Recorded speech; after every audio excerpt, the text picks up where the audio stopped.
around Dodge City and in the territory on West, there's just one way to handle the killers and the spoilers, and that's with a U.S. Marshal and the smell of Gunsmoke.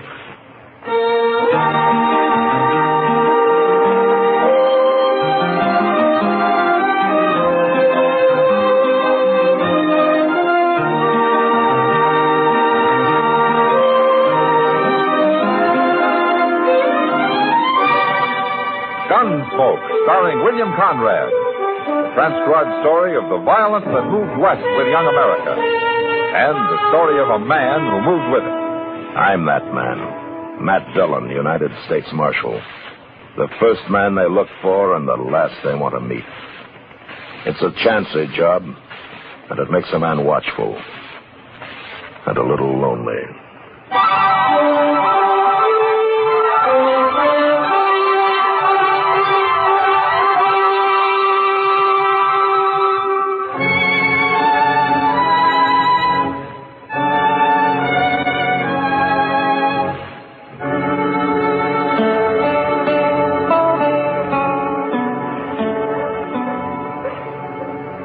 It's a doggone shame, Mr. Dillon. Oh, what is, Chester? Well, before long, it'll be too cold to set out here of an evening. Winter's too cold, summer's too hot, huh? How do you like spring? Oh, spring's all right, up here. But I remember back in Waco, we all got the ague every spring. Oh, a terrible fever. Makes a man feel like a harp with 1,000 strings. Yeah, I know. I've had it. You know, my ma had an idea we wouldn't get it if we had 3 hard-boiled eggs on Good Friday. But if that didn't work and we got the ague anyway, then she'd tie salt mackerel onto our feet. Well, that should have toughened up your feet anyway. And we all survived. That stage is mighty late tonight, Mr. Dillon. Are you expecting somebody? Me? Well, now, who'd I be expecting? Oh, maybe some girl from Waco who's found out where you've been hiding. Not very likely. Even my ma don't know where I'm at anymore. Hey, here comes the stage driver. It's Jim Buck. Yeah. Marshal. Hello, Chester. Oh, Jim. What's the matter? Trouble, Jim? I'd call it trouble, Marshal. Got held up. One passenger shot down in cold blood. What? Meanest thing I ever saw. Oh, where did it happen? On the side of Wagon Bed Springs. Between there and Jesse Daggett's. Daggett's? He runs a stage station out toward the Colorado line. Oh. I got a mighty strong feeling Jesse Daggett's in on this, Marshal. Well, what makes you think so, Jim? He knew I was carrying gold. Wasn't much, but it was some. After we'd laid over an hour or so at the station, I seen Daggett talking to a man who just rode in. As cussed looking a gunman as you'd want. Well, then what happened? The fellow rode off. He was alone? Just him. His face covered. And he never said a word. Took the strong box, robbed the passengers, and he got on his horse, turned around, and shot one of them right through the head. Forevermore. Then he rode off. I could have cried. I was so mad. Helpless. That's a strange thing, Jim, is shooting down the passenger. Why would a man do that, Marshal? I don't understand it. Well, he just likes to kill, maybe. I'll go back with you tomorrow, Jim. Maybe we can find out.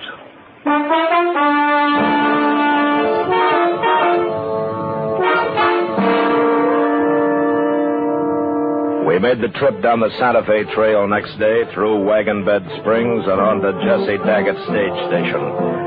I sat on the box with Jim Buck, while Chester rode inside with the passengers. And by evening, everybody was glad when we reached Daggett's. It was a typical road ranch with a large eating room and a row of sleeping quarters for the travelers. Jesse Daggett himself was a tall, angular man, gaunt and gray. He was quiet, but one could feel the trouble that lay inside him. The first chance I had to talk to him was in the yard after supper. Cold weather be coming soon. Have to lay in more whiskey. I figured you probably made your own whiskey, Daggett. I do. Got 5 barrels of corn buried under the road out there. Stage and the horses keep them shook up proper that way. How? You, had this station long? 3 years come the spring, Marshal. Put her up myself. Pawnees try to burn her down now and then, but I'm still here. You plan to stay here? Man's plans are his own, Marshal. I'm sorry. It was just an idle question. That's all right. I think I'd like it here myself. No neighbors, but lots of company passing through. Ain't all good company. Well, lots of people travel, good and bad. That's true. Like the man who held up Jim Buck's stage yesterday. Shot that passenger. What about him? Well, you might call him company like we were talking about. The bad kind. Any man kills in cold blood that way, I'd call bad. It might have been a mistake, though. Gun might have gone off by accident. Might. You don't think it did, huh? What I think won't raise the dead, Marshal. No, but it might keep more people from dying, though. Figure that's what you're doing here. Looking for that felon. Jim Buck thinks it might have been that gunman you were talking to here the day of the holdup. That was Nat Pilcher.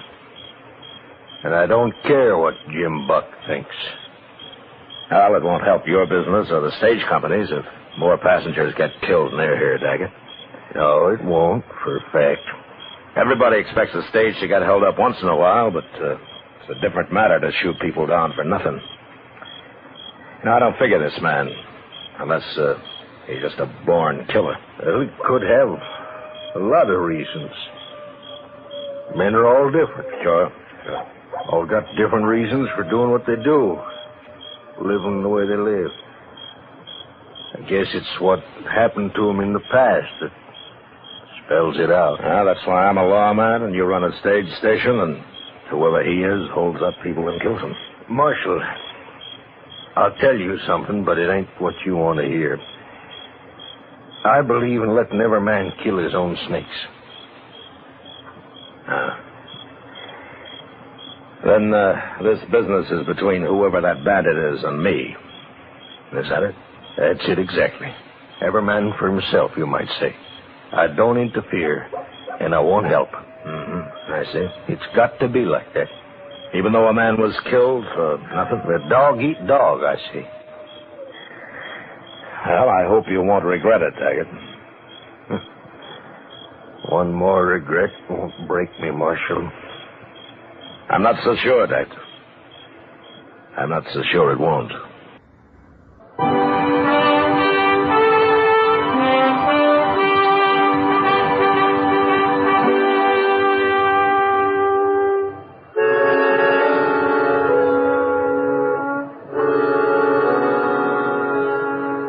Trying to get anything out of Jesse Daggett was hopeless. But I still couldn't agree with Jim Buck that Daggett was partners with a road agent. Daggett somehow wasn't that kind of a man. Anyway, there was nothing to do but wait and let things happen. 2 days passed while Chester and I sat in the eating room and played two-handed stud and got bored and restless. Late afternoon of the second day, however, Jim Buck drove back with his stage. The travelers came in first, went to their rooms, and then Jim came over to say hello. I wish I had a job like yours. Nothing to do but sit around and play cards and drink whiskey. Well, we do a lot of thinking, Jim. That's what makes up for it. You do, huh? Oh. You done any about finding Jesse Daggett's friend? Nat Pilcher? Well, if we did find him, Jim, we couldn't prove anything. No. Neither could I guess. You might just shoot him for luck. Yeah, you're too suspicious, Jim. He was probably just some cowboy riding through. Maybe. Anyway, I got no gold this trip. And there's nothing to worry about, is there? There's another pilgrim for supper. That's the first victory we've had since you left, Jim. Man has to be mighty hungry to ride in here for Jesse Daggett's food. Where is Daggett, anyway? Well, he went outside just after you pulled in. Didn't you see him? I was busy with the horses, and I still got work to do. I'll see you at supper. Oh, my. That's a hard life driving the stage, Mr. Dillon. I don't think I'd want to do that. You might give it a try first, Chester. Now, wait a minute.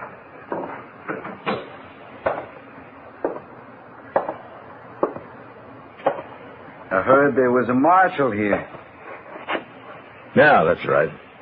What can I do for you? Me? You can't do nothing for me, Marshal. And what do you want? Oh, I just wanted to see what a marshal looks like. A live one.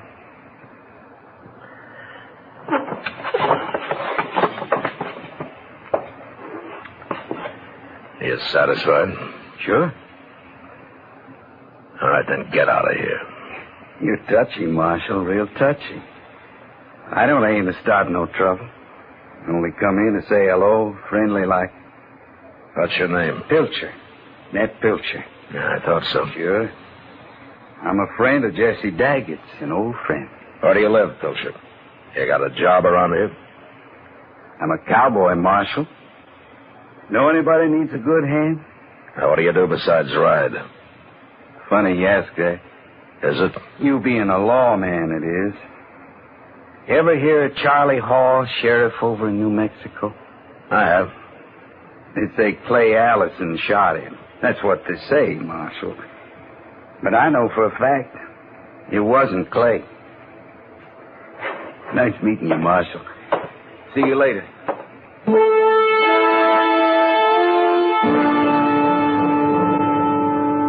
Jesse Daggett's stage station lay on the prairie, miles from anywhere. It would be an easy thing for a man like Nat Pilcher to ride in long enough to check on a stagecoach and the value of its cargo, and then ride up the road a few miles and wait for it. But I still didn't believe Daggett was in on the deal, even though he and Pilcher had obviously known each other somewhere before. The next morning at dawn, Jim Buck loaded his passengers aboard and pulled out. Daggett and I stood there and watched the little cloud of dust as it moved up the Santa Fe Trail toward Wagon Bed Springs. You'll make Dodge tonight. He'll be back here tomorrow. Yeah, if he doesn't get shot up. I ain't carrying no gold this trip. I met your friend Nat Pilcher last night, Daggett. Pilcher rode out before supper. Yeah, I know. Seems like he only came in to tell me what a hard case he is. To warn me about it. Didn't have much effect. You're still here. You don't think I scare that easy? You're all right, Marshal. You should have gone back to Dodge. Why, Daggett? Why should I? Things will work out here without you. Now, go ahead. That's all. Now, Daggett, I don't know what's going on down here. And if I'm meddling in your affairs, I'm sorry, but a stage has been robbed and a man's been killed, and that makes it my affair, too. I want to thank you for not thinking I got anything to do with all that, Marshal. Now, I wasn't sure at first, but I am now. Even so, I'm not going back to Dodge without a man. No, I suppose you won't.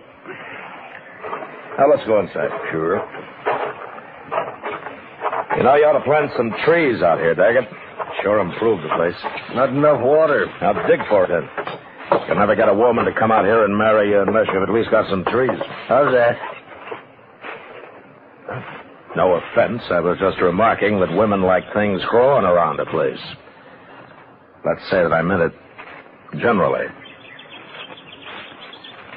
I thought to have a woman here once, when I first planned about running the stage station. That was over in New Mexico. Seems like a long time ago. Things don't always work out. I was mighty fond of her, but I lost her. I've been a little lonely ever since. Well, you came close. That's better than some men do. Oh, I don't know about that. Funny how a man goes right on living, even when his luck is about to run out. Yeah. Come on inside.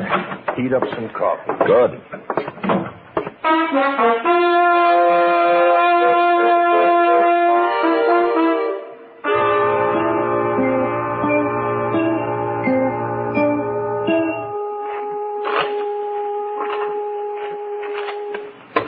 Got him, Chester.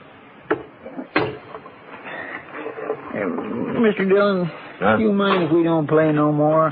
I swear I'm beginning to see things. It's okay with me. The stage ought to be here pretty soon anyway. Just think, Jim Buck's taking the stage all the way to Dodge and back, and we just been sitting here another 2 days. Well, waiting's always the hardest part, Chester. I just hope it pays off. Hey, there's the stage now. He said there's some people around here. Yeah, let's go out and meet it, huh? Howdy, Jim. Come out here, Marshal. What's the matter? More trouble, Jim? He stopped me again, Marshal. My heaven, I'm going after him now if you don't. Take a look in the coach there. Huh?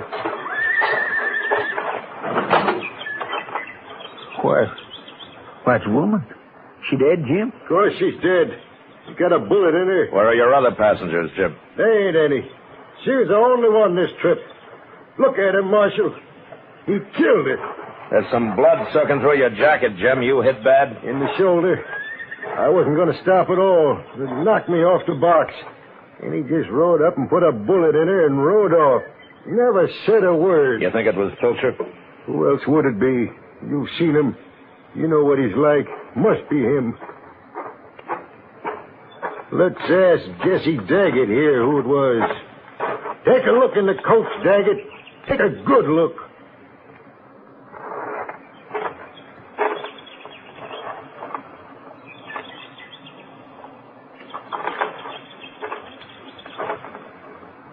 Well, Daggett, what do you think of killing women?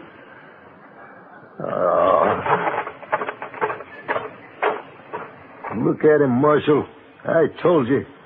You ever see a guiltier-looking man? No, you're wrong, Jim. It doesn't even make sense. He didn't do it, no. But he's in on it somehow.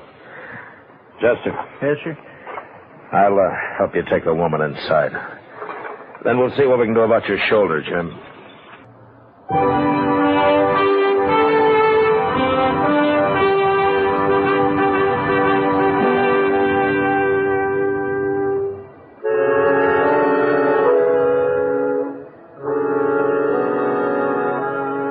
It doesn't make sense. None at all. But I figured it would soon.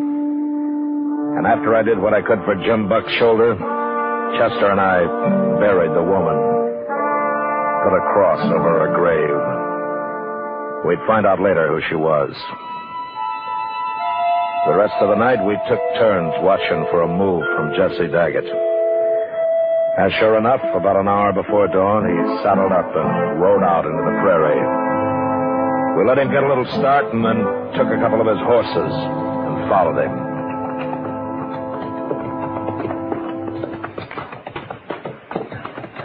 You think he's going to meet Pilcher? If he can find him. We must have come 10 miles already. Yeah, about that. We shouldn't have let him get so far ahead of us, though.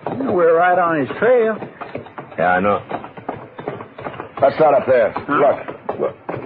It's a man. Yeah, come on.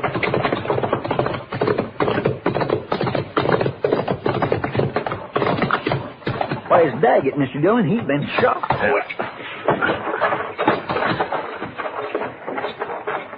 You followed me, Marshal? How bad are you hurt, Daggett? Pretty bad. Pilcher? I'd have killed him, Marshal, but my gun didn't go off. And he got me easy then. No luck left at all. Right? Any idea where Pilcher is now, Daggett? He said he was going back to the station to get you. Took my horse with him. I'd have come with you this morning, Daggett. Wasn't your business. Between me and Pilcher. He come here looking for a fight. I didn't want to kill nobody no more. Not even him. So he drove me to it. Finally, that woman. He knew I couldn't stand that. You mean he shot her and that other passenger just to prod you into a fight? Marshal, I'll tell you now. I had a woman out in New Mexico. I caught her running off with Nat Pilcher. I didn't shoot him, though. I shot her instead. Figured that made more sense.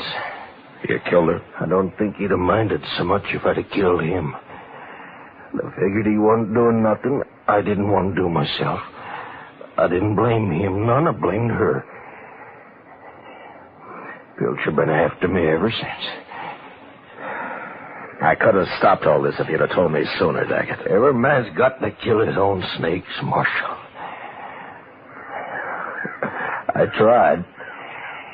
You can have him now. I ain't gonna live long. I'm sorry, Daggett. Chester will stay with you. I'm going back to the station. You both go. I can die alone. I ain't afraid. No. Goodbye, Daggett. Bye, Marshal. Chester. Yes, sir. Do what you can for him. Poor fellow. I'll send somebody out to help you bring him in later. Yes, sir.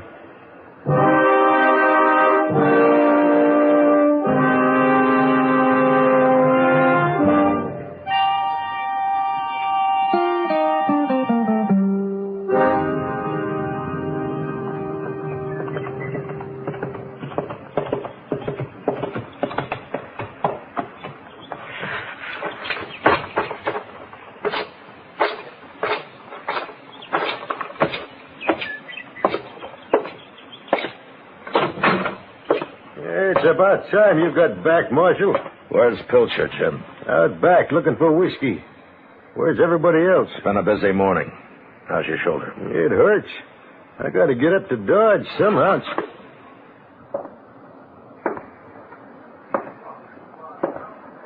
Good morning, Marshal. Hello, Pilcher. You've been riding. So have you. Man like me rides a lot, Marshal. You should have kept going, Pilcher. I wanted to see you again before I left. Yeah, that's what Jesse Daggett told me. I'm going to kill you, and then Jim here. Now, wait a minute. Shut up, Jim. Pilcher, you can drop your gun belt and take your chances in court if you like. My chances are better right here, Marshal. Now, that's your choice. It's always been my choice. Except for the night Jesse Daggett shot his wife. Did he tell you about that? It doesn't matter now. To me, it does.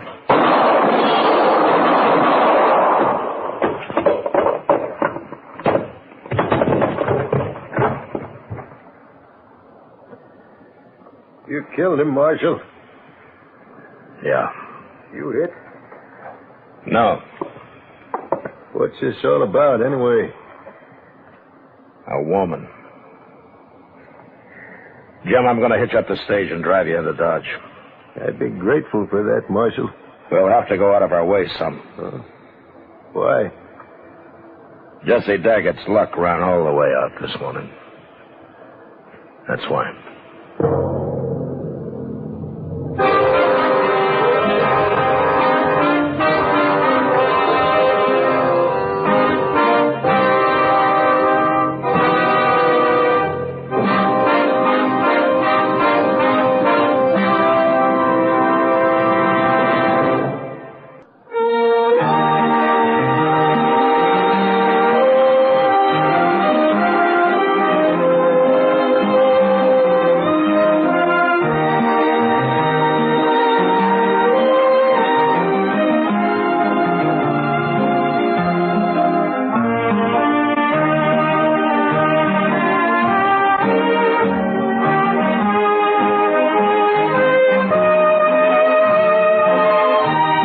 Gunsmoke, transcribed under the direction of Norman MacDonald, stars William Conrad as Matt Dillon, U.S. Marshal. Our story was specially written for Gunsmoke by John Meston, with music composed and conducted by Rex Corey. Sound patterns by Tom Hanley and Ray Kemper. Featured in the cast were Vic Perrin, Lawrence Dobkin, and Clayton Post. Harley Bear as Chester. Join us again next week as Matt Dillon, U.S. Marshal, fights to bring law and order out of the wild violence of the West in Gunsmoke.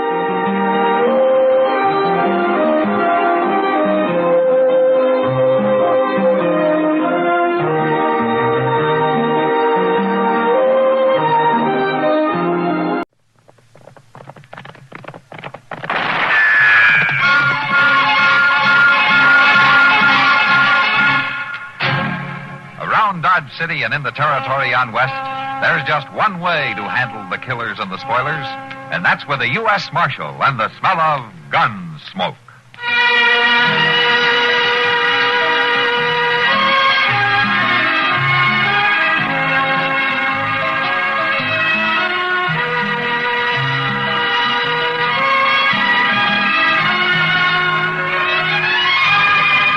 Gunsmoke, starring William Conrad. The story of the violence that moved west with young America. And the story of a man who moved with it. I'm that man. Matt Dillon, United States Marshal. The first man they look for and the last they want to meet. It's a chancy job, and it makes a man watchful. And a little lonely.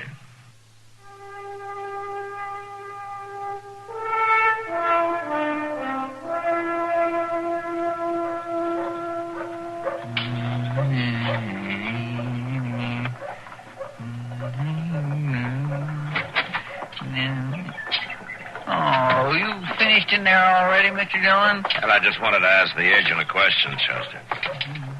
All right, I was sort of hoping you'd be a few minutes longer. Oh, you want me to go back in? Oh, no. Of course not. I was just thinking, though, with it so near to stage time and all, I'd like to stay a little bit and see it come in. Are you expecting somebody? Well, no, it ain't that. Oh, what is it, then? Well, I just like to see them stages come in, is all. I get to figuring on all the miles they've come and all the folks that's rode in them and all the things that's happened. You know, Mr. Dillon, it kind of stirs a man up. Hang on to yourself, Chester, because here it comes. Oh, sure enough. Oh, ain't that a pretty sight? Oh. Well, I've seen prettier, but we might as well wait around and see who's coming in, huh? Dinkies, I enjoy that. Whoa, my.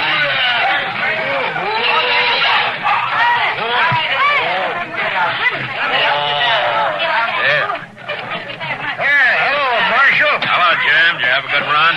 Well, driving one of these rigs ain't never exactly easy, but nothing special happened. That's good. You looking for somebody? No, Chester, just sightseeing. How's that? He just likes to watch, that's all.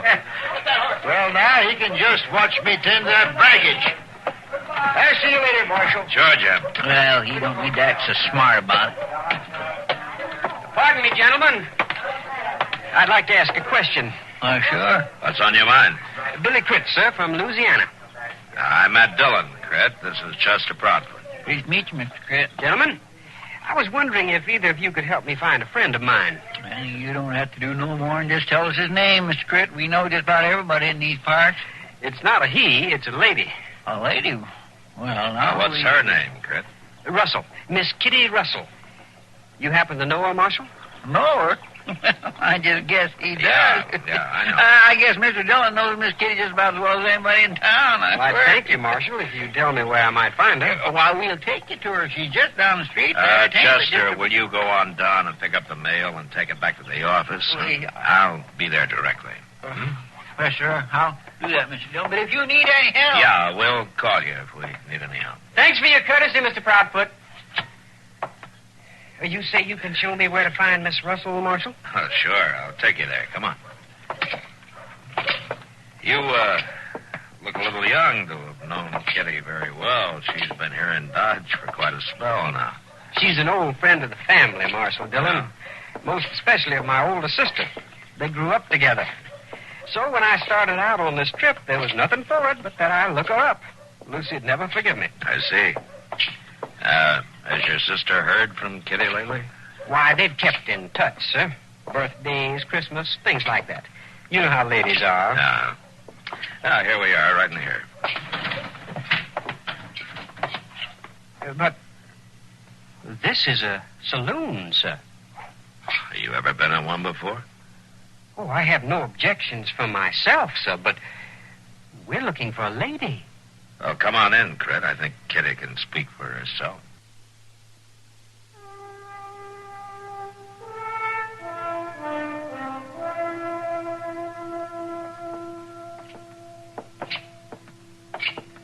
Kitty.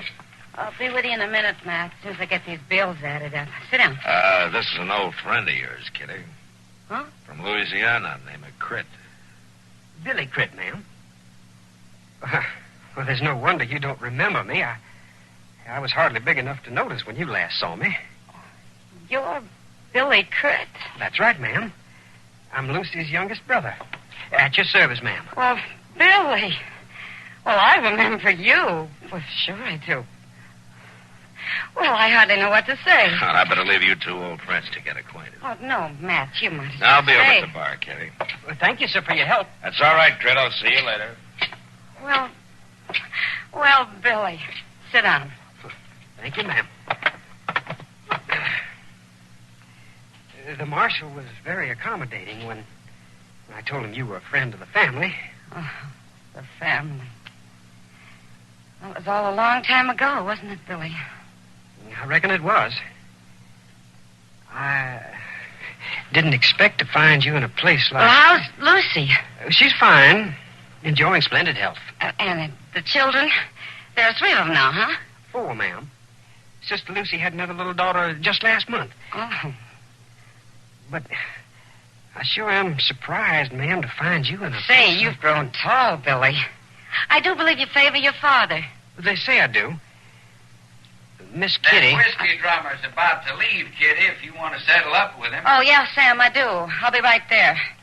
You'll have to excuse me, Billy. There's some business I have to take care of. Why, that's all right, ma'am.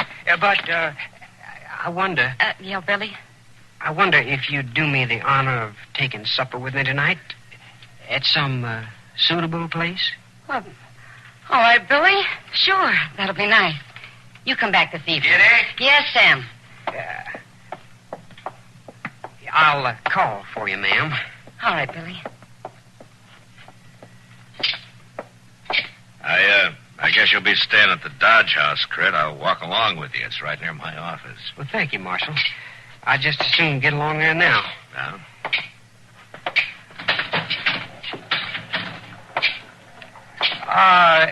Is it a good hotel? The Dodge House? Oh, it's as good as we got. No offense, sir, but... Well, I guess you look at things differently in the West. We don't look at them differently, Crit. We just have to live differently, that's all. And the people... And the people don't take hasty judging. I reckon I wasn't judging the people so much as the surroundings. Well, surroundings aren't the most important thing out here, Crit. Well, I know, sir, but... Well, I can't help believing Miss Kitty would be better off someplace other than a saloon. My people always told me she's a fine woman. She is a fine woman. And I think maybe I'd leave Kitty's surroundings up to her.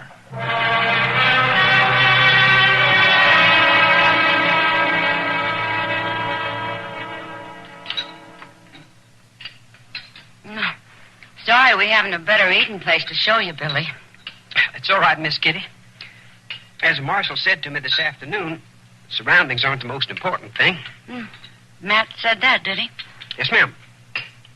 And I can add that right now, at least, they aren't near as important as the company. Well, thank you. Nobody's bothered to turn a compliment like that for me in a long time. Miss Kitty, I'd like to ask you something. Go ahead, Billy. Sister Lucy, she never mentioned the kind of work you do. I don't think I ever mentioned it to her. Well, I can't help feeling, ma'am, that you'd be a lot happier if you were situated someplace else. Are you talking about the Long Branch? Yes, ma'am, I am. A saloon just isn't a suitable place for a lady. I know it isn't. Now, Billy, look here. There she is. Where? Now, look at there, will you? There's Kitty. There's Kitty. You better come on back to your own place, Kitty. Come on back. The lady is with me. We've been looking for you. Come on back to your own place, Kitty. Yeah. We drink better when you're prettying up the place. That's so. You go along, boys. I'm having the supper. I'll take care of this. I've told you once, the lady is with me. Now, if you don't stop bothering her, I'll be forced to take it as a personal insult. Billy. What's he saying, Tom? Well, I do believe the little fella is standing up for Kitty. Tell. I'm warning you, sir. Why, you fancy talking, young... Boys, you go on back to the Long Branch. I'll be along directly. I won't stand for them talking to you like that. Billy, sit down. Now go along, boys. Don't you think I ought to pin his ears back for him, Weave? Just once? He didn't mean anything. I don't know. Now, you go on now. Drinks are on me. Oh, free drinks? That's what I said. Well, sure thing, Kitty. Well, we'll see you later. Sure. Come on, Weave. Sure thing. Go on, free drinks. I wish you hadn't done that, Miss Kitty. You don't understand the way things are out here, Billy. They didn't mean anything. But no lady has to submit to that sort of thing. Oh, Billy, you got a lot to learn.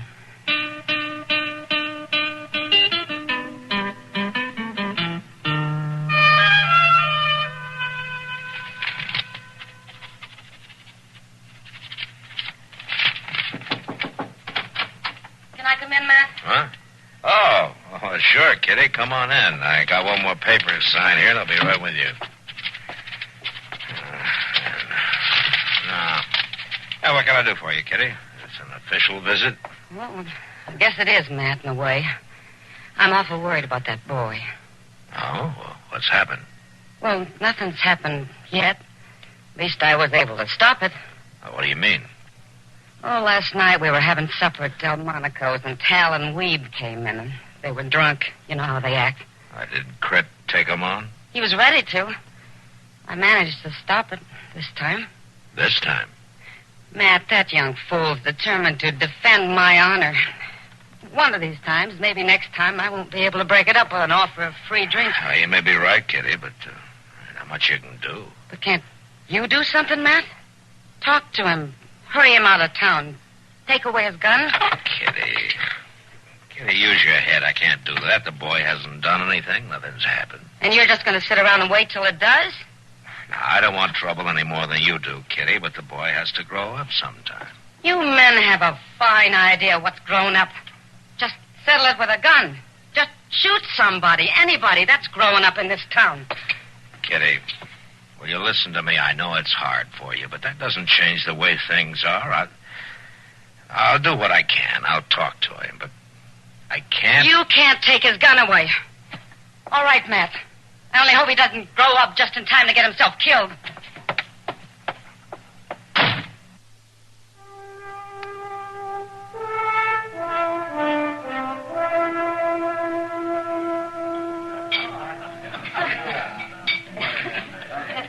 Tell you, Doc, Miss Kitty read him out something fierce. She did? Yeah. Oh, well, what were you doing there, Chester? Eavesdropping, huh? No, Doc, but I was in the back room there when Miss Kitty come in, and there wasn't no way for me to come out once she started going on, Mr. Dillon. And there wasn't no way for me to keep him hearing neither. Oh, yeah, that's right. She really gave Matt a hard time, did she? Oh, mercy, yes, she did for a fact. Like she told him... Told you that I was too hard on him. Well, Kitty. Oh, yes. Well, now, Kitty, now, you've got to realize, Matt has a job to do. Yes, he has, and a tough job. Now, he can't take time to nursemaid every young pup who comes to town. Oh, you men are all alike. Just leave him alone. Give him a gun and leave him alone. It'll all be settled one way or another. Miss Kitty, Billy coming in. I'm afraid he would. Well, I'll steer him away from the bar. Maybe that'll keep trouble away for a little while. Billy? Hello, Billy. Good afternoon, Miss Kitty. Come on over here and sit down, huh? Thank you. I trust you spent a comfortable night. Oh, yeah, Billy. Yeah, thank you. Miss Kitty, I've come to tell you goodbye. Huh? I've decided to cut short my visit. Oh. Well, Billy, it was nice to see you. Now, you be sure to give Lucy my love, huh? I surely will do that, ma'am. Yeah. Well, when are you leaving? Right away, ma'am. Well, you might as well go now while the weather's even. It's real hard traveling when it's stormy. There he is now. The gent with the fancy talk. Tal, you go along now. You had something to say to me, sir? Well, now, I don't know. I don't know if you'll still be hiding behind the gal's skirts again. That's insulting, sir. Chester, go get Matt. Yes, I will, Miss Kitty. Well, if it's so insulting, what do you aim to do about it? I'm inviting you out into the street with me, sir, right now. Billy, Tal, you stop this right now. Not this time, Miss Kitty. Did you hear me, sir? Will you step outside with me? You mean you really know how to use that gun you're wearing? I know how to use it. If you are not afraid. You young smart aleck. I'm waiting. Doc? Yes, look here, Sal, now. This is a pretty foolish thing to do, starting a gunfight over nothing. I can't help it, Doc. This kid has a chip on his shoulder 10 feet high. Somebody has to knock it off. Might as well be me. Well, he's just a youngster, Tanner. He doesn't understand. He might as well do his growing up right now. Lead the way, you. After you, sir. All right, hold it. Everybody stay right here. This is an affair of honor, Marshal. You have no right to interfere. I'm interfering anyway. Now give me your gun, Crit. No, Marshal. You... Give it back. I'll give it back when you leave town. All right, Tal. Go on, get out of here. Now, wait. Go on. Before I let you cool off in jail. Now, go on.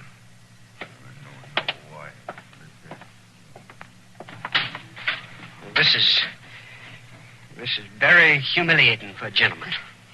Billy, this whole trip, this whole meeting with me seems to have been humiliating for a gentleman like you. Why, ma'am, I was meaning to defend a lady's honor. What lady? What honor? Why, yours, ma'am. Now, you listen to me. I've been getting along very well here without you to defend me. I live the way I want to live. I do what I want to do, and it's for my honor. Well, I haven't thought much about it for a long time. But, ma'am, I've had about enough of you with your fancy manners and your fancy talk. The sooner you go back to your mama and your nice ways of living, the better I'll like it.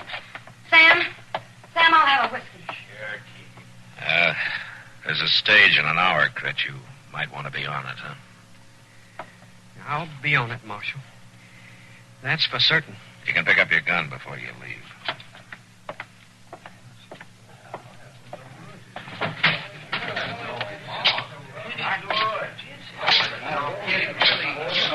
You were pretty hard on him, Kitty. And pretty hard on yourself, too. Yeah, I was. It settled it, didn't it? I guess it isn't the first time a woman's had to be hard on herself to keep a man out of trouble. Is he gone? Yeah, he's taken the stage. Well, that's good. Oh, well, Matt. Come on. I'll buy you a drink.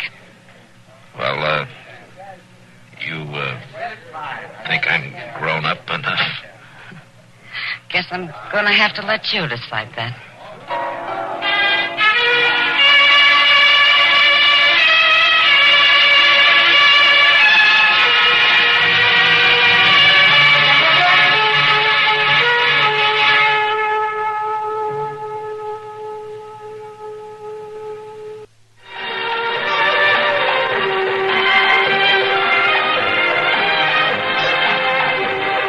Gunsmoke. Produced and directed by Norman McDonald, stars William Conrad as Matt Dillon, U.S. Marshal. The story was specially written for Gunsmoke by Marion Clark, with editorial supervision by John Meston. Harley Bear is Chester, Howard McNear is Doc, and Georgia Ellis is Kitty.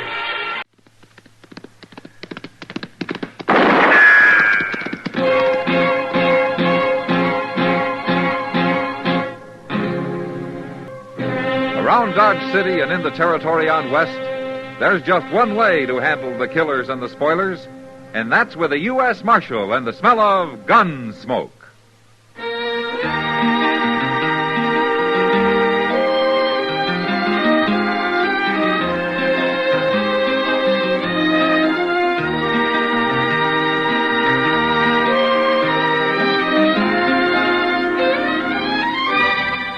Gunsmoke, starring William Conrad. The transcribed story of the violence that moved west with young America. And the story of a man who moved with it. I'm that man. Matt Dillon, United States Marshal. The first man they look for and the last they want to meet. It's a chancy job, and it makes a man watchful. And a little lonely.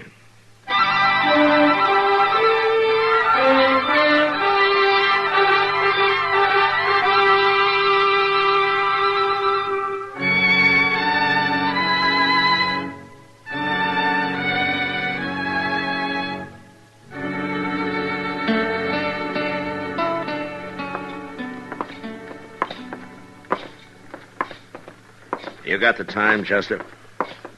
Why, Mr. Dillon? Why? I'd just like to know what time it is, that's all. Well, yes, sir, I figured that. But I wondered how important it is. Well, it isn't this important, Chester, believe me.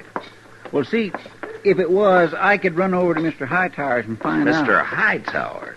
Yes, sir. His watch broke down, and he sent it to St. Louis to get fixed, so I give him the loan of mine. But I can still go in and look at it whenever I need to. Oh, well, that's a very good arrangement, Chester. Yes, sir. I figured time's a whole lot more important to a man like him than 'tis to me. It ain't but seldom it matters none one way or the other where I'm concerned.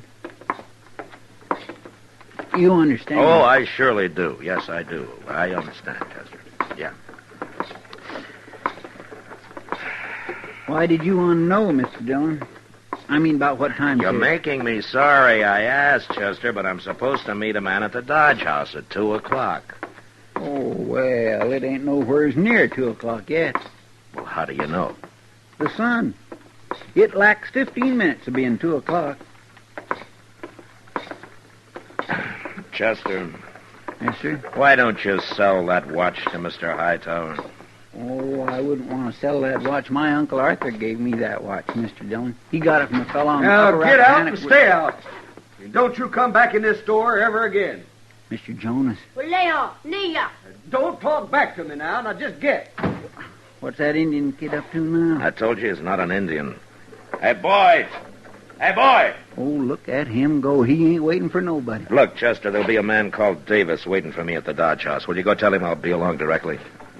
Yes, sir.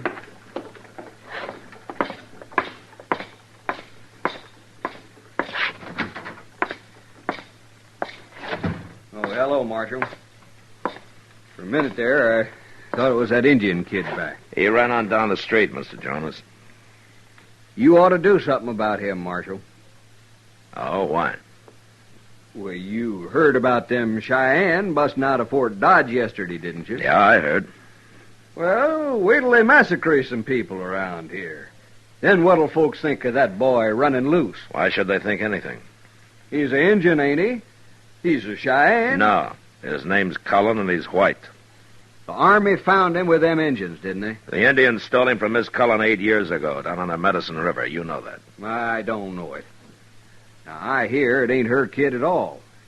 He sure don't look like her. Why did you throw him out of here, Mr. Jonas? He was trying to buy ammunition for a Sharp's rifle. What? Said Miss Cullen one. Now, you know that's a lie. I'm telling you, Marshal, what with them Cheyenne loose, it ain't safe having a boy like that around. You ought to lock him up. He's not supplying the Cheyenne, Jonas, and don't worry about them. Colonel Honeyman's got 2 troops out after him. You'll never catch him again. And I mean it about that boy, Marshal. You better lock him up before somebody knocks his brains out. There's a lot of talk about him. Well, I don't want to hear any more of it. That boy's got a hard enough time ahead of him as it is. Mr. Dillon? Yeah, what, Chester? That Indian kid, he's starting a fight with some man. What? Yes, sir. Right in front of the Dodge House. And, Mr. Dillon, that little boy's got a knife as long as his arm.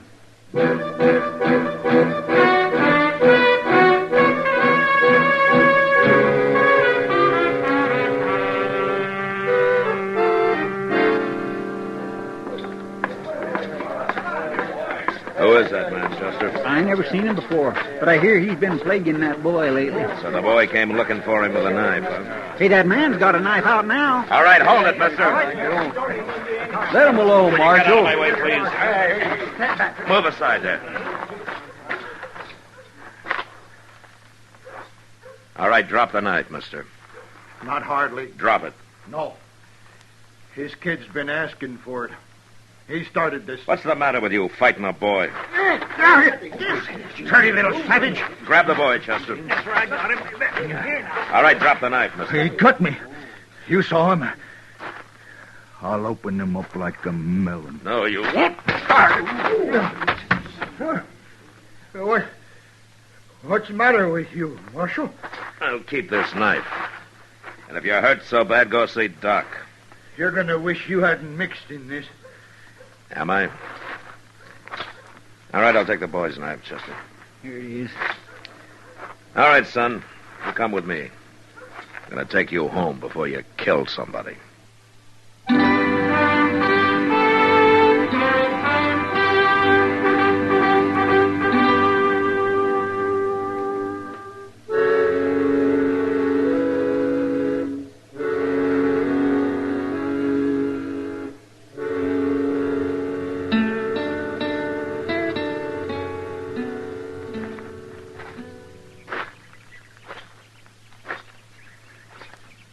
want to talk about it, son? Name Viho Khan. Viho Khan, huh? Does that mean something to Cheyenne? Mean white boy. Oh, I see. Well, Viho Khan, you want to tell me why you fought that man? Man talk bad to me. Hit me in mouth. Kick me. Different man give me big knife. Then I fight. You stop or I'll kill him. Make big coup. You're not a brave, Viho Khan. You're not an Indian. You're white.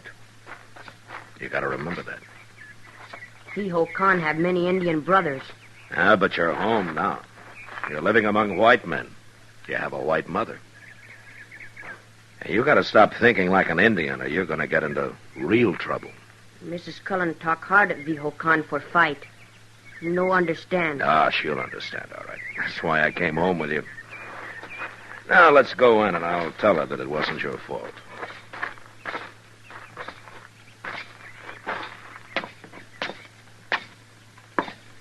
That you, Dennis? Where have you been? Oh, Marshal Dillon. Come in. Hello, Miss Cullen. You came home with Dennis? Name Viho Khan. No Dennis. Please, Dennis. Let's don't argue that now. And look at you. Where are your shoes? Nowhere shoes. Your shirt. What made you such nice shirts? You can't run around in nothing but a pair of pants. Oh, you'll be the death of me yet, Marshal. No do harm to you. Oh, I know that, Dennis. You just don't understand yet, do you? You go to your room now and put on those shoes the soldiers give you. And a shirt, too, a nice blue shirt, I go. And take that arrow point out of your hair. Sit down, Marshal. Oh, thank you, ma'am. It's not easy. A woman of 40, a widow, raising a boy like that. No, ma'am, I know. But I want to. And I've got to. What? What do you mean, Miss Cullen? He's a white boy. Anybody can see that. But he isn't mine, Marshal. What? I knew he wasn't the first day I went to Fort Dodge to see him. He's not my son. But he's the same age, and I've given him the same name, and I treat him just like he was. No, he won't suffer for lack of a mother's love, I promise that. I'm sure he won't, ma'am. Why did you bring him home, Marshal? You heard about the Cheyennes, the band he was taken with. They'd broken out of Fort Dodge. Well, the boys heard it too, Miss Cullen. Why do you say that?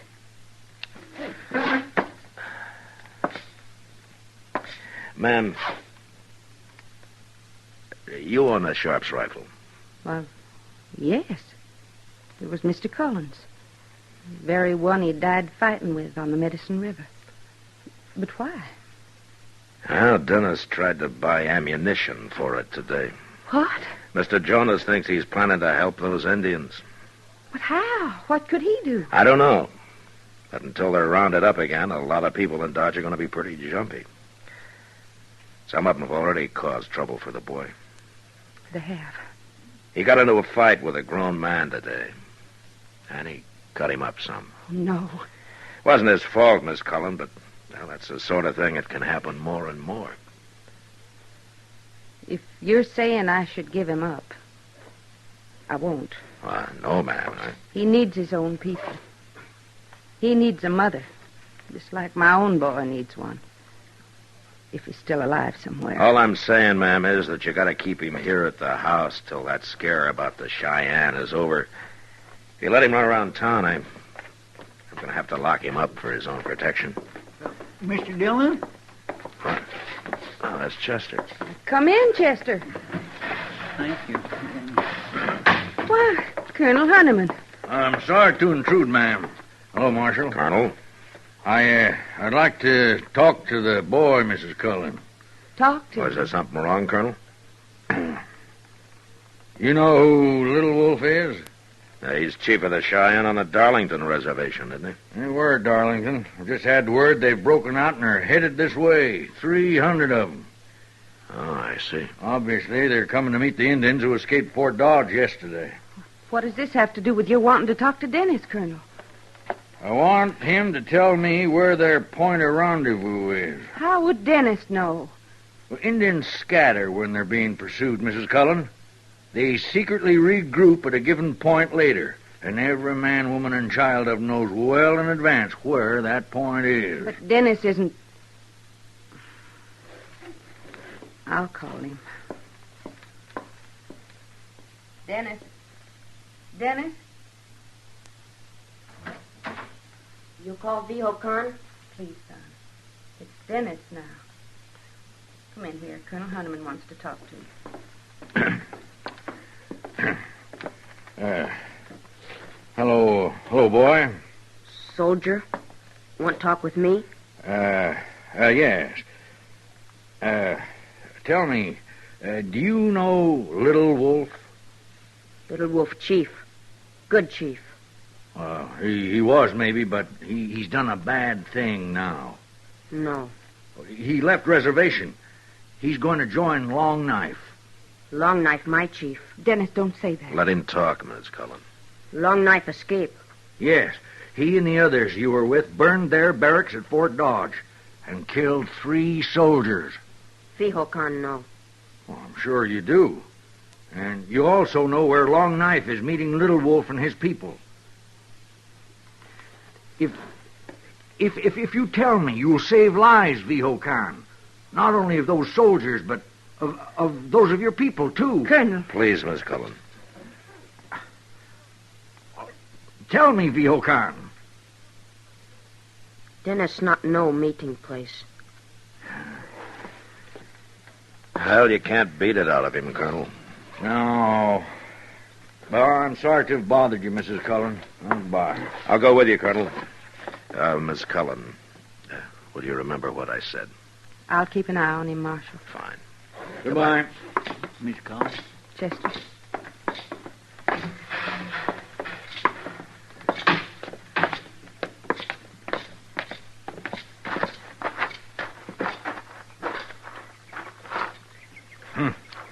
That was a waste of time. Well, what are your plans now, Colonel? Plans? Marshal, I was down to half strength when Long Knife broke out. And now, with 2 troops after him, I haven't enough men left for the post-fatigue detachments, let alone to scout the country. You, want civilian help? No. It'd only end in a massacre of some kind. So, I'll have to do the best I can. Well, good luck. Yeah. Oh, that boy could have helped. Hey, you better keep a close watch on him, Marshal. Well, let's get back to the fort, Sergeant. Yes, sir.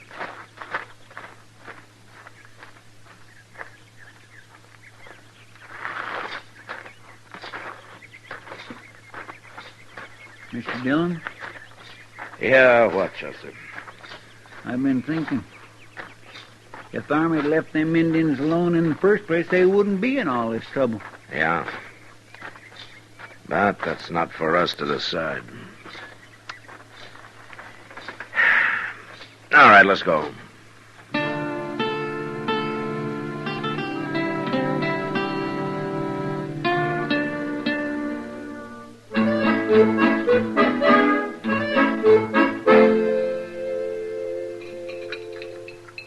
Well, now, Kitty, how about you? More coffee?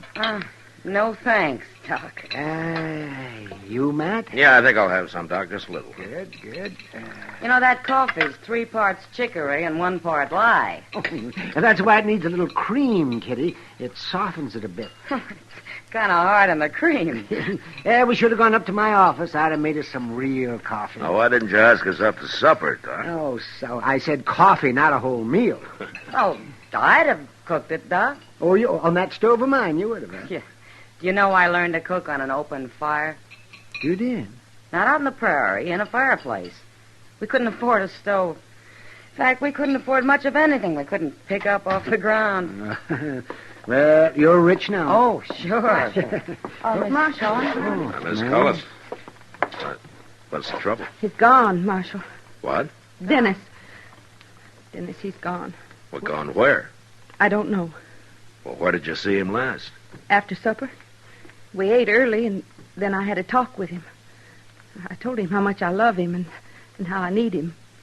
And then I told him about how people in Dodge feel right now. And that until things change, he'd have to stay at home. Well, he didn't say much, but he went to his room, and I sat out on the porch for a while. Then I heard a noise out back. And when I looked, he was gone. Well, maybe he's just wandering around somewhere. No, he's gone. Well, how do you know? That arrow point he always wants to tie in his hair. He took that, Marshal. So? That isn't all. He took his horse, too. He's gone to join the Cheyenne, Marshal. And you've got to go after him. Right now.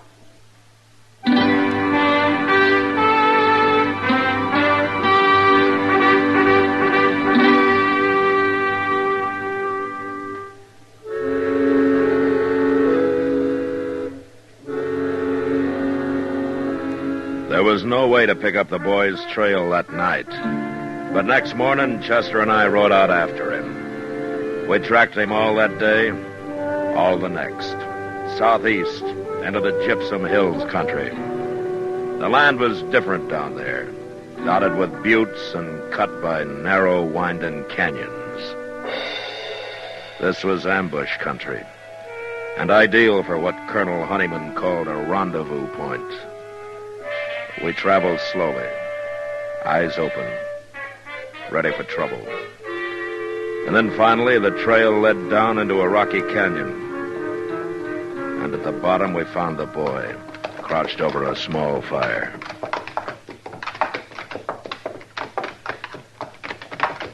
He acts like he's waiting for us, Mr. Dillon. I wish he'd waited somewhere more open. I don't like being boxed up down here. I got kind of a spooky feeling, too. Yeah.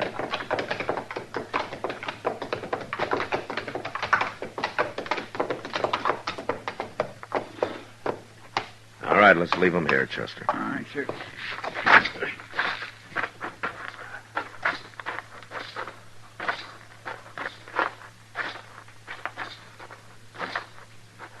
Marshal make long ride. Catch Vihokan. Well, you travel fast, son. White lady send Marshal. Miss Cullen's mighty worried about you. Soldier. He worry too? Now, Colonel Honeyman didn't send me. He follow? No, he didn't follow. Silaho! Niyava! What's he yelling about? Look over there, Chester. Over what? Oh, my goodness. Indians. Oh, there must be 20 of them. Don't move. Oh, I ain't about to. Yeah, they're warriors. Every one of them.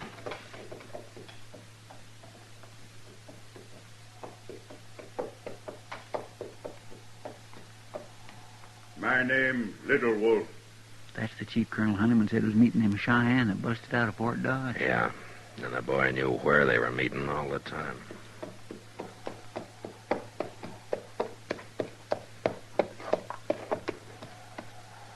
You tell Vihokan soldiers not follow. The soldiers are hunting for you, Little Wolf, but they're not with us. Daishlai. Naya. Vihokan say Little Wolf can believe Marshal. You can believe me. We came alone. We came to take the boy back home. Vihokan no like life with white man. Well, he'll get used to it. He belongs with his own people, Little Wolf. Little Wolf say all men free. Vihokan must make own choice. He's too young. He doesn't know what's best for him. If he make mistake, his mistake. Boy never become man. Other people make choice for him. Little Wolf, this boy's not an Indian. He's white.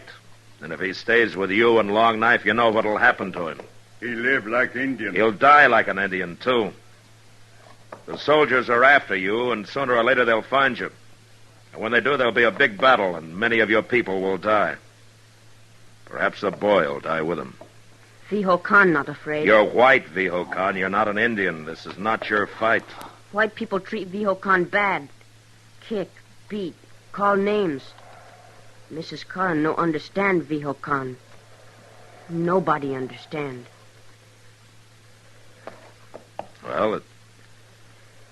Takes time, Vihokan. Boy, decide. If want to come with Cheyenne, you no stop. We'd have a hard time, 2 against 20. If you fight, we kill you. Look, son. Before you decide, you remember these Indians are poorly armed. Probably a lot of them are sick. When winter comes, many will die. And the soldiers will get to rest. Soldier not like Indian. Soldier get tired. Go back. Indian go north. Powder River home. Hunt. Fish again. White people not my people. Vihokan stay with Indian. Vihokan decide. Leave now. Maybe someday come back. Great chief.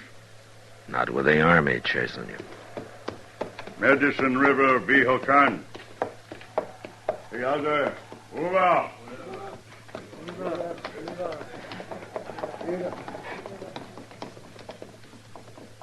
Did you hear what he said? Yeah. Medicine River, Vihokan. Medicine River, white boy. Ain't that where Miss Cullen lost her son? Yeah. Then he is her boy after all. And she didn't recognize him. He must have changed a lot. You gonna tell her? No, Chester. No. I'm not gonna tell her.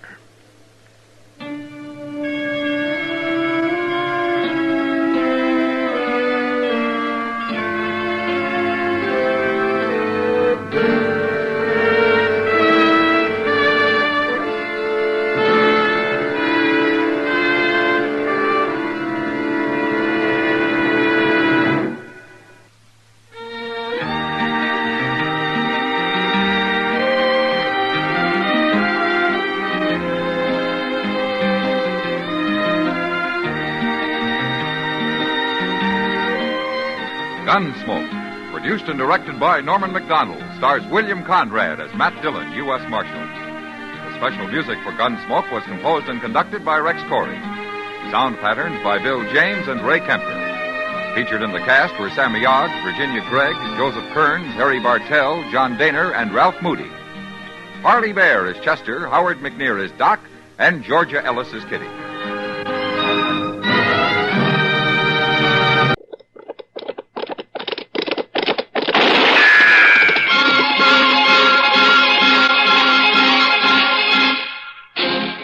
Around Dodge City and in the territory on west, there's just one way to handle the killers and the spoilers, and that's with a U.S. Marshal and the smell of gun smoke.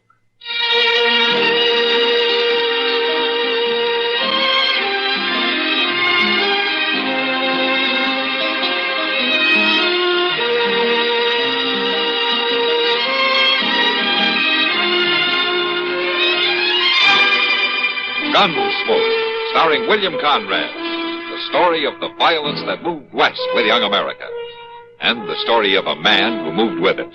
I'm that man, Matt Dillon, United States Marshal.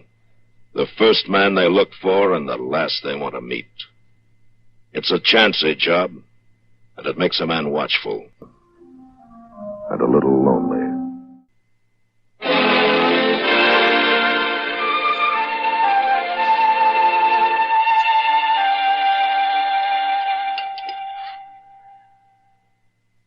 Hey, waiter.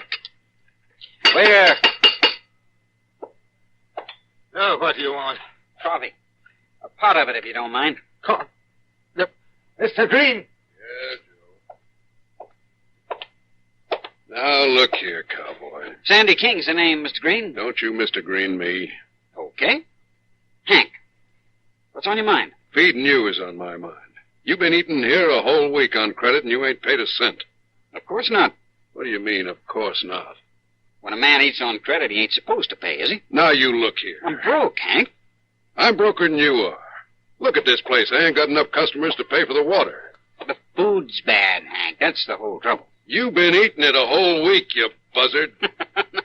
No, it ain't that bad. Sandy, you got more nerve than any man I ever met.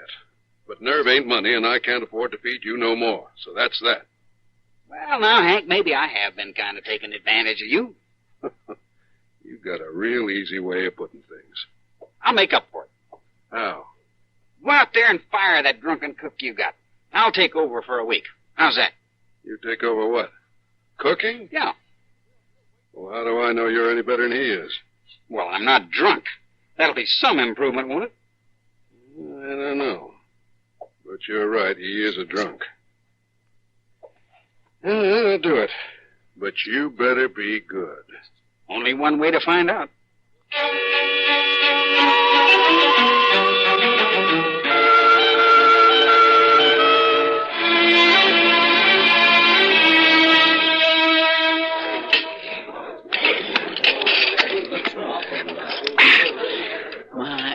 That's good. That is good. Oh, Chester, good food is no excuse for hog manners. Any way a man can get it down is fair, the way I see it. Yeah, but you're not the one who has to see it.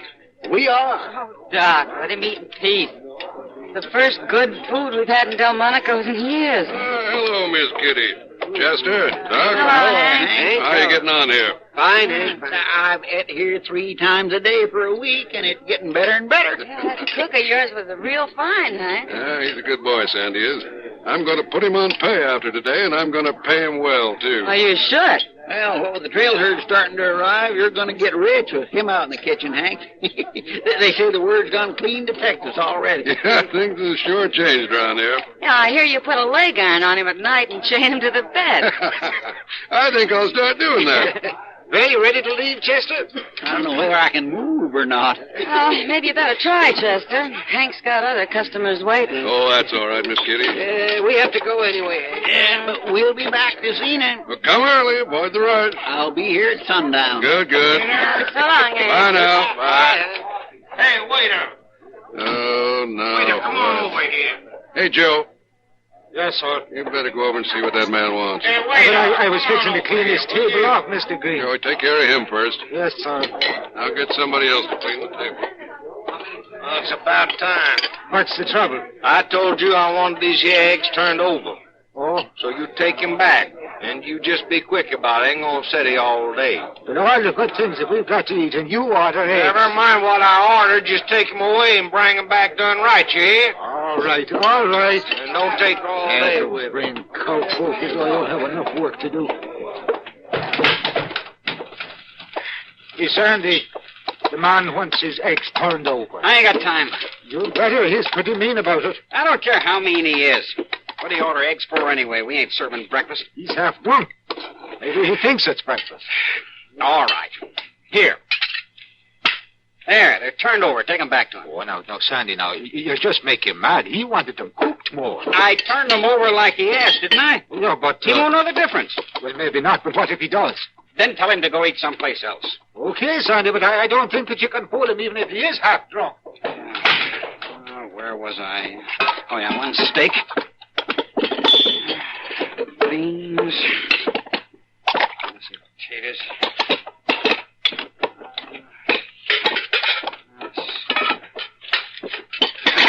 Hey, cook. What do you want?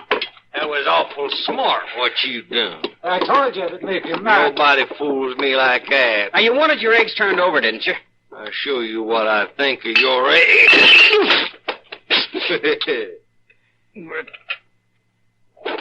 You?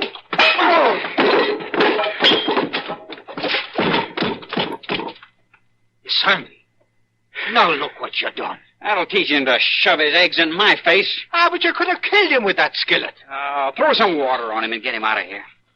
Now, wait a minute. What? Sandy. He's dead.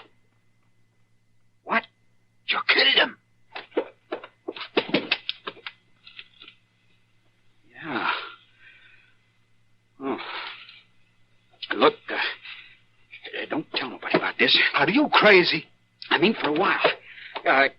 Give me a half hour. Yeah, I've got a horse over at the stable. They'll never catch me. But Sandy. Say goodbye to Hank Green for me.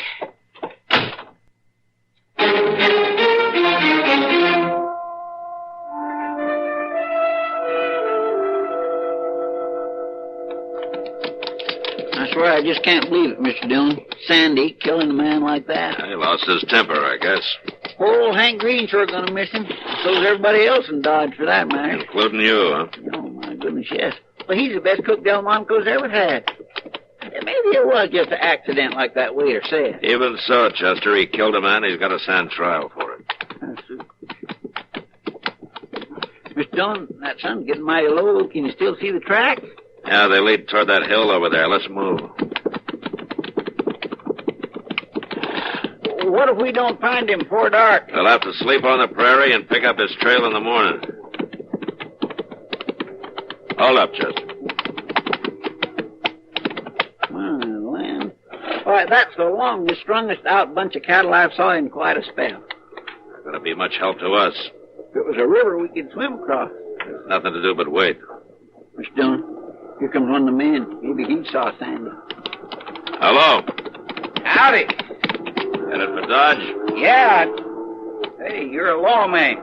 Dillon, U.S. Marshal. My name's Purdy. I'm trail boss of this outfit. What are you doing out here, Marshal? Looking for a man, but your herd cut right across his trail. Well, maybe he's seen us coming, done it on purpose. Well, he's smart enough. Well, I always like to see a man get away. Nothing personal, Marshal. I understand. How's the cattle market in Dodge, Marshal? Holding up fine. Good. This ain't no trail to ride for the fun of it. Well, I better get on up ahead and tell them to start milling the herd. It'll be dark before long. I don't like to push cattle after dark. I appreciate you not trying to cut through them, Marshal. We can wait. Say, I hear there's a good cook in Dodge for a change. A fella come down the trail yesterday, told us about it. Oh, there was. Well, ain't he still there? He's the man we're after. Oh. Well, the men were kind of looking forward to a good meal, Marshal. He killed a man, Purdy. I'm sorry to hear that. I'll tell the men, but they ain't gonna like it, Marshal. Tell him I don't like it either. Yeah. Well, so long. You'd think Sandy King was the only good cook in Kansas. Well, you know a better one. Well, I don't guess I do. Mr. Dillon, you think we lost his trail? If we ever get across there, we might pick it up. We'll have to make camp and wait for daylight.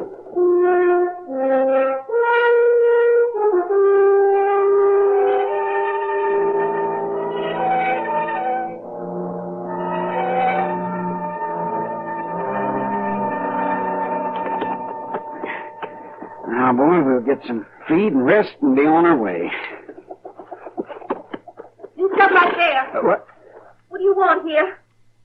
Well, say something. I ain't gonna harm you. How could you? I got a shotgun in her. Now, don't be scared, miss. I ain't gonna hurt you. That's close enough. All right. How come you put your horse in our barn? I had to get him out of the sun, didn't I? You don't mind if I rest a minute before moving on? Well, I guess it's all right. Now, you don't need that shotgun. Must be getting kind of heavy. Well, I didn't know who you was. My name's Sandy. What's yours? Effie. Gus Strayhorn's my pa. I guess you've heard of him. Can't say as I have. Is he around someplace? He rode north today. We got a water hole up by Shale Bluff. Oh. And your ma? I never knew my ma. Effie, you got any cold water up the house? Yes, we do. Could I have some? If it's not too much bother. I'm terrible thirsty. I guess it would be all right. There needs no bother to it. Come on.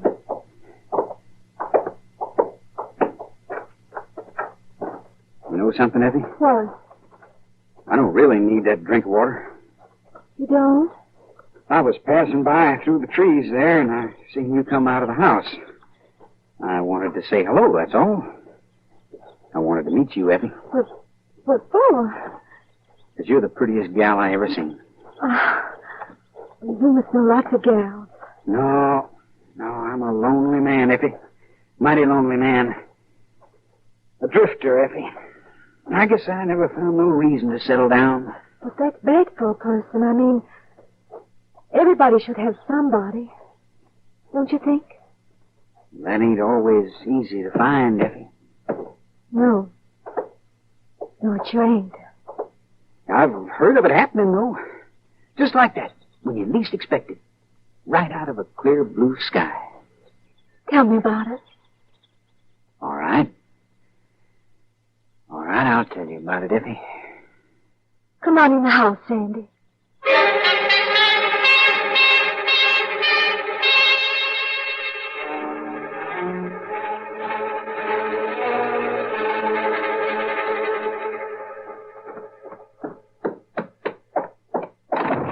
All right, mister. Pa, don't shoot him. I heard you cooing in here.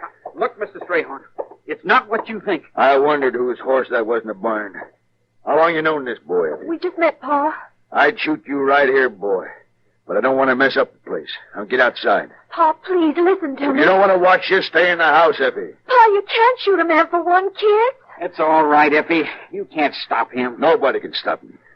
Outside. Pa, please. Please listen to me. Pa, he didn't do anything. Please, Pa, honest. Listen Now to me, you Pa. move right over there, mister. That's far enough. Pa. Pa, please. Hold up! What's going on here? Well, you won't shoot him now, Pa. You know this man? You're Marshal Dillon, ain't you? That's right. Now put that gun away. Okay. That don't mean I ain't gonna kill him. He don't know me, Marshal. He don't know nothing about me. You mean he's wanted by the law? For murder. Oh, no. He's a murderer to boot. Gal, you sure can pick him, can't you? Well, Sandy, looks like we got here just in time, doesn't it? To save me for a hanging? The court will decide that. Where's your horse? In the barn. Go get it, Chester. Yes, sir. Well, he sure made himself right to home. There's gall for you, ain't it? Let's go, Sandy.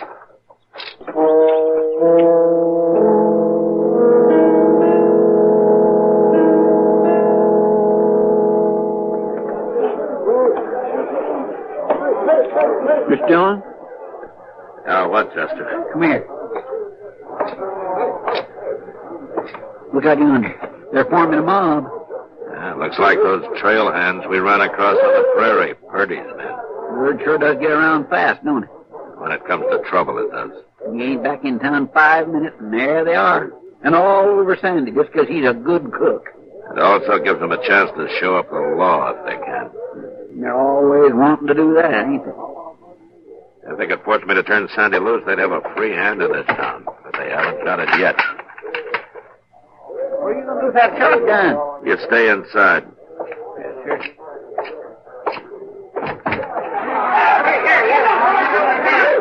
All right. Quiet. Listen to me. Quiet. Sandy King is in jail because he killed a man. And he'll stay there until he gets a trial. Men want him out, Marshal. Now, Purdy, I'm afraid I can't oblige him. Are all these your men? Some of them.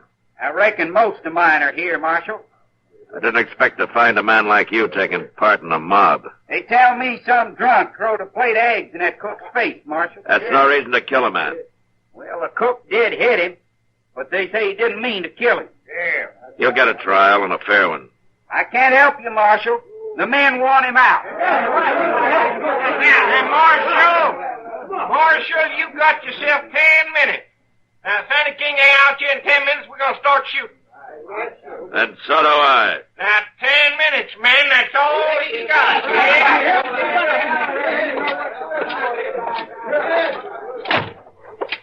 Looks bad, don't it, Mr. Dillon? Yeah. Well, I locked up out back.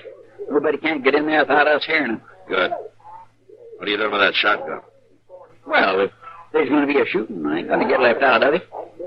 This is a part of the game you don't have to sit in on, Chester. It's all right. I ain't got nothing else to do. You Marshal Dillon? I am. I'm Joe Grissom, Marshal, Texas Rangers. Can I come in? Come on in. I just pulled into town.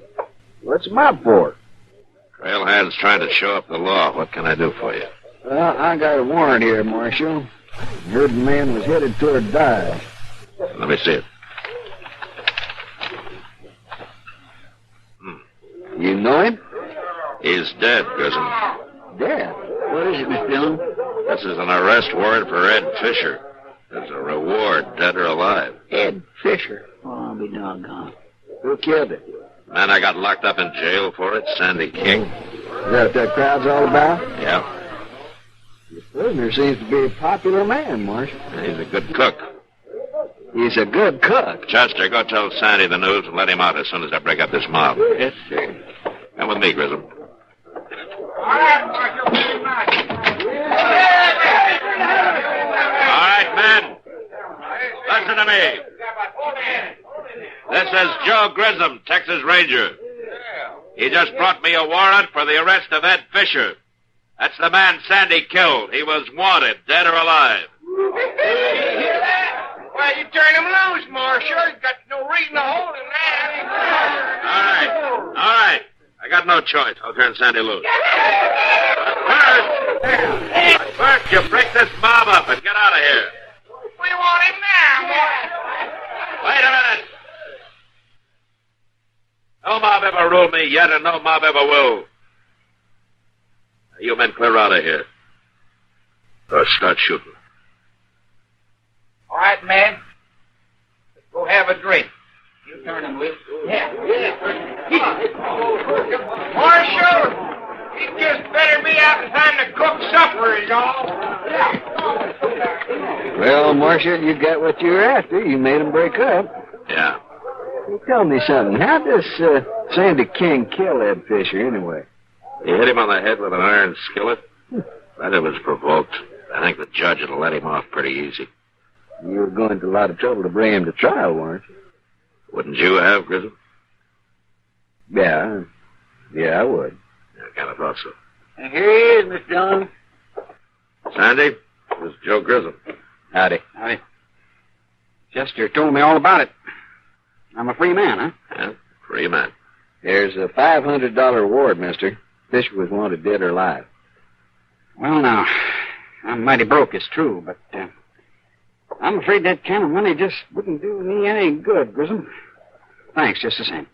Whatever you say. Well, Marshal, I'll be moving on, I guess.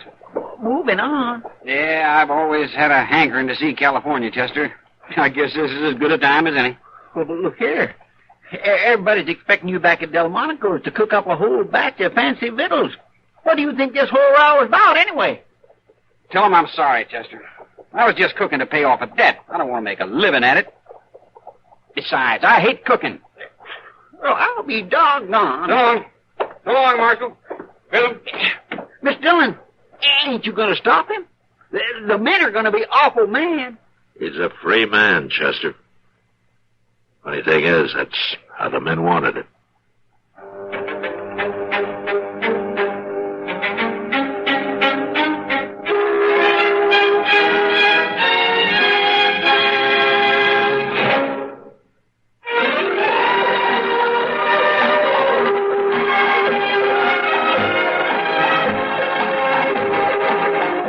Gunsmoke.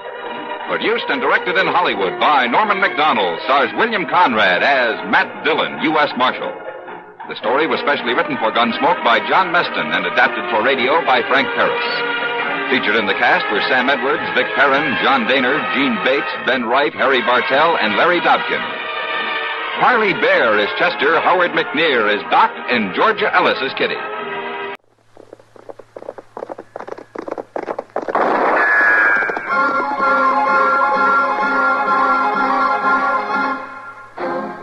Around Dodge City and in the territory on West, there's just one way to handle the killers and the spoilers, and that's with a U.S. Marshal and the smell of gun smoke.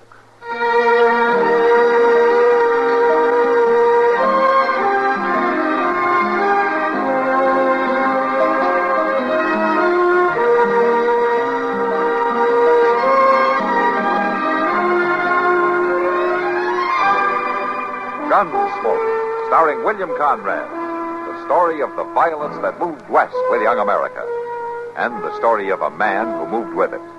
I'm that man, Matt Dillon, United States Marshal. The first man they look for and the last they want to meet. It's a chancy job, and it makes a man watchful and a little lonely.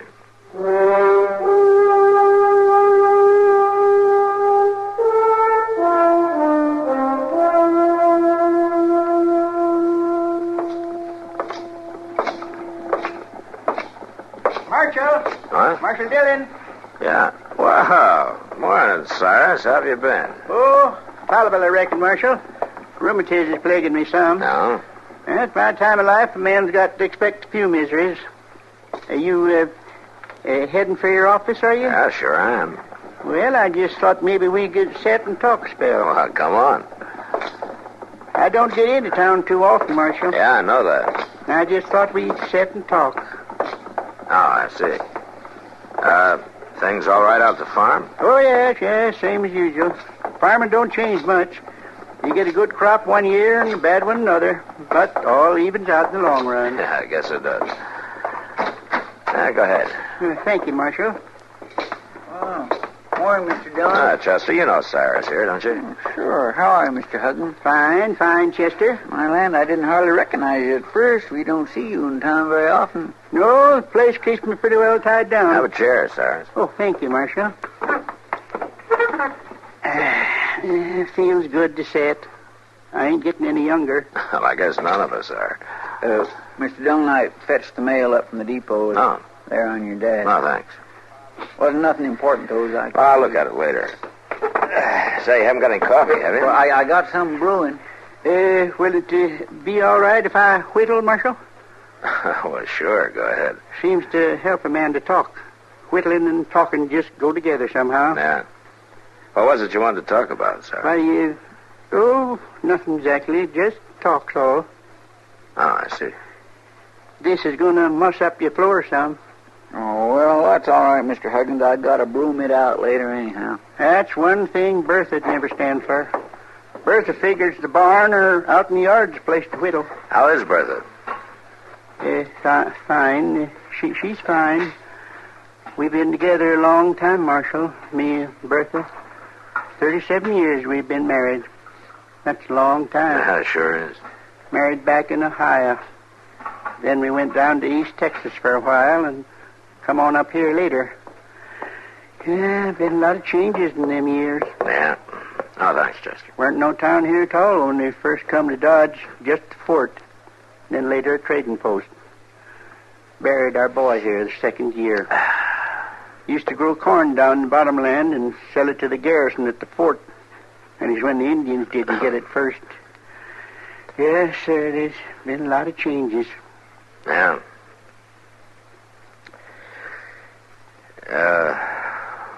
Cyrus, you didn't come clear into town just to sit and talk about the old days, did you? Why, I don't know what you mean, Marshal. I think you do. 37 years we've been together. Through better and worse. Finest woman that ever lived. Marshal, she left me. She what? Bertha, she's run off. Disappeared. Without so much as to buy your leave. Cyrus, that doesn't sound like Bertha. Yeah, she did. Woke up one morning and she wasn't there. I kept figuring she'd come back, but she... Well, maybe she's visiting one of the neighbors. No, they all been by. The one she might have... Well, there must be some reason, Sarah. She just wouldn't up and leave you. She'll be back. That's what I hoped. It's mighty lonely on the place without Bertha. I couldn't even go on without her. And the neighbors, well, they figured I ought to come tell you about it. So that's what I done. Well, how long's she been gone? 3 weeks.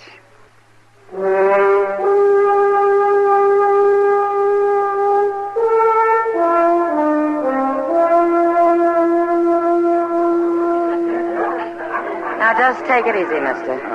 Come on. How about another little drink, sweetheart? No, have a bite now. You'll have to excuse me. Yeah, don't be like that, sweetheart. Sorry, but a friend of mine just came in. Well, I'm a friend of yours, too, ain't I? That's one way of putting it. See you later, mister. Hey, now, I've been spending good money on you. Evening, Matt. How are you, Kitty? You here to talk, drink, and force the law or propose marriage? Well, talk will do, I guess. Well, let's sit down. Where you been for the last 2 days? Trying to find a woman. Well, in that case, Matt. No. This is a particular woman. I'm fairly particular at times. Oh, you're not 60 years old, though. Good of you to notice. And your name's not Bertha Huggins. Oh, yeah, of course. I heard she disappeared. Yeah, disappeared's right. Chester and I have checked every possible way of leaving Dodge City, and as far as we can find out, she's still got to be here somewhere. But where? Yeah, we even followed up the chances she might have hired a wagon or a buggy. Maybe horseback. No, she's 60 years old, Kitty. And she's in bad health, too. Well, doesn't her husband... What's his name? Cyrus? Doesn't he know anything about her? No, just that he woke up one morning and she was gone. It was over 3 weeks ago. Nobody's seen her since. Strange. Matt, you don't suppose Cyrus might have... Well... Oh, no, there's no reason to think anything like that. No, I guess not. I imagine he's pretty broke up over it. He sure acts like it. You know, Kitty, he seems 10 years older all of a sudden. He talks vague, half balmy. Well, by golly, a man steps out just long enough to deliver a baby, and he finds somebody trying to steal his girl. Hello, Doc. He's not trying, Doc. More's the pity. Oh, and you're not my girl, Kitty. More's the pity. Oh, why haven't you ever asked me? Oh, you mind if I sit down here, man? Yeah. Seems to me you're already sitting, Doc. Well, Kitty, the last thing in the world you need is a broken-down old cowtown sawbones. What do I need, Doc? Well, not me. Oh, and not this hard-headed, battered-up excuse for a lawman, either. Oh, I thought he was in pretty fair shape. Oh, pretty close. He's got so many bullets in him, if you drop him in the water, he'd sink like a rock. You don't say. Sure, he'd say anything to keep from buying a beer. Well, now, I just can't out of it, man. Not the way you've been letting my patience disappear on me. Oh, you mean Bertha Huggins? Was she a patient of yours, Doc? You know, come to think of it, Kitty, maybe that's why she ran off. Self-preservation. She better not have done any running. Not in her condition. Oh, was it bad, Doc? It was bad enough. What's wrong with it, Doc? It's easier to say what isn't. Oh, I suppose too many years on the prairie sums it up. Too many 16-hour work days, crop failures, too many nights awake in Indian country. Well, it's sure no country for a woman, all right. It's no country for a human being. So I think I'll get out of it. I'll just marry Kitty here and I'll go back and live in Boston. Don't tempt me, Doc. You'll never leave Kitty any more than I will, or Doc here. I guess. Anyway, I don't think I'd be very welcome in Boston. Oh, well, I'd like to know why not. Thanks, Doc. Well, the beer's on the house, boys. I'll go bring it. Well, what do you think's happened to Mrs. Huggins, man? Beats me, Doc. Not a soul in town has seen her in the last 3 weeks. Not since the morning Cyrus woke up and found her gone. Well, it seems to me he's acting kind of strange about it. Well, he's pretty broken up about it, naturally. Well, yesterday morning I saw him on the street and I asked him how she was. And he said fine. And then he walked right on down to your office and reported her missing. Well, Cyrus isn't getting any younger, Doc. But I asked him to leave her come and see me, and he said he'd tell her. I've got some medicine from St. Louis that I thought just might help her. Mr. Dillon? Oh, yeah, what is it, Chester? Mr. Jonas over at the Journal Story wants you to come over there right away. It's about Miss Huggins. What? Well, there's some fellow come in there trying to sell some second-hand clothes and things, and Mr. Jonas recognizes the stuff. It belongs to Miss Huggins.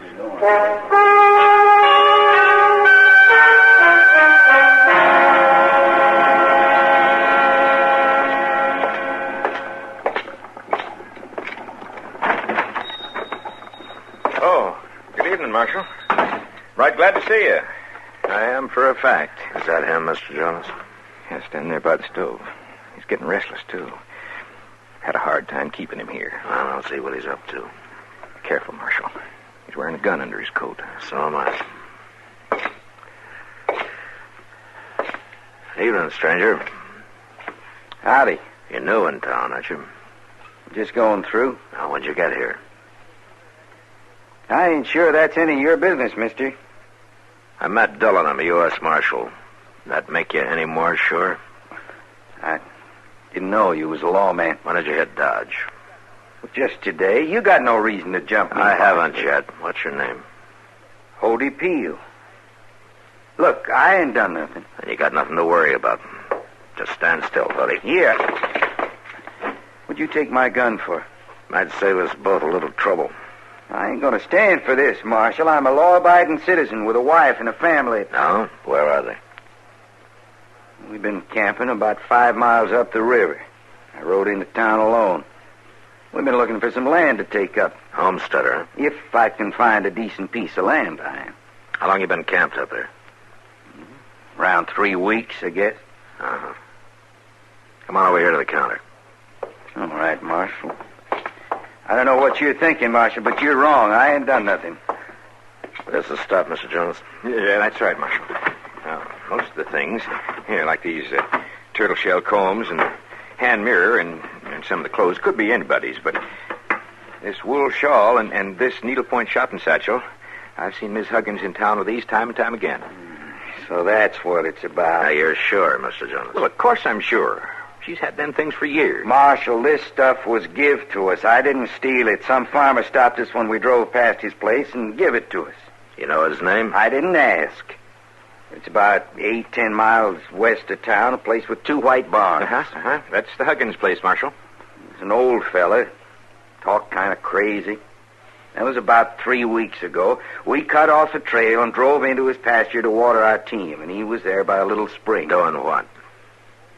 He was busy digging a hole. We didn't hardly notice him at first. Then he took us up to the house and gave us his stuff. Did you see a woman around the place? No, just him. It was dirt from head to foot. It's kind of funny, that hole he was digging. I remember thinking at the time it looked sort of like a grave.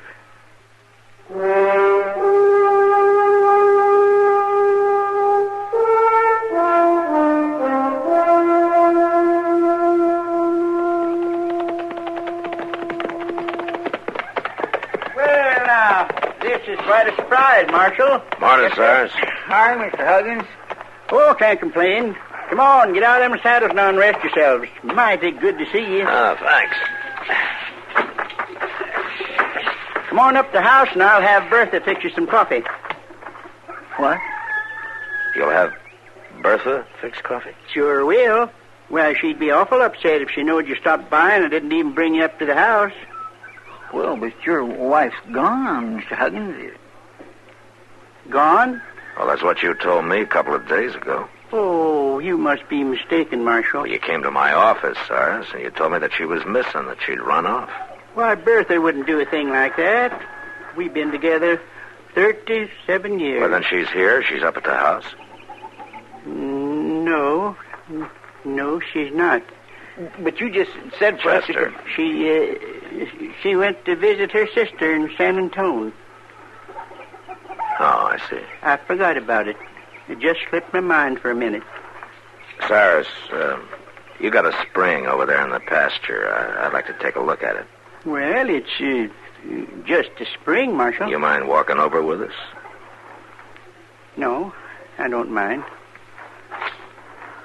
By golly, it's funny about me forgetting Bertha went to visit her sister. Yeah. And you say I come into town a few days ago and told you she'd run off? That's right. Golly, looks like my memory's starting to go on me. Maybe. Funny thing. When it's something that happened way back, I can remember it fine. Like Bertha and me was talking the other day about when we first got married. Remembered it just like it was yesterday. And that was 37 years ago. It's funny. Yeah. Things the last 3 weeks, though, they're kind of clouded over for some reason. When did your wife leave, Cyrus, to go visit her sister? About 3 weeks ago. Well, here's the spring. Yeah. Let's take a look over here. No, I don't want to. Let's go. All right, Marshal.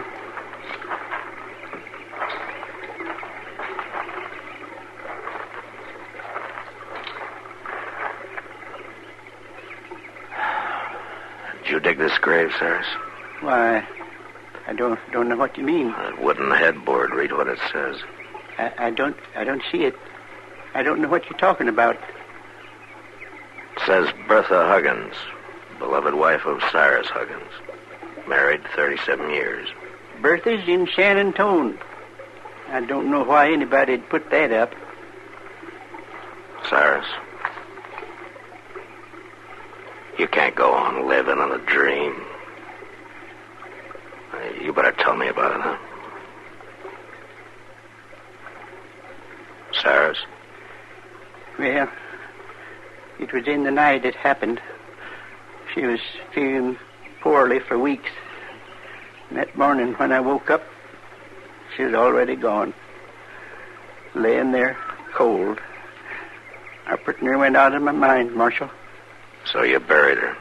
You gave away her clothes and things, huh? I started pretending, I guess, like she went off someplace and was coming back. Pretty soon I started believing it. I had to believe it.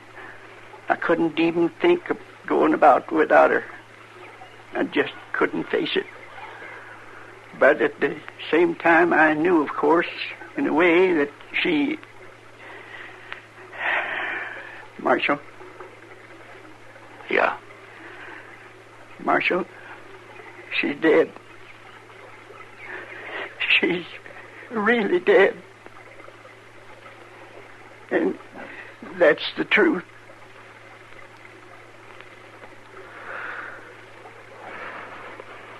Come on, Chester.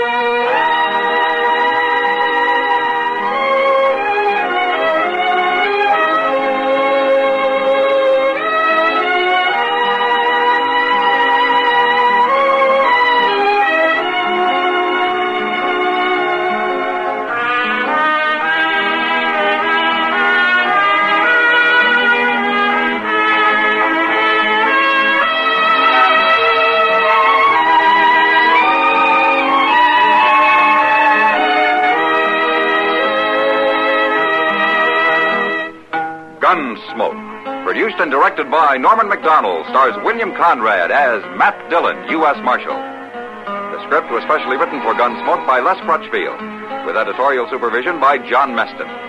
The music was composed and conducted by Rex Corey. Sound patterns were by Ray Kemper and Bill James.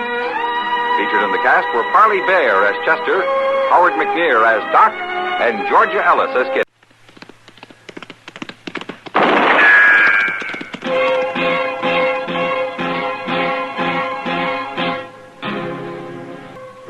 Around Dodge City and in the territory on West, there's just one way to handle the killers and the spoilers, and that's with a U.S. Marshal and the smell of Gunsmoke.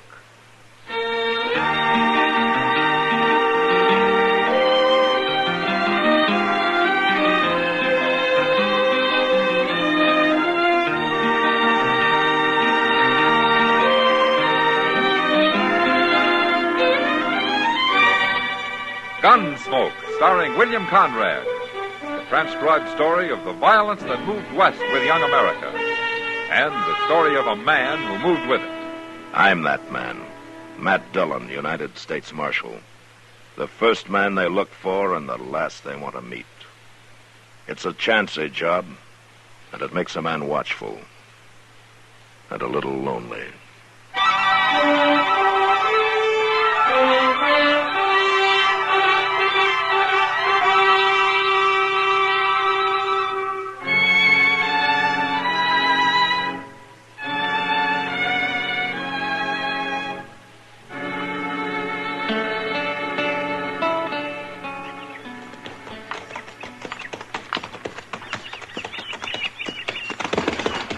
Why don't you watch where you're putting your feet, you jug-headed old fool? Oh, what's the matter, Chester? Oh, this dang horse has tromped in every prairie dog hole since we left Cimarron. He'll break his leg yet. Well, you should have brought your mare. That horse is getting too old. Maybe his eyes are going bad. My gracious, he ain't gone 12 yet. He's just pure ornery, that's all. You know, you've grumbled about that horse ever since you first got him. Why don't you sell it? They ain't nobody in have him. Besides, I kind of like the old goat. You know, I don't think there's a man in the world with as many problems as you have. Well, I don't know that I have too many problems, Mr. Dillon. For that matter, I don't really have none. It's just that my nerves are all tangled up. All right, Chester. Never mind. Yes, sir. Hey, Mr. Dillon, look yonder. There's a wagon, ain't it, over near that dry wash? Yeah, it is. That's a mighty poor place to make camp. Nobody would make camp in the middle of the day, and not unless there were some trees. Well, then why'd they stop? Some kind of trouble, maybe, huh? I will swing around that way and find out. Okay. Looks like one of them big Studebaker wagons, don't it? Uh-huh. Could be their nesters. I don't think so. If they were, they'd likely be trailing some stock. It could be their awful poor nesters. No, they got trouble right enough. Now, you see, they lost a wheel. By golly, they sure have. Yeah, come on. We'll see if they need help, huh?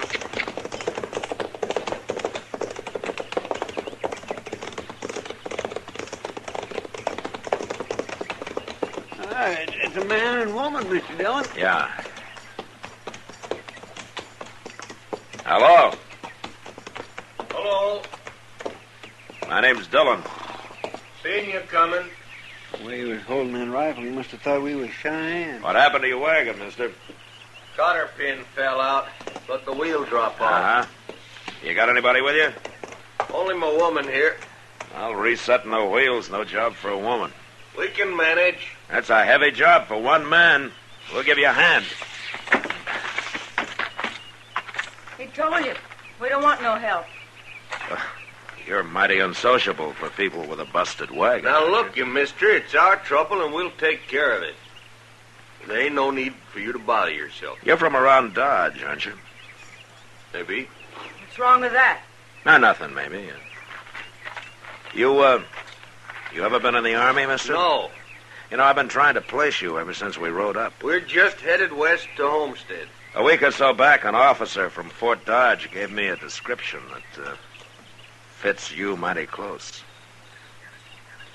I don't know nothing about Fort Dodge. Could be your name is Cook, and you were stationed there with the 26th Cavalry. Mister, you got it all wrong. I don't think so. I'm putting you under civil arrest, Cook, for desertion. Shoot him, Jed. Shoot him. You lift that rifle 1 inch, Cook, and I'll put a bullet in you. All right, Chester. Yes, sir. Go get his rifle. Yes, sir. Jed. You stand back. I'll blow a hole in you. Get it, Chester. Give me that. You fool, Jed. I told you he was Marshal Dillon when I seen him riding up here. I heard you. Then why didn't you shoot him? I couldn't do that, Dillon. Maybe you couldn't. But I sure could.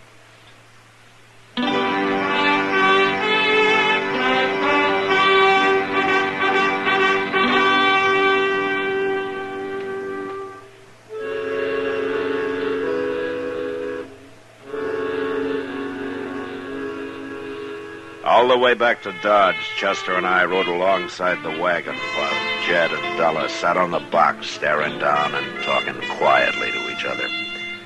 It was well past sundown by the time we found a place for Della to stay and put the wagon up at Moss Grimmick's stable.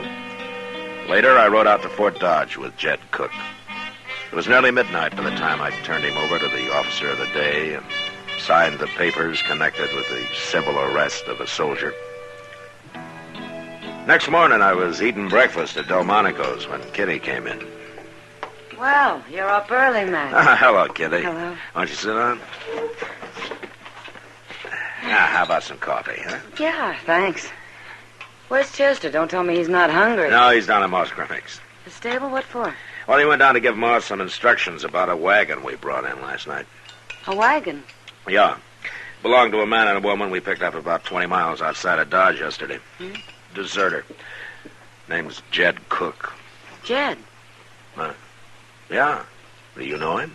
Well, sure I know him. Him and Della Masters both. They've been going to get married ever since Jed got transferred out here to the fort. Well, they'll have to wait a while now. A deserter, huh?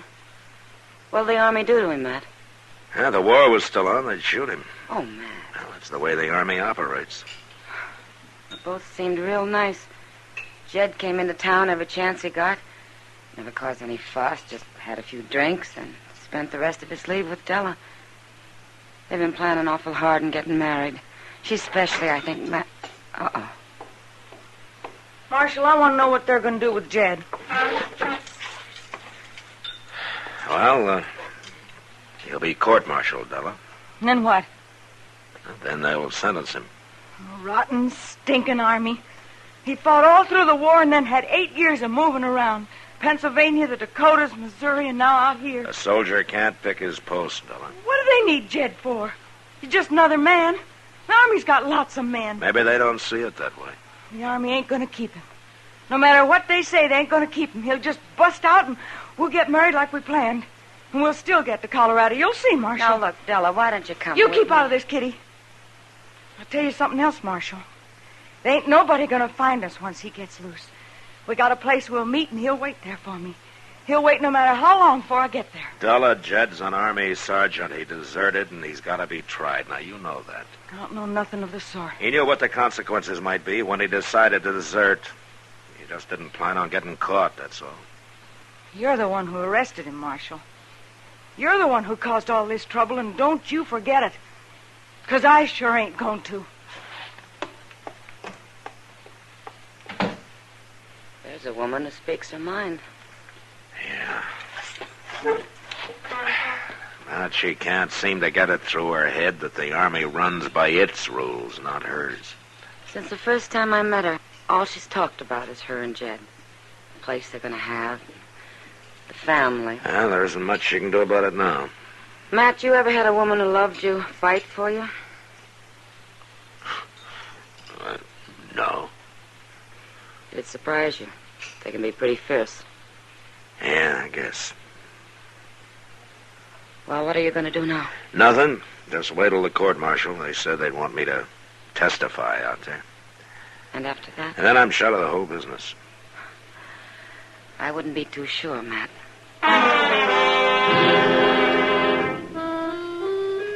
A week later, Jed Cook was brought before a special court-martial at Fort Dodge, and I went out to testify as the arresting civil officer.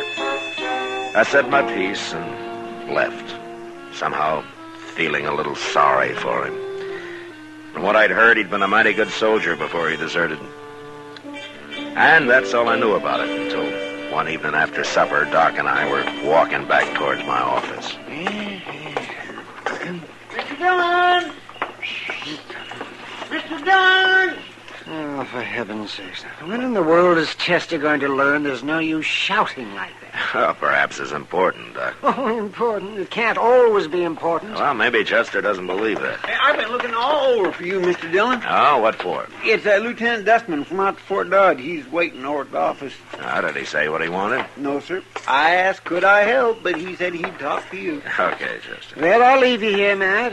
I think a little rye whiskey would kind of soothe my innards after that supper. So I'll see you later, Matt and Chester. All right, Bye, Doc. Doc. Good night. What do you suppose that Lieutenant Dustman does want, Mr. Dillon? Yeah, maybe he thinks that you want back in the Army, Chester. Me? Back in the Army? Anybody who thinks like that just got 2 bricks less than a load. Why, my, back in the Army? All right. Oh, no, sir. Okay, Chester. Oh, my. All right. Lieutenant Dustman. Hello, Marshal. Chester here says you want to see me. Yes, I do. First, let me show you this. Oh, what is it? Read it. Before a special court-martial, which convened at Fort Dodge, Kansas, so forth. Violation of the 58th Article of War, specification in that Sergeant Jedediah Cook, Troop A, 26th Cavalry, did at Fort Dodge on or about the 6th day of March, desert the forces of the United States. I don't need to read this. I know the verdict. Marshal, the court found him guilty of the charge and the specification. He was sentenced to 2 years at hard labor with forfeiture of all pay and allowances due him. Well? Following the court-martial, I was put in charge of the detail taking him to Fort Leavenworth. The second night out, he tricked one of the guards and escaped. Oh. We couldn't pick up his trail, but I believe he circled back to Dodge. Well, if a man had a few silver dollars and wanted to hide here, it wouldn't be too hard. That's why I've come to you. You get more cooperation from the townspeople than the Army can. And I want this man back where he belongs.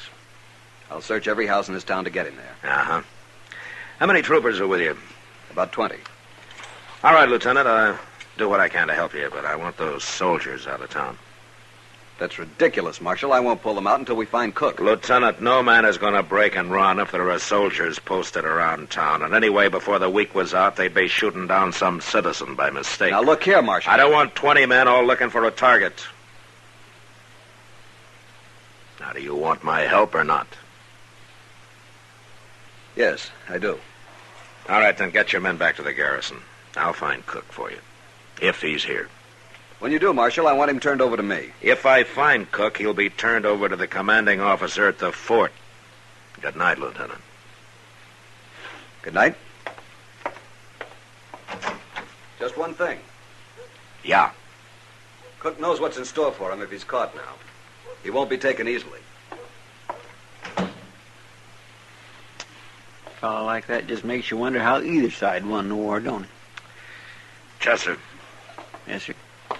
I'm going over to talk with Della Masters. You better stay here. What in the world are you going to talk to her for? She just ain't about to tell you where Jed's at, even if she knows. Maybe not. But if she's sensible, she can make things a lot easier for him. I'll see you later.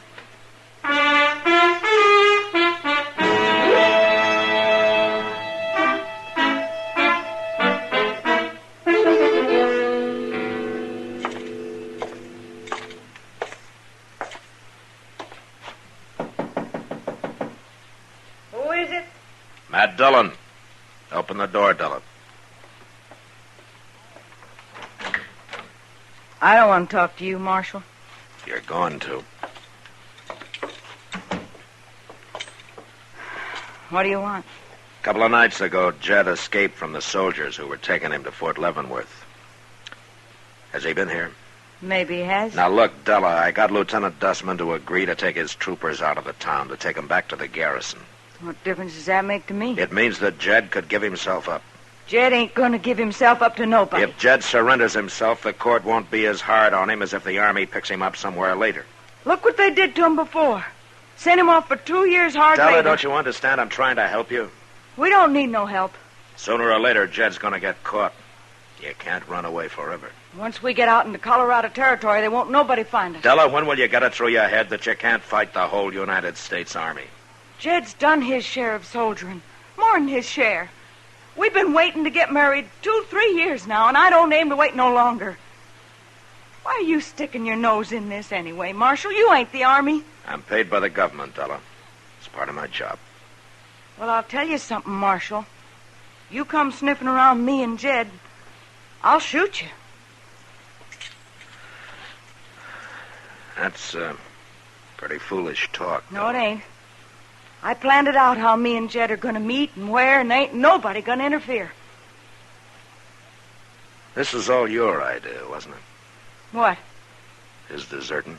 What if it was? I ain't going to wait forever. You're making a mistake, Della. Not the way I see it. I just want my man and the life that goes with it. Besides, I know what's best for Jed and me. Maybe. We'll see. Now, Della. Why? Sooner or later, I'm going to find Jed. I just hope nobody gets hurt.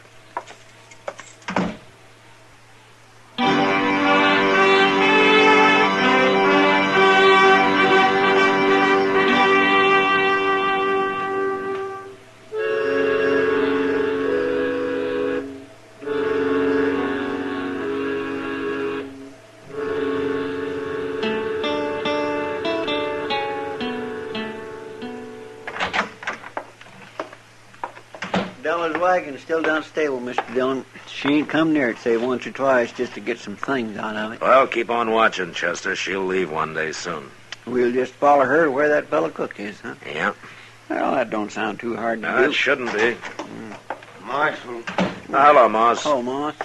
Something's wrong, Marshal. What's that? You know that big Studebaker wagon of Miss Della's down to my place? Yeah, what about it? It's empty. Empty? All her equipment. She took it all out. Well, that don't matter, Ma. She can't get nowhere without that wagon. Just a minute, Chester. Go on, Moose. Well, I don't often have occasion to walk out back near where that wagon is. I just kind of spelled Chester keeping an eye on her like you told me.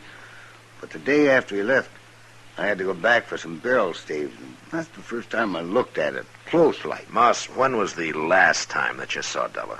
2 nights ago. She was out back in a little spring wagon. Said she'd come by for some blankets out to Studebaker. And you say that she'd been by a couple of times before that, huh? Yes, sir. Well, she's outsmarted us. What do you mean, Mr. Dillon? We missed her. She got her stuff and headed out. You better get our horses saddled, Chester. Yes, sir. We'll swing by our rooming house to make sure she's gone before we try to pick up her trail. Now get moving.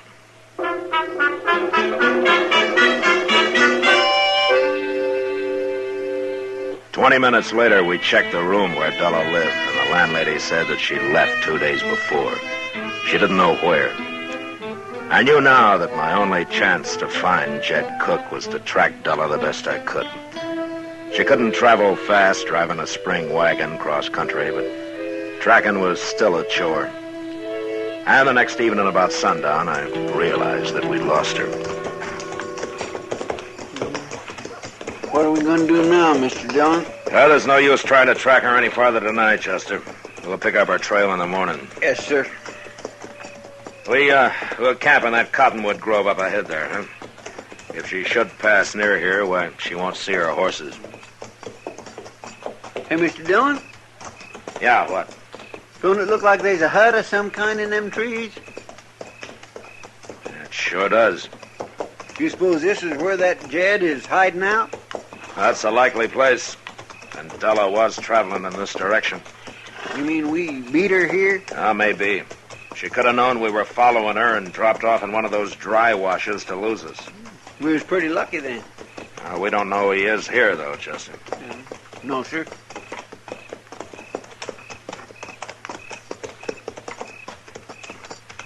All right, we better pull up. We'll go in from here on foot. Yes, sir.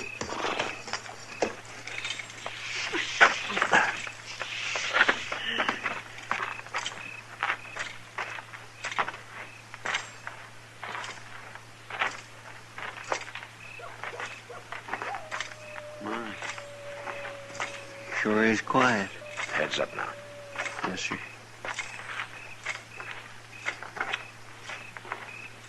I wonder how Della gave us a slip like that. There's no... Oh, my gracious. Mr. Dillon, look. Yeah, I see it, Chester.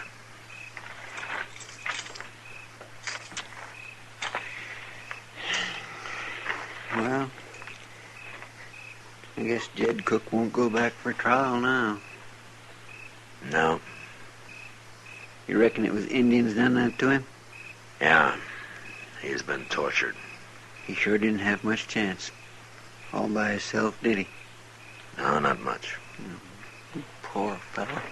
Hold it, Chester. There's somebody over there. It's Della, Mr. Dillon. Yeah. It was Injuns, Marshal. They hurt him. They hurt him real bad. But he was still alive when I got here 4 or 5 hours ago. He was lying right there where he is now. Didn't want nothing, not even water, except for me to talk to him. By Colorado, our farm and such like. Della, And then, after he died, I had a long time alone here. Time to do some thinking. I got things figured straight now. Too bad it took this to do it. Yeah. But it wouldn't have worked the other way. The way I had it planned. I know that now. He only had another year to go. And then he got discharged, and we could have gone to Colorado like we wanted. I loved him so much, I guess I just couldn't wait. Women are like that sometimes. Yeah. Well, what can we do now, Della, to help you? Oh, I buried Jed right here. Right here. He'd like that. It's about as far west as he'll ever get. Now,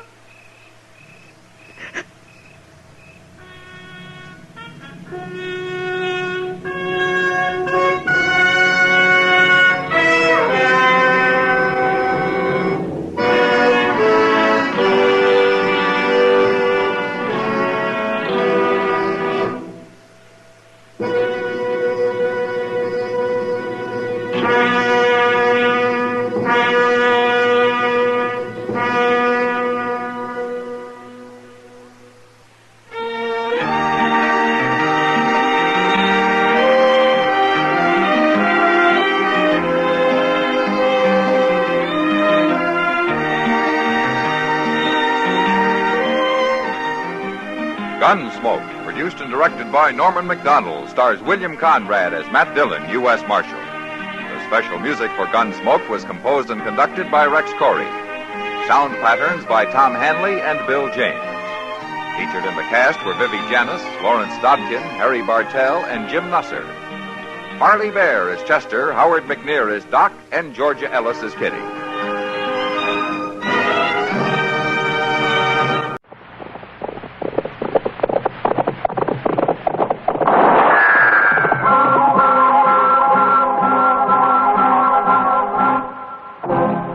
Around Dodge City and in the territory on West, there's just one way to handle the killers and the spoilers, and that's with a U.S. Marshal and the smell of gun smoke.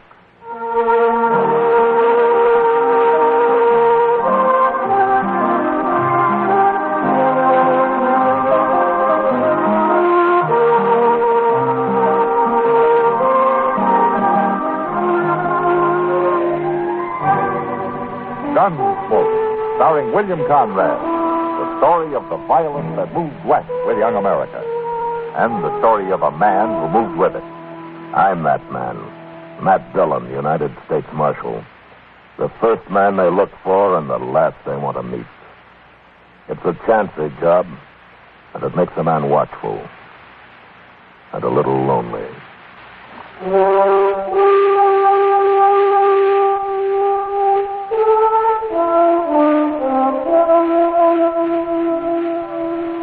Chester and I were 30 miles from Dodge when we ran into the buffalo hunters' camp.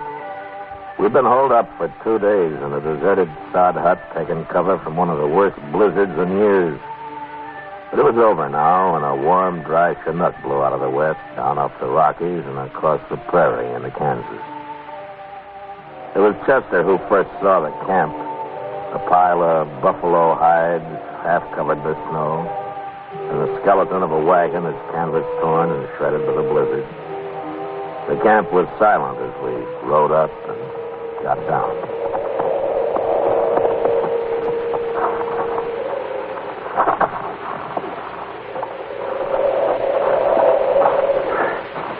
Ain't there a soul here, Mr. Dillon? Maybe they got caught out on the prairie when the blizzard hit, Chester.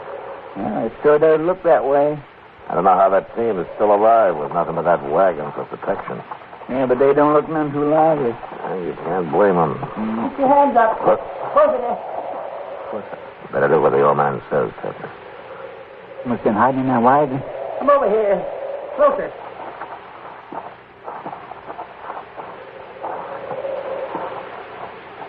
This your camp, mister? Of course it's my camp. Now you two drop them guns. Well, we got our hands up. Isn't that enough? You do what I say. I ain't taking no chances.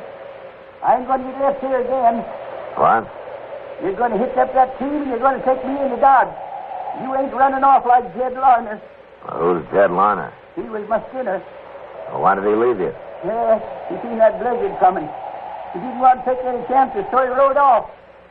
He's probably been in Dodge all the time, warm and cozy. Well, why didn't you go with him? Well, I twisted my leg, my foot, so I can't ride a horse, that's why. Lorner figured driving the wagon would be too slow. You mean he left you here to freeze? I'll kill him when I find him. And I'll kill you if you don't drive me to Dodge. Now, here. He's a U.S. Marshal, mister. He ain't gonna leave you here. A Marshal? Now, why don't you put that rifle down and tell us who you are? All right. My name's Ira Puckett, Marshal. I'm usually up north following a Republican herd, but I come south this year. I'm getting old, and I thought it'd be warmer down here. You sure made a mistake about that, didn't you? You'll get me into Dodge, won't you? Yeah, sure, of course we will. That foot I twisted, I don't feel nothing in it. It must be froze. Yeah, it could be. I'll kill Jed Larner for this. Now, you forget about that, Puckett. I'm not taking you back to Dodge just so you can hang. I'll forget it till I find him.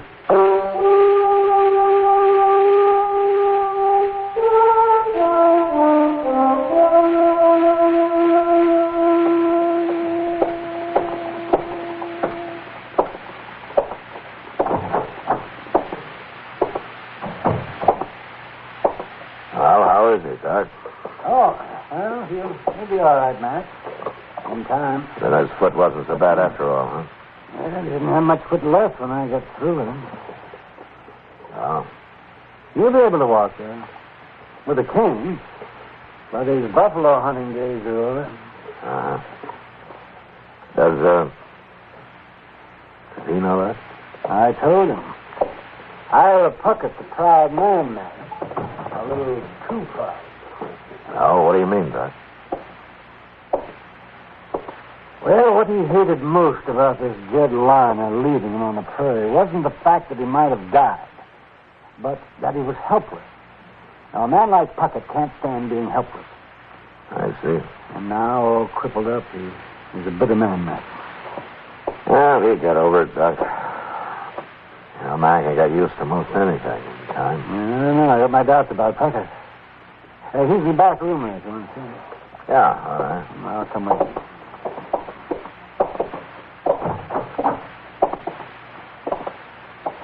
Hello, Puckett. Marshal? Well, how you feeling? Yes. Doc tell you what he done to me? Yeah. He ruined my foot. I saved your life, Puckett. And I ain't sure I'm grateful, Doc. You're going to be all right, Puckett. You'll be able to get around. Yeah, like old woman. What am I going to do for a living? I ain't one of you city people. I live off the country. I always have. I'm a man, not a dude. You'll get used to town life. And, besides, you'll find men here, too. Yeah, what kind of men? Walking around all slickered up, parting their hair in the middle and bowing to the ladies. Ain't one of them could do half the things I'd done. Well, I was living with Comanches when most of them were sniveling in their mother's apron. I know. But you'll find something to do. I'll help you. You will, huh? Sure. Then help me find Jed Larner. Bring him in here so that I can kill him with my bare hands. What does he look like, Puckett? No, he's tall, black hair. Got a big scar running across one eye and halfway down his right cheek. Good. I'll try to find him.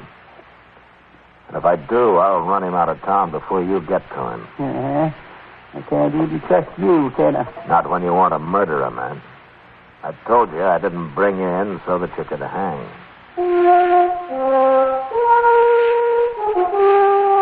The next few weeks, I kept a sharp eye out for Jed Larner, but he must have headed for some other part of the country. Anyway, he never showed up in Dodge. That time passed, and Ira Puckett was able to get around a little bit.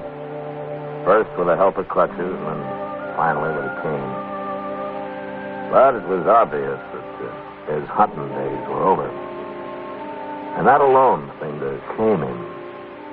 And then one night, his pride really got a blow. I was at the Long Branch having a beer with Kitty when it happened. Oh, this is a great way to start the new year, Matt. Oh, what do you mean, Kitty? Well, Oh, last year I was hoping maybe I'd be in San Francisco by now. San Francisco? Yeah. You never told me. What would you have done about it? Nothing, I guess. But, why San Francisco? No blizzard, no dust, no cowboys. Yeah, but they got fog. And all those sailors and miners aren't any more gentle than these cowboys, you know? Yeah, I know. Imagine going to dinner in a carriage, eating off a tablecloth, dancing on a hardwood floor. You know, I think you're spoiled, Kitty. How could I get spoiled? Here in Dodge City? You know, I always... Oh, what's the matter, man? That man at the bar there, he just turned around. Hmm?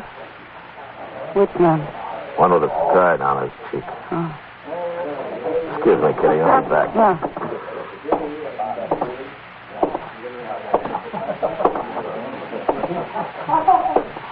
Oh. Evening, Marshal. Evening. Before you staring at me, Marshal. Your name's Ted Lerner? What if it is? How long you been in town? About an hour. Marshal, something wrong? You remember the big blizzard we had? Whoa, who don't? We all do, I guess. Especially Ira Puckets. What? He didn't die, Lerner. Well, that's fine. I went back looking for him. I wondered where he'd got to. Yeah, I couldn't... sure you did. Well, it's true. Puckets here in Dodge, Lerner. Yes? And if he finds you, he'll kill you. But he isn't gonna find you because you're leaving right now.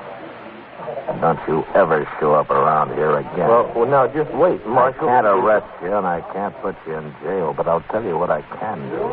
What? Suppose I just let everybody here know that you're the man who ran off and left Ira Puckett to die. Oh, no. You know, they'd tear you apart, Lerner. Don't say nothing, Marshal. They'd set you on fire. Don't tell him. I'll leave, Marshal. I'm leaving right now.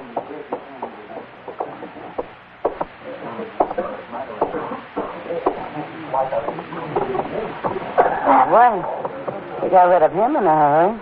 Well, I just saved him from being shot. And Ira Puckett from hanging for it, Kitty.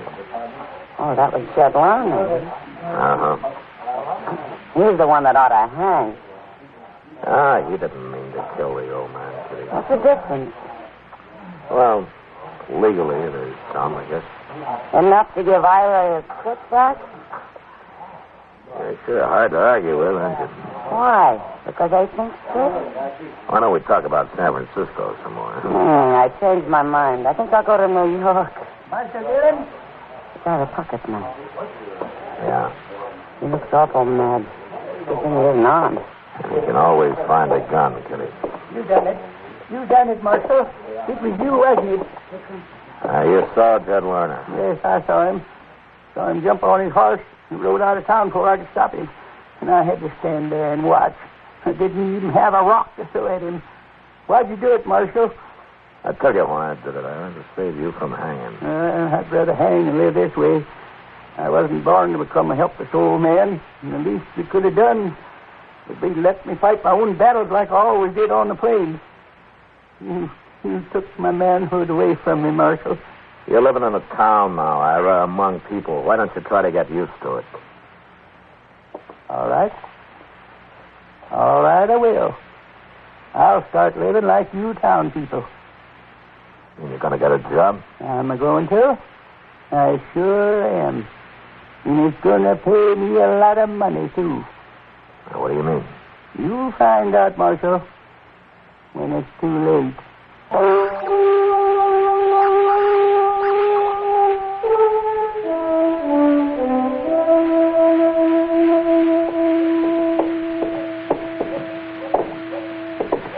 My, but ain't it a nice morning, Mr. Dillon? Yeah, thanks to that wind we had last night. Well, it kept me awake. Huh? All night? Well, no, sir, I wouldn't say all night.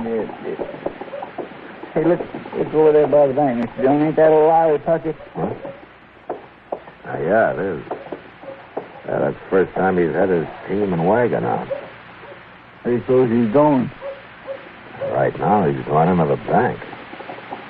What's he carrying that shotgun for? He can't go hunting in the bank. Oh, yes, he can, Chester. Come on. Well, Mr. Dillon, you don't even say old Pucket's going to hold that bank up. Well, he said last night he's going to start living like town people. Get a job and make himself a lot of money. This could be his idea of how to do it. Yeah, he sure couldn't have no Lauries to carry that shotgun in there, could he? Here, you going in after Mr. Dillon? Yeah. Yeah, but he's got a shotgun. Chester, look. You take his wagon and team off somewhere and lead him out around the back of the bank, out of sight. And maybe we can handle it without a shooting. Go on. All right.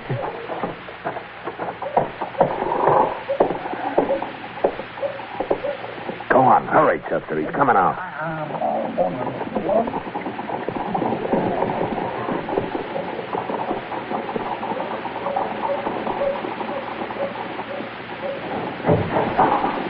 Well, come on out, Puckett. Marshal.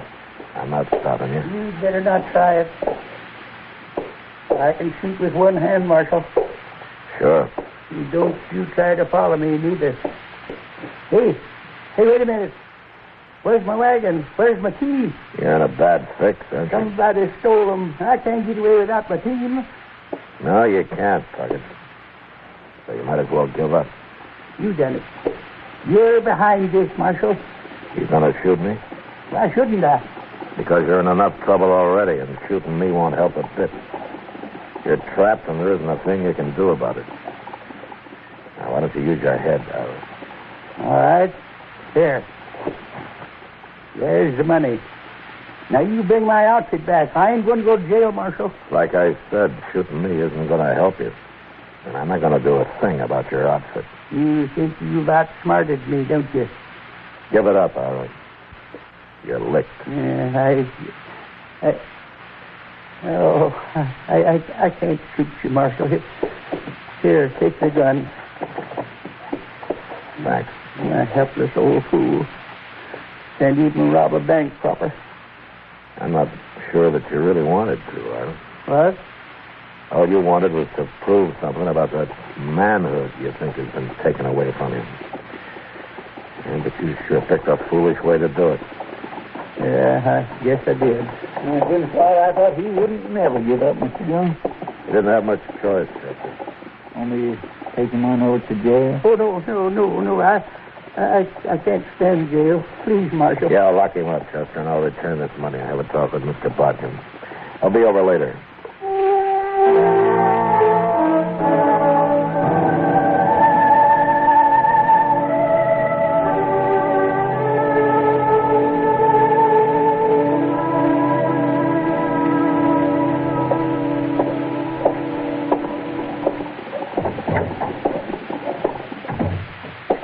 I told you to lock him up, Chester.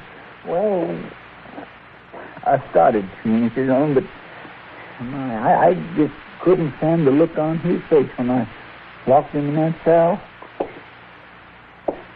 You know, Ira, it seems to me that everybody treats you pretty well. Yes, everybody but Jed Larner. Yeah, that's true, but Chester and I brought you in.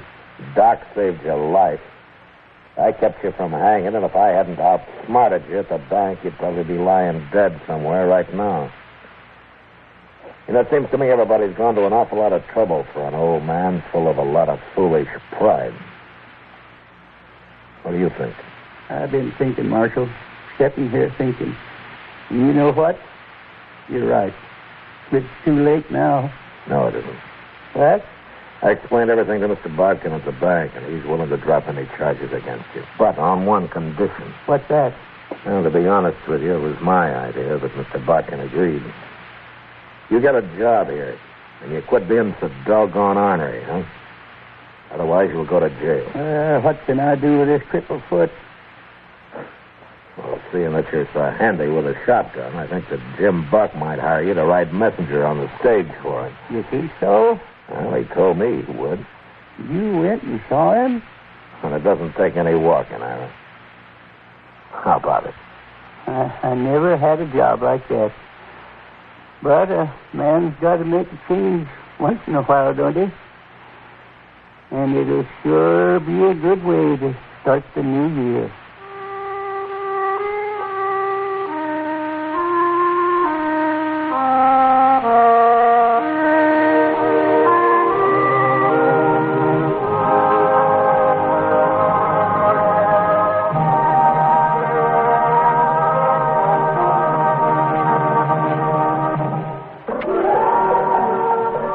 Gunsmoke.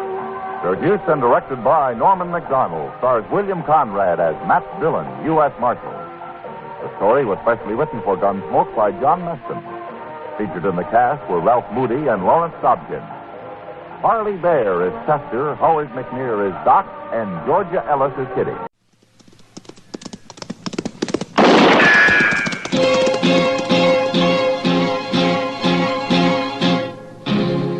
Around Dodge City and in the territory on West, there's just one way to handle the killers and the spoilers, and that's with a U.S. Marshal and the smell of gun smoke.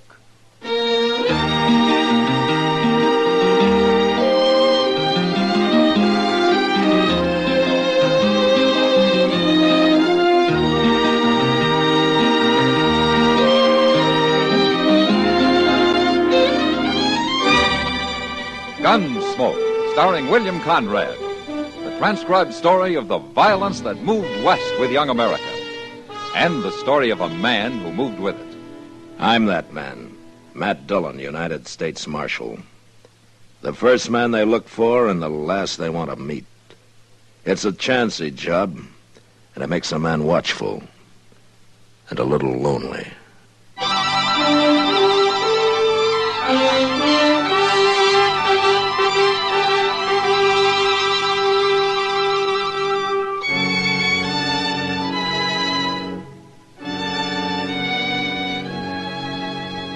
Most people think of Dodge City here in the 1870s as a wild, lawless town, swamped with exciting women and strong, daring men. The men they picture as fighters, the kind who stand up for almost no reason at all and gun each other down with as little regard for their own lives as they have for their opponents.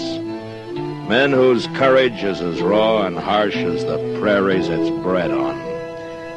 Well, this is the picture. But it isn't quite complete. We got our share of cowards, too. Like the one whose work I ran into the night I found a note on my door. Said come up to Doc Adams' office as fast as I could.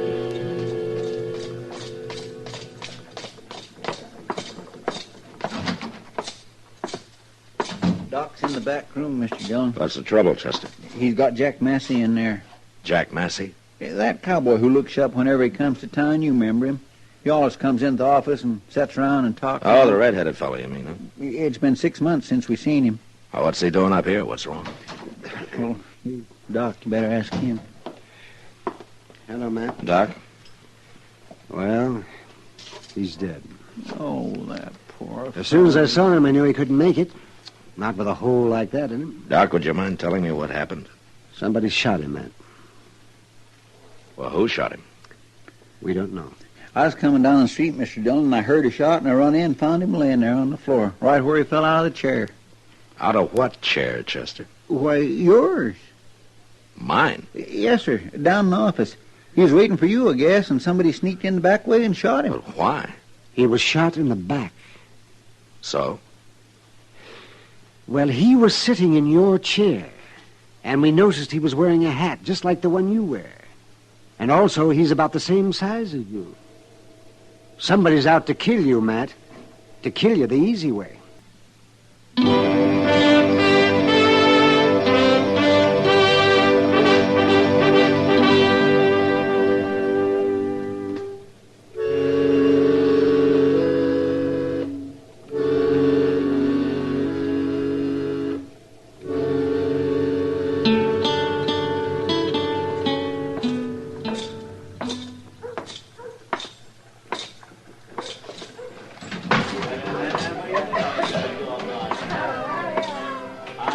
Evening, Matt.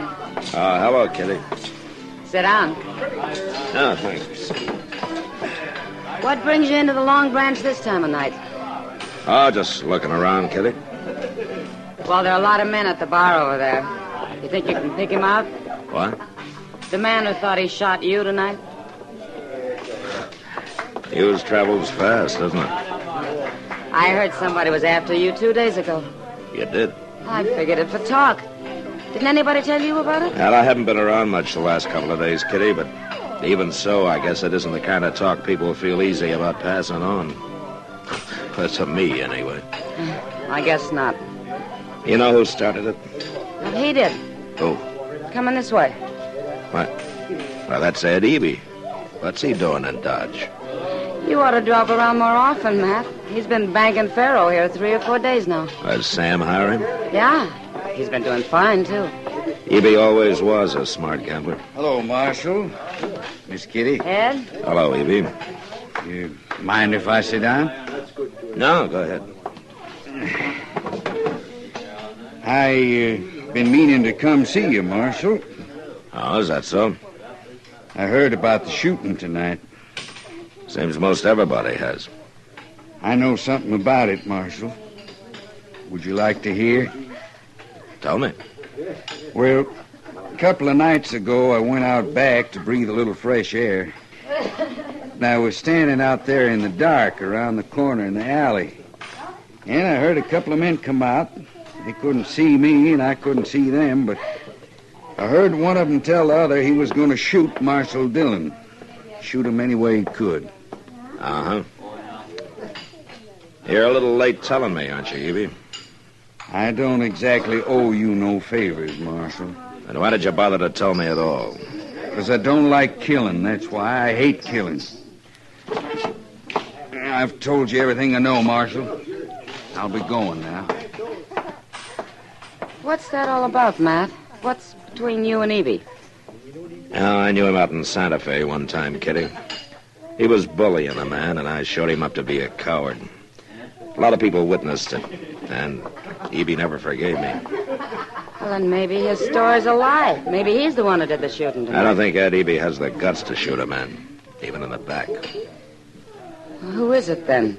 Haven't you any idea? No. That there are a lot of men who'd like to see me dead. I know. I'd be willing to take my chances with anybody who'd face me. It's the man who shoots out of the dark I'm afraid of.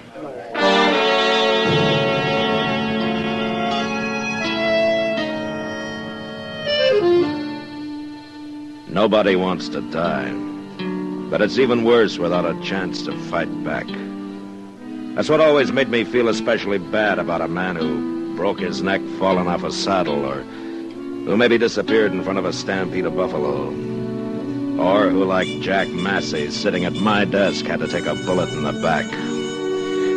That's not dying. That's being slaughtered like a hog in a pen. Robs a man of everything he's lived for. And it made me mad. Made me so mad I lost my sense of caution. Like the night Chester and I were walking up Front Street after supper. Well, if I was in your boots, Mr. Dillon, I'd hie me out on the prairie for a spell. Oh, you would? You bet I would. Out there you can see a man coming a mile off. I don't think he'd like that, Chester. Yeah, I guess you're right. He'd never follow you out into the open. Not him. Or them. You think they might be more than one? Might be. Doggone it, Mr. Dillon. Why don't you hire some men to hang around as a sort of a bodyguard? Then nobody'd dare try ambushing you. The sooner they try, the better, Chester. Get it over with one way or the other. I wished I was as cool about it as you. I'm not cool, Chester. I'm mad. You sure got a funny way of showing it. Now, if I was mad, I'd be hopping around like a bronc with a burr under its tail. I'd be a slaunching and slathering with foam on my mouth. Get out, Chester. He's up there in the alley. Yeah, I'm going after him. Oh, I'm going with you. You stay here. No, by golly, not this time. No, sir.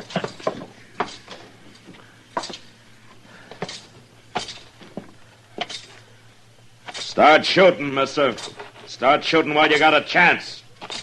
I sure will. He's by that barrel, Mr. Dillon. He's leaning on it. Yeah, I see him. I'll shoot you. I'll shoot you good. Drop that gun.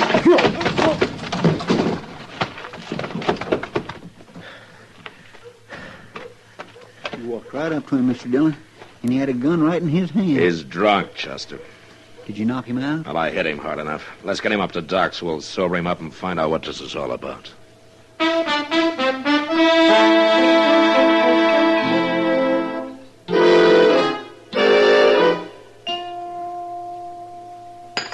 Don't put that cup down yet, fella. Not before you drink every drop of coffee in it. I'm drowning in coffee, Doc. I said drink it. Yeah, there. No more, Doc. I'm sober now. Yes, well. Matt. Yeah, Doc. He can talk straight now. It's about time. What's your name, mister? Nat Swan. But I didn't mean nothing, Marshal. I didn't know what I was doing. Honest, I didn't. Then I'll tell you. You were trying to kill me. No. No, don't hit me. Don't hit me.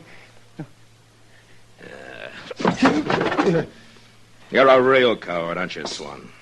Even to shoot me in the back, you had to take on a load of whiskey. I got nothing against you, Marshal. I come to town and heard all that talking and thought I could make a name for myself if I'd done the shooting. Ain't no more to it than that. Oh, listen, no more to it than that. Well, nothing personal is what I mean. I should have put strychnine in that coffee. What are you saying, Doc? Never mind, Doc. I believe you, Swan. Oh, you do? Well, it's true. Honest it is. Yeah, it's true, all right.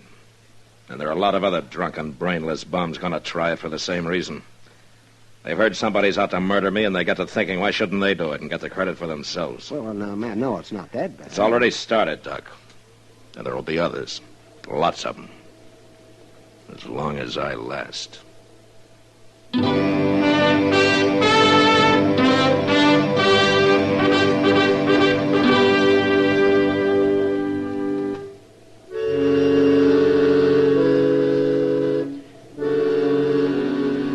Chester and I rode Nat Swan down to the Arkansas. Told him to get his horse across and to keep going.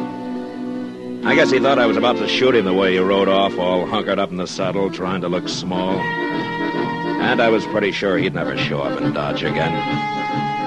Now that'd be one less glory hunter to deal with. But the thought of how many were left waiting in the alleys, hiding in the shadows, well, it made me jumpy. But I didn't realize how bad off I was until we got back into town, rode into the stable.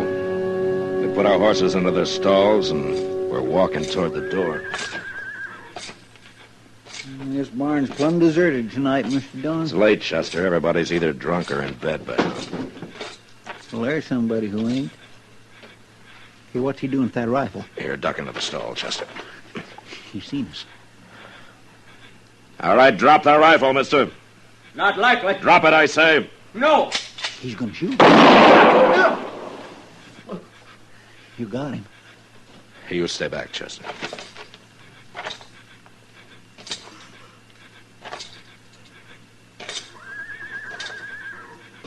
Don't shoot. Don't shoot again. Pick up his rifle, Chester. I got it. Last you, mister. You put a bullet in my lung. Who are you? I've never seen him before. Why do you care who I am? You've got to kill me. That's what you done. Why were you after me? Somebody hire you? Tell me. You shoot a man down, and then you try to blame it on him. Maybe he wasn't after you. I ain't after nobody. I come for my horse, that's all. I think he's telling the truth, Mr. Dillon. Dillon, you're the marshal. What? Who did you think I was? I heard talk somebody was out to shoot you. It wasn't me. I was just trying to get home to Texas. I ain't gonna make it now. Well, I heard you lever your rifle, mister. You're about to shoot. I thought I was being held up. The way you hollered at me. Oh, my goodness, Mr. Dillon. He ain't got nothing to do with this. Of course I ain't. If I was you, Marshal, if there's talk about somebody after me, I'd find out who's making the talk. I wouldn't go around shooting innocent people. Somebody's got you outsmarted. We'll get you up to Doc's, mister. He'll take good care of you. Don't bury me in a blanket, Marshal. Fix me a box, will you? Promise me you'll fix me a box. Yeah. Yeah, I promise. I can't swallow no more. I'm gonna drown.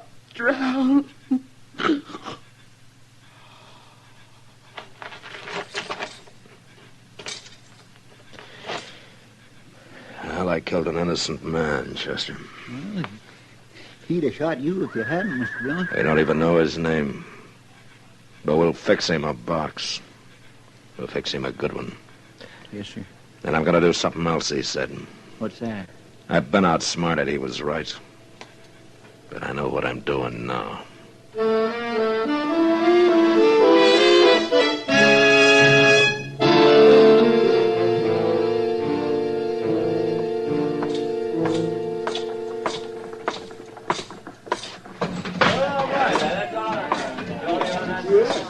Hello, Matt.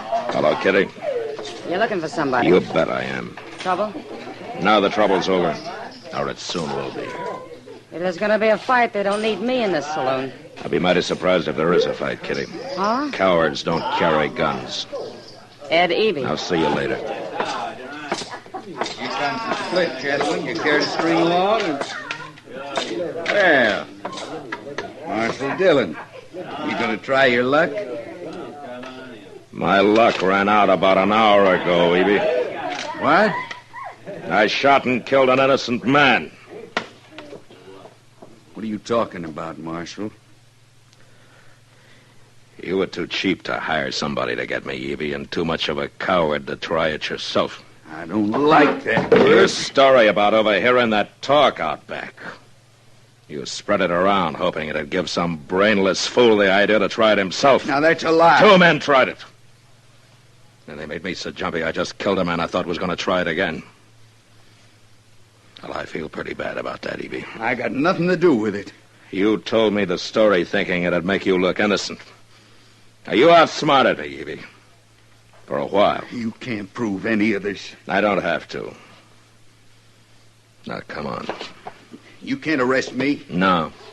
Then I'm going to lock you up, and tomorrow I'm going to run you out of town. No. 2 innocent men have died because of your cowardice, Evie. I wish I could hang you for it. Don't you call me a coward. You're the worst coward I ever saw. Shut up. You stop saying it. You're doing just what you did out in Santa Fe.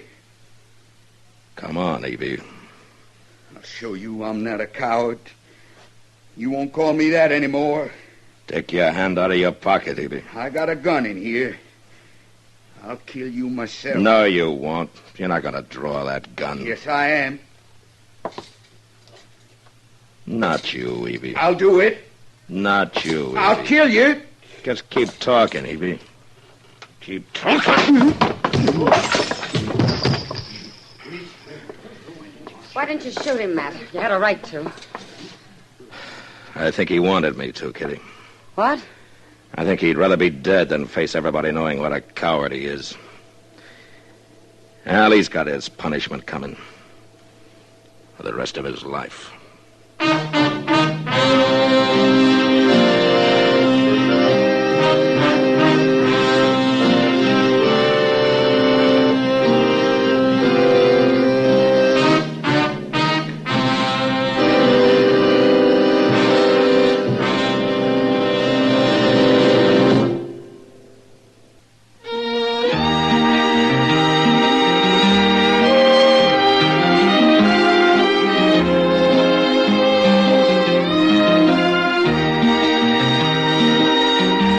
Gunsmoke, produced and directed by Norman Macdonald, stars William Conrad as Matt Dillon, U.S. Marshal. Our story was specially written for Gunsmoke by John Meston, with music composed and conducted by Rex Corey. Sound patterns by Tom Hanley and Ray Kemper. Featured in the cast were Vic Perrin, John Daner, and Jack Edwards. Parley Bear is Chester, Howard McNear is Doc, and Georgia Ellis is Kitty.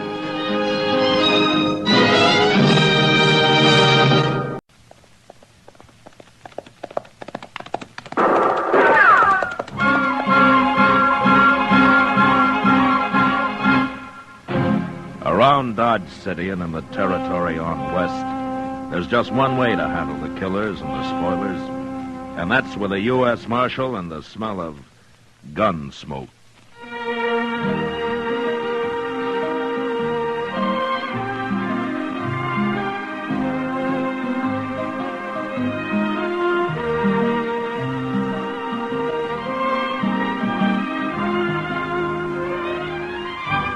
Gunsmoke, the story of the violence that moved west with young America.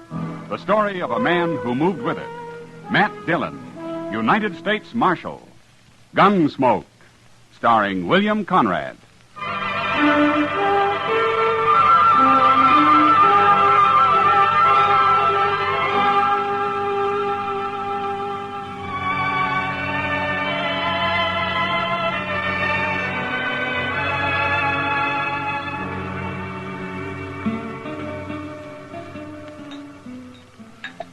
You sure are slow with that beer, Doc. I'm ready for another one. You had enough last night, Chester. Matt told me you were still asleep at 9 o'clock this morning. Oh, I was. And it was mighty kind of him not to wake me up.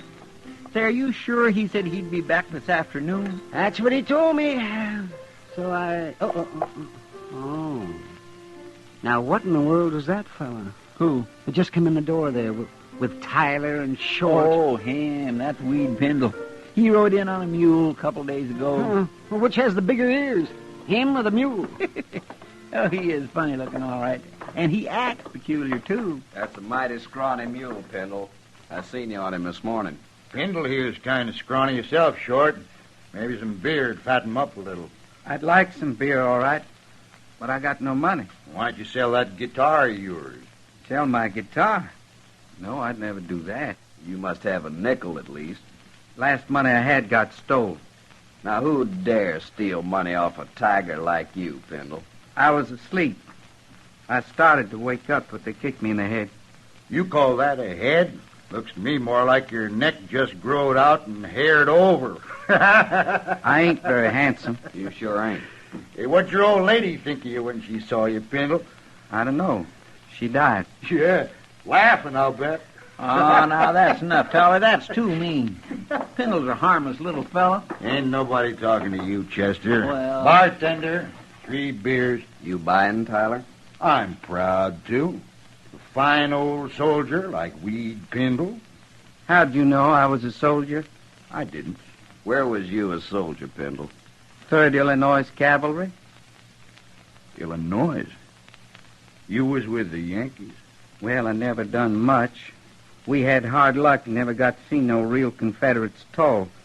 Just a bunch of ragged-tailed bushwhackers in South Missouri. They was led by an old chicken thief named Klein. Yeah, so there was. Tell me something, Pendle. Did you ever kill any of Klein's men? A few, before I got shot myself. They caught some of them after and hung them, but I never did see a hanging. You never saw a hanging? Nowhere. I never did. That's so. Well, Pendle, you're in luck. Since we was kind of in the war together, so to speak, I'm going to show you a hanging. You're about ready, ain't you, Short? My rope's on my saddle. I'll get it and meet you out back. They going to be a hanging? Real hanging? There sure is. You're lucky, Pendle. You run into us just in time. What are you talking about, Tyler? Who are you going to hang? It's a kind of surprise, Chester. You can watch, too. Here. You know it's against the law to hang people around here? I saw Marshal Dillon ride out town this morning. When he gets back, it'll be all over. And don't you try to buck me in Short, Chester. You'll die if you do. Come on, Pendle. You don't want to miss it. Sure. What do you suppose they're up to, Doc? And I don't know, Chester, but I'd like to find out. Yeah, I guess we'd better. I sure do wish Mr. Dillon was here. I never did think much of Tyler and Short. They play no good. I'm worried, Doc. Yeah, there they are. Why, it's Pendle. They got a rope around his neck. Of course, you won't see all the hanging, Pendle, just the start of it. What are you hanging me for? I ain't done nothing. You was in the 3rd Illinois Cavalry. Well, sure. We was fighting under that old chicken thief Klein in South Missouri. It's a real pleasure to hang a Yankee like you. But I only done what they told me to. I didn't kill nobody on purpose. All right, now, wait a minute, you two. You've gone far enough. Shoot him, Tyler. You go shooting anybody, and you'll be the ones to end up on a rope. Doc ain't armed. He never is. Go on, Tyler. All right. You can try it. But you're sure going to have to kill me before you hang anybody. I'll kill you. You'll have to kill me, too, Tyler. Mr. Dillon. Now, where'd he come from? Take your rope off that man's neck, Short, and do it quick.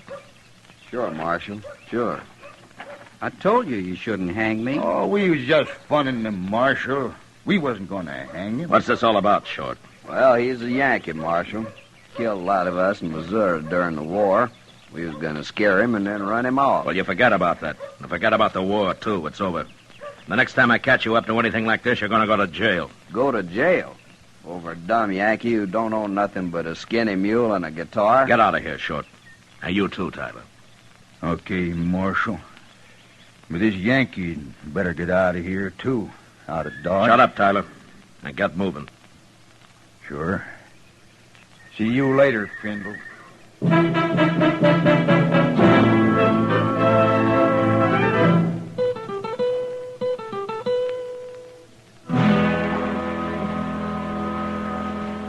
Pendle, Marshal Dillon's here. He wants to see you. I sure do thank you for letting me sleep in your jail last night, Marshal. Where you been sleeping before, Pendle? With my mule. I always do. Huh? I hear you broke. What do you do for a living? I never did nothing much, Marshal. Just ride around on my mule. Well, what about your guitar? Don't you ever play and take up a collection or something? Oh, no, Marshal. I wouldn't do that. Why not? Can't you play well enough? I don't know, Marshal. I never played it for nobody to hear, except me. Ah. All right. Chester, take him over to the Texas Trail, huh? Maybe Sam can give him a job of some kind. Well, it wouldn't be steady, would it? Well, I don't know, but why shouldn't it be? Because I'll be leaving in a day or two. Oh? Where you headed? Nowhere. Nowhere? Just ride around on my mule. I always do. Pendle, where are you from, anyway? I was born San Benito. Oh, on the Rio Grande? Yes. I left soon after. Took my guitar with me, though. Never did go back. Well, if you're from Texas, how come you fought in the Union Army? I don't know. One army's just like another, I guess. Yeah, well, maybe you're right at that. Chester, take him over to Sam's. All right, sir. I left my guitar back. I'll go get it. He sure is a peculiar little fellow, Mr. Dillon. Yeah, pretty helpless, too. You think Short and Tyler will bother him any more? Well, knowing them, I believe they'd have hung him yesterday if they could have. You tell Sam to let me know if they even start talking to him again, huh? Yes, sir, I will. They're about the meanest pair of men I ever knew. Yeah, they are. And they'll think of something. Well, Pendle said he's leaving in a day or two. I hope that's soon enough, Chester.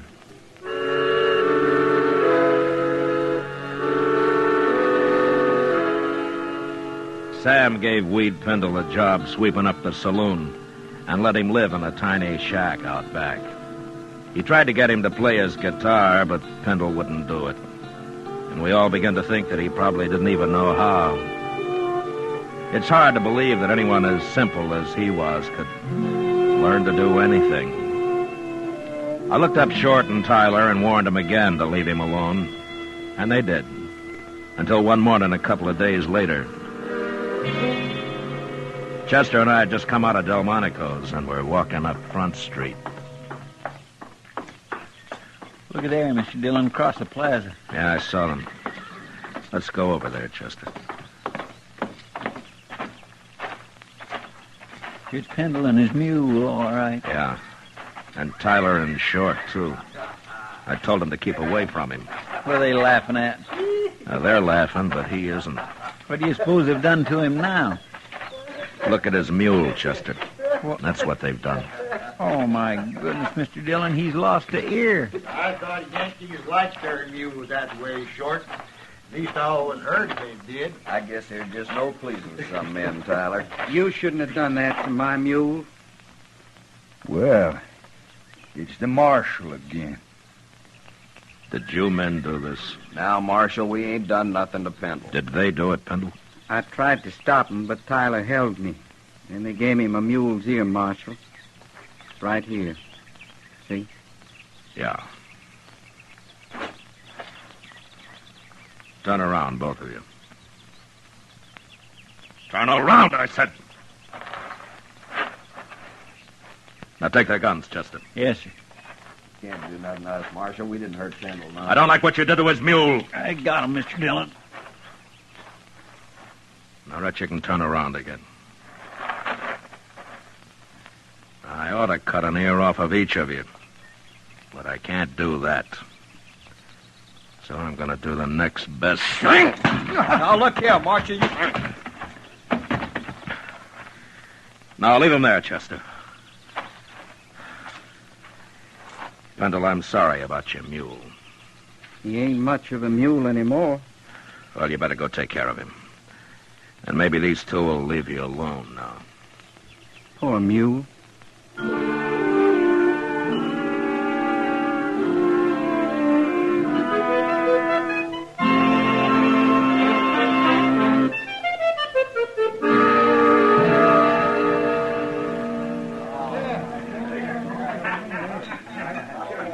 You know what Wade Pendle told me yesterday, Matt? Well, it could have been almost anything, knowing him, Kitty. No, this kind of makes sense.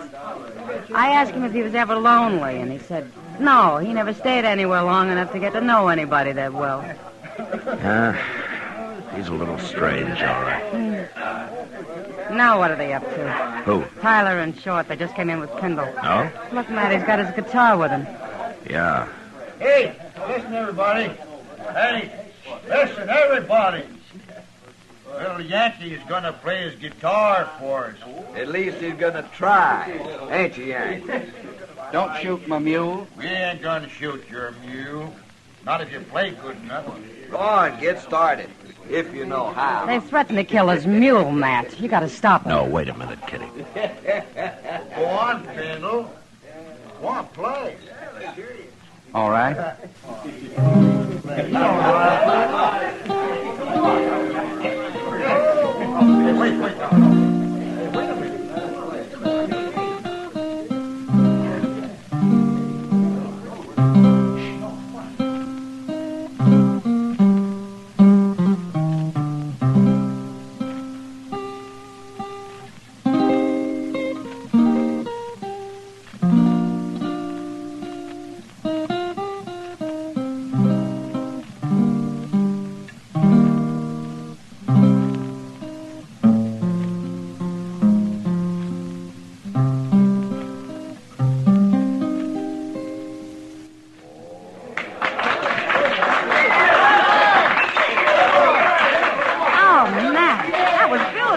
Yeah, he kind of surprised everybody, didn't he?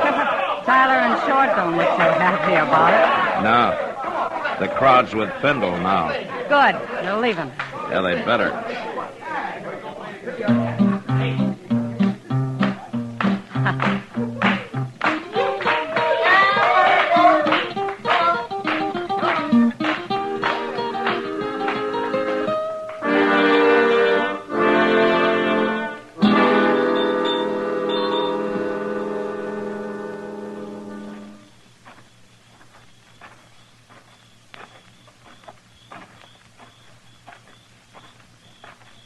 Hello, Yankee.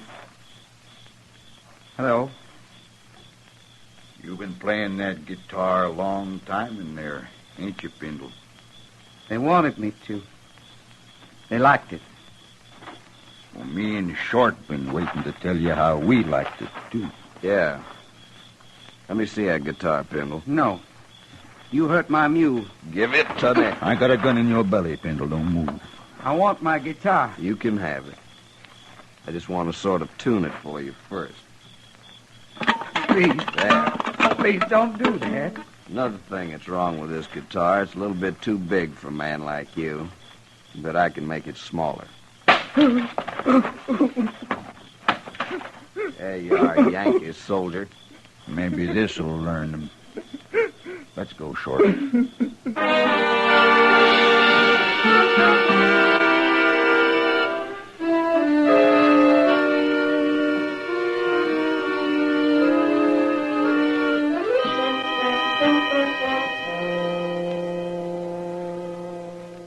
Are they both dead, Doc?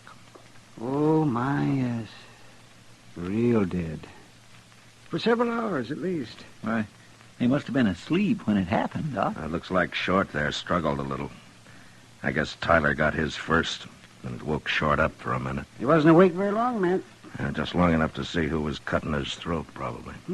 Well, he can't talk now. No. Yeah, I guess I'm all through here. What do you want to do with him? We'll let the hotel worry about him. I guess it's Weed Pendle I want now. My, and him such a mild little fellow. Any man can take just so much, Chester. I sure hate to see poor Pendle hang for killing these two buzzards, man. Chester, wait for me at the jail, huh? I'll bring him over as soon as I can find him.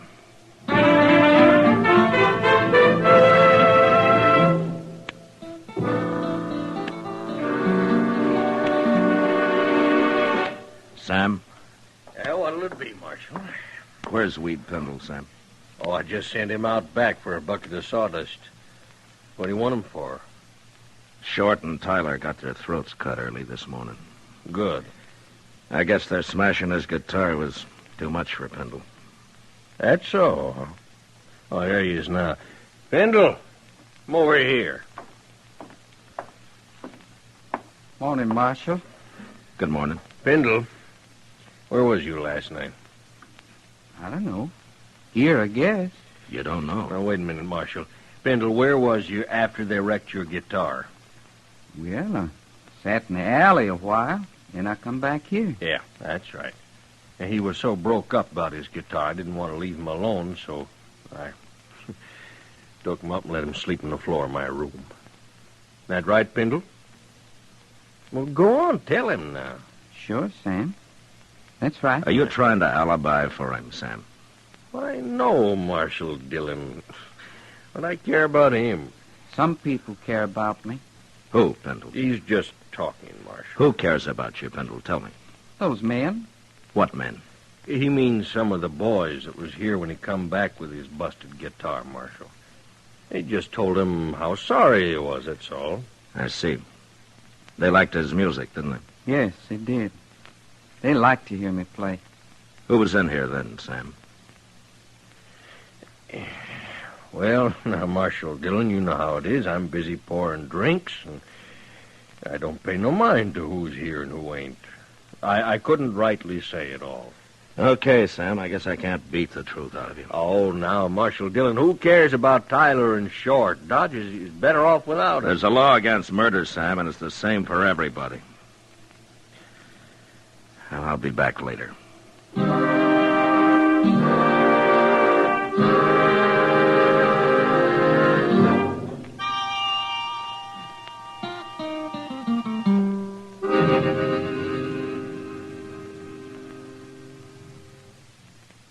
What are you going to do now, Mr. Dillon? Well, I've done all I can, Chester. The whole town's just plain quit talking. Nobody knows anything. Well, I guess they're all trying to protect Pendle. Yeah, they are. That he didn't do it. Well, who did then? Well, if I could prove who did it, Chester, I'd have him in jail. Say, come over here. What? Well, I declare, Mr. Dillon, it looks to me like he's leaving town. Yeah, I told him he could go. He looks funnier than ever on that one-eared mule. Yeah. Well, Dodge treated Pendle pretty rough. It sure did. Poor little fellow looks kind of empty like that his guitar, don't he? Well, maybe you'll find another one somewhere. Anyway, they sure like to hear him play in this town. A couple of the boys in particular, I guess. Yeah, they liked it just fine.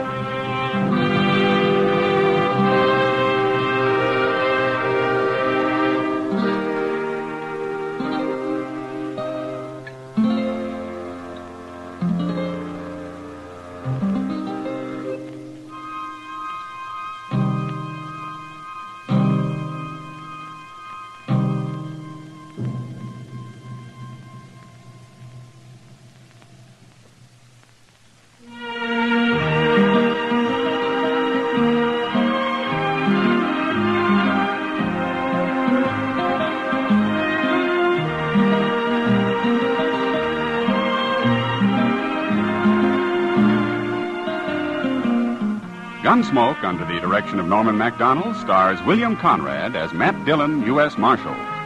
Tonight's story was specially written for Gunsmoke by John Meston, with music composed and conducted by Rex Corey.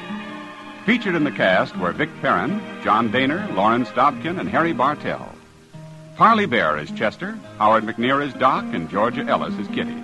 Special guitar effects by Al Hendrickson. Ken Peters speaking. Join us again next week as Matt Dillon, U.S. Marshal, fights to bring law and order out of the wild violence of the West in Gunsmoke.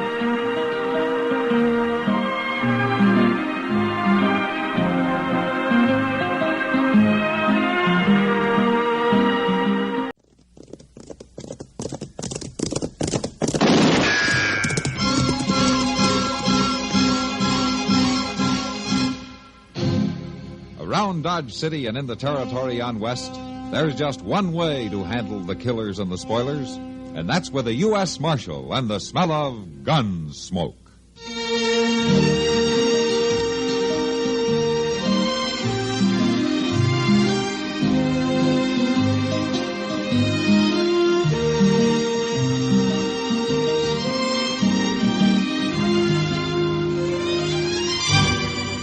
Gunsmoke, starring William Conrad, the story of the violence that moved west with young America, and the story of a man who moved with it.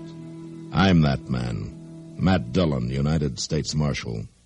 The first man they look for and the last they want to meet. It's a chancy job, and it makes a man watchful and a little lonely.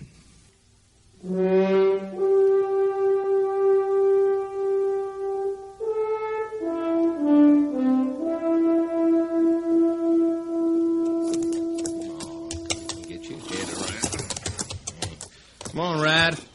I got the horses out here. Let's get moving. I'll be along, Bone.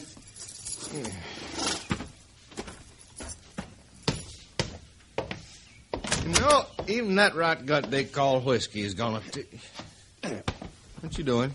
I'm changing my shirt. Changing your shirt? You ever think of doing that, Bone? Not for going into Dodge City, I can tell you. Be a waste of time. Gals might think different. Hey, not them gals, Rad. All they're interested in is your money. They don't care if you smell purty or not. You sure don't have to worry about that, Bone. Besides, if they want a slicked-up dude, they can make eyes at that Easterner blew in a few days ago. What's his name? Scott. Yeah, Scott. I'm kind of interested in your little gal down at the Long Branch, ain't he? He better not be. Well, I seen him with her last night when I was in town. He'd be a tough man to beat, right? I bet he changes his shirt every other day or so. I'll change it for him if he ain't careful. And I hears Daddy's rich. Now, there's a tough hand to beat. Money, good looks. Well, he's going to lose them both if he don't stay away from Miss Laurie. Miss Laurie? Yeah. Ain't we getting polite now? Shut up, Bone. Now, you sure you got yourself fixed up purty enough for her? Bone, you start now, riding... Don't you worry none. Because you have any trouble with that dude, you just come to old Bone. I won't need no help. I thought you was in a hurry. Well, I am. I'm dry. Then stop talking and let's get going.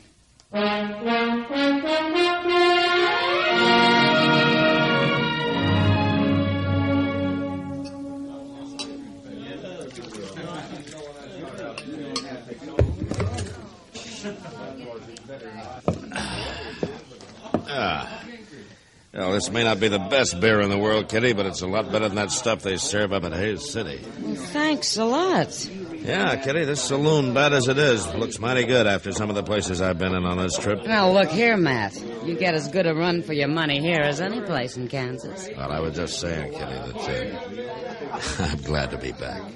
You better be. Excuse me, Miss Kitty. Oh, hello, Andy.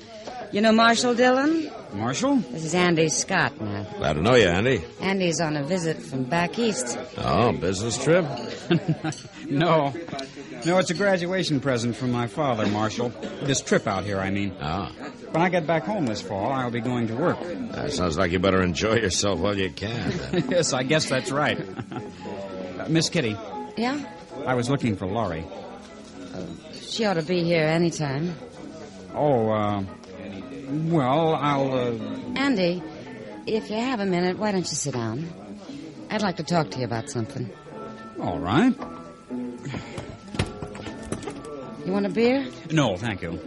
Kitty, I'll be over at the bar. Well, you can stay if you want. It's not private. Oh, I know that, but Mr. Hightower just came in. He has some papers for me, so I'll see you later.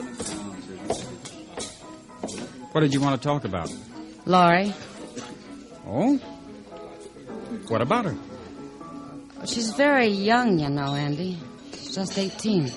Yes, I know. And I wouldn't want to see her hurt. Neither would I.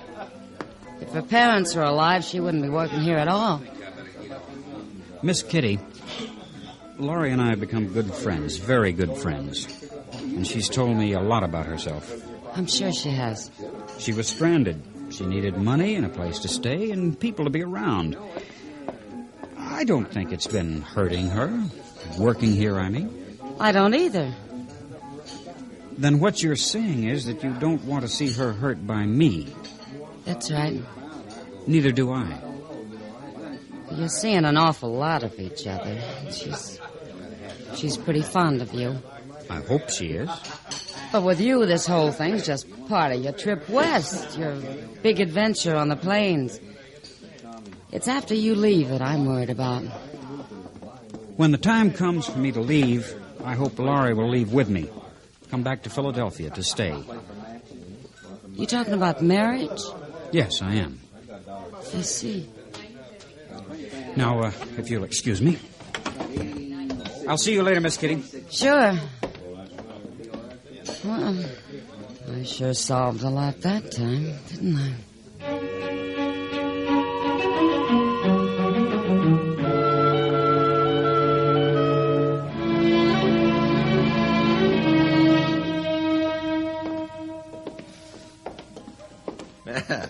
Just swing them doors open for me, Rat. I'm a thirsty man. Well, you swing them open for yourself, Bone. Ooh-wee. Well, come on, Rat. I'll buy first round. Hey. What? Look at there. Looky. Just like I told you. That clean shirt ain't gonna do you no good. That dude's already beating your time. Yeah. Well, you order up some beer. I'll be back. All right. Hey, Sam. Yes. Miss Laurie, Oh, hello, Rad. I want you to come sit with me. Rad, I'm sorry, but I'm engaged for the evening. You are, huh? A young wet-haired dude comes to town, moves in on all the gals. I'm only interested in one of the ladies, Dawson, and she accepted my invitation first. Well, don't that sound pretty now? Rad, please don't make any trouble. What? I ain't gonna make no trouble, Miss Laurie. Not tonight. Rad. But I tell you how it's gonna be.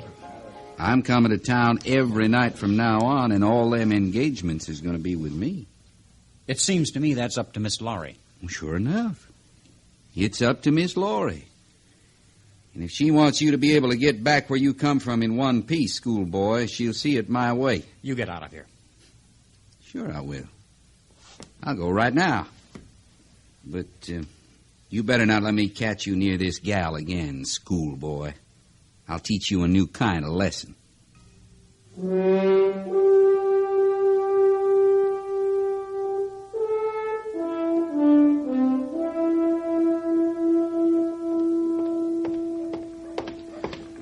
Gracious, I hope that offer don't look like it usually does. Mr. Dillon? Mr. Dillon? Oh, what's on your mind, Chester? We got to get cleaned up. What's happened? Cleaned up for what? Why, she's coming to see you. That's what's... Excuse me, Mr. Dillon. I got to get things picked up. Chester, will you leave those papers on my desk alone? Well, all right, but it looks awful tacky. Now just stand still and tell me what this is all about. Who's coming to see me? Why, that pretty little Laurie Benson, Mr. Dillon. I just seen her having dinner over at Delmonico's, and that's what she said. She said she was coming right down here. That's what... Oh, my goodness, there she is. Just take it easy, Chester. I think we can handle it. Well, I surely do hope so.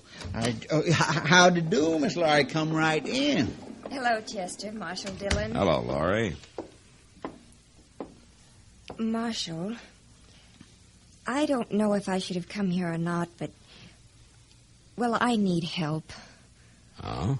Well, Why don't you sit down? Let me dust off this chair for you. Well, thank you, Chester.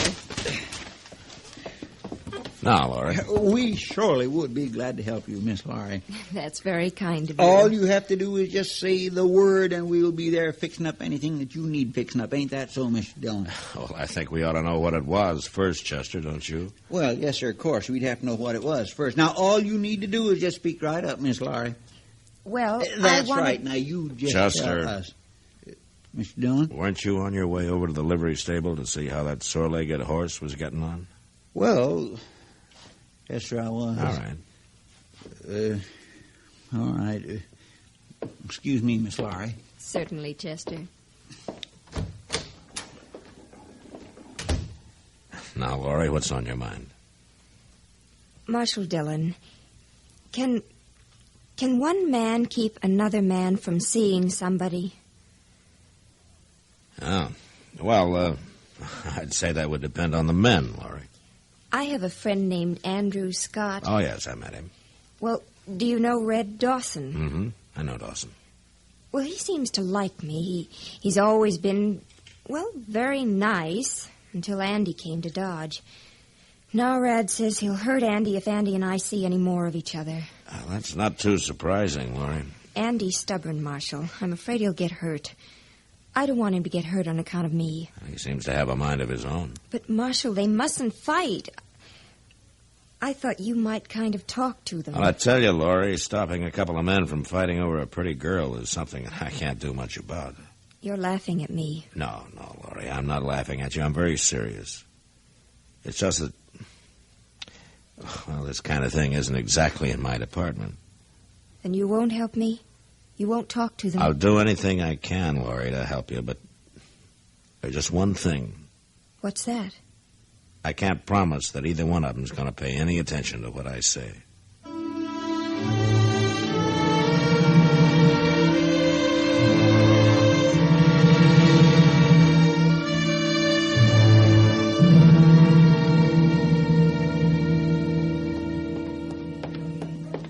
I'll say this, Rad, it's mighty interesting coming to town every night, but I sure don't know how long money's gonna hold out. I ain't begging you to come with me every time, No, Bo. but it just don't seem right for me to let you come here alone. Hey, look there, coming out of Delmonico's. Don't seem like you scared that schoolboy so bad after all. You shut up. Little gal hanging on his arm, so nice and pretty. Thought you wasn't gonna stand for that no more, Rad. I ain't, Bone, I ain't. Now, come on. You, schoolboy, turn around. Andy, don't do it. You calling me? Hey, he's wearing a gun, Rad. He better be. I warned you, schoolboy. I told you to stay away from her. Get back, Laurie. Get back in the doorway. Andy. You'll have to do more than warn me, Dawson. I'm a-going to. Andy. Get him, Bone. Get him. All right, that's enough. Now drop your guns, all of you. He shot me, Marshal. I got a right to protect myself. I saw it, Rad. You drew on him first. Now go on, drop your guns right now. All right, Andy, get Laurie away from here. I'm not afraid of him, Marshal. Do what I said. Yes, sir. Come on, Laurie. Well, seem to me you're letting the wrong man go, Marshal. That kid shot Rad in the shoulder. It might be a pretty bad wound. You ought to lock that boy You up. listen to me, Bone. If you want to help Rad, you get him up to docks, then you get him out of Dodge, and you keep him out. Well, ain't no law says he can't come back here. There is now.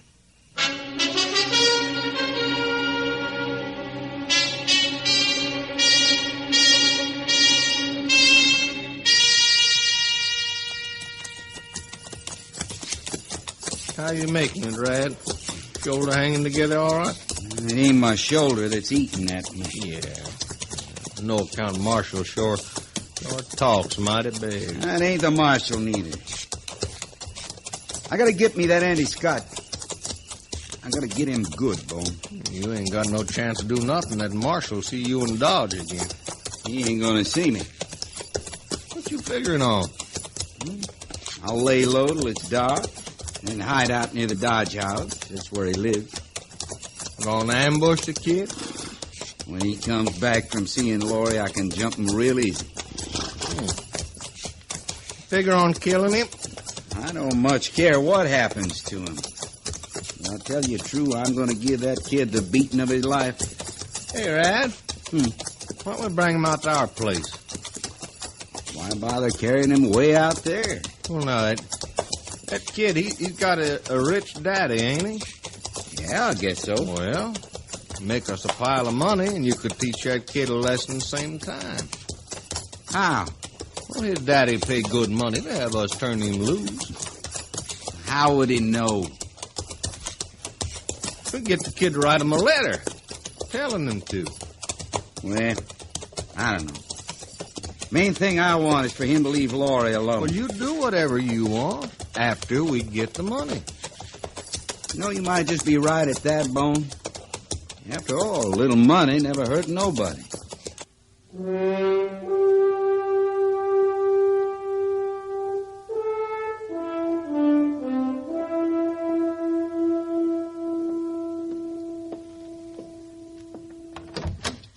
I'm going downstairs, Laurie. I'll look in on you again a little later.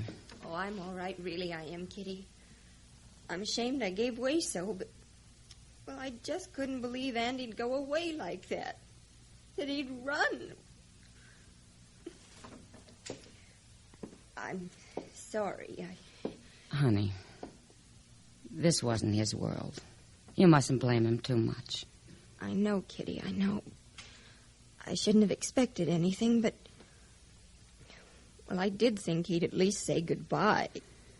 That wouldn't have hurt him, I'll say that. But you might as well learn this lesson while you're still young enough to get over it. Learn what lesson? That the less you expect from a man, any man, better off you are. I'll see you later, Laurie. Sure.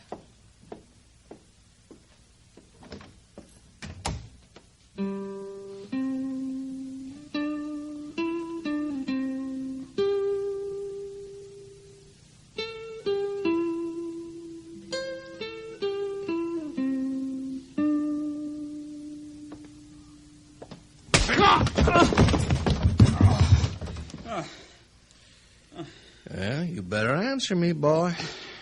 You better speak up. You're wasting your time, Bone. Not my time, schoolboy. Yours. Get up off of the floor. Come on, get up. Oh. Now, I'm telling you true. I'm your friend. Old Rat, he'd shot you right off. He had his chance. Well, he'd have shot you last night if I hadn't argued him out of it. Now, look, all you have to do is just tell me how to write your daddy. That ain't so much, is it? I'm not going to tell you.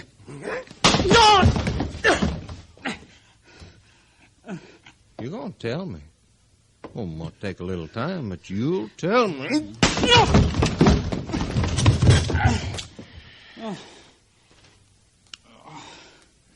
All right, you just lay there while I figure on it. I'll be back. It won't do you any good to kill me. No, you got us all wrong, schoolboy. We ain't going to kill you. No, sir. Of course, you ain't going to get no food or no water till you tell us how to write to your daddy. You won't get anything from me. Well, then, you might be running the chance of starving to death, but that'd be up to you. Get out of here. Yeah, I think I'll do that for now. But I'll be back, schoolboy. And next time Rad may be with me, I tell you true, he just don't take kindly to you. He don't take kindly to you at all.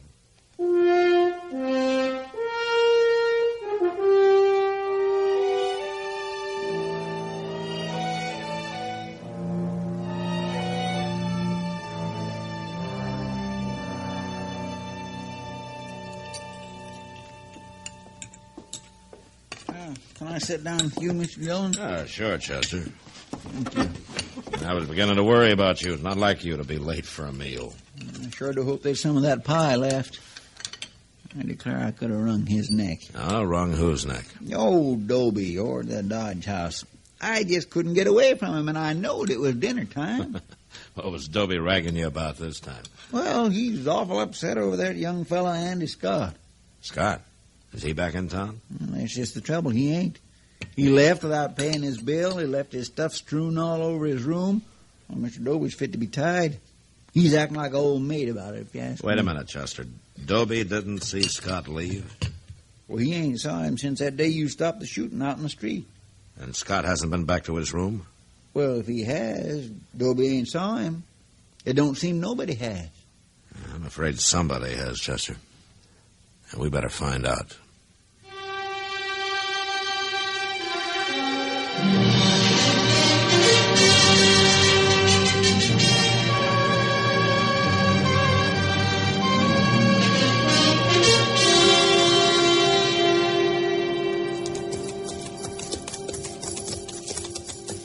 You sure they drug that boy away out here, Mr. Dillon? It don't make good sense to me. I'm not sure, Chester, but I don't expect a thing like this to make sense. I guess you're right. Yonder's the house. Yeah. Let's leave the horses here.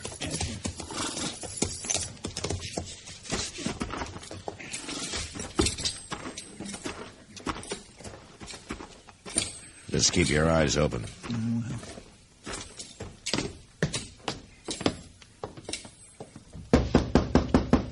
Dawson, Bone, open up. Come on, it's Marshal Dillon, open up. What do you want here, Marshal? I got a few questions to ask you. We ain't got no time to answer. Look, you ain't got no... Wait a minute, Rad. Don't want the marshal to think we got something to hide. That's right, Bo. Well, what do you want to know, Marshal? Where's Andy Scott? How should I know? Yeah, how should we know, Marshal? You run us out of Dodge your own self. Yeah, and the boy hasn't been seen since you left. Is that a fact? Well, he probably skedaddled back home to his daddy. Look in the other room, Chester. Yes, now, listen here. Just stand easy, Rad.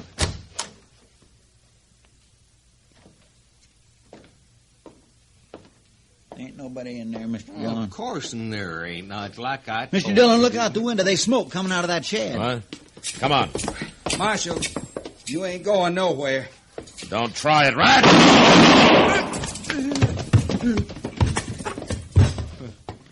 You killed him.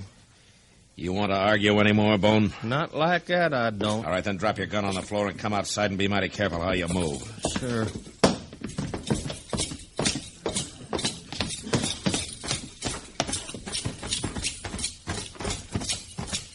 Bust open the door, Chester. Yes, sir.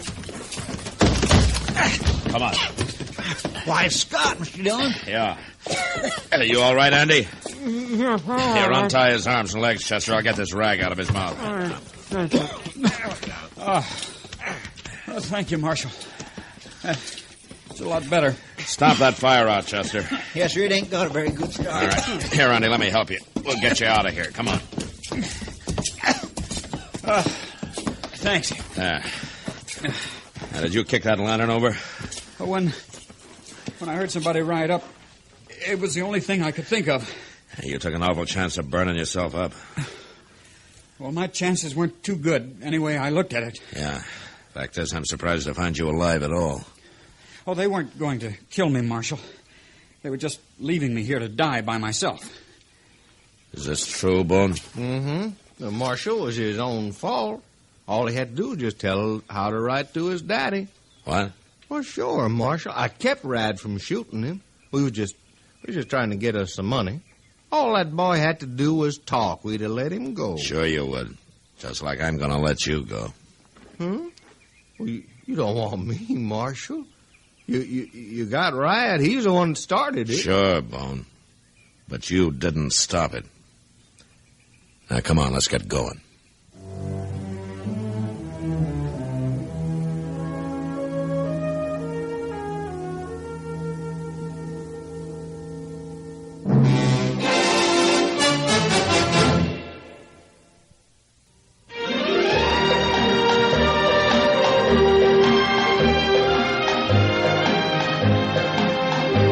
Gunsmoke, produced and directed by Norman McDonald, stars William Conrad as Matt Dillon, U.S. Marshal.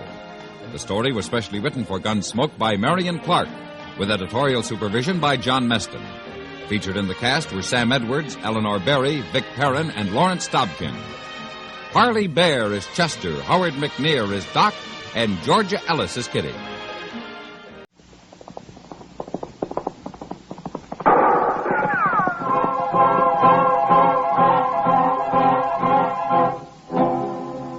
Around Dodge City and in the territory on West, there's just one way to handle the killers and the spoilers, and that's with a U.S. Marshal and the smell of gun smoke.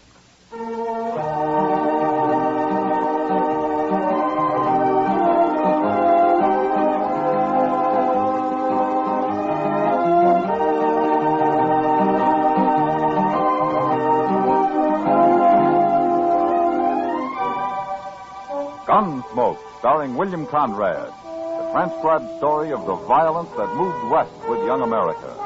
The story of a man who moved with it, Matt Dillon, United States Marshal.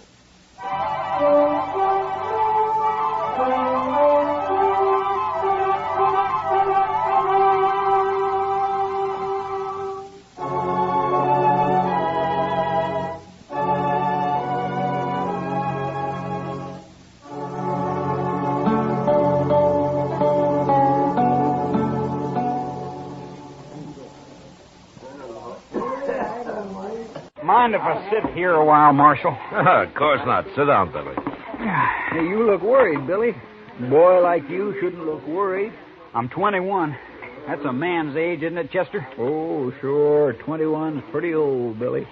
Old enough for Frogmouth Kate, anyway. Every time I come to town, that woman won't give me a minute's peace. Well, maybe she's sweet on you, Billy. Sweet on me. Look at her at the bar over there. She'll come to and miss me pretty soon. Old enough to be my mother. Well, then why do you stay here? Why don't you go over to the Longhorn or someplace? Oh, Kate's all right when she's sober. Just when she gets drunk, she's such a nuisance.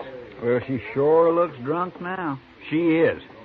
And when she's like this, there's no worse woman in the whole world. I could kill her when she gets like this. Somebody's always going to kill somebody around here. Oh, that's just a way of talking, Marshal. Yeah. I hate to tell you, Billy, but I think Frogmouth Kate has spotted you. Yeah, I knew she would. She gets lonesome awful fast, that woman. So that's where you went, Billy. Leaving me all alone? Shame on you, honey. I gotta catch my breath once in a while, Kate. You can catch your breath with me, honey. Not with Marshal Dillon and Chester and all the rest of them. Now, Kate, take it easy. I'll take it easy.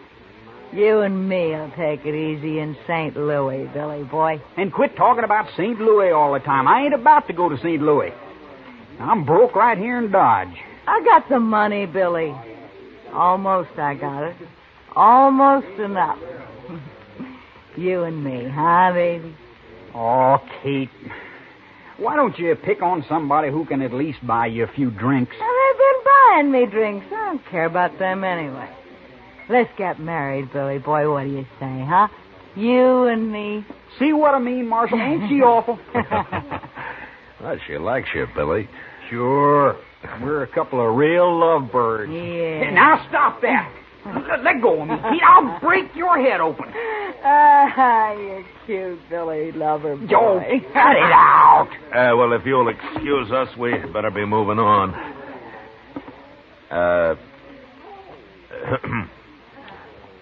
Chester? Mm-hmm.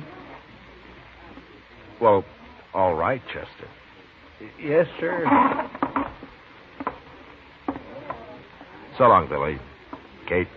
Now, you never mind them, Billy boy. They're just a couple of crooks like everybody else, except you, sweetie. You and me, huh?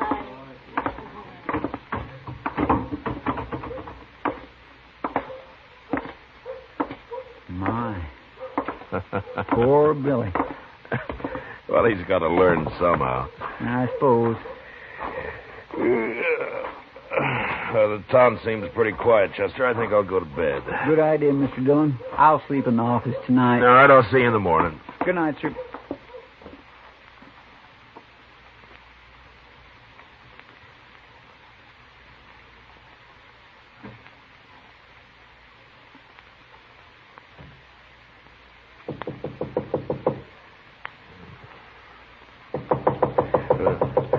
Well,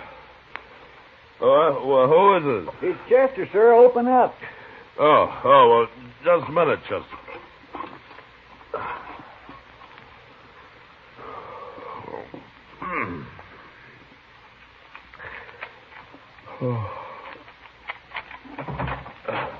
What is it, Chester? There's been a shooting, sir, in that rooming house next to the Alfraganza. What? Well, I'll get dressed. Come on inside. It's been raining a little, Mr. Dillon. Yeah, good. Light that lamp there, will you, Chester? Yes, sir. They sent for Doc, and he woke me up on his way out. He know what it was all about? No, sir. He just said it was in that rooming house. Yeah. What time is it, anyway? Oh, it'll be daylight soon. Must be about 4:30. 4:30. It's pretty late at night for a gunfight, isn't it? Yes, sir. That's what I thought. There. All right, Chester, I'm ready. Blow the lamp out. Yes, sir.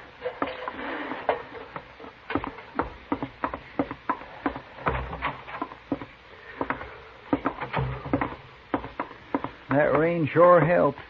Wouldn't it be fine if it stayed this cool all day, Mr. Dillon? You'd be lost if you couldn't complain about the heat, Chester. Well, I'd be willing to think of something else.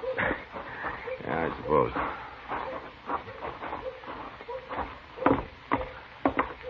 Ma Torvitzer still runs this rooming house, doesn't she? Last I heard, she did. Yeah.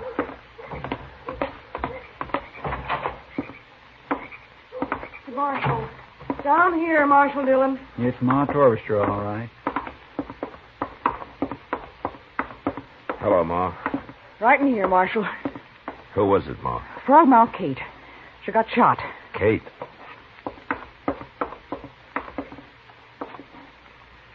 It's no use, Matt. She hasn't said a word, and she's not likely to now. Who did it, Ma? Oh, I was asleep, Marshal. Heard a shot and come right down. I sent everybody else back to bed and told them to stay there. You don't know who did it, then? He must have jumped out that window right there. You go get him, Marshal. He's got a head start already. Who, Ma? Well, that kid, Billy Daunt. Must have been. Well, why do you think it was Billy? Because he was drinking with her all night over at the Alfraganza, that's why. Been with her all yesterday, I heard, too. Couldn't be nobody else.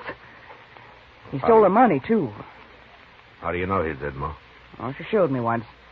She kept it right under the mattress there, and it's gone. She had quite a lot of it saved up, too. Everybody knew that. She's planning on going back to St. Louis with it. She wanted Billy to go with her, but I guess he couldn't wait, the little rat. I sure hope I see him hung. Chester, start looking for him. I'll join you in a few minutes. Yes, sir. I'll go out back first. She's dead, Matt. Oh, that poor girl. It's a wonder she lived this long, being shot so close up. She didn't say anything, Not a word, Matt. She was unconscious the whole time. Yeah. Well, I'll chip in toward burying her, Doc, seeing as how she sort of broke when she died. Nonsense. Kate was a good girl, and I'll be responsible for her getting a fine burial. Finest there is. But you catch that devil Billy Daunt, Marshal. Don't you let him get away. We'll find him, Ma. Well, you sure better. Well, let me know if you hear anything. I'll see you later, Doc. Sure, Matt.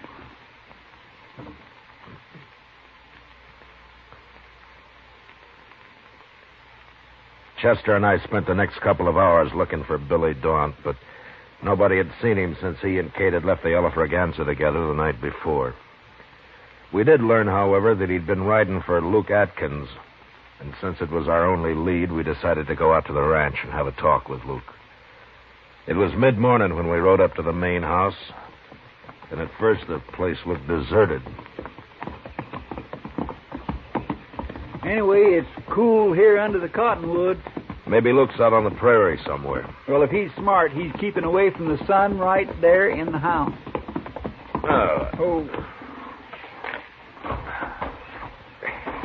Now, leave the horses, Chester. They'll stand. All right, you...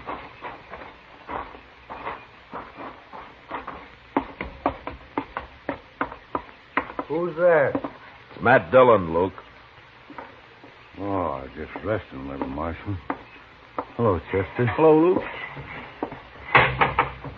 It's cooler out here. Sit down. My gracious, what happened to you? Does it look bad? Bad enough to skip church this Sunday, Luke. Black eye, huh?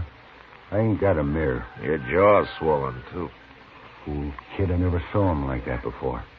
He must have been drunk. Billy Daunt? He's been spending his pay in Dodge the last couple of days, and... Say, is that why you're here, Marshal? Billy get in trouble there? Maybe. What'd he beat you up for, Luke? Why, he just rode in here this morning early and said he needed a better horse than his and wanted my buckskin gelding. He was all excited, and I started to argue with him. He jumped me before I knew what was happening. Knocked me out for a minute, I guess. He's gone then, huh? Sure, he's gone. I came up to the house here and got my rifle and watched him go. Funny thing, though, he didn't leave right away. What do you mean? He fooled around down there in the barn for most an hour. I don't know what he was up to, but I just sat here on the porch with my rifle in case he got any more crazy ideas. He finally rode off, though, headed west. Well, we're after him, Luke. Billy in bad trouble, Marshal? Yeah, it looks like it. I'm sorry to hear that. He's always been a pretty good boy. Where are the rest of your men, Luke? Still in Dodge, Marshal, spending their pay. Well, you take care of that eye. So long. Goodbye, Marshal. Chester? Bye, Luke.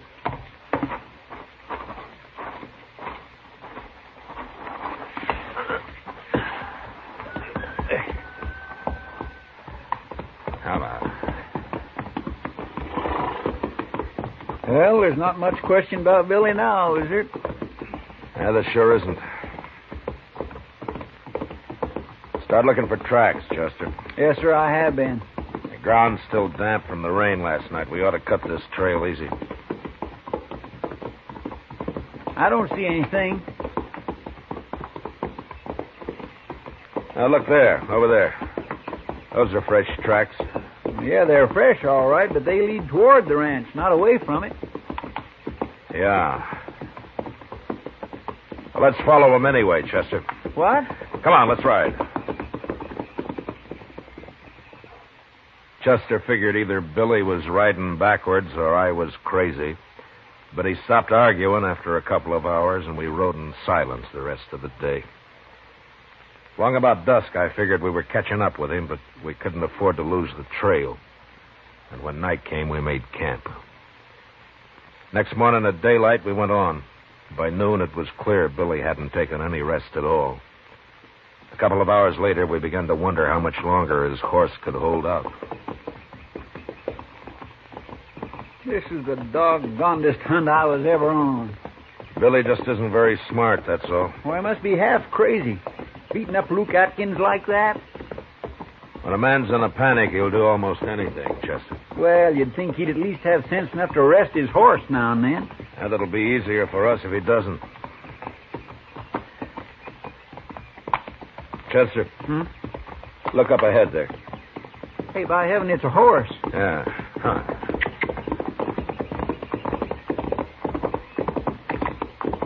That's a buckskin. It's not saddled.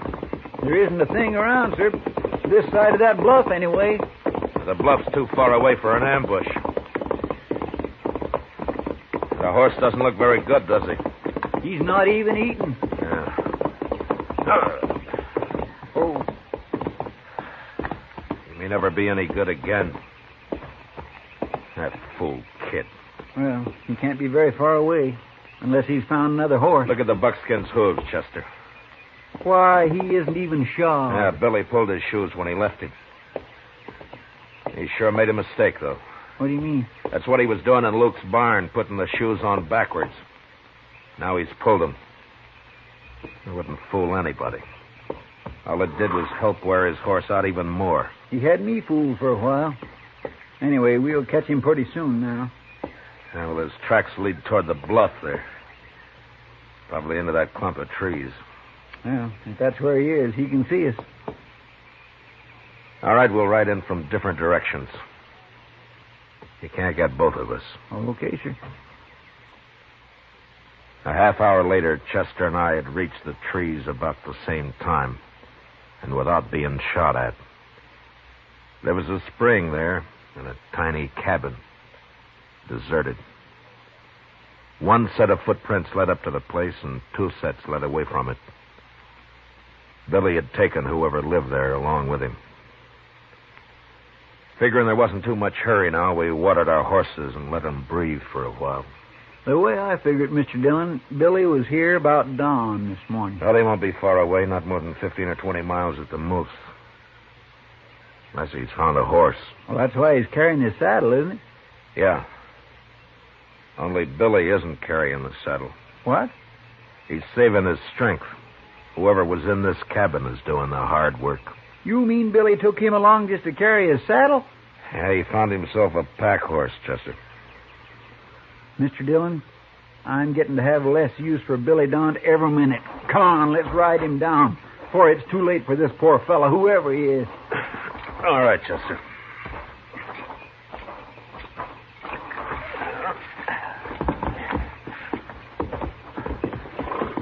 Well, our horses are in good shape. We ought to catch him in a few hours.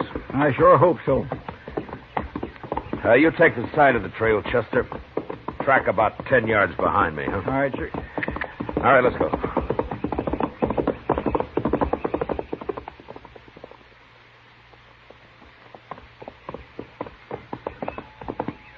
Don't bother to watch the trail anymore, Chester. It's headed right for that nester's shack there. So keep your eyes open. You think Billy might still be there? Yeah, he might be. Oh.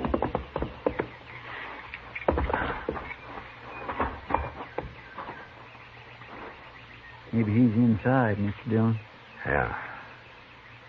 Let's spread out a little. All right, sir. Now, wait a minute. The door. Who are you?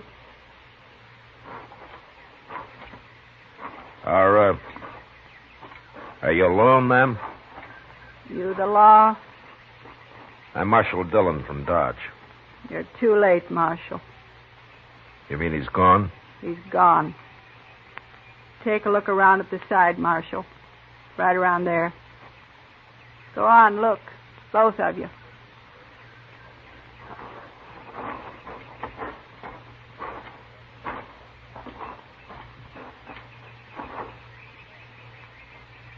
Oh, my goodness, Mr. Dillon. Yeah. He was killed with a knife. Yes, sir, he sure was.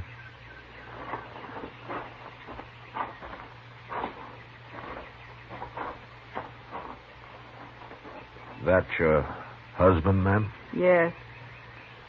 I'm sorry it happened, but if it's any comfort to you, we'll catch that boy. I promise you that. Don't matter now.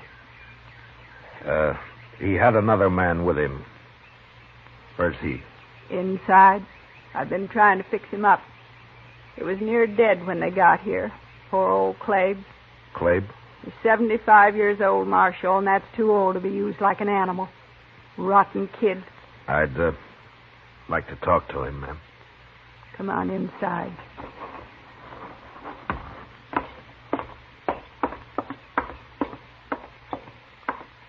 It's all right, Claves. Marshal Dillon from Dodge. We've known Clave for 10 years, Marshal, ever since we've been here. Never hurt nobody. Sure. Can you talk a little, Clabe? I'll be all right, Marshal. I'm just kind of wore out. 20 miles packing a saddle in this weather. Fast, too. Had me walk fast. How long ago did the boy leave here? 3 or 4 hours, Marshal. Took our mule, but he won't get far. Oh? Why not? Mule's too old. After 10 miles, just quit. Your husband tried to stop him, is that it? Yeah. He got mad when he saw what the boy had done to Clabe. And the boy knifed him. Never gave him a chance. He's wild crazy. He sure is, Marshal. Scared, too. I never saw anybody so scared. He's in a real panic, Clabe. But how come he used a knife? That doesn't sound right. Yeah, it's all he's got, that's why. What? He ain't armed, except for that knife. He doesn't have a gun? He took our rifle, but there's no ammunition for it. We run out. Took it anyway. But when he came to your place, Clay, didn't he have a 6-gun? No, sir. Just that knife. That's all he had. I got an old Navy pistol, but it's busted. I ain't been able to get it fixed. I sure don't understand it, Mr. Dillon. He's like a wild animal, that's what he is. He oughtn't to be loose. He won't be for long, ma'am. Clabe, I hope you'll be all right. I'm just plumb wore out. Clabe's going to stay right here, Marshal. Too old to be living by himself anyway. Good. Well, we'll be going now, ma'am. But, we'll bury your husband first. Now, if you'll just show us where you'd like to have the grave. Thank you, Marshal.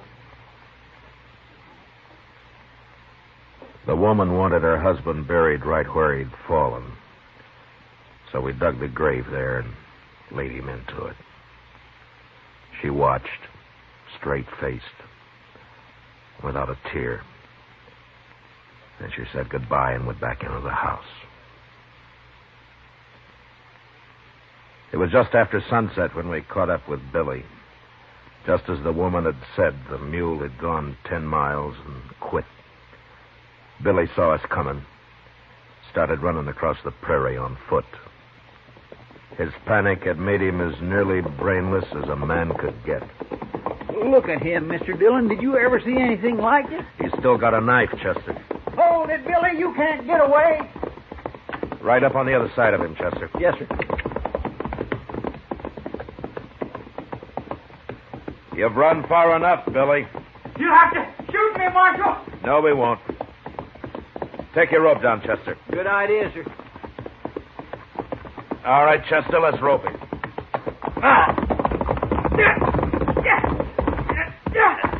We both got him. Now, stay on your horse, Chester. Just keep your rope tight. No. I'll cut you, Marshal. Let go of the knife, Billy. All right, Chester, slack up a little. All right, drop your rope, Chester. I'll tie him up with it. You don't. Go me. You're a wild one, Billy. You'll never get me back. Not alive, you won't. Never. I think we will. Let's make him walk back, Mr. Dillon. I won't walk. You can drag me, but I won't walk. No, we'll throw him across your horse, Chester. You and I can ride double till we make camp. Maybe that'll calm him down. That Billy won't eat a thing, Mr. Dillon. He's just been crouched over there looking like a cornered animal ever since I woke him up this morning. Still pretty spooky, huh? Oh, he sure is. Well, let's go talk to him.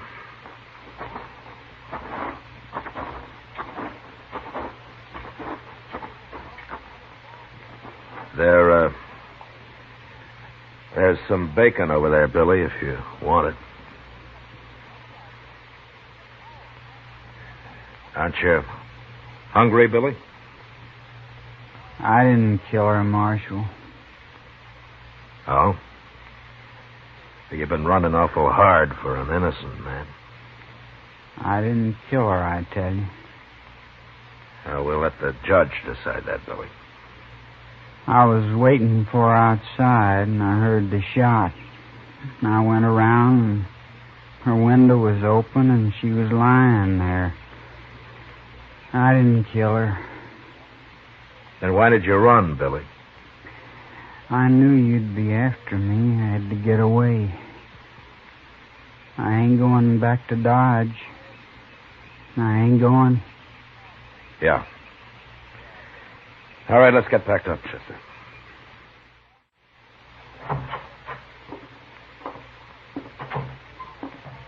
How is he, Chester? He just keeps standing there looking out the cell bars, but he did drink some of the coffee I left him. I don't know, Chester. Sometimes I think just the act of running itself makes a man afraid. The more he runs, the more panicked he gets. Anyway, it ain't healthy. A young boy like Billy. Well, maybe you'll come out of it in time. Morning, Marshal. Yes, sir. Morning, Mr. Green. You're up early, Mr. Green. Well, I heard you brought Billy Dawn in last night, Marshal, so I figured I'd better turn this over to you. A 6-gun. Whose is this? It's Billy's gun, Marshal. I've been fixing it for him. Billy's gun. That's right, Mr. Dillon. Billy didn't have a gun, remember? How long have you had it, Mr. Green? Oh, he brought in the first day he came to town, Marshal. The cylinder was loose, been shaving lead. It's okay now. I fixed it fine. You've had it all the time? Yes, sir. I was just keeping it for him until I heard he'd been arrested. I see. Well, thanks, Mr. Green. I'll see that you're paid for your work. Oh, sure, Marshal. That's all right. Goodbye. Goodbye, Mr. Green. Looks like Billy was telling the truth. Yeah. You sure can't convict a man of a shooting if he didn't have a gun. No, sir. But there's that nester he killed. Yeah. And all for nothing. Yes, sir.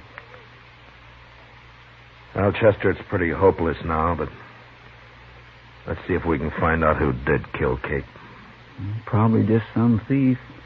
Heard about her money. Yeah. Probably.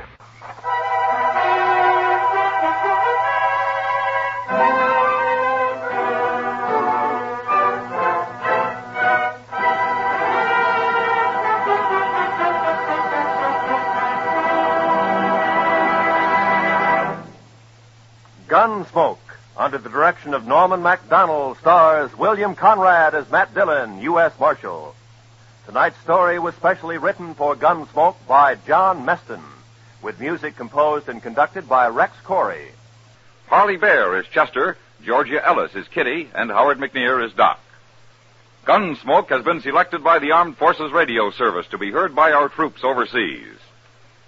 Join us again next week as Matt Dillon, U.S. Marshal, fights to bring law and order out of the wild violence of the West in Gunsmoke.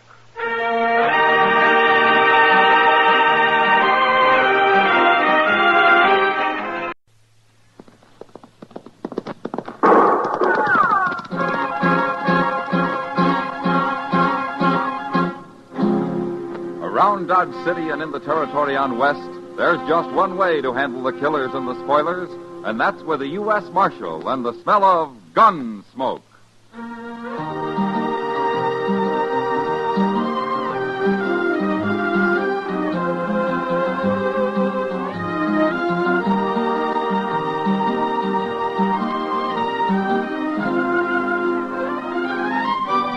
Gunsmoke, starring William Conrad. The story of the violence that moved west with young America. The story of a man who moved with it. Matt Dillon, United States Marshal.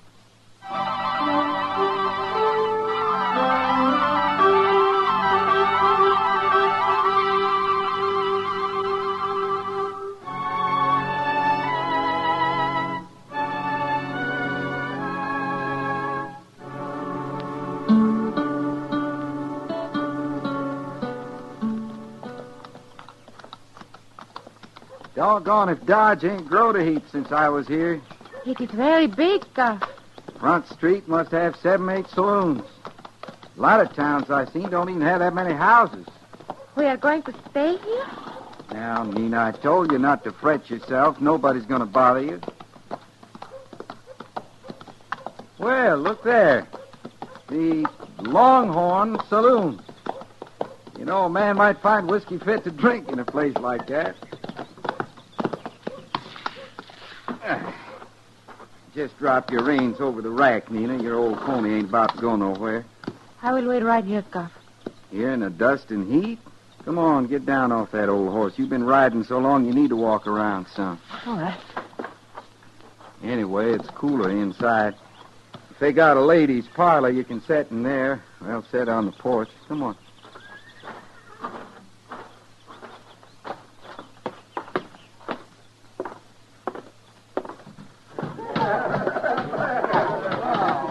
Sure, they got a parlor.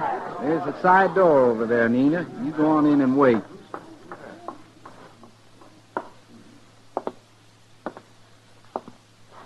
Glass of rye, bartender. Hold that drink, bartender. Maybe you picked the wrong place to drink, mister. That's so? Places down along the river let Mex women come in and sit. I've heard tell. Maybe that's where you better go. Bartender, I ain't got my drink yet. Mister, you don't understand what I said. That bartender ain't gonna give you no drink. Maybe he is. No, he ain't. This place don't serve nobody that walks in with no dirty Mexican. All right, hold it. Very well, stranger. Hold it! All right, you men, take Lawson out to a horse trough and soak his head for him. The rest of you get about your business. Come on. You busted up what could have been a man-sized fight. Well, fights like that lead to killings. Darned if they don't. You're a cool one, mister. You get that way in my profession. Oh, what's that? Army Scout. I'm on my way to Fort Wallace. What's yours? United States Marshal. My name's Dillon. I noticed they paid you a heap of attention. I'm Cuff Peters and proud to know you. Marshal, I want you to meet somebody. This here's Nina. She's my wife. How do you do? Ma'am? Garth, Nina and me been traveling quite a spell. Oh? Where'd you ride from? Come up from Texas. Figured we'd stay over here in Dodge if I can find a place. Nina's been feeling poorly. How long do you figure on staying in Dodge, Cuff? Can't rightly say, Marshal. Why? Well, you, made trouble for yourself when you hit Hank Lawson. That right. It'll bother him, Cuff, and he'll be after you. I know you can't make Fort Wallace, so it might be better if you and your wife rode out to Fort Dodge and stayed there. He's right, Garth. We should go on right now. We don't want no trouble. You've been riding enough, the way you feel. Besides, I got things to do. Look, Cuff, I don't want any trouble here. I sure don't aim to cause any. Now, how about joining me in a drink, Marshal? I still got a glass of rye coming.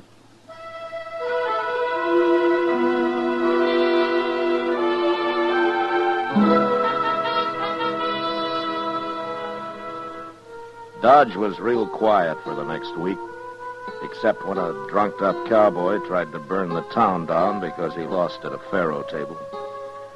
I kept an eye on Hank Lawson, but the trouble I'd been expecting between him and Cuff Peters seemed to blow over. Chester heard somewhere that Cuff had found a room for Nina and himself at the widow Helgerson's place out at the edge of town. I didn't see Cuff again except once when he drove the widow's buckboard into town, loaded it up with food and supplies, and drove back out. Then one morning while Chester was cleaning up the office, Cuff walked in. Morning, Marshal. Hello, Cuff.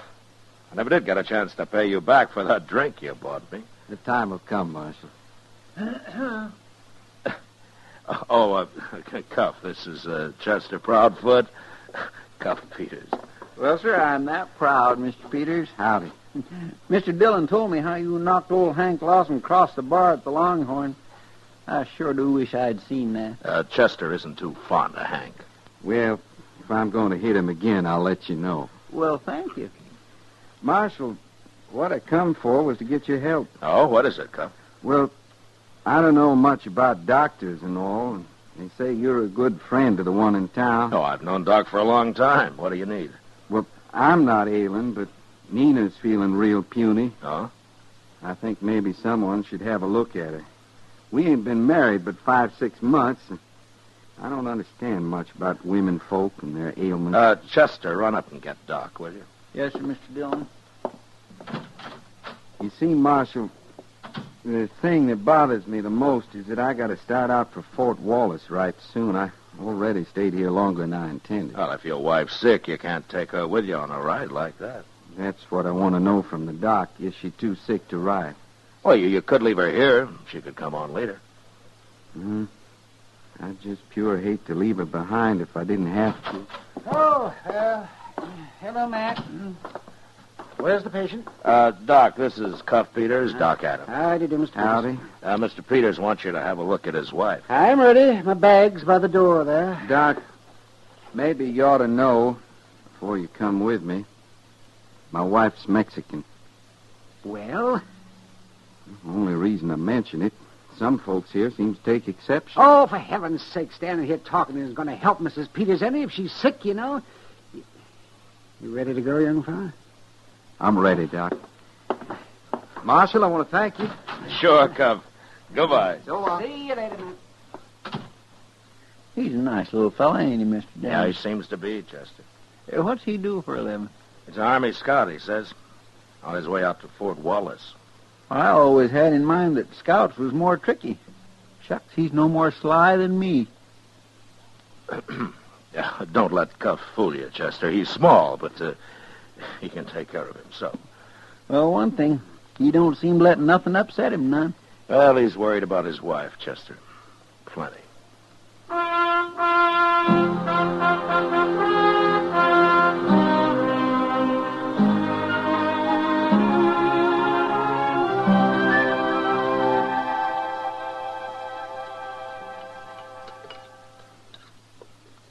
Chester, you're going to get a bellyache. I can't help it, Mr. Dillon. Ever since I was a little boy, I just get a craving for wheat cakes at supper. 4 servings? Well, It does make up to quite a pile, don't it? But then that molasses kind of keeps them wetted down. Oh, hello, Matt. Chester. Sit down, Doc. Oh, yeah, thank you. Yeah, you going to eat? No, Matt, no. I ate out at Widow Helgeson's with Cuff and his wife. How is she, Doc? She's resting, isn't she? She's a pretty little thing, Matt. Just as nice and sweet. Yeah, she is. What was wrong with her, Doc? Nothing that won't be right in about 6 more months.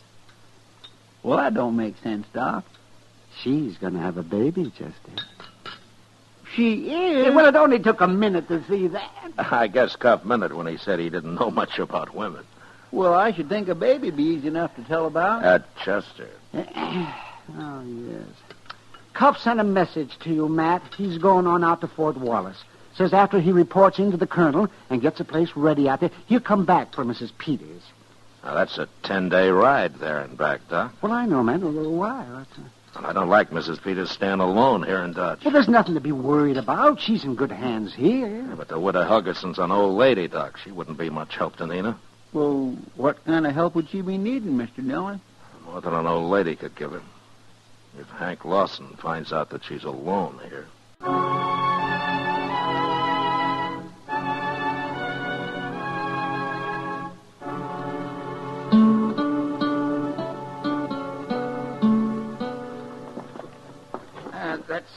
That's about everything, Mrs. Peters? Yes. And thank you. I'll give you a hand out to the buckboard. Oh, it's not that much. I can carry it. Well, I'll get the door for you then, ma'am. Thank you, Mr. Perry. Good day. Good day, ma'am.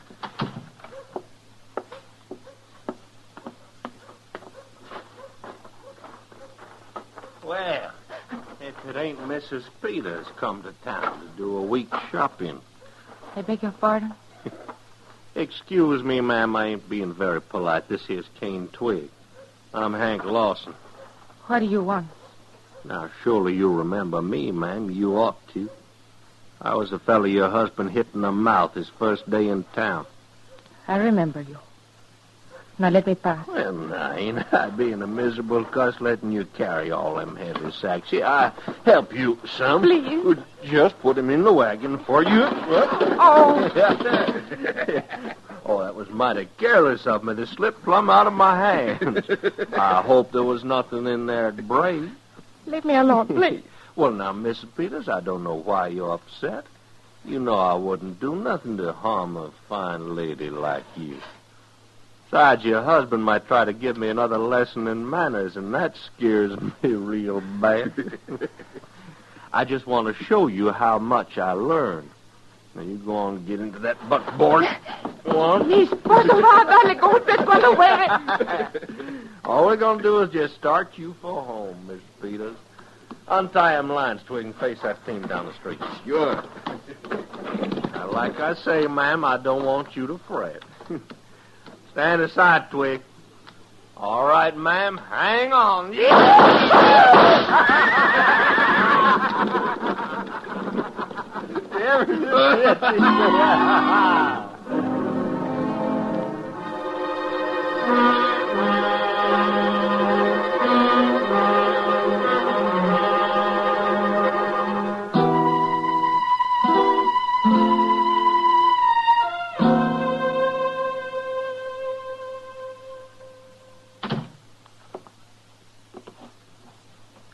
How is she, Doc? She's all right, Matt. She's fine. And the baby? There wasn't anything I could do. Those miserable, filthy Now, beasts. take it easy. Take it easy. What are you talking about, Matt? Those men should be No, horsemen. kid. Matt did all he could. He even roughed them up a little on the way to jail. Oh. And then yesterday morning, the judge fined them and turned them loose. Find them. Probably all of $50. Kitty, be sensible. You and your precious law. I'm sick of it. You have to go by it, Kitty, whether it seems right or not. I don't have to do nothing. Now, Kitty, don't talk like that. If I was a man, I'd shoot him in the belly. Oh, now, Kitty. Oh, leave me alone, both of you.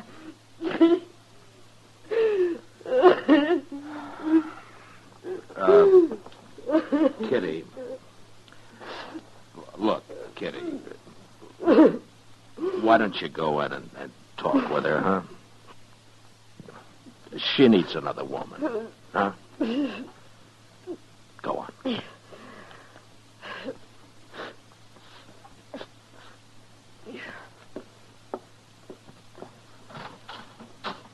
Nina, can I come in? Oh, it's terrible, Matt. Yeah. Well, what are you going to do? Well, there's nothing more I can do.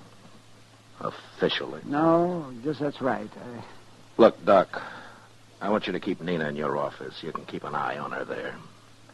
Cuff will be back in a few days. And then you'll tell him? Yeah. Yeah, then I'll tell him.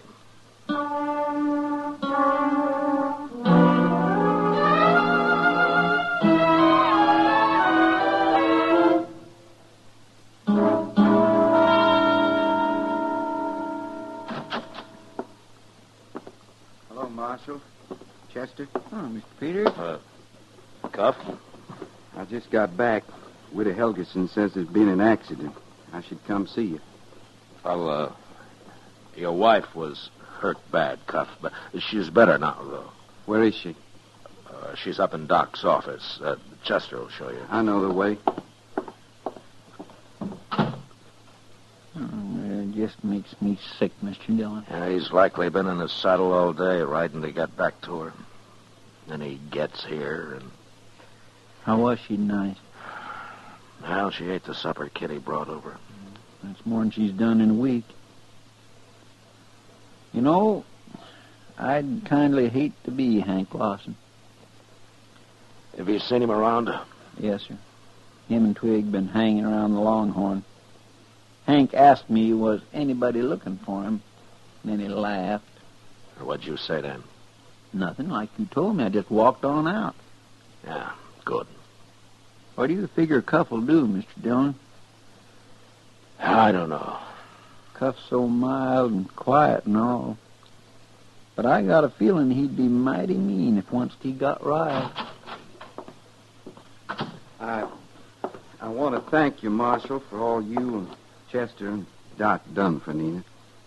I'm sorry, Cuff. Now, I wonder if you'd hold my gun for me. Well, what are you going to do? I'm going to look for Hank Lawson, and I'm going to mock him. Mock him good. That way somebody's going to get hurt. That's a fact, Marshal. Look, Cuff, I won't stand for a killing. Now, Nina's well enough to travel. You could start for Fort Wallace. We'd fix a bed and a wagon for you. I'm going to start for Wallace, all right. But not until I've seen Hank Lawson. Well, will you hold my gun? Till you come back for it. Thank you. Oh, Cuff, Yeah? Chester and I were just talking about going up to the Longhorn for a drink. We thought maybe we might walk with you. The company'd be fine, but it's my deal. Sure.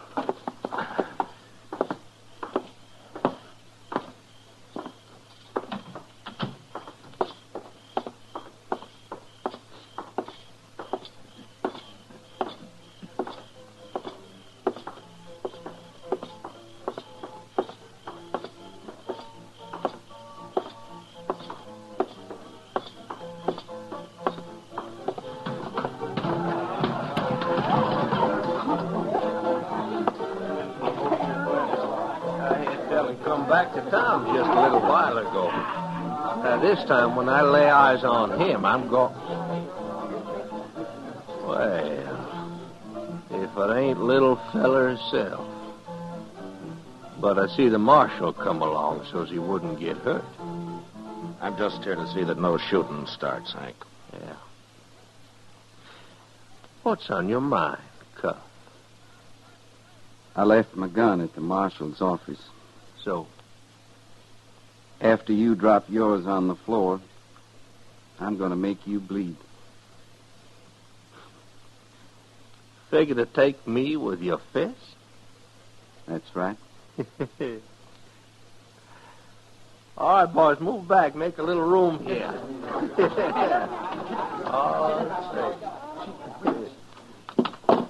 All righty, Cuff. Throwed my gun down. Chester, just so Hank's friends don't get too excited and maybe want to help him out, move down to the end of the bar. Yes, sir, Mr. Dillon? There'll be no gunplay here, Hank. What's between you and Cuff, you'll settle yourself. Right in here. That's good enough for me, Marshal. All right, little fella. Come and get it. Now I'm going to take you apart, Lawson. Bit by bit. That's the way you figure it. I say.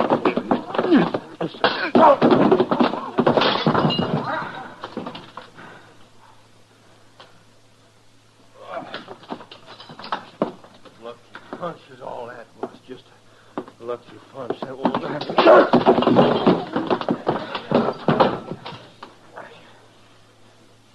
Get up, Lawson.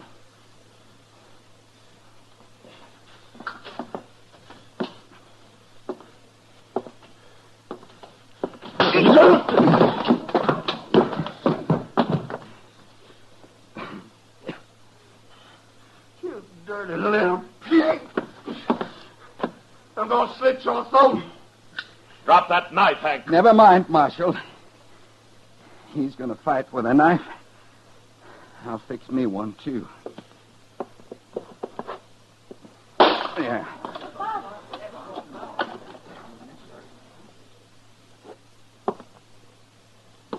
Now, Lawson, if you're going to fight to cut, I'm ready.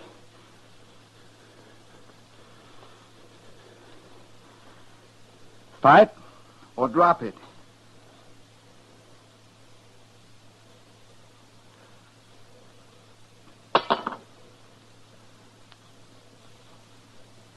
Now get out of here. Because if I see you again before I leave, I'm going to finish what I started. Oh.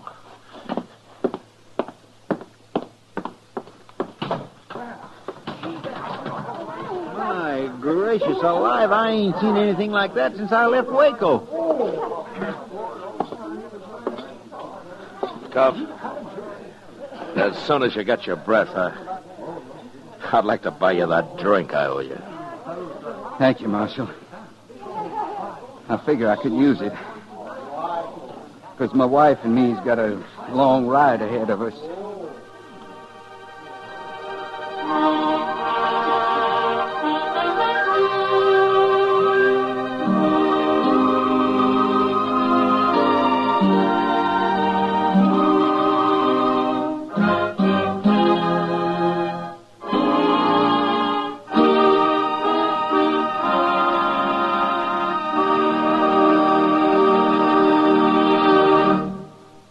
Gunsmoke, under the direction of Norman Macdonald, stars William Conrad as Matt Dillon, U.S. Marshal.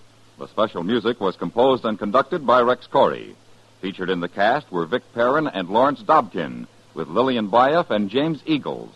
Parley Bear is Chester, Howard McNear is Doc, and Georgia Ellis is Kitty. Join us again next week as Matt Dillon, U.S. Marshal, fights to bring law and order out of the wild violence of the West in Gunsmoke.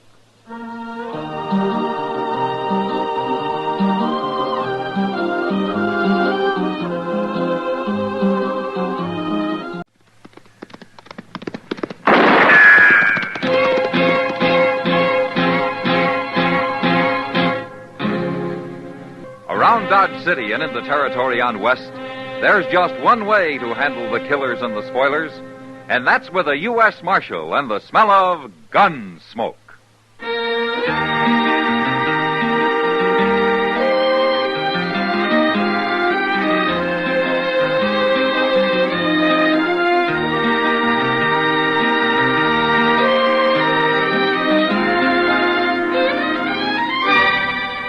Gunsmoke, starring William Conrad.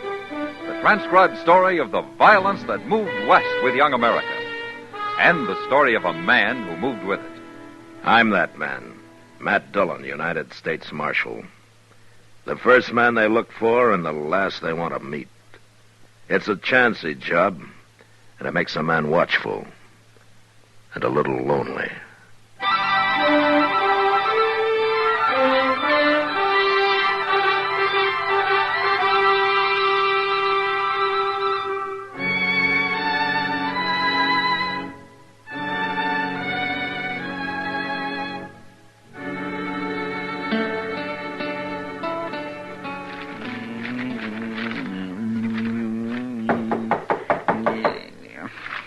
Who's that?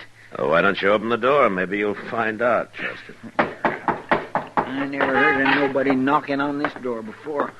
It's Major Harris, Mr. Dillon, from Fort Dodge. Come in, Major. Marshal Dillon. Sit down. I'll stand, thanks. Marshal, last Saturday, 2 United States Army soldiers were murdered while driving a supply wagon from here to Fort Dodge. Government payroll was stolen, and you seem to have taken no interest whatsoever in the matter.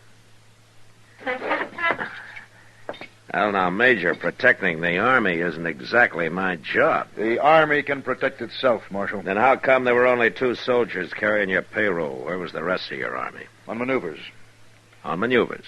In my command, troops remain in garrison as little as possible. And you were asking for trouble, Major, knowing there was a payroll coming in. Marshal, the arrival of the payroll was secret. Even the 2 men carrying it didn't know what it was. Somebody knew? Yes, they did. Marshal, I regard this crime as a demonstration of your inability to control these Dodge City ruffians. What? I mean it. And if no arrests are made in the matter, I'll give these bad men of yours a taste of martial law. We'll see how they like that. Now, wait a minute, This Major. town will be patrolled 24 hours a day. Look, Major, you don't know these men. You run the Army in here and they'll fight. There'll be trouble. Bad trouble. They brought it on themselves. No. You made a mistake and you got to find somebody to blame it on. I want whoever committed those murders. And I want that money, Marshal, within a week. And if any more crimes are committed against the Army meantime, we'll take this town over at once. Good day, gentlemen.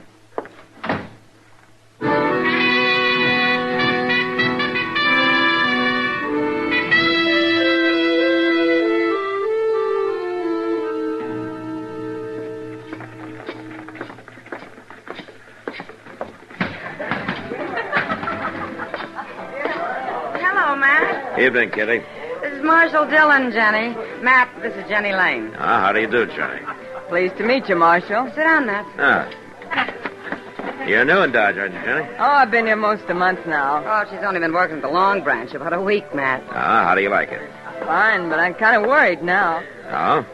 It's this Army business everybody's talking about. Will it be bad, Marshal? Yeah, it could be. You think it'll happen? Might. Especially if there's any more trouble. Say, Jenny, has your corporal been in? He was, earlier. Well, how do the soldiers feel about all this? Well, he says they sure aren't anxious to mix it with all these gunmen and buffalo hunters and the like. But he's not my corporal, Kitty. He's just a lonely kid. He's not so lonely. He spends more time here than he does at the fort. How does he manage it, anyway? Well, they made him a clerk, a sort of a bookkeeper. His time's pretty much his own. Well, he's lucky. Good, safe job, too. Yeah, I suppose it is. Well, I better get busy. I'm glad to have met you, Marshal. Glad to have met you, Jenny. I'll see you again. Sure. Nice girl. Mm-hmm. Where's she from, Kitty? Hayes City, last. What's the name of this corporal who's been sniffing around? Stark. Corporal Stark's all I ever heard. What else do you know about Jenny, huh? She doesn't talk much about herself, Matt. Well, maybe you can get her to, huh? All right.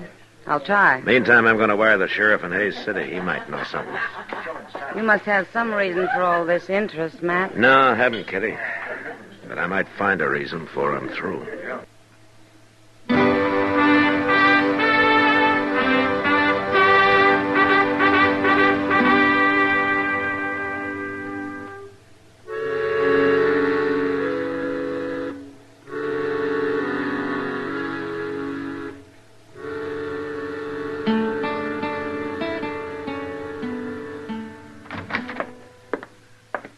I got it, Mr. Dillon. Just come in. Oh, what?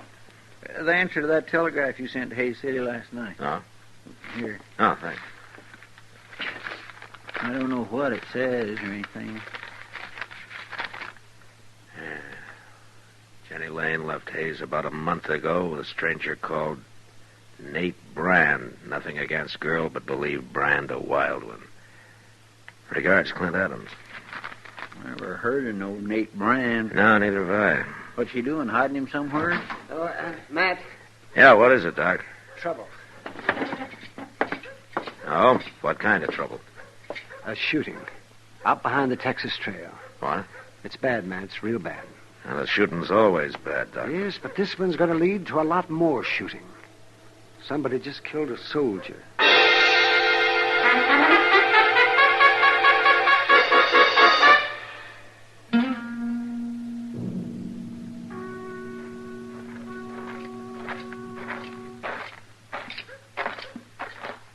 There he is, Mr. Dillon. Laying in them weeds over there. How come there's no crowd around here? There isn't a man in sight. No. Who told you about this, Doc? The bartender. He said he heard a shot and went out back and found him. He sure looks dead, all right. He's dead. Is that all the bartender had to say? That's about all. Except that when he went back into the saloon and told everybody there about it, they didn't move a hair. Well, I guess maybe they was thinking about the army taking over Dodge. Yes. Why didn't the bartender come to me first? Well, I don't know, Matt, but I've got the feeling that maybe nobody knows whether you're going to be on their side or the Army's. Yeah, they never do trust me, do they? Chester. Yes, sir? Give Doc a hand here. I'm riding out to Fort Dodge.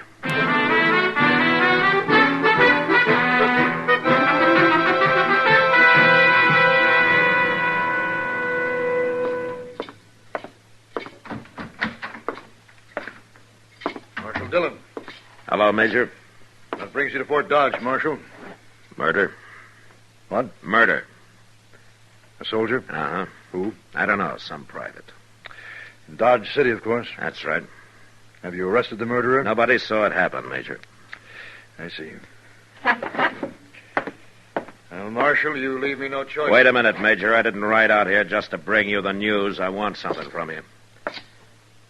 From me? I want you to keep all the soldiers out of Dodge for the next 48 hours. Put it off limits. That's not exactly what I had in mind. Listen, Major, Dodge City's an armed camp. It's full of men who fought Indians, who fought the war between the states, who fought each other ever since they could spit. They'll fight you next. They'll make you hate it. They can't fight the Army. They can and they will. And a lot of men will die on both sides. But I'll make you a deal, Major. A deal? You give me 48 hours and I'll find your killers. You better take it. Because it'll get you out of a lot of trouble. All right. But I want the criminals delivered here. To me. Sure. But I might have to kill them to get them here.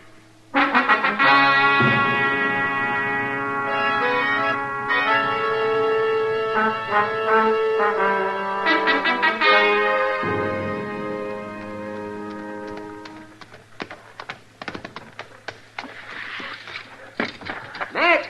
Oh, Matt. Hello, Doc. I've been waiting for you to get back. Oh, anything more happened? Not yet, but I found a letter on that soldier. His name was Ravitch. Oh, anything else? Yes. I dug the bullet out of him, Matt. And you know something? I haven't seen lead like that since I mustered out in 65. What do you mean, Doc? That soldier was shot with a cavalry pistol. He was? I'd swear to it.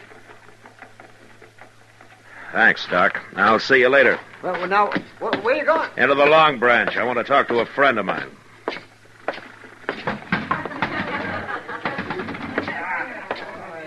I've been expecting you, Matt. Oh, have you, Kitty? Chester was in a while ago. He told me about that telegram from Hayes City. Look, Kitty, I gotta work fast. There's gonna be a war around here soon. I found out a couple of interesting things, Matt. One is Jenny's been seen riding horseback at night towards the Arkansas down by Brandy Bend. Oh? It might have something to do with that man she left Hayes City with, Nate Brand. Yeah. I think he's hiding out down near Brandy Bend. Any idea why? Corporal Stark and Jenny went for a ride one night. When was that? The night before that Army payroll was robbed. Uh-huh. Where's Jenny now, Kitty? Over at Delmonico's having supper. Kitty, What? I'm the only one who can ever thank you for it, but I think you just saved an awful lot of lives.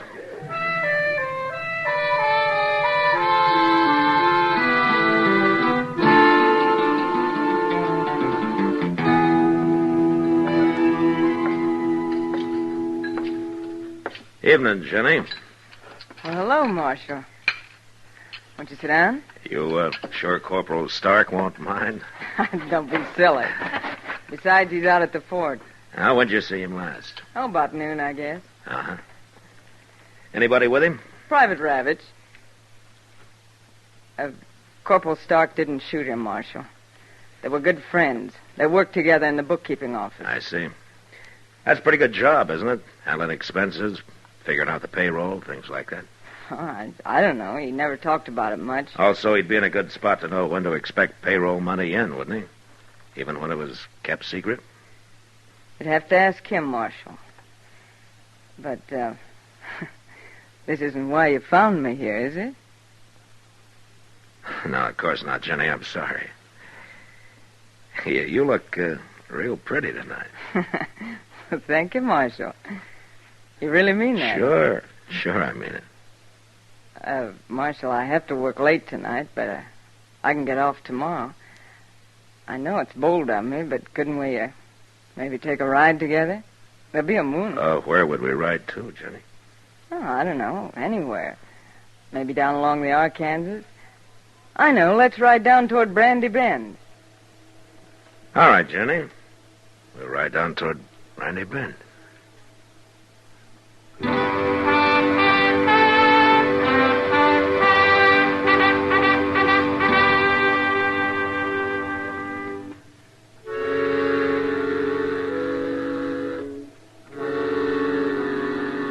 The idea of a moonlight ride by the river with as pretty a girl as Jenny Lane was fine.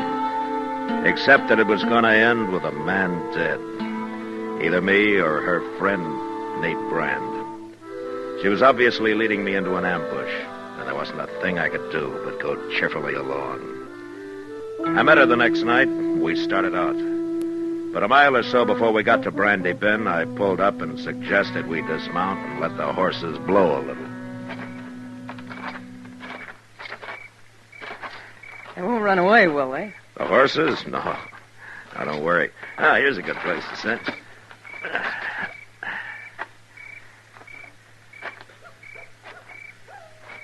What's the matter? You nervous, Jenny? No. No, of course not. Sit down. Take it easy, then. All right.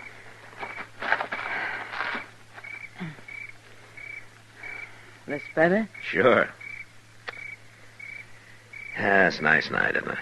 Yeah. That's beautiful. You're not even looking at it. Something on your mind, Jenny? No. Why should there be? Why, you tell me. That's nothing, Marshal. Really. Let me ask you something, Jenny. Did you ever see a man killed? What? Why'd you say that? What, did you? Yeah, once in a saloon. Tell me, did he have a fair chance? Of course, he even drew first. Then you never saw a man shot in the back or ambushed, huh? What are you driving at, Marshal? Oh, I'm just thinking about people, Jenny. Like, sometimes a person isn't really bad. He just falls into bad company. What's that got to do with me? And I think it sort of goes against your grain, the idea of a man being killed without a fair chance. Why'd you come with me, Marshal? Somebody had to. I suppose you know about everything. I think Private Ravitch got killed by Corporal Stark because he found out about the payroll deal between you and Stark and Nate Brand. Sure. Well, what are you going to do now? I'm going to ride to Brandy Bend with you. But why? Because I'm gambling that you're still decent enough inside to let me have that fair chance I was talking about. That's quite a gamble, Marshal. Yeah. But we'll ride slow. And you'll have a little time to think about it.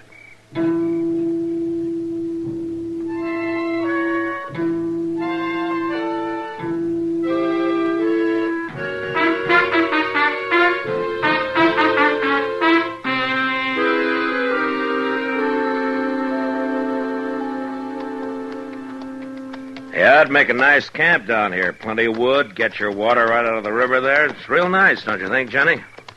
Man could hide out real easy down here. Marshal. I could be safe here even while the Army was trying to move into Dodge, and a lot of men were being killed over it. Yeah, it's real peaceful down here. Marshal, I can't do it. All right, tell me, Jenny.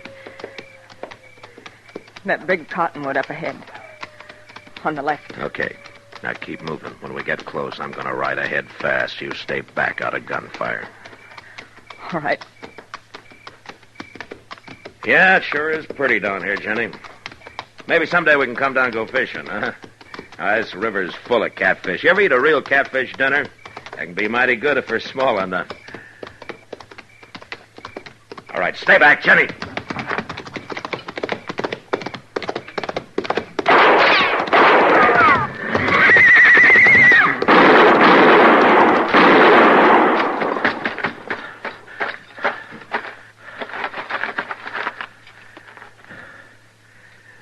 Jenny! Jenny!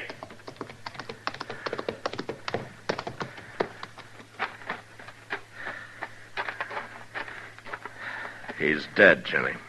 Oh, God, no. I had to do it. I know. I'll be all right, Marshal. Sure. He killed your horse. I'll show you where he hid his. And the payroll money. Okay, Jenny. Then you can take me back. To jail. Yeah. But there's one thing, Jenny. What you did tonight's going to get you out of jail real soon. Because I'm going to see you get your chance, too.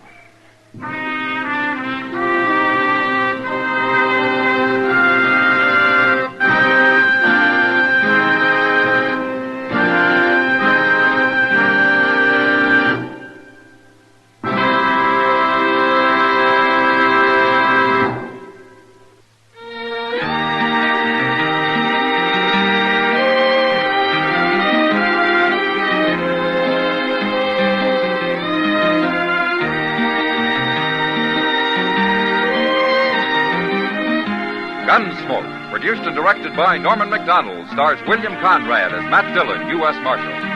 Our story was specially written for Gunsmoke by John Meston, with music composed and conducted by Rex Corey. Sound patterns by Tom Hanley and Ray Kemper. Featured in the cast were Virginia Christine and John Daner. Harley Bear as Chester, Howard McNear as Doc, and Georgia Ellis as Kitty.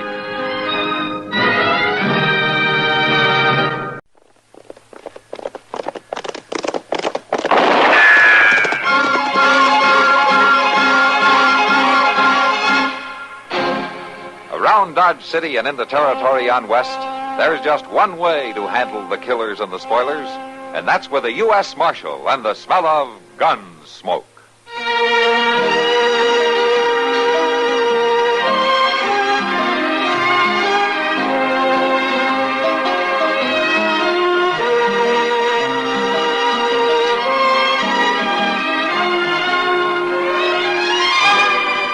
Gunsmoke, starring William Conrad, the story of the violence that moved west with young America, and the story of a man who moved with it.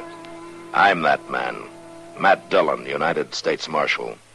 The first man they look for and the last they want to meet. It's a chancy job, and it makes a man watchful and a little lonely.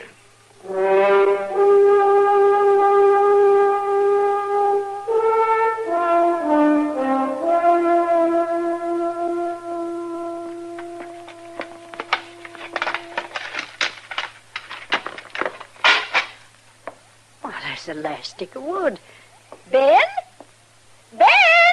Quit hollering, Ma. I hear you. Well, if I'm going to keep this stove going, I'll need some more wood. There's some in the wood box. No, you didn't fetch any today. Now go on out the woodshed and bring me some. Ma, I was just fixing to leave for town. Ben Redgate, you fill my wood box. And there'll be no going to town tonight. Ma, you can't keep me here like a tethered calf. Why, you're living in my house. You'll do as I say. I'm a man grown, Ma.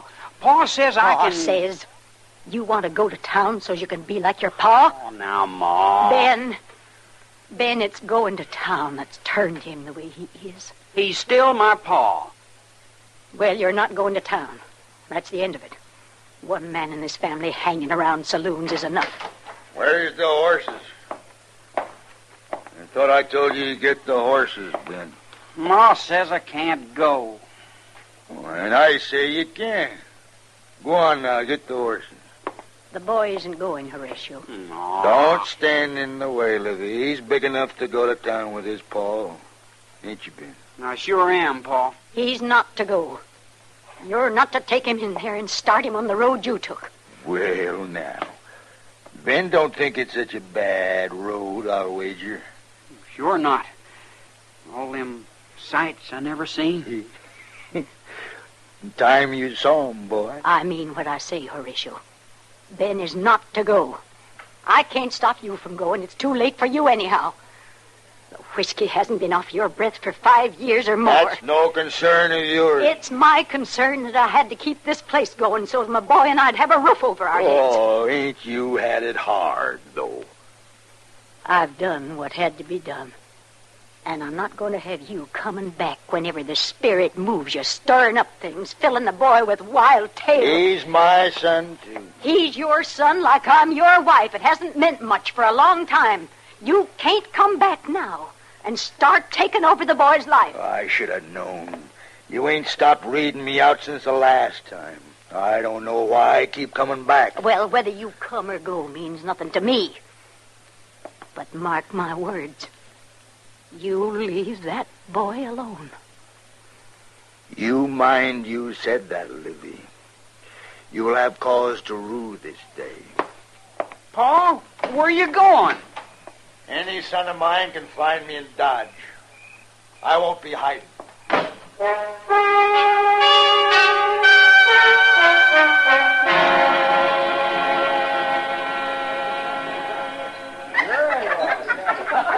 He sure don't favor his daddy standing there, do he? No, sir. Horatio Redgate never spills a drop. Why, he'd lick it right up off in the bar if he had to. Why don't you leave me be? Why, sonny, we figure you need somebody to look after you, that's all. Ain't that right? That's right. Way I get it, his ma don't like him out of her sight. Somebody's got to watch over him.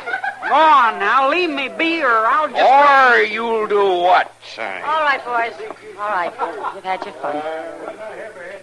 You the Redgate boy? My name's Ben Redgate, and I'm man grown. Sure you are. Is that your pa lying across the table back there? Sure, that's him. Look, Ben, why don't you call it quits for now and go on home, huh? Oh, you sound like my ma. She don't think I can get along out of her sight. I don't think you're out of her sight right now. What do you mean? Isn't that your ma standing there at the door looking in? She's got no call to follow me. Maybe not, but she's sure doing it. Well, I guess I have to see it to believe it. Come on home now, Ben. I ain't gonna go. I ain't gonna listen to no more of your lectures. This is no way for you, Ben. Come home now and we'll say no more about it. We'll say no more about it because I ain't coming. And I ain't gonna listen no more. Mind your tongue, Ben. It wasn't easy for me to come into a place like this. Don't you cause me trouble now. Then don't follow me. And if I want to take a drink out of this bottle, I'm gonna do it. Not while I'm here to stop you. You may be too big to whip, Ben, but I can still knock a bottle out of your hand. You can't bust all the bottles in the saloon. I would if I could right enough. I still ain't coming, Ma, no matter what you do. All right, Ben, all right. I can't drag you. But I tell you this. If it'd do any good, if it'd keep you from turning out like your pa, I'd as soon see every saloon in Kansas burn to the ground. I'd even help strike the matches.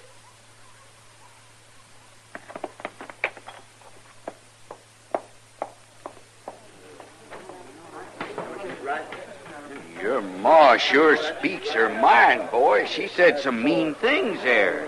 Mighty mean. She smashed that bottle full of whiskey just like it was nothing. A terrible thing. Wasting whiskey like that is terrible. Can we buy you a drink, boy? No, I've had enough of this place. You going home like she told you? No, I ain't going home. I'm gonna hunt up a place to get drunk where Ma can't find me.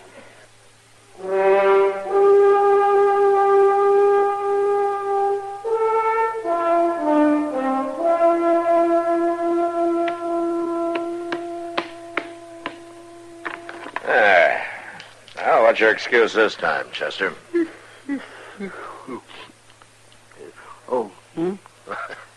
I just took all your men. The game's over. Oh, well, now, Mr. Dillon, I don't think checkers is a very good game to play so late at night. What's the matter? Can't you keep your eyes open? Oh, no, sir, it ain't that.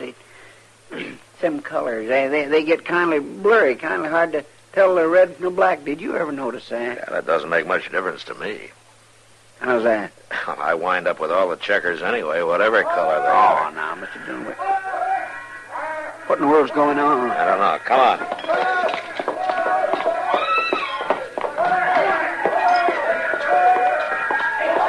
Look, down at the end of the street there, see? Yeah.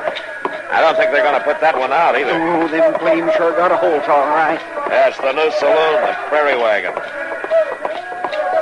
Now there's no hope for that place. It'll be enough of a job to keep the fire from spreading. I'll go help with the buckets, Mr. Dillon. I'll go around back, see which way it is spreading. Yes, sir.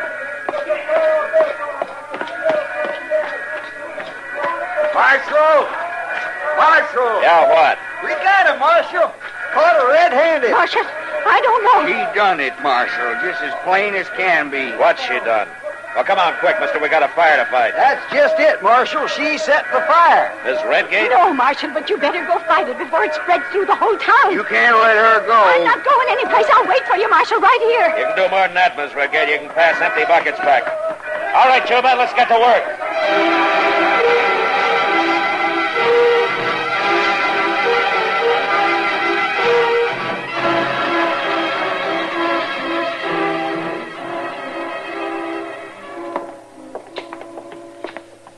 We was sure lucky there wasn't no wind. Yeah. Yeah, you sit here, Miss Redgate. Thanks to her, the whole town didn't burn up. You men got facts to back you up on this? Sure. Marshal, everybody heard her say she'd like to set a match to every saloon in Kansas. Ain't that right, Jay? It sure is. She said it right there in the Long Branch just tonight. And there she was, out back watching the prairie wagon burn. I wasn't watching, Marshal. Did you say those things, Miss Redgate? I said I'd like to see them burn, Marshal, and I'm not sorry this one did either, but I didn't burn it. You gotta lock her up, Marshal. I'll take care of her. Go on, lock her up. She done it, plain as day. I said I'd take care of her. Now, you men get out. I'll send for you tomorrow if I need you. But, Marshal, I said get out.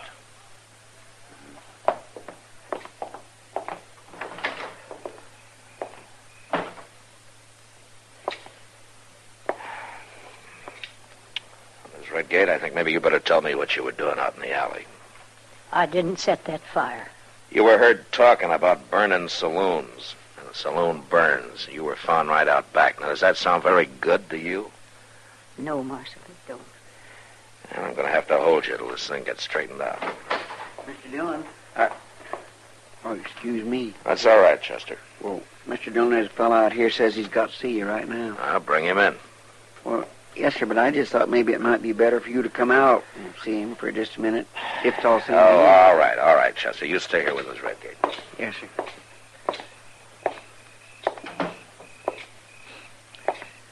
I want to see you, Marshal. Oh, it's you, Redgate. What do you want?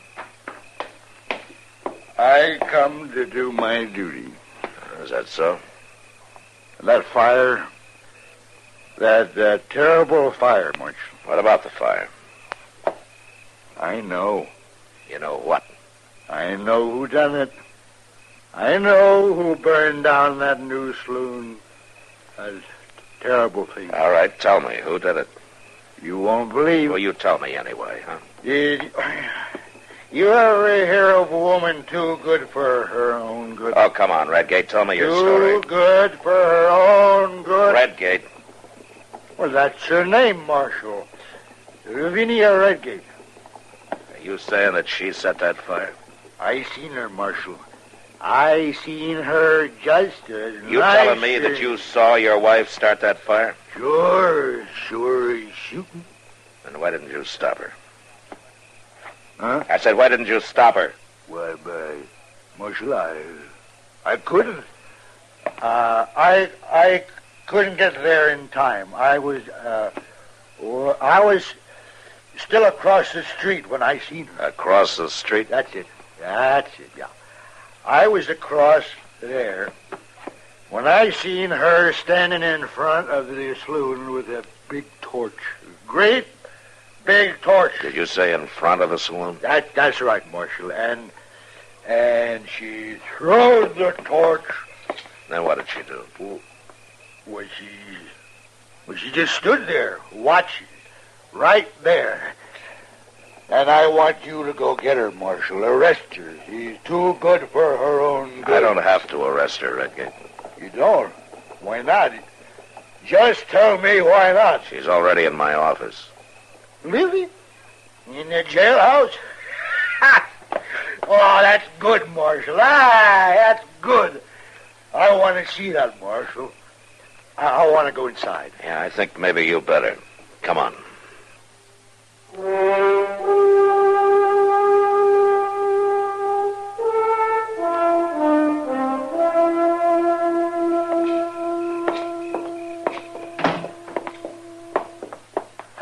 What? She ain't locked up at all, Marshal. She's just sitting there. Horatio, where's Ben? Go on now, Marshal. Lock her up. Lock her up, Oh, Marshal. sit down, Redgate. Sit down. I just wanted to see her locked up. I don't think that's going to be necessary. Why not, Marshal? She done it. She said she was going to. I seen her. I'm not so sure about that. Anybody'll tell you she said that she'd as soon see all the saloons burn. She'll tell you herself, won't you, Livy? What have you done with Ben? You're in a fix for sure, ain't you, Livy? Your boy's run off, ain't he? Because you didn't want him to see his paw. Send him home, Horatio. Give him a chance to grow up decent. You've been out looking for him, ain't you, Livy?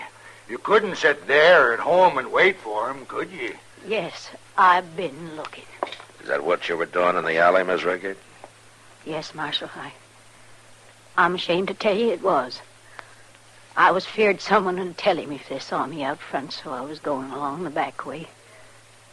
I got my hindsight now. I can see it was wrong. Yeah, hear that, Marshal? Vinnie Redgate admits she was wrong. Lock her up, Marshal. Lock her up. Let her sit there a spell and repent. You got it backwards, Redgate. What's that? You're the one who's going to sit there and repent. What? Your wife never was out on Front Street. 2 witnesses saw her around back. Your story doesn't make any sense at all. Marshal, I swear... Don't bother. You sure wanted to get at her, didn't you? Oh, now, wait a minute. I'd watch what I was saying if I were you. Matt? Say, Matt. Yeah, Doc, what is it?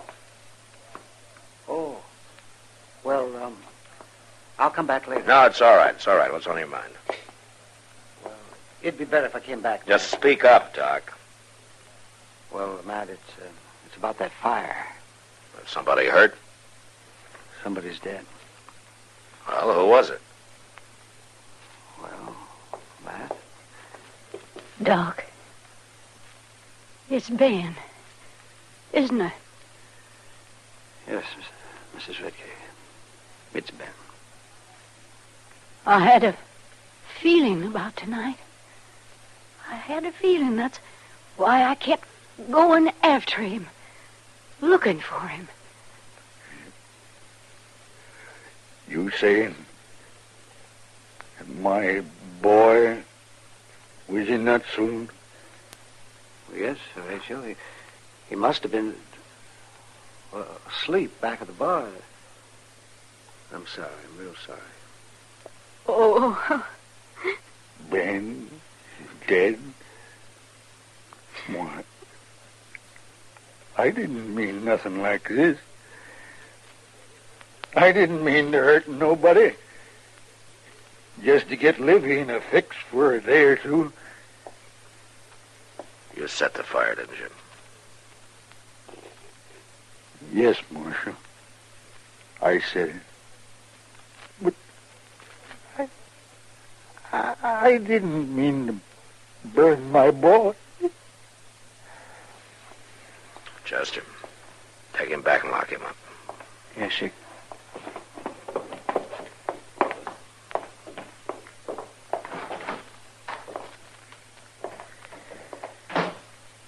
I'm sorry, Miss Redgate. I wish there was something I could do to make it easier for you. If you like, ma'am, I'll have Chester take you home. Home. I drove Ben away from home. What did I do wrong, Marshal? I only wanted him to be a good boy. Now, what did I do wrong? Well, maybe it's not what you did wrong, Miss Redgate. Maybe you just tried too hard to do right.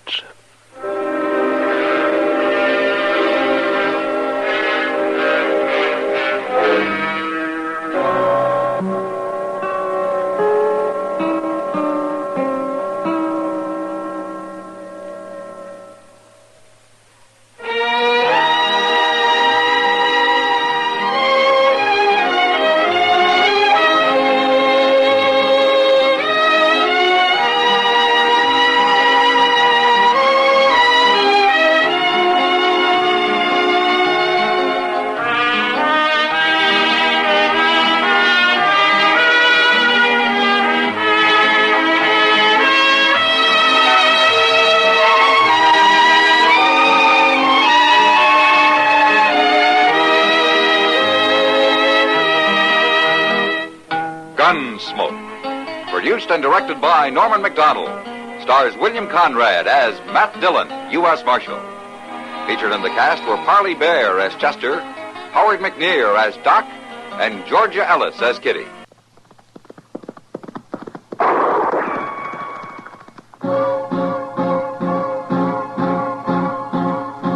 Around Dodge City and in the territory on West, there's just one way to handle the killers and the spoilers, and that's with a U.S. Marshal and the smell of Gunsmoke.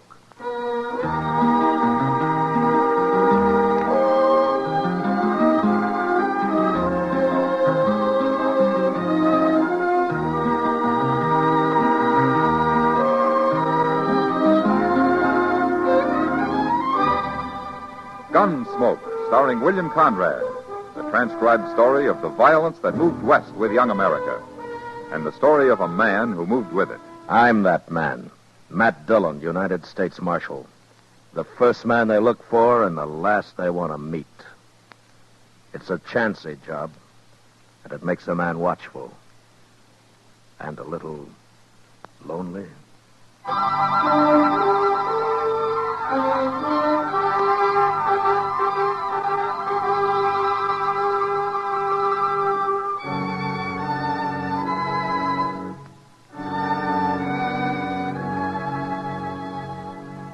It was a long ride from Dodge up to Ponca Creek in the Dakota Territory, and I killed a good horse getting there. But I caught Lee Trumbull. He was asleep in a clump of willow, and I took him without a fight. We rode his horse double into Sioux Falls, but we came the rest of the way back to Dodge in style, by stagecoach. At least I thought we were traveling in style. Lee didn't seem to care much for it. In fact, he wouldn't even talk until the stage pulled into Dodge and drove up Front Street for the plaza. You're making a bad mistake, Marshal. Is that so? I didn't kill anybody. There are 2 witnesses say you did, Lee. They're lying. Then why did you run? My brother Dolph, he said you was after me. That's why I run. You'll get a trial. You can talk about it then. I ain't gonna stand trial, Marshal. Dolph will get me out of jail before that. Is that so? I never figured Dolph is a man to do much of anything. You've been against us Trumbos ever since we come to Dodge, ain't you, Marshal? Yeah, I have. Neither one of you is any good. See what I mean? Yeah, there's your brother Dolph now, waiting to welcome you back. Well, how'd he know I was coming? I wired Chester from Sioux Falls a week ago. That bandy-legged deputy of yours? Chester's not my deputy. Well, he sure acts like it. Yeah, he does, doesn't he? Now, here we are. You got my brother in there, Marshal. Come on out, Lee. You're going to be sorry for this. Yeah, that's what Lee's been telling me. Come on, Lee, get on out of there. I'm coming, Marshal. I'm coming. Shoot him, Dolph. What?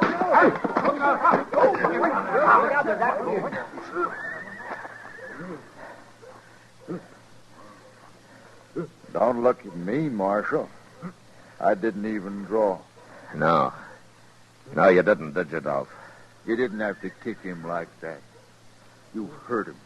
He'll get his wind back. I got him covered, Mr. Dillon. Hello, Chester. Don't you try nothing like that again, Lee. It's all right, Chester. The fight's out of him. You want me to take Dolph's gun? Now, that's funny. I keep forgetting. You do wear a gun, don't you, Dolph? There's nothing wrong with wearing a gun, Marshal. There is the way you wear one. What do you mean? Well, you might run into somebody who doesn't know you're afraid to use it. He might shoot you before he found that out.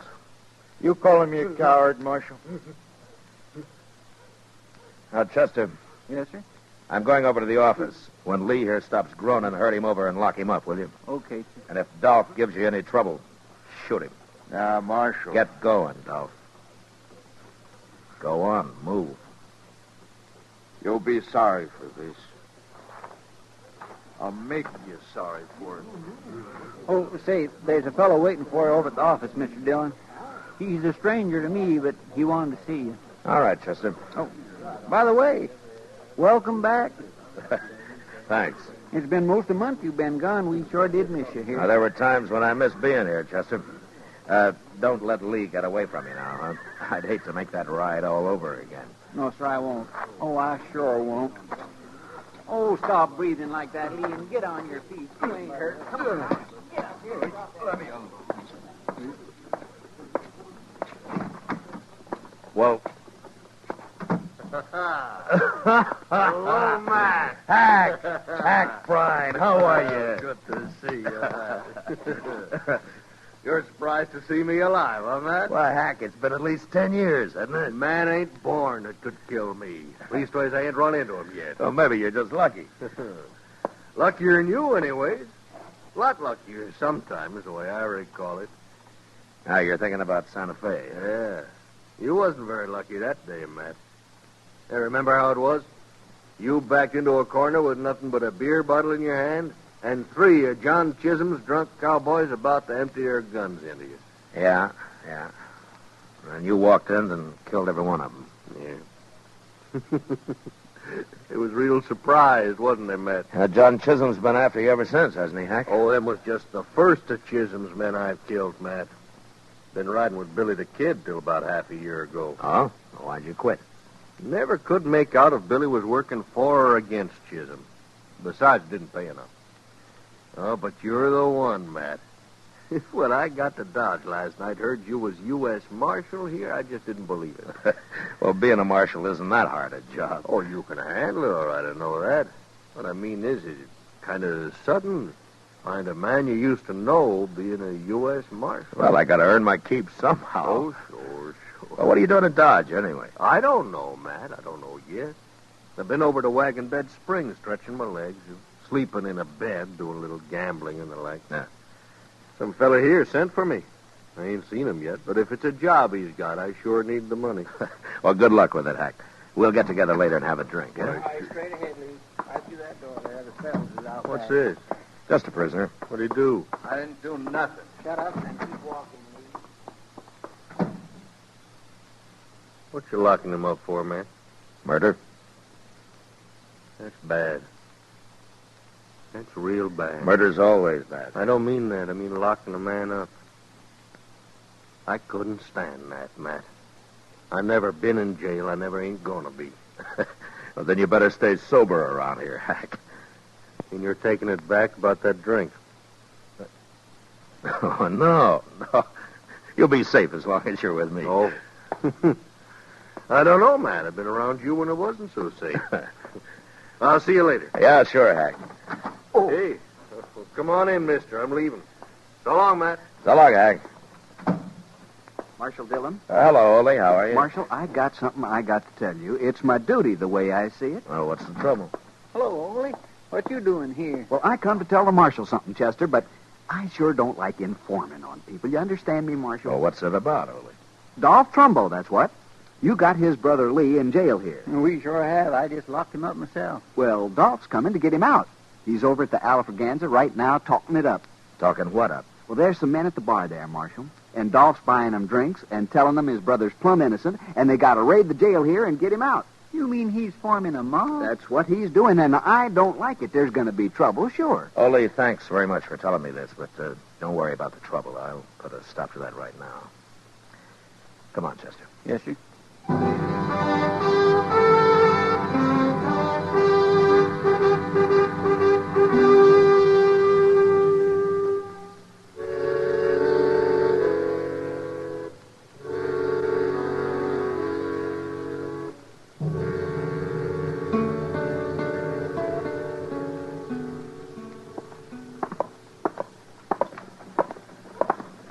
Wouldn't you know Dolph Trumbo do something stupid like this, Mr. Dillon? Trying to form a mob to take his brother out of the jailhouse. Well, it works sometimes, Chester. Not in Dodge, it don't. Well, not so far, anyway. Here's the Alfraganza. Now, don't get in the way. Huh? No, sir.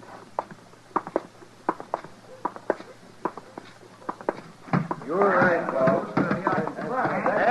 And something else. There's nothing to be afraid of, you men. You'll be led by one of the best gunmen in the whole country. I promise you that. And we'll have justice in Dodge. Once and for all. Justice. That.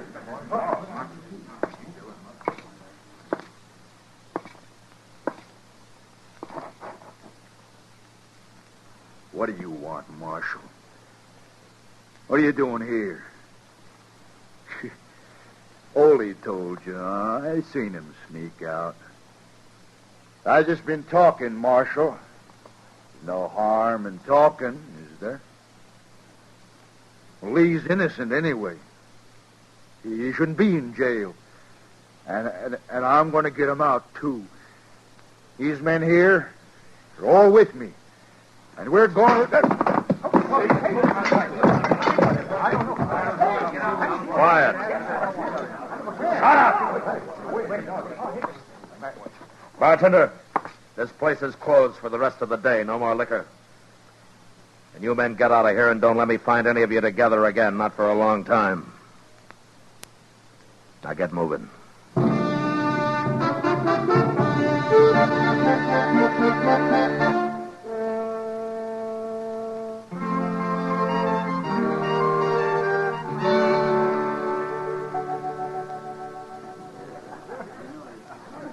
Oh, here, Chester. I'll pay for the beer.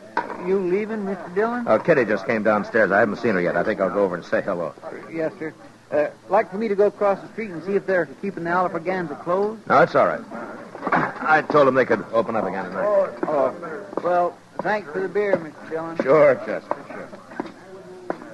Welcome to Dodge, stranger. How are you, Kitty? Fine. I'd be even better if you'd brought 2 beers over instead of 1. But you can sit down anyway. Well, you can take this one, Kitty. It's kind of warm. I don't want it. Matt, do you suppose the day will ever come when having good manners will be a requirement for the marshal's office? Well, if it ever does, Kitty, I don't guess they'll need marshals anymore. Yeah, maybe you're right at that. Well, how have you been, huh? Everything okay? Well, I was making out pretty good, Matt, till I broke my toe. Broke your toe? Yep.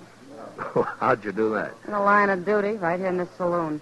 I got tromped on dancing with a Texas cowboy who should have been spending his trail money on red silk handkerchiefs and soda water instead of me. He couldn't have been over 16. Darn fool kid. There's not much you can do for a broken toe, is there? No. At least it doesn't hurt when I'm sitting down. I hear you broke up Dolph Trumbo's party at the Alfreganza this afternoon. Oh? Huh? You hear just about everything, don't you, Kitty? Men. They talk more than women. This place is full of men, day and night. You think if I closed my eyes and prayed real hard, they'd all go away? Well, if they did, what would you do for a living? That'll keep me awake. Say, there's your friend Dolph now. Just came in. Huh? There's a stranger with him, Matt. Well, I'll be. What's the matter? Who is he? He's a gunman, Kitty. That's so? Yeah. I guess he's about the handiest man with a gun that ever hit Dodge. So Dolph's gone and hired him a gunman. Who is he, anyway? What's his name? He's a friend of mine, Kitty. A friend of yours? Yeah, a good friend. He saved my life once. But now I guess he's going to try to get it back. His name's Prine. Hack Prine.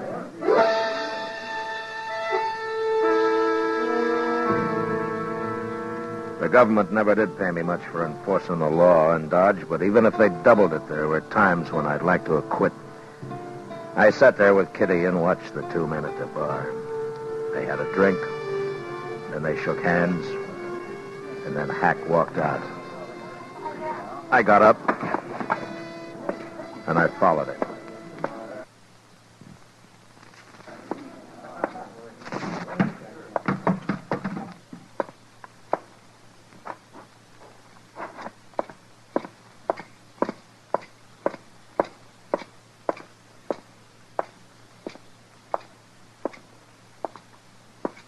Following me, Matt? Yeah, Hack. What for? Where you staying? Dodge House. Huh? Got a room. I'd like to talk to you. Street'll do. Okay. Dolph was trying to form a mob this afternoon, Hack. He wanted to raid his brother out of jail. I heard about it. When I went to break it up, I heard him saying they'd be led by one of the best gunmen in the country. Now, that wouldn't be Dolph himself. No. He's afraid of guns. He meant you, didn't he, Hack? I hadn't talked to him yet. He was just guessing I'd come in. And you have? Not with no mob. I told him that. I don't work with mobs. You should have known better than to say that. Well, how do you work, Hack? Alone, by myself. I'm a pretty good gunman, Matt. Yeah, I know. It saved my life once, you're being a good gunman. Yeah. Matt, turn his brother loose. I get paid if you do. Look, Hack, Lee Trumbo murdered a man. He's going to stand trial for it. I don't get paid if he stands trial. But you get paid for shooting me? That's what Dolph said. That was his deal. Well, Oh, they tell me you're better with a gun you used to be, Matt. Hack, I don't want to fight you. Afraid, Matt? How'd you get to be marshal, anyways? It's a job. I took it. Well, I've been offered a job, too, and I took it. Yeah, but you had better jobs, Hack. Oh, it's been bothering me some, Matt. I took an awful chance saving your life once. Now I got to take another to kill you. That don't make much sense, does it? Look, Hack, why don't you forget it, huh? Go on back to Wagon Bed Springs. I'll lend you some money to see you through. No, it ain't that easy, Matt. I back out on this, the word will get around. Nobody'll hire me for nothing no more. My reputation won't be worth crowbait. Did Billy the Kid pay you to kill men? Of course not. Of course not. That was for pleasure. You know how I hate John Chisholm. And you come down a long way, Hack. Selling your gun. I killed a man for pay over to La Junta. Didn't bother me none. Who was he? I don't know. Some gambler. Pretty good gunman, though. Tell me something, Hack. Did Dolph say how his brother murdered that man here? Dolph claims he didn't do it at all. Well, there were 2 witnesses who saw him do it. The man was a buffalo skinner, unarmed. He didn't even have a knife on him. But he refused to buy Lee Trumbull a drink, so Lee shot him. Unarmed? That's right. Shot an unarmed man? You think it over, Hack. I'll see you tomorrow. Good night.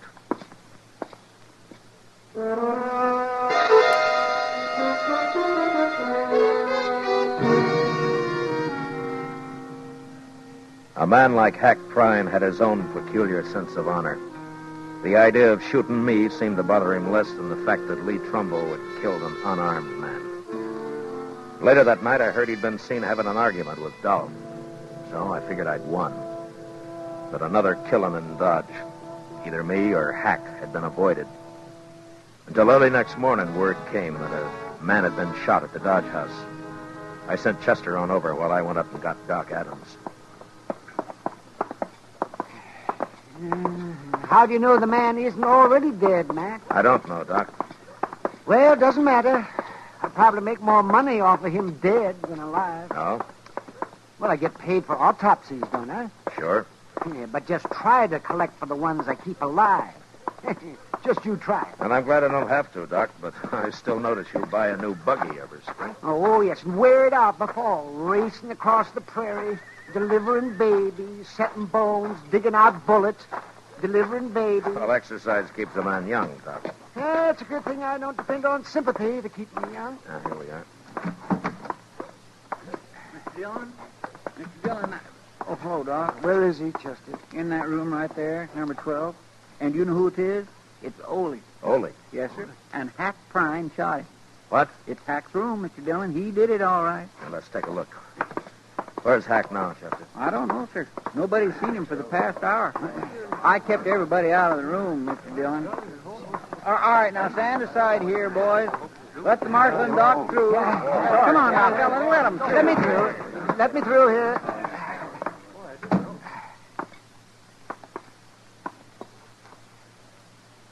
It's Ole, all right.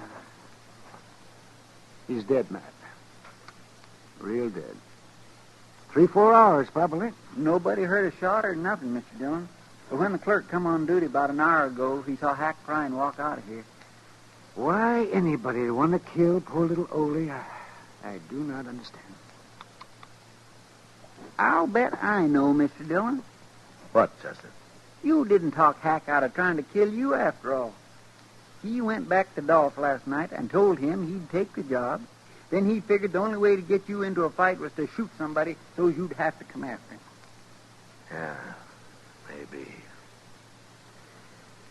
Now, come on, let's start looking for him.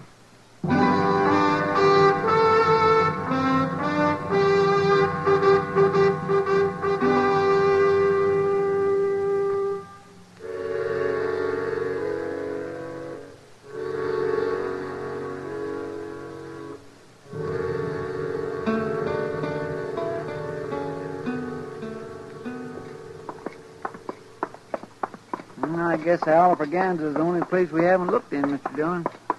He's got to be there, unless maybe he's going to try to bushwhack you. Hack may be a paid killer, Chester, but he'll always face his man head on. Yes, sir. That come right from the Alfraganza. Yeah. Mr. Dillon, there's Hack. He's coming out. Yeah. All right, get off the street, Chester. Yes, sir.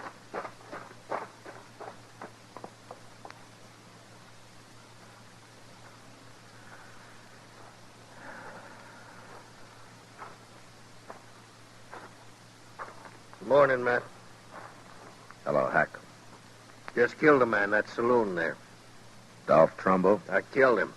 I give him a chance, but he wouldn't draw. I killed him anyways. That's too bad, Hack. Ain't no man gonna frame me. I never thought you killed Ole, but I wanted to hear you say so. How'd you know I didn't do it? Well, it wouldn't be your style to kill a defenseless little fellow like that, would it? Of course not. So while you were out gambling last night, Dolph killed him and dumped him in your room. I found him there, and then I went after Dolph. Ain't no man can do that to me. Hack, according to the law, you murdered Dolph. I'm going to have to arrest you. What? You're going to have to stand trial for it. Oh, no, Matt. No, sir, I ain't going to jail. Not me, Matt. Never. I'm a lawman, Hack. I got to arrest you. Matt, I told Dolph last night I wasn't going to take his job. I told him I was going to leave town. You're under arrest, Hack. All right. I guess you've got to do it. Let's go for it, Matt. No, Hack, no. Let's see what happens.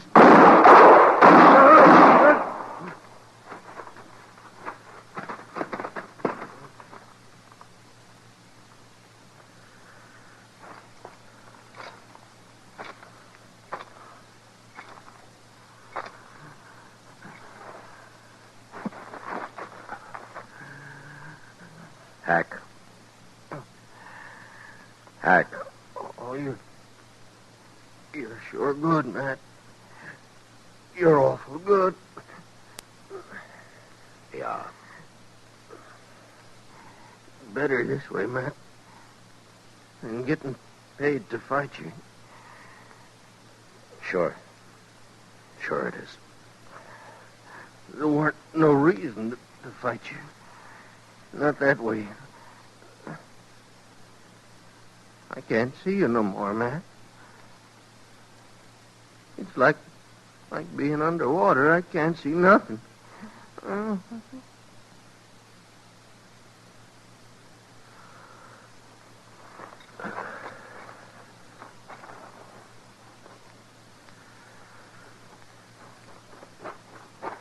Dillon, that was awful good shooting.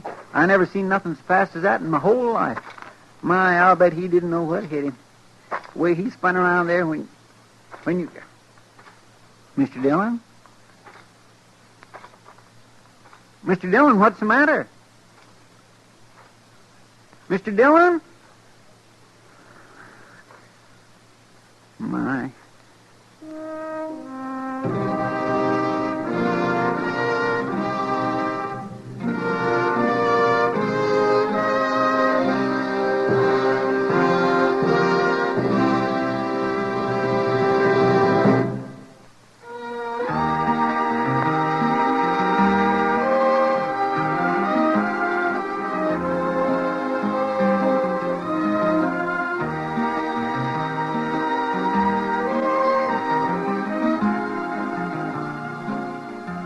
Gunsmoke, transcribed under the direction of Norman Macdonald, stars William Conrad as Matt Dillon, U.S. Marshal.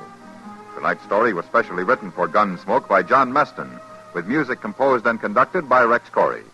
Featured in the cast were Lawrence Dobkin, Vic Perrin, John Daner, and Harry Bartell. Harley Bear is Chester, Howard McNear is Doc, and Georgia Ellis is Kitty. Join us again next week as Matt Dillon, U.S. Marshal, fights to bring law and order out of the wild violence of the West in Gunsmoke.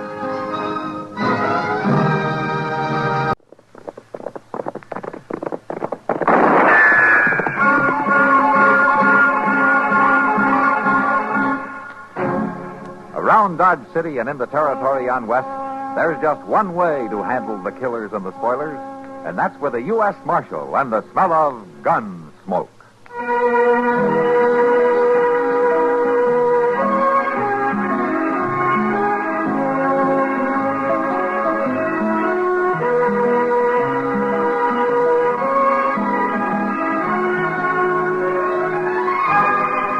Gunsmoke, starring William Conrad. The story of the violence that moved west with young America. And the story of a man who moved with it. I'm that man. Matt Dillon, United States Marshal. The first man they look for and the last they want to meet. It's a chancy job, and it makes a man watchful. And a little lonely.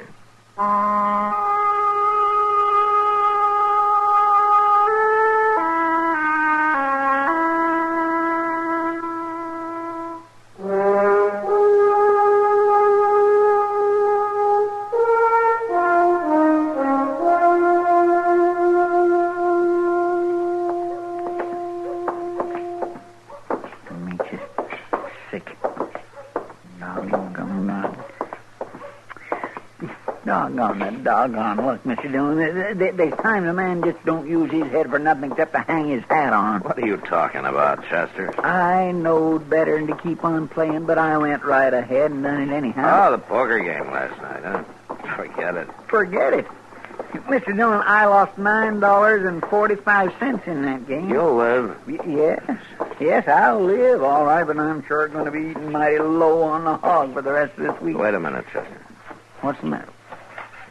Well, now, what's the matter with her? Flying down that boardwalk like the devil himself was chasing her. Yeah. Well, that's Sally Bogan, Mr. Dillon. Yeah, I know. Sally. Seems like she's scared of something right enough. Hey, Sally, wait a minute. Wait. Oh, it's too hot a day to be hurrying like that, isn't it? Yes, I guess it is. Oh, what's the trouble, Sally? Why were you running? Oh, I don't know. Something scare you? Somebody I just saw. Man. Forget it, Marshal. I'm all right now. Well, who was he? What did he do to you? Nothing. I just didn't want him to see me. Well, why? Who was he? My husband. Ben? No, not Ben. The other one. Forevermore, the other one? The first one. Nobody knows about it. Not even Ben. What's this all about, Sally? Oh, I was 17 in San Francisco. He was second mate on a clipper. And about 4 years ago, it went down in a typhoon, and he's dead, Marshal. He's got to be dead, or else I'm not really married to Ben. You should have told Ben about it. I know, but I didn't. And now it's too late. Well, it wasn't him. It couldn't have been him. Just somebody that looked like him, maybe. Oh, that's possible. Well, he wasn't drowned. He'd come back before this. It's been 4 years. Oh, my gracious alive. No man wouldn't stay away from a pretty little... Been a long time, Sally. You're prettier than ever. Hello, Jeff. Why'd you run when you saw me up the street there? Well, I wasn't sure. No, it can't be. Oh. It just can't be. No. Hey, what's the matter? No, Jeff, don't touch me. You better take it easy, mister. She's kind of upset. Who are you, mister? My name's Dillon. Well, you just run along, Dillon. He's the marshal here, We Jeff. don't need no permission from the law. Jeff. Sally and me are going to spend some time together and maybe have a drink or two. And it's going to be just like old times now that I'm back. No. No. You better tell him, Sally. Tell me what? Jeff, I'm married. I ought to know better than anybody else that you're... You don't mean to somebody else. I thought you was dead. The ship was sunk and you didn't come back. And I thought you was dead. Well, you sure didn't waste no time hitching on to somebody else. She waited 4 years, mister. That's a long time for a girl to try to make out alone, don't you think? What I think is my business, Marshal.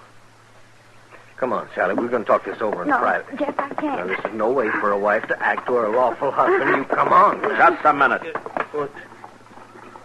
Now, Sally, do you want to go with him? No, Marshal, I got to tell Ben. I got to decide what to do. All right, mister, you heard her. Are you aiming to come between a man and his wife? You call it what you like, but you're not dragging her off somewhere when she doesn't want to go. That's so. Well, on board ship, Mr. Marshal, when a fella butts in like this, we just... Jeff, no! You better stand back now, Miss. Oh, make them stop! Oh, that wouldn't be too easy, no.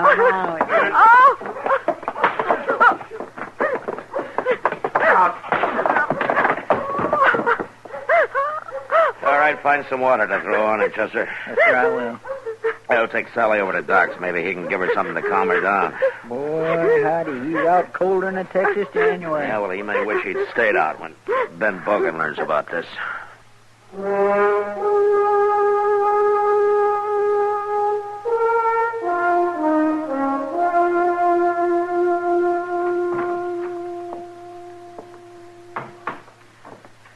How is she, Doc? Oh, she's all right, Matt. There's nothing wrong with her. A good night's rest won't cure her. And one less husband, of course. Yeah, that's quite a situation. Yeah, it sure is. It's going to be worse, I'm afraid. Why? She didn't break any law. She had plenty of reason to think her first husband was dead. No, I mean the trouble is going to stir up when Ben Bogan finds out. She doesn't want to see Ben until tomorrow, Matt. She wants to stay here in town tonight and try to figure things out. Well, that's a good idea.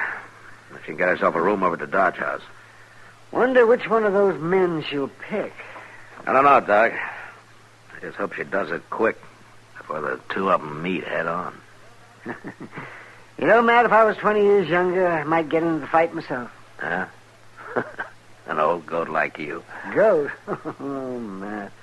I'll have you know that a few short years back when I was a mite slicker and spry, oh, my, I was a holy terror with the ladies. Yeah, I can believe that. Why, it wasn't until recently that I'd even accept a woman patient. They'd always up and fall in love with me. And a man just can't have that. Doc, what's this I hear about my wife? Hello, Ben. Oh, Marshal. Somebody said they seen you bringing Sally up here a while ago. Well, yeah, I guess they might have at that. Well, what's the matter with There's nothing serious wrong with your wife, Bogan. She's a little upset, that's all. Well, what do you mean? What's she upset about? Well, I don't think the technical terms would interest you. Now, never mind the terms, Doc. What's she doing here? What's wrong with her? Well, now, maybe you could explain it better. What's going on here, Marshal? Well, Ben, it's kind of like Doc said. It's just... Doc, I think I'd better go over to the Dodge House. Ben. Sally, now, what's this all about? Haven't you told him, Marshal?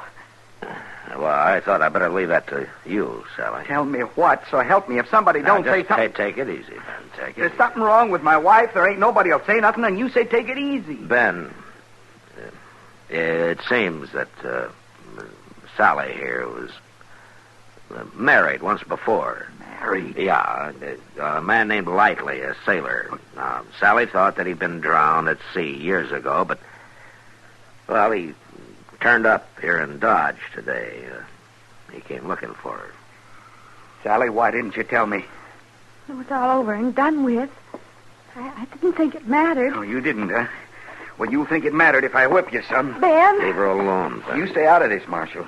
Go run that skunk out of town if you want to do something useful before I get to him and kill him. Killing won't solve anything, Ben. He's got as much right here as you have. Has he got a right to come sneaking around my wife? Could be she's his wife, Ben, since it turns out he's still alive. Well, he won't be alive long.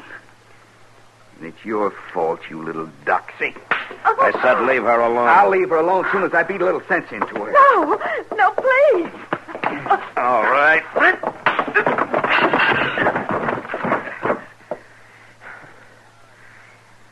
All right, Doc, he's all yours. I think that fellow sure was mad when he come to, Mr. Jones. He was just stomping on it. Well, what happened to him? He stumbled into Matt's fist, Chester. My gracious, Mr. Dillon, you sure are keeping busy today.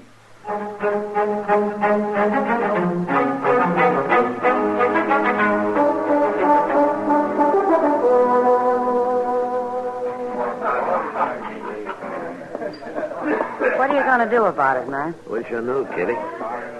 You know, if those two get together, somebody's going to be killed. And I can't keep them apart forever. No? Yeah, if it was a drunken trail driver with a 6-gun in his hand, I could handle it maybe, but...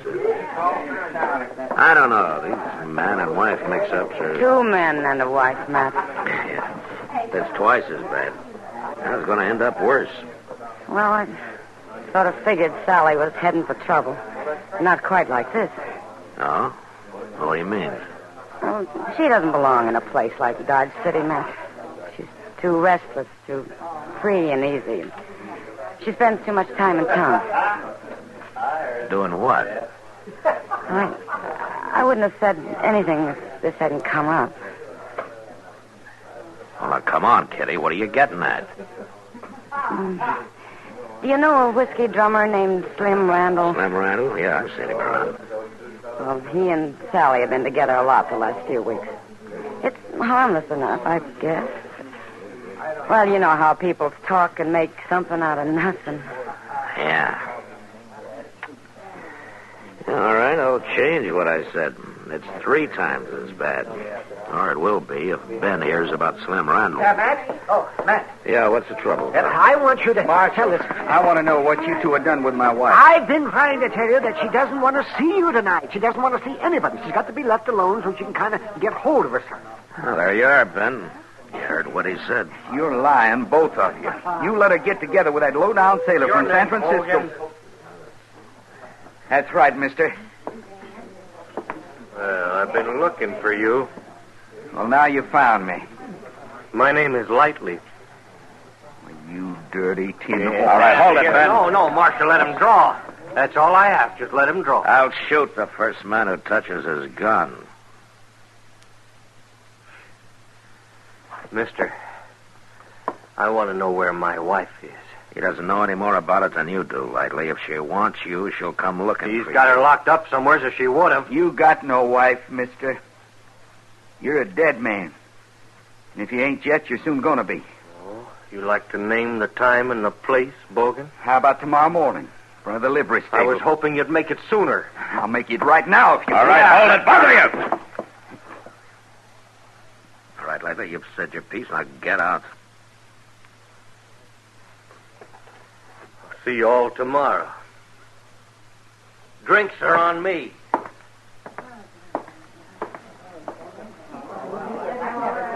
I'll kill him. I swear I'll kill him. Oh, calm down, Ben. Go buy yourself a whiskey. Maybe I will. Well, it sure can cause a lot of trouble, Matt. A woman having one husband too many.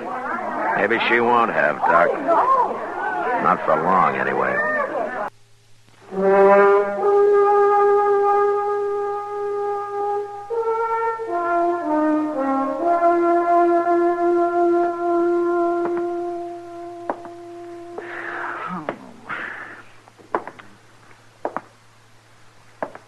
Man, you aiming just to sit there, Mr. Dillon? Yeah, that's right, Chester. Well, it's pretty near time. Yeah, I know that.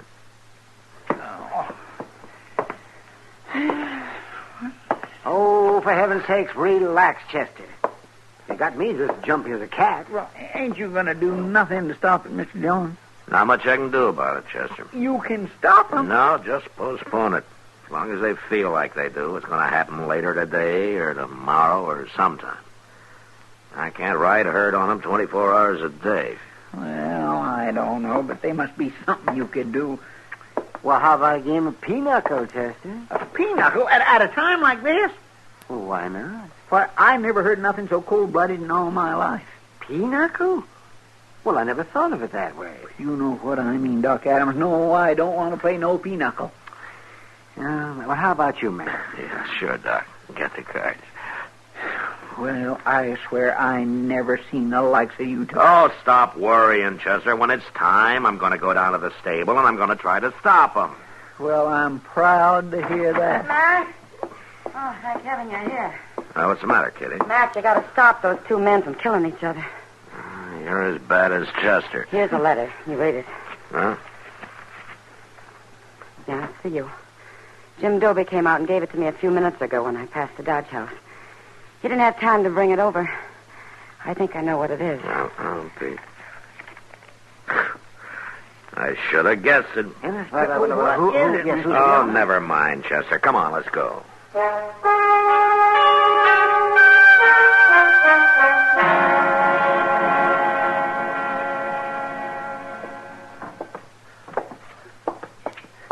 That's him, Mr. Mr. Dillon. Right in the door of the stable there. That's him. I see him.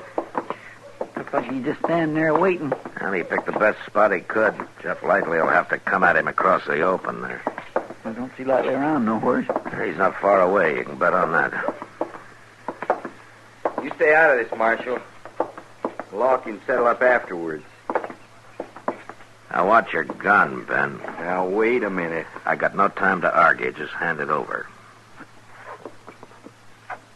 I mean it, Ben. All right. Thanks. Well, it won't do no good. I'll find him later, is all. I doubt it. Quit hiding behind that marshal and come on out, Bogan. Now, what have you done? Set me up for him? Give me my gun. Come on. Get back inside, Ben. Now, you stay with him, Chester. Yes, sir, I will. Come on now, Ben. Why you don't let it alone? I don't recollect giving you no invite to this party, Marshal. I'll take that gun of yours, Lightly. Well, I ain't so sure about that. Here, now, you're pretty high-handed, ain't you? You're just lucky you didn't try to draw. Chester, bring Ben out here. Well, all you're doing, Marshal, is just putting it off a while. It'll just happen later, is all. Maybe. All right, both of you. I want you to read this letter. It was handed me a couple of minutes ago. Go ahead. It's from Sally. Go ahead, read it. Marshal Dillon, when you get this, I've left on the train for back east. Huh? I'm going with Slim Randall. He's a fine fella and treats me good, not like Jeff and Ben. You tell them for me I don't want they should kill each other, but I don't never want to hear of them again. Well, what do you think? Fighting over a woman who doesn't want either one of you. Why, a dirty little sneak. You know, come to think of it, I was getting so I didn't trust her at all. Oh, I never did. That's why I wasn't in no hurry to find her. Well, here now, Bogan, I'm going to buy you a drink. And I'm proud to accept. And the second one's on me. Hey, Marshal. You know, I guess you got here just in time to keep us from making a couple of fools of ourselves. No, not quite in time, boys. What do you mean? You both married her, didn't you?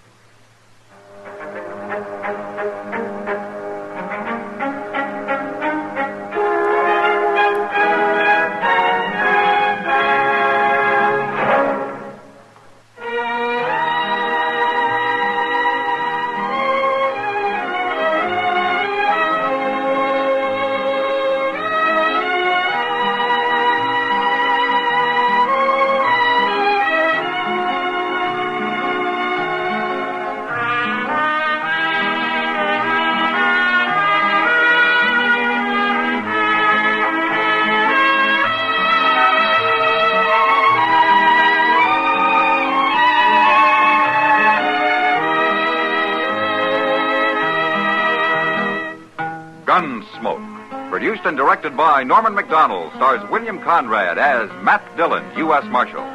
The script was specially written for Gunsmoke by Les Crutchfield, with editorial supervision by John Meston. The music was composed and conducted by Rex Corey. Sound patterns were by Ray Kemper and Bill James. Featured in the cast were Parley Bear as Chester, Howard McNear as Doc, and Georgia Ellis as Kitty.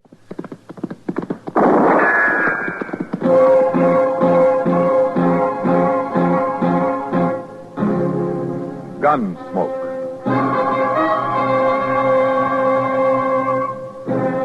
Around Dodge City and in the territory on West, there's just one way to handle the killers and the spoilers, and that's with a U.S. Marshal and the smell of Gunsmoke.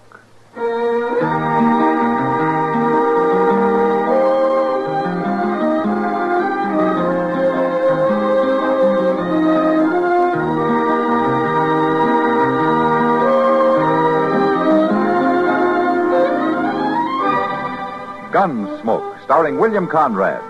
The story of the violence that moved west with young America. And the story of a man who moved with it. I'm that man. Matt Dillon, United States Marshal. The first man they look for and the last they want to meet. It's a chancy job, and it makes a man watchful. And a little lonely.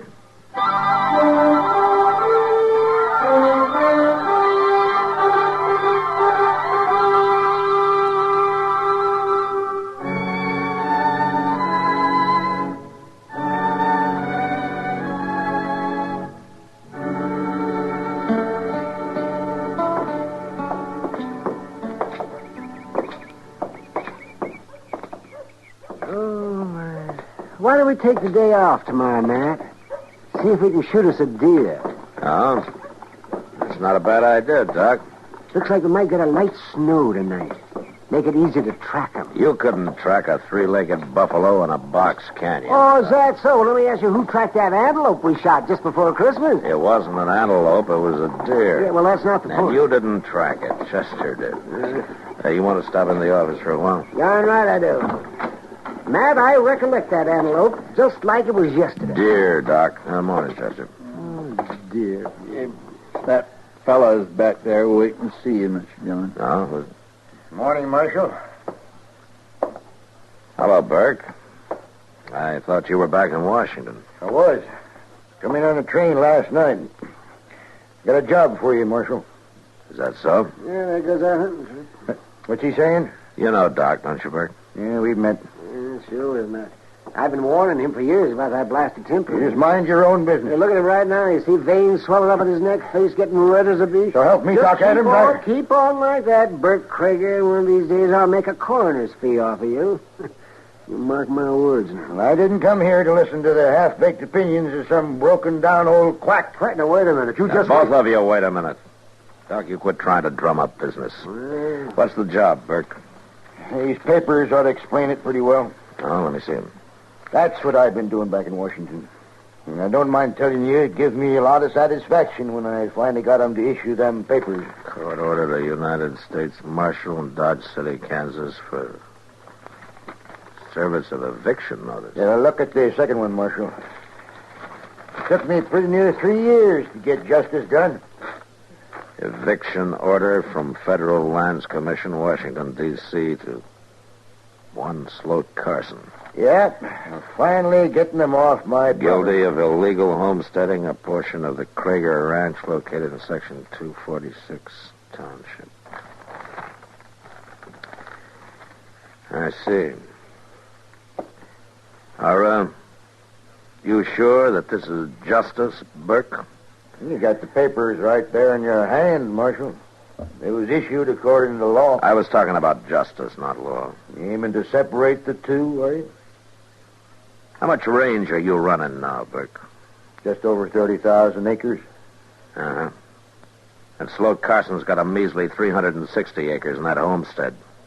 Is they going to break you to let him go on farming it? That's got nothing to do with it. The law has decided the land's mine. It's your job to get him off it. You've been driving yourself for 10 years now, Burke, without a let-up. You got every inch of land between Briar Ridge and Walnut Creek, except for this piece that Sloat's living on. And I got it, too, now, once you serve that order. Why? What do you have to prove, Burke? It's what I have proved, Marshal. That I'd own the whole valley someday. Every last foot of it. And with Sloat Carson out, I do own it. I gone along all these years keeping the old name Blue Sage Valley.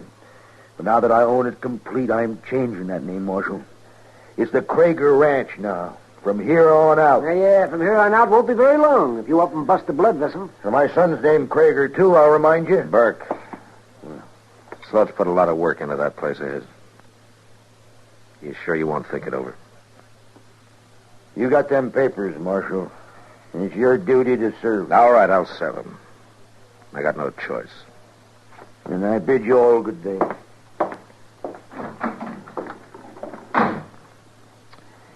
There is a downright mean man, Mr. Dillon.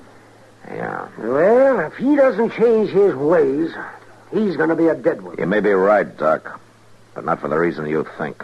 Hmm? What do you mean? Sloat Carson's a peaceful man, but that doesn't mean he'll take to being pushed off that land of his.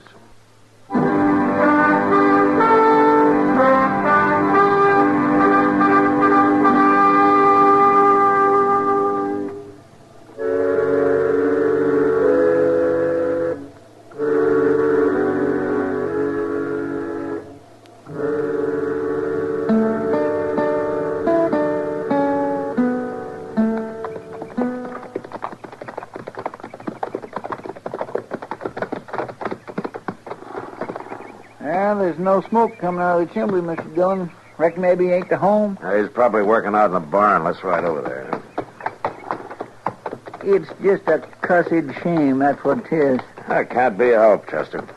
Bert Prager don't need this land no more than he needs a second head. Yeah, he's got a devil on his back, Chester. Krieger Ranch are the only 3 words in the world that mean anything to him. Well, it's a mighty poor reason for putting a man off land he's proved up. Marshal! Chester! How are you, Sloat? Mighty good to see both of you. Yeah, been up this way for quite a spell. Ah, man gets caught up in things, Sloat. First he knows, all his time's been taken. That's a fact, all right. Come on up to the house. I'll set the coffee on. Oh. How you making out? Oh, tolerable. Crop wasn't too bad last year. Good. Next year, though. The next year's going to be my best one yet. Oh? That's there North 80, you know. I had to let it lay fallow the last 2 years for lack of time. But by golly, I got in there last fall, plowed the whole darn thing before the snows hit. Sloat, So I had to work 18 hours a day to do it. But now it'll be in shape to plant right when the thaws come. Catch the melt off in the spring rains and gonna Sloat, plant I it want in Kaffir, Marshal. That's the best feed crop in the world. It's been too dang much for seed, maybe, but in the long run, that'll pay out. Here, Marshal, you're all mighty serious for some cause or other. Well, there's reason for it, Sloat. This isn't just a neighborly call I'm making. Bert Krieger just got back from Washington yesterday. That's so. I guess you know what he was doing. Oh, same thing he's been trying to do for 3-4 years now. Steal my land away from me. Yeah. Well, he's finally done it. What? I got an eviction notice with me and an order from the Land Commission to serve it on you. I don't believe it. You're joking, Marshal? I wish I was, Sloat. I'm sorry. Well, nobody can grab a man's farm away from him. After he's put his sweat and blood, his whole heart into it. The order gives him a right of prior occupancy. But he never run a head of stock on this ground when I filed on it. There's nothing I can do about it, Sloat. Don't them fellas back there even care about my side of it?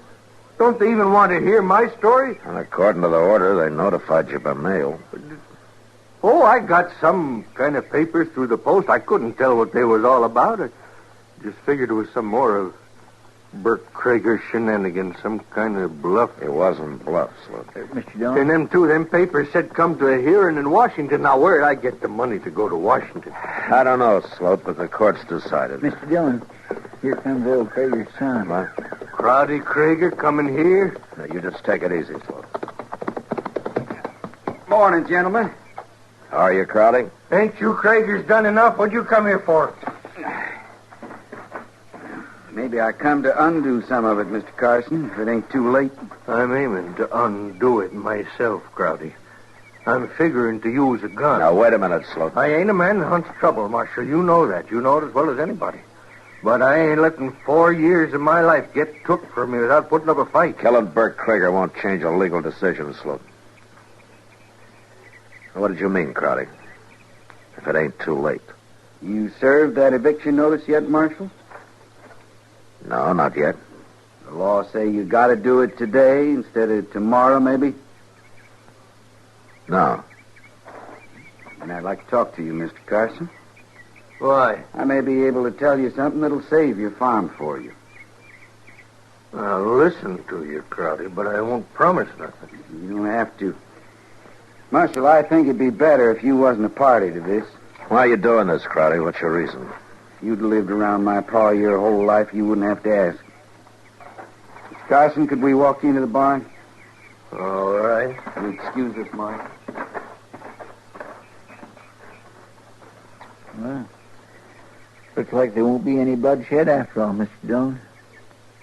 I don't know, Chester. I wouldn't count on it.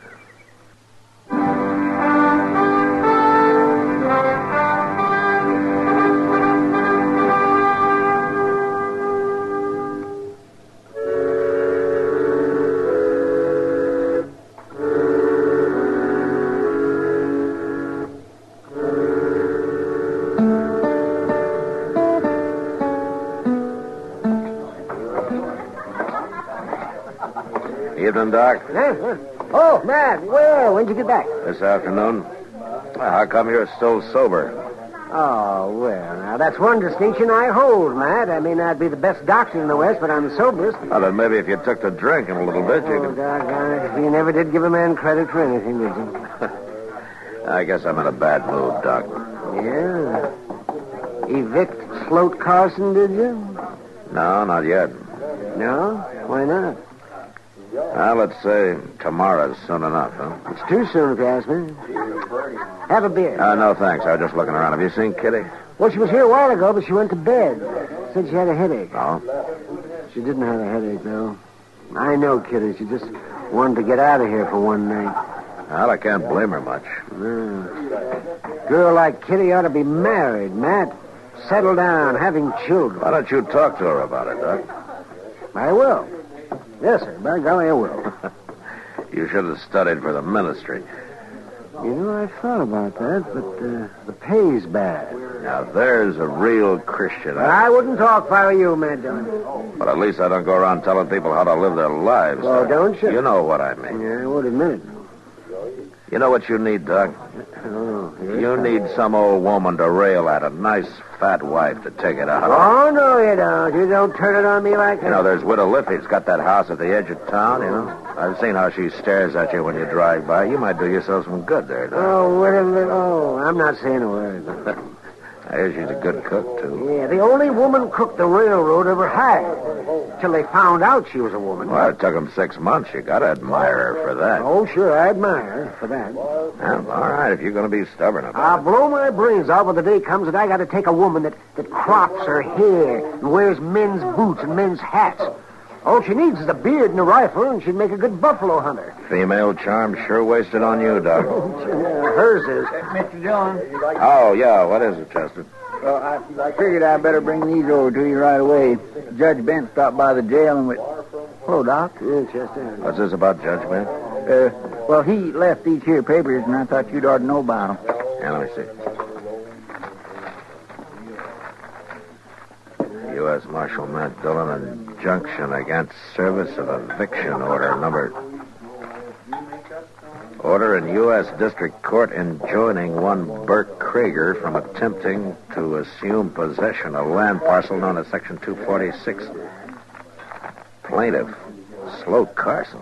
Yeah, looks like Sloat's kindly outfoxed old Krager, Mr. Dillon. Yeah, sure does. With young Crowley's help. Well, Judge Bent says the Land Commission's only got jurisdiction in case nobody don't take it to court. He says Sloat could keep this dragging on for years. Well, Chester, it looks like we ride out tomorrow and serve papers on Burke Krieger instead of Sloat. There'll be trouble, sure. Yeah, it probably will.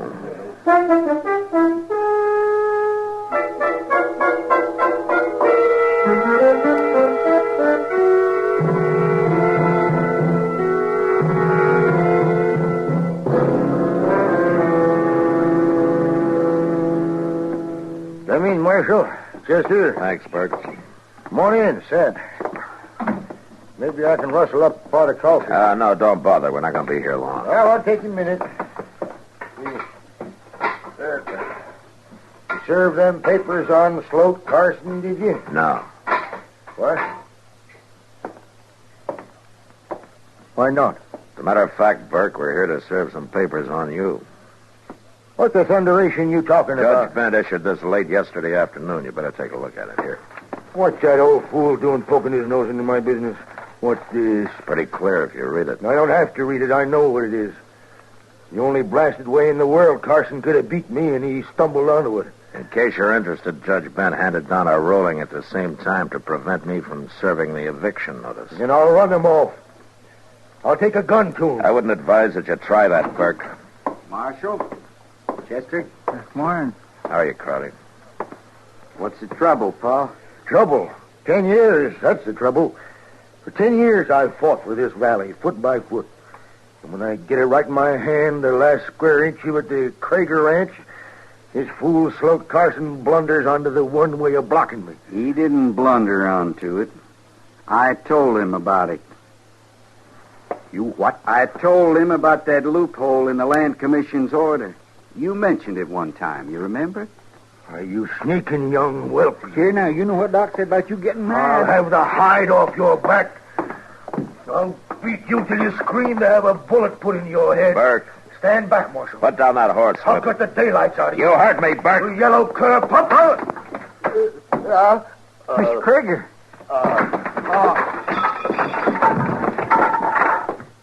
Oh, what's wrong? Here, wait a minute, Crowley. Let me have a look at him. What happened to him? We got to get Doc out here right away. It's no use, Crowley. He's dead. Dead? Doc said it was going to happen like that if he didn't stop losing his temper. But he can't be dead. I didn't mean for this to happen. It wasn't your fault, Crowley. You were trying to do the right thing. It was your father who was doing wrong. I can't even claim that excuse, Marshal. I didn't care what happened to Sloat Carson. I was just trying to hit back at Pa for all the years he bullied me. I don't guess he was easy to live with. But I didn't aim to do this. I just didn't. I'll send Doc out when we get back to town and make out his coroner's report. I'll break this ranch up and sell it off, every foot of it. I guess we'll be riding, Crowley. Krieger Ranch. I'll blot that name out if it's the last thing I ever do. Come on, Chester. Krieger Ranch. I'll show him how long that name will last. In 2 years, nobody will ever remember.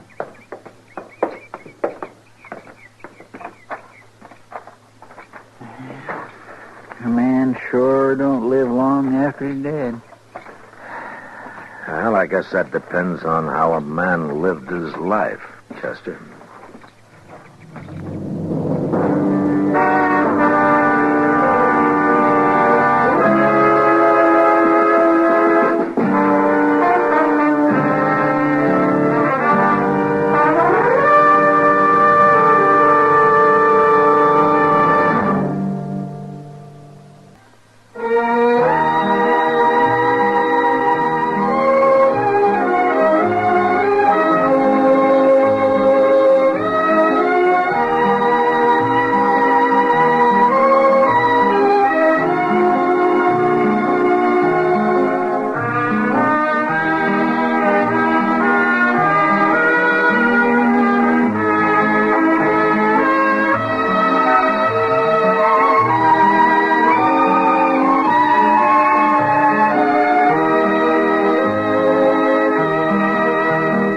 Gunsmoke. Produced and directed by Norman McDonald, stars William Conrad as Matt Dillon, U.S. Marshal. The music was composed and conducted by Rex Corey. Sound patterns were composed by Ray Kemper and Bill James.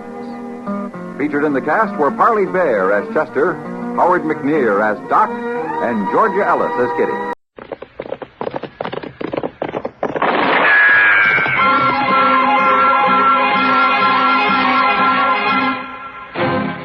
Around Dodge City and in the territory on West, there's just one way to handle the killers and the spoilers, and that's with a U.S. Marshal and the smell of Gunsmoke.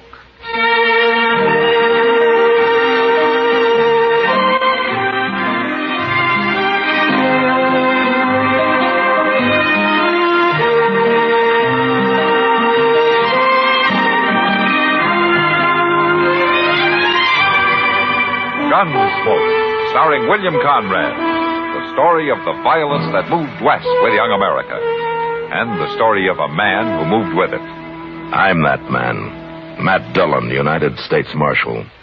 The first man they look for and the last they want to meet. It's a chancy job, and it makes a man watchful and a little lonely.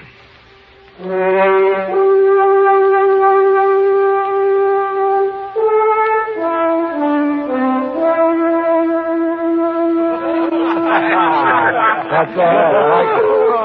Here, bartender, set out another bottle of that rifle. Now, Mr. Thatcher, just you tell us once more about this here stud colt you got. He's a good colt, Mr. Butler. Oh, he's a running colt, you tell me. He can run some. Yeah. About the fastest thing in these parts here, too. Now you're making fun of me, Mr. Butler. Well, I don't know why you'd think that. Out here, we're all interested in good horse flesh, especially if it's some sort of a fancy new breed. Quarter horse, you call it? Excuse me, my grandsons are waiting for me. I understand these horses you raise have rumps so high they look like they're going downhill. Oh, now, Hank, it ain't polite to call his colt that way.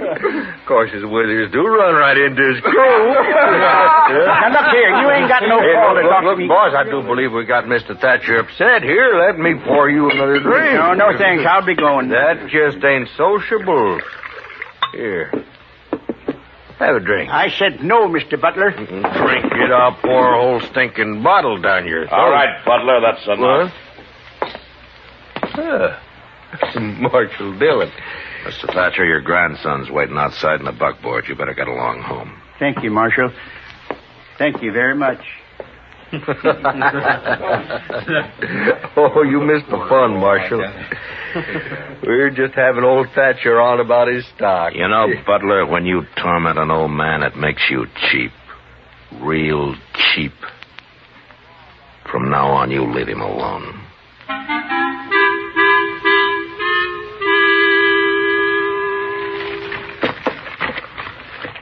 Chester, would you run these papers over to Mr. Hightower? Yes, sir, Mr. Dillon. Another wanted sector on Johnny Ringo. Mr. Hightower's waiting for him, Chester. Yeah, but Johnny Ringo's way out in Arizona. He don't never come back this way. Chester. Yes, sir. Oh, yes, Mr. Dillon. I'll take him right over. Oh, excuse me, Mr. Thatcher. That's all right, Chester. Marshal Dillon. Morning, Mr. Thatcher. Marshal, I want to ask a favor of you. Well, sure. Come on in. Mr. Hightower's waiting, Chester. Oh, yes, sir. Sit down, Mr. Thatcher. I want to thank you for what you did last night over at the Long Branch. Butler and his crowd just had a little bit too much to drink, that's all. I guess I did, too. Maybe you shouldn't go to the Long Branch. Seems like every time you do, Butler takes his pleasure in riding you. That's what I wanted to talk to you about. Oh? Well, Ed Butler's always saying he's got the best horses around Dodge or anywhere else. Well, maybe he does. Well, mine are better. Well, I don't know anything about your stock. Marshal Dillon, Ed Butler's having breakfast right down the street at the Dodge House, and I want you to walk down there with me. Look, Mr. Thatcher, I don't want to get mixed up in any personal problems between you and Ed Butler. And I've got something here. I want you to take it. No? Here, the deed to my ranch. Well, why are you giving it to me? Because I'm going to challenge Ed Butler to a grudge race. My quarter horse colt against the best horse he's got. You mean you're putting up your ranch on this race? Yes, sir. And I want you to hold the stakes. Look, Mr. Thatcher, it's no business of mine, but you could lose, you know. No, sir. I don't figure I can. You mean you're putting everything you got on the race? What's so special about your colt? He's a little special most every way, Marshal. His daddy was Cold Dick, and his mother was the best mare in Missouri. Oh, I know why Butler and others laugh at him. His head is small, and he carries it low. He's built close to the ground, and his muscles bulge, and his legs are short. But I'll tell you one thing. He's just gone 4. And as he stands now, he's the most horse west of St. Louis. There's some like him in Texas now, too. And if I have my say, one day quarter horse it'll be all over the West. I believe in this quarter colt. He's sleepy and he's quiet. But he can unwind like lightning. You got a feel for these horses, haven't you, Mr. Thatcher? Will you walk with me down to the Dodge House? Yeah. Sure, I'll walk with you.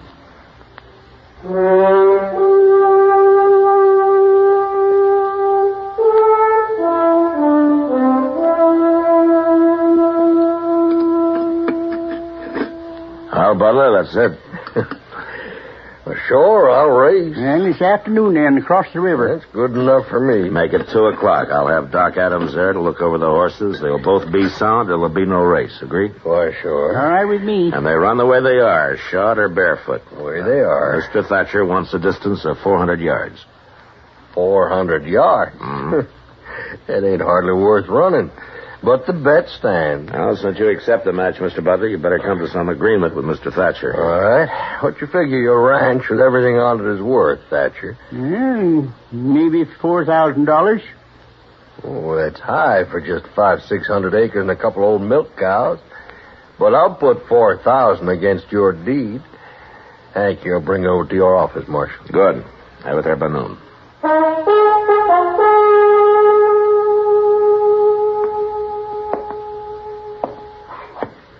You know, Matt, there's been horse races in Dodge lots of times, but never seen one like this. The whole town's betting, one way or the other. Yeah, I know, Doc. You're worried about Thatcher putting his ranch up on the race, aren't you? He could lose it, Doc. Mr. Dillon? Oh, hold up. Yeah, Chester. Say, I was down at the bridge a few minutes back watching for Butler to take his horse across so I'd know which one he was running. Well? Ed Butler ain't putting in no cow pony, Mr. Dillon. He's running a thoroughbred. Oh. So Thatcher's betting everything he has on this quarter horse of his to beat a cow pony, and now Butler is running a pure racing horse, a thoroughbred. Well, it's past 1. Let's get on over to the other side of the river.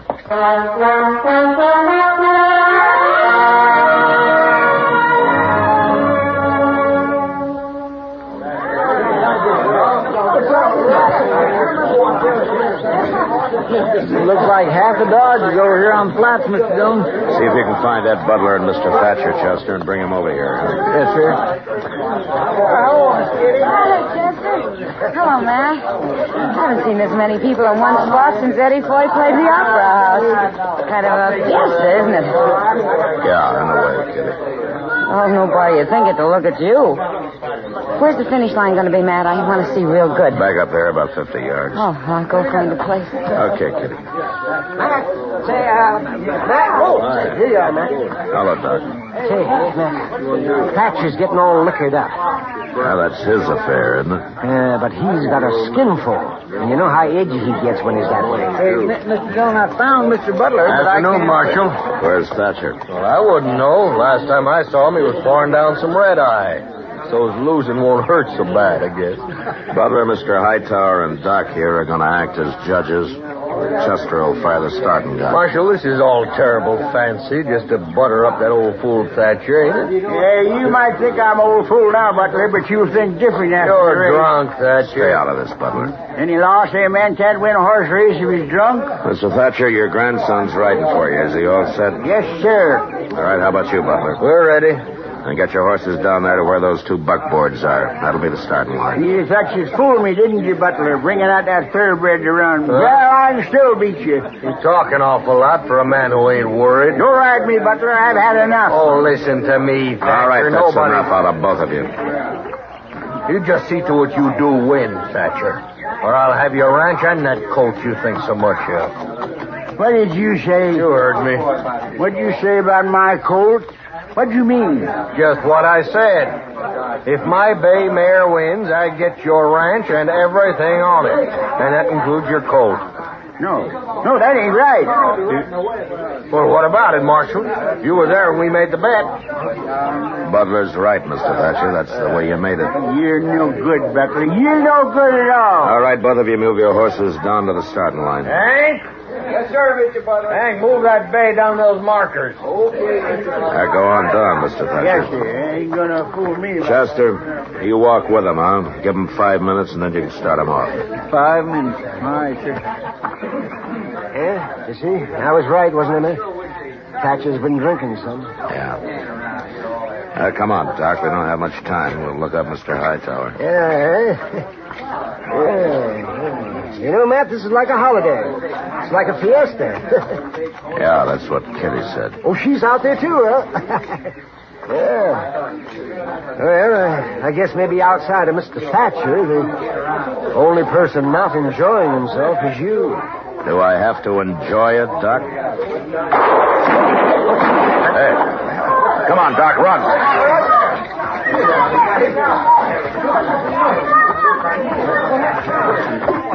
Mr. Dillon, it's Mr. Thatcher. He's been shot. Here, let me through. Let me through. Let me just get down here and see. Now, just take it easy, Mr. Thatcher. Not much use, Doc.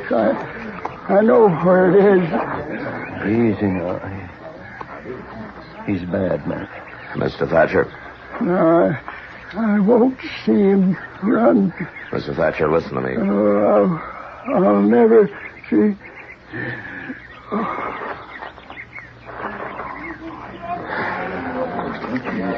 Chester? Yes, sir. What happened? You were with him.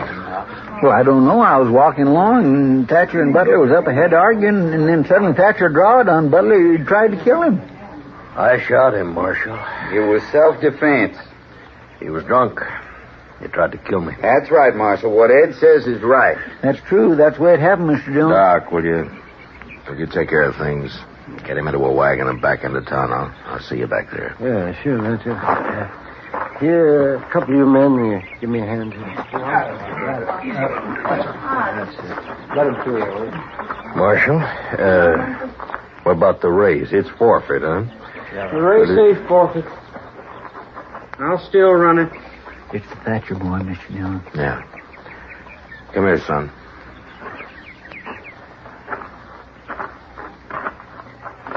Look, Lonnie, with what's happened, maybe we shouldn't put the race off, huh? I'll agree to put it off. We'll race now. All right, if that's what you want. It's what I want. All right, then get on down to the starting line, both of you.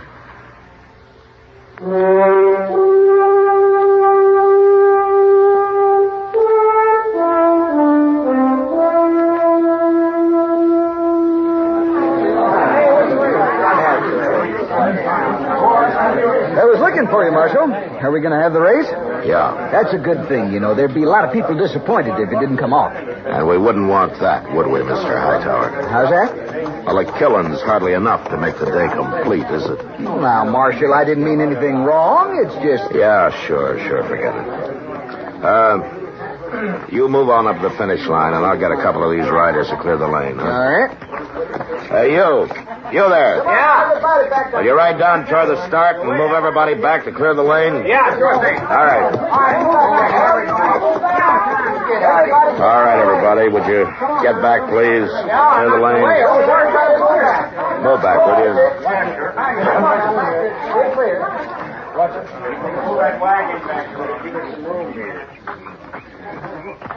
It's time, Marshal. Yeah. Well, what's Chester waiting for? Looks like that colt's acting up. I've never seen two different breeds of horses run against each other. That colt's sure kicking up a storm.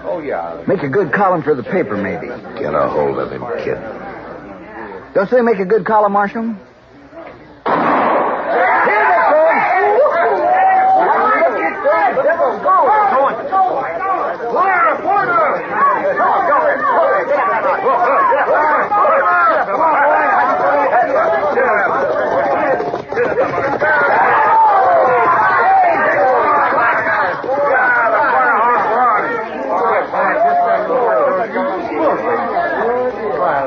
I guess there was no question about it, Matt. I was the colt by half a length. A quarter horse beat a thoroughbred.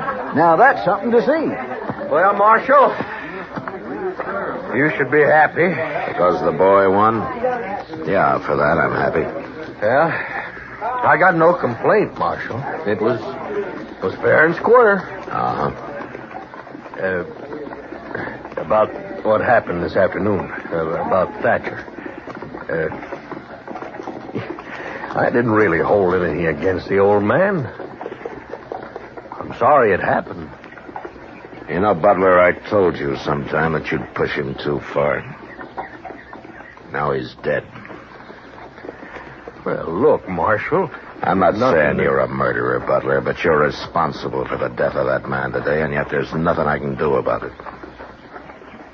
Sound like you're blaming me for everything. Oh, it's not you, I guess. just people. Good day, Mr. Butler.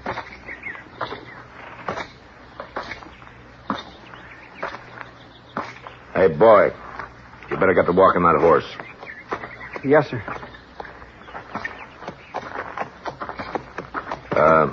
Lonnie, I got $4,000 for you here. You want to take it, or shall I give it to Mr. Bodkin at the bank? I'll take it.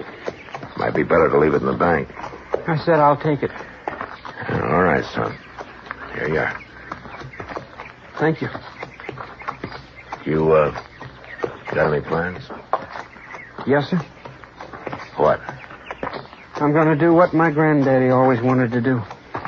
I'm going to raise horses like this stud colt. I'm going to breed them. At your granddaddy's place? Yes, sir. It's a kind of a big spread for a boy to handle alone, isn't it? I'll manage. I've got $4,000 to help me. Yeah.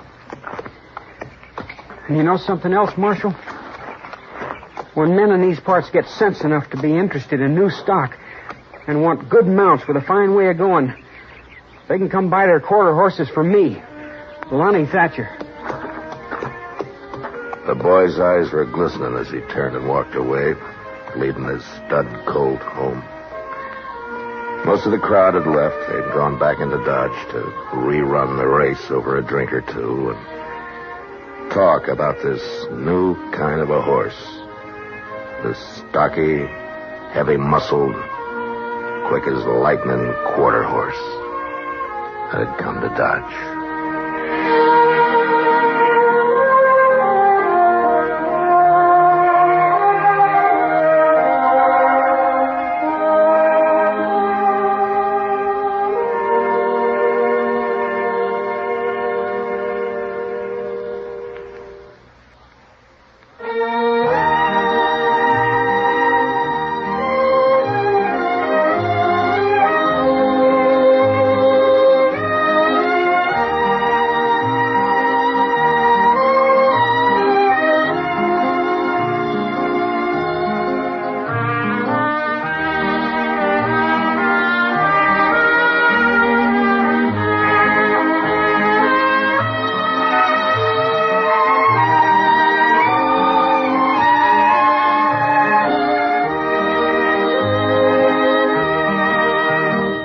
Gunsmoke. Produced and directed by Norman Macdonald, stars William Conrad as Matt Dillon, U.S. Marshal. The music was composed and conducted by Rex Corey. Sound patterns were composed by Ray Kemper and Bill James. Featured in the cast were Parley Bear as Chester, Howard McNear as Doc, and Georgia Ellis as Kitty.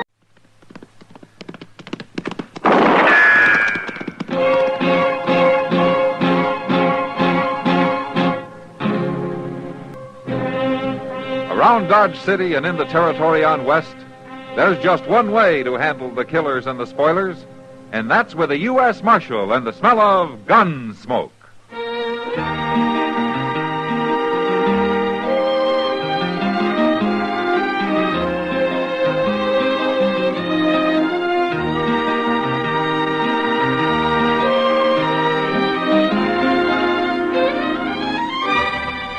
Gunsmoke, starring William Conrad.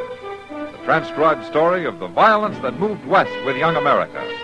And the story of a man who moved with it.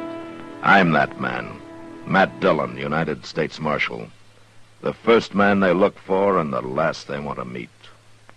It's a chancy job, and it makes a man watchful and a little lonely.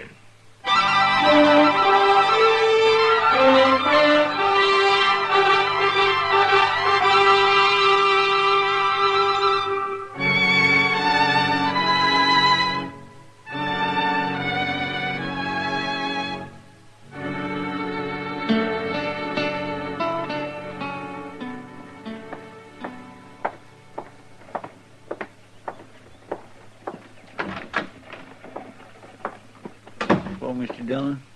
You eating already, Chester? No, sir. Oh, why not? Well, I didn't like to ask Alfred for no more credit. Oh. Yeah, I heard that you were at Chuck Beeson's faro table again last night. All right. Read me a sermon. I deserve it. I guess an empty belly will do you more good than a sermon. I tell you what, you can think about that while I'm eating, huh? Yeah, that's where I'm heading right now. All right, sir. But I think a sermon would do me good, too. You know, all about the evils of gambling. Mm-hmm. It kindly would lift me up, Mr. Dillon. The best one I ever heard was back in Prairie Falls. Yeah, well, that's very interesting. This here circuit rider was a real hellfire and brimstoner. Come right into the gambling hall, he did, and stood up on the table. He like got shot before he finished the first sentence. Look, but Chester, he could you tell me... out-shouted him and went right on. Took up a collection afterwards, must have got $40, $50. But there was only one trouble. Yeah, what was it, Chester? Well, nothing much, really. Only the money was in chips. See, he could cash 'em or play 'em. He played 'em, and he won. That kindly soured everybody on the sermon. Yeah. Well, I'm going to go eat now, Chester. I'll be back. There's more to the story than... Hello. Are you the marshal here? Yeah, that's right. Do you want to see me? If you're not too busy. No, come in. This is Chester Proudfoot. Hello. How do you do? My name is Ascom, Marshal. Clint Ascom. I'm a gambler. Well, I kind of figured that. But you're not from around here. I'd say maybe you work the Mississippi riverboats, huh? That's pretty close. The Ohio. Ah. Well, you're a long way from water here. Thanks to the Santa Fe Railroad. But that's only a temporary necessity. I have a matter to settle. Oh, well, how can I help you? I'm looking for a man. I've traced him to this vicinity. Uh-huh. You know his name? That's all I know. His name is Cass. Jameson Cass. Old Jim Cass? Well, I never figured him to get mixed up with gambling. You do know him, then? Yeah. Well, maybe you can direct me to him, then. Well, he has a place out in the country. Those aren't very explicit directions, Marshal. No, they're not. But they're all I'll get?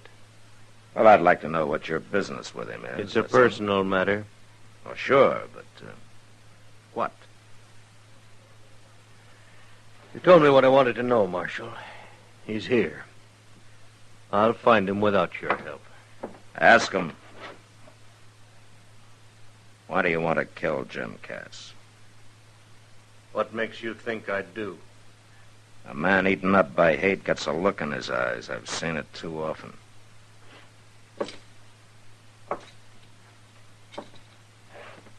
Now, why? I've got reason. Better be a good one. You say you've never even seen Jim Cass, huh? Nope. Well, he's a peaceful little man. He doesn't even wear a gun. And murder is illegal around here.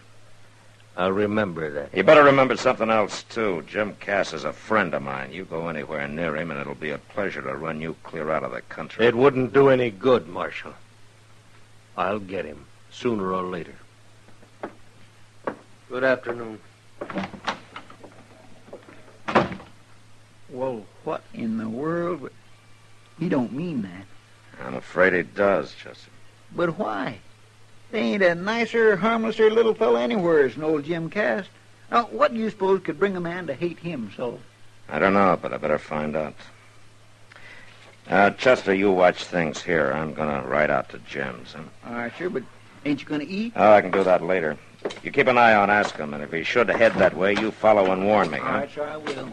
Well, Matt, how I just came down to eat with you. What's you going out? I'm just riding out to Jim Cass's, Doc. You are? Now, that's a long, hot ride to make for nothing. Now, what do you mean, for nothing? You won't find anybody there. I saw Jim Cass over at the Long Branch not 15 minutes ago.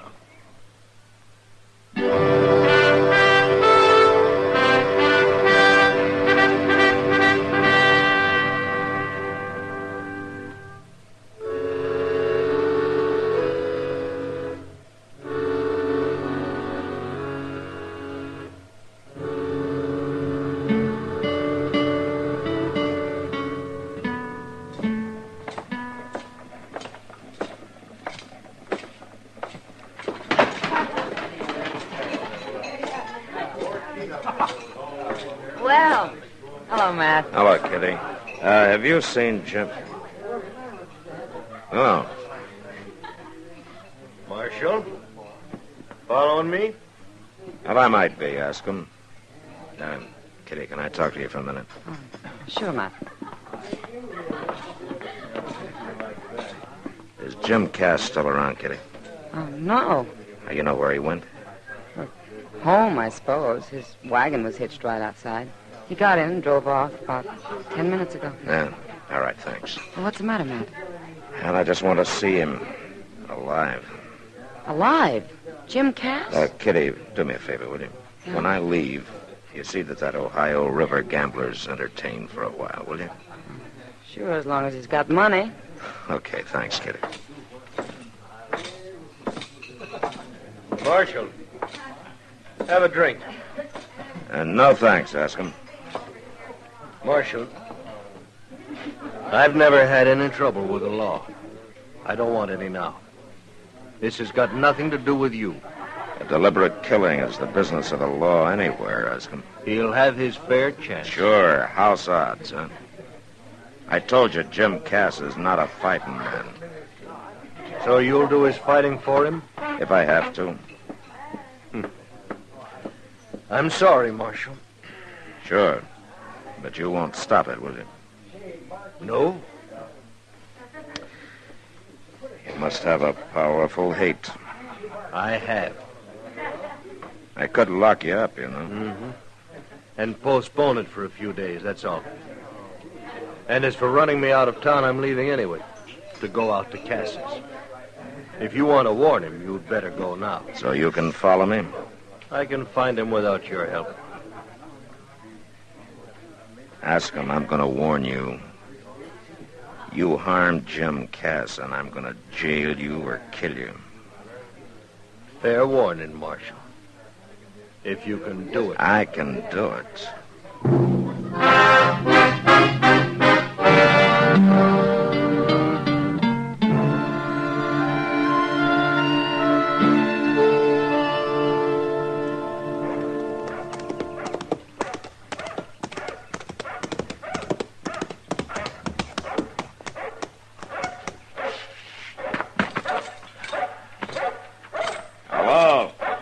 Anybody home?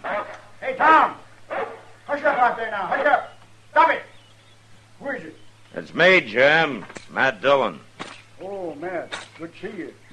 What brings you out here? Can I come in? Well, sure. I'll set the coffee to boil. It won't take a minute. Hey, I'm scorching, ain't it? Yeah, it sure is. Yes, sir. Gonna be a late winter.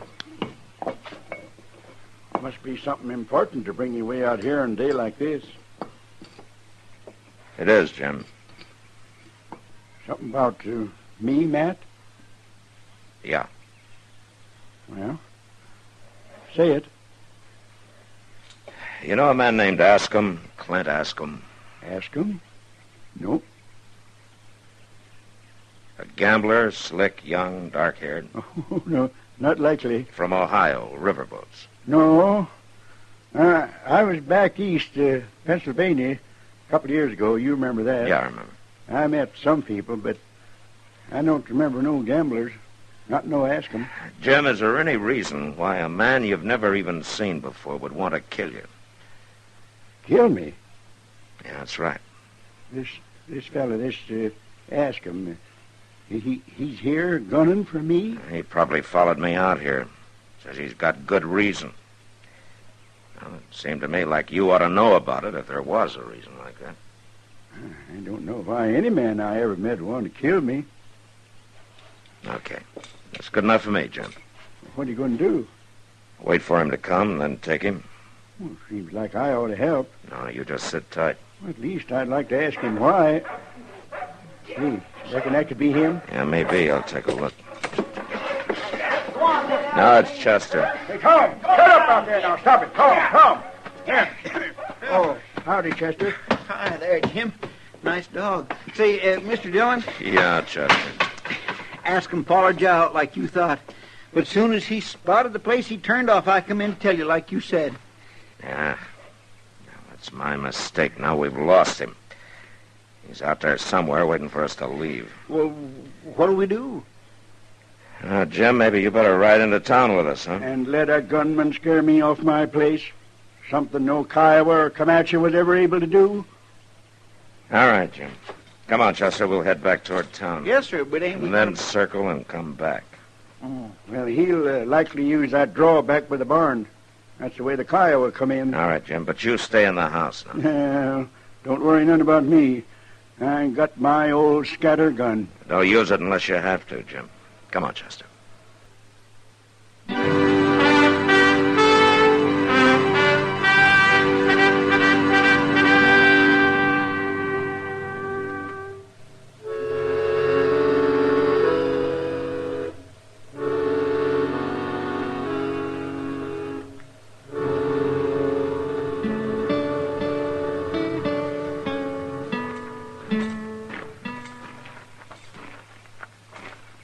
You see anybody, Mr. Dillon? No, not yet. Now, wait a minute. There he is. Yeah. All right, you stay here. I'm going on up. All right, sir.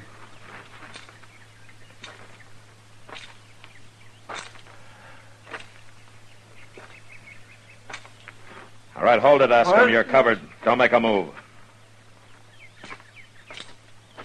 Where'd you come from? I'll just take that gun. Chester. Yes, sir. My mistake, Marshal. I guess I underestimated you. I guess you did, Askham. Chester, get the horses and we'll get out of here. Jim, I told you to stay in the house. Man comes to kill me, I gotta ask him why. Just holster your pistol, Matt. This scatter gun will keep him quiet. Now, wait a minute, Do Jim. like I say, Matt. You too, Chester. Mr. Dillon? All right, Chester. Maybe I'd like to hear this, too. Yeah, but I don't like the look in his face. All right, now, mister. My name's Jim Cass. You tell me yours. Askham. Clint Askham. I'm supposed to know you? No. We ever met? No. But you got the notion to kill me? And I'll do it. Not while you're looking down this gun. Now you're going to tell me why. Talk, mister. You killed my best friend. Without reason or sense. In cold blood. Well, that's a lie. I never killed no man. Jameson Cass of Kansas Territory. On the night of June 12th, 2 years ago, in a barroom on the Cincinnati waterfront. You pleaded self-defense and they let you go. Only it wasn't self-defense. It's taken me 2 long years to track you down. But that was an Indian. That was a Delaware Indian. He was my servant and he was my friend. The best friend I ever had. He was as good a man as you are, or any other white man. Jim, is this true? Well, Matt, ain't nothing to kill an Indian, you know that. You had no reason. Well, he jostled me, bothered me. Had no right being there at all with white men. Oh, I'll kill you with my bare hands. Stand back now. Ask him. You're still taking his part, Marshal. You hate Indians, too. No, Askham, I hate killing of any kind. But Indians don't count. Is that it? If it'd been my friend, I'd probably feel like you do. Not this murder. Ask him, did you ever think maybe Jim's got a reason for the way he feels, too? A reason? What reason? Well, out here there are plenty who feel his way. The situation's different. Indians aren't all like your Delaware.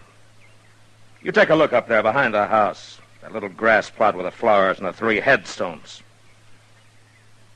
Now, those are Cass's reasons. His wife and his 2 kids. And Kiowas put them there. Now, I don't hold with what Cass did, but what you're doing's no better. I don't care what his reason is. I come here to kill him. I'm going to do it. Ask him. All right, Mr. Indian Lover, you will get your chance. Give him back his gun. Now, Jim. Stand back, Matt. This is between him and me. You stay out of it. Give him the gun, Chester. No, Chester.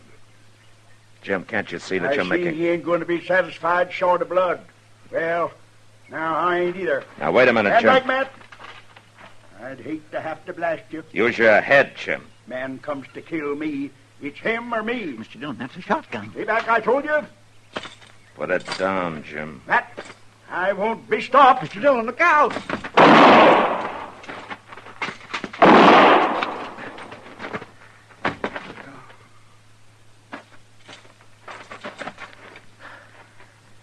Jim? Matt, I should have known you was faster than me. I'm sorry, Jim. Oh, you had to. But I figured I had to, too.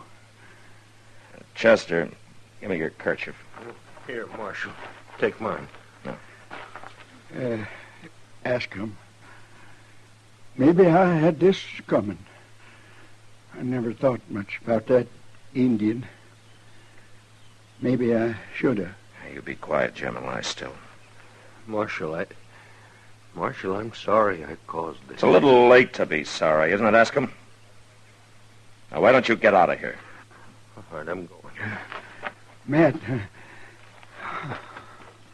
Is he dead? No, he just fainted. Chester, ride into town and get Doc out here as fast as you can. Will you let me get him, Marshal? Least I can do.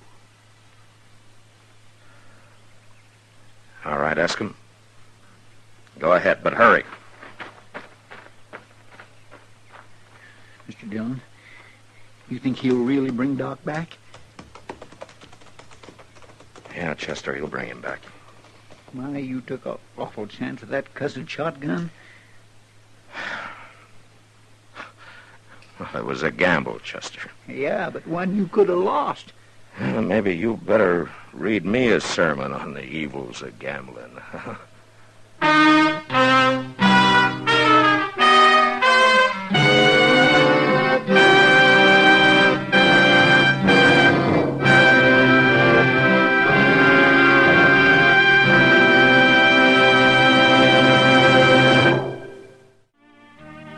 Gunsmoke.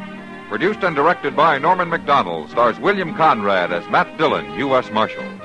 The script was specially written for Gunsmoke by John Dunkel, with editorial supervision by John Meston. The music was composed and conducted by Rex Corey. Sound patterns by Tom Hanley and Bill James. Featured in the cast were Lawrence Dobkin and Ralph Moody. Parley Bear is Chester, Howard McNear is Doc, and Georgia Ellis is Kitty.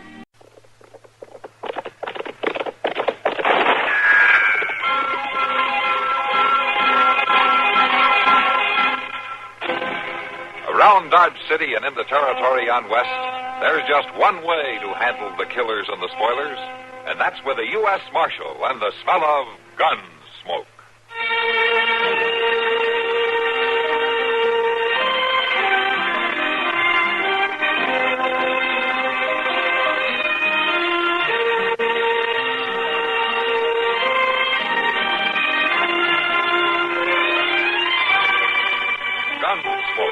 Starring William Conrad, the story of the violence that moved west with young America, and the story of a man who moved with it. I'm that man, Matt Dillon, United States Marshal. The first man they look for and the last they want to meet. It's a chancy job, and it makes a man watchful and a little lonely.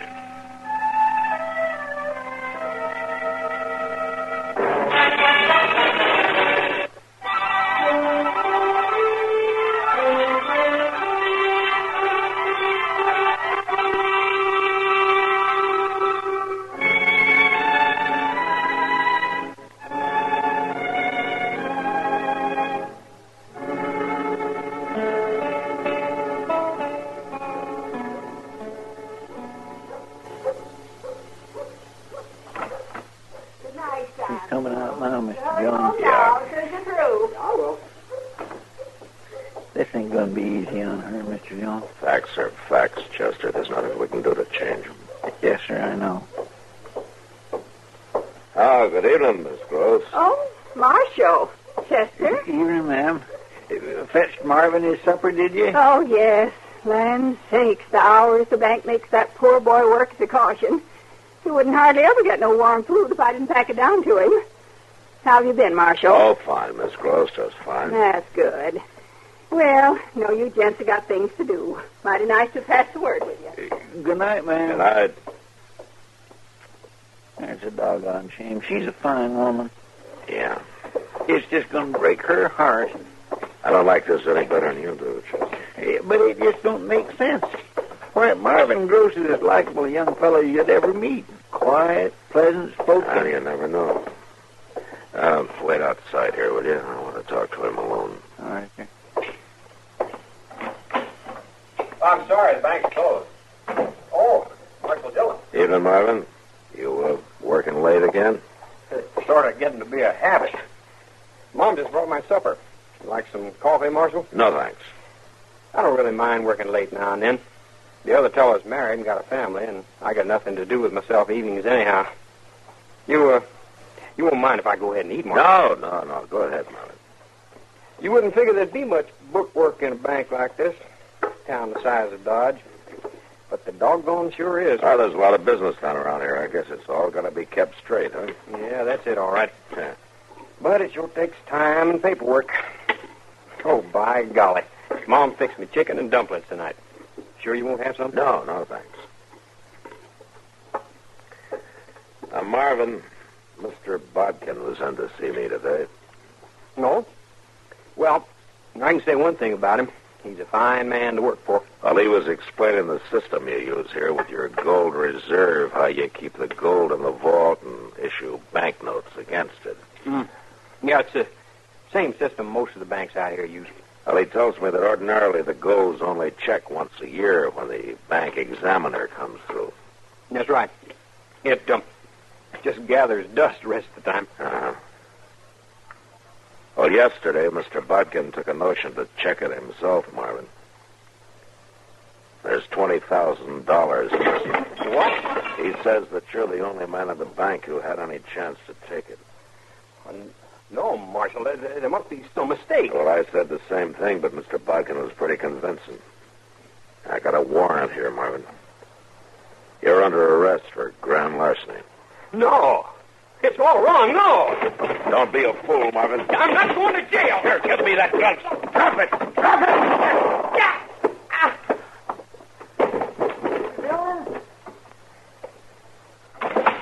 Are you all right, Mr. Dillon? Yeah, I'm all right, Chester, but go find Doc and get him over here fast.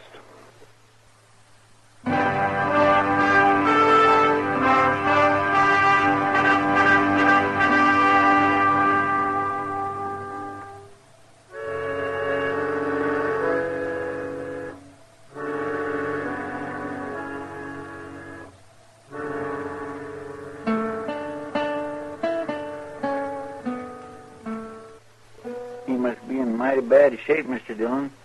Doc's been in there pretty near half hour. Well, I guess a bank office isn't the best operating room in the world. Marshal, when he grabbed that gun out of the drawer, was he trying to shoot you or himself? I don't know, Mr. Bodkin. I'm not sure that he knew. He was caught off guard, and he acted without even stopping to think. You think somebody ought to go tell his mother, Mr. Dillon? Now, Doc said to wait. He's got a tough job to do, and he figures that Miss Gross being here to just make it harder. Yeah, she's a fine woman. Waits on that boy hand and foot. It's going to be a terrible shock to her. Yeah. For her sake, I hated to bring charges against Marvin, but there just wasn't any choice. Mr. Bodkin, is there any chance at all that, somebody else could have taken the gold out of the vault? We went over all that when I signed the warrant. Yeah, I know we did. The bullion safe is inside the vault. The other teller, Oscar Greeley, has access to the vault, but only Marvin and myself have the combination of the safe. I wish there were some other explanation, but there just isn't. I guess not. This thing is just as unbelievable to me as it is to you, Marshal. My boy's been with the bank nearly 2 years now. And I thought I knew him. Trusted him completely. Well, anybody would have, Mr. Bodkin.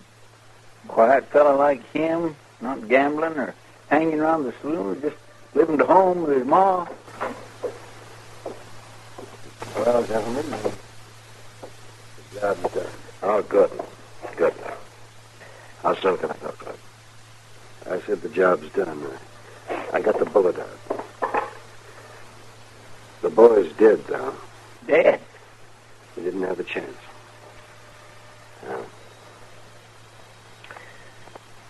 Did he say anything, Doc? Not a word. He didn't even come to. Mm-hmm. All right, Chester, let's get to work. Well, it appears to me the job's over, Mr. Dillon. There's $20,000 worth of gold still missing. And even worse, somebody's got to tell his mother.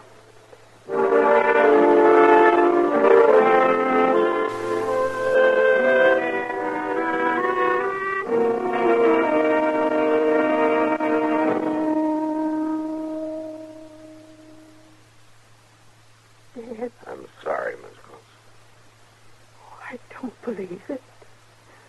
Marshal, it's not true. Well, I wish it weren't. My son's dead. Shot to death. Accidentally, Miss Gross.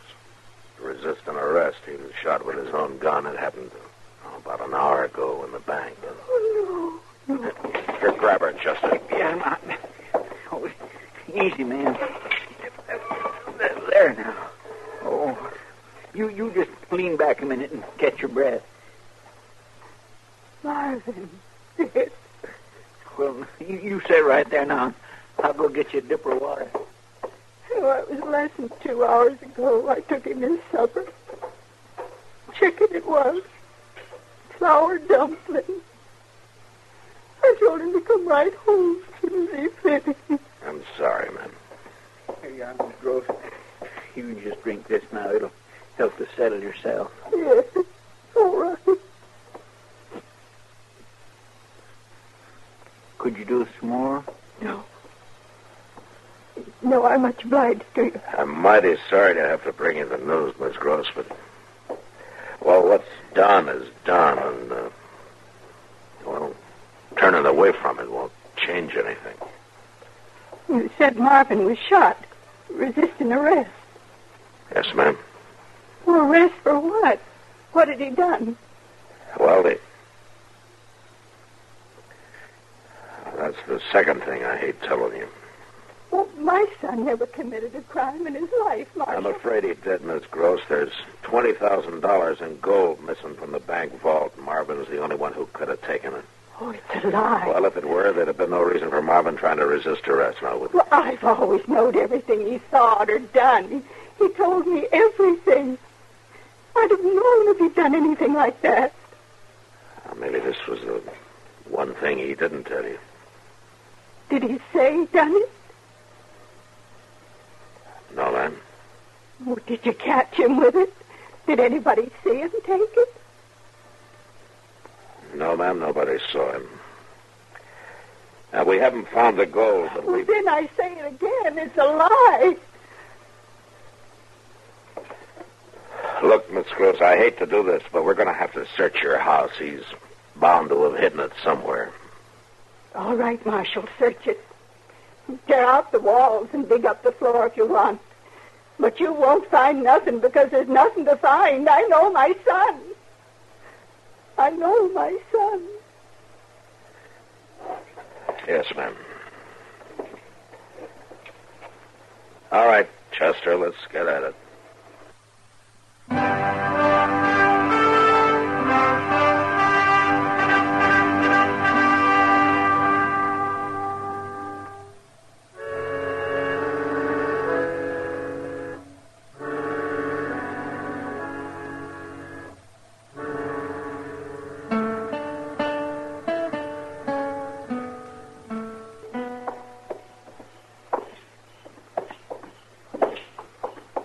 Real nice evening for this time of year, Mr. Jones. Yeah, it sure is.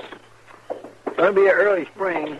I seen a whole passel of meadowlarks this morning out south of town. Oh, they probably wintered here. Oh, sure, there's too doggone many of them, too. Uh-oh. Here comes Miss Gross. Let's go across the street. You can't dodge trouble by running from it, Chester. Well, I know, but the way she feels about things... Marshal. Oh, doggone it, she's sauce. Good evening, Miss Gross. Oh, I'm glad I run into you, Marshal. I was aiming to come by your office. Oh? You found out yet who robbed the bank? No, ma'am. You found the money yet? No, not yet. 2 weeks now. My son laying out there on Boot Hill. Branded criminal.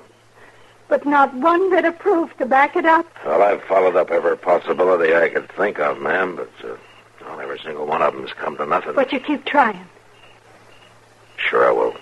I'll keep trying. I reckon I knowed you would. It ain't you I blame, Marshal. You only done your duty. You got an honest reputation. Thank you, ma'am. But I'll never forgive Mr. Botkin, never in this life. He knowed my boy. He knowed he wasn't that kind, but he went ahead and swore to that warrant. He caused Marvin's death just like he pulled that trigger himself. Now, Miss Gross, No. that's not... I ain't going to talk about it no more. I already talked myself out and cried myself out. I'm on my way to the depot, Marshal. I was coming around to tell you goodbye. I'm leaving on the 11 o'clock train. Oh, you I'm are? going back east to my kinfolk for a while.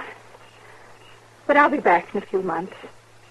Right now, there are just too many things in this town to remind me of my boy. Yes. Well, I wish you a good trip, Miss Cross. Marshal, I want my boy's name cleared, and I'll never rest till it's done. I know that. It will be. You'll see. Well, I hope you're right. And, you take good care of yourself, huh? Oh, I will. Goodbye, Marshal. Chester? Goodbye. Bye, ma'am. My, she just won't give up, will she? Now, she's his mother, Chester. And even closer than most. For Marvin wouldn't hardly take a breath without her say so. Yeah, I know. Well, hey, how'd you like to have a drink, huh? Well, I'm buying. Come on. Well, sir, now, I thank you. You know, she'll feel better once she gets out of Dodge, won't she? Back there with her own kin. Sure she will. Miss Grove's a fine old lady. It's just too bad. Yeah. My goodness. Quite a crowd in the long bench tonight. Over here, Mac. Come on over here and join us. And there's Doc, Mr. Butkin. You want to join him, mister? Yeah, might as well. Would you pardon me, please? Hello, Matt. Good to see you. Hello, Kitty. Can I get you something? Yeah, as a matter of fact, you can. The usual, if you don't mind. The same for me, Miss Kitty. We'll be over at the table there at Doc. All right, fine. I'll join you. Good. Pull up a chair, Matt and Chester. Join us solid, respectable citizens for a change. Well, there's some who would agree with you, Doc. How are you, Mr. Butkin? Fine, Marshal. Now buy you a drink? Well, I got one coming, thanks. I just saw Miss Gross outside. She tells me she's going back east. Well, I can't say I'm sorry to hear it. For some reason, she seems to blame me for what her son did. Yeah. As a matter of fact, she just suggested that maybe you'd rob the bank yourself. You search my house, Marshal. You surely don't. No, of course not. She was just talking out her hurt. Well, she knows there's no sense to it. Well, I hope you don't put any stock in anything she says. Oh, I don't. The boy was guilty. His whole reaction going for that gun and all. Well, it showed he was. She just won't accept the fact, that's all. Well, a mother's relation to her son gets to be a funny kind of a thing sometimes. Especially when it's as close as that one was. Yes, I've thought time and again how odd it was that that boy had kept to himself so much. Well, she never gave him a chance to get out and mix, to grow. She ran his whole life on him, 24 hours a day. Well, they must have found some time, Doc. He thought up that robbery and then carried it out. Well, that's true, but I got a theory about that man. I think he did it to hit back at her, sort of. It was a way to rebel. Oh? Yeah, but Marvin wasn't never one to rebel much. Not against nobody. But he finally did. Oh, where you going, man? Wait a minute. Maybe he didn't rebel, Doc. What time have you got? Well, let me see here. It's 10:38, according to my gold watching chair. 10:38. Chester. Well, here, I got a drink order. Later, come on.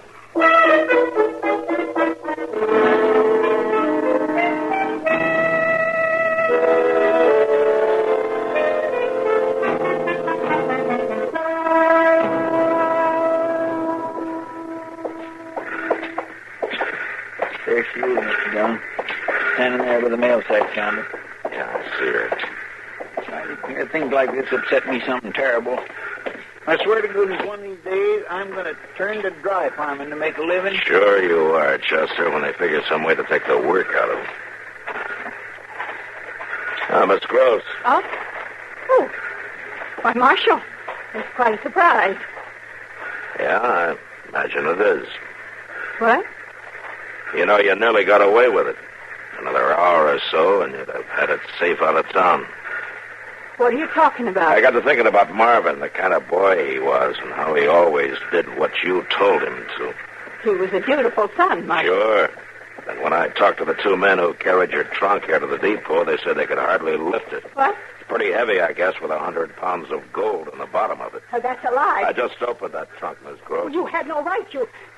It was Marvin's trunk. I didn't know what was in it. Your things are packed right in with the gold, things I saw in your house the day I searched it. Miss Gross, you're under arrest, accessory to grand larceny. Arrest? That's right. That stupid young fool getting himself shot. He could have swore to some story that had cleared me and took all the blame himself. I tell you, he'd have been glad to do it for his old ma. He died for you, didn't he? What more do you want?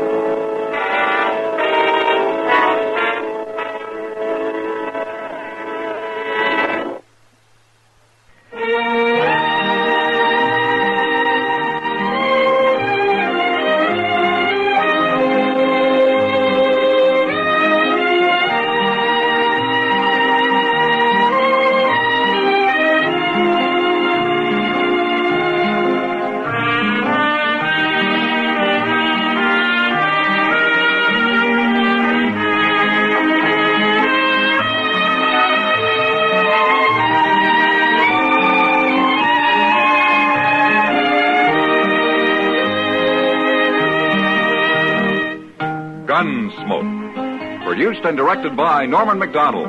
Stars William Conrad as Matt Dillon, U.S. Marshal.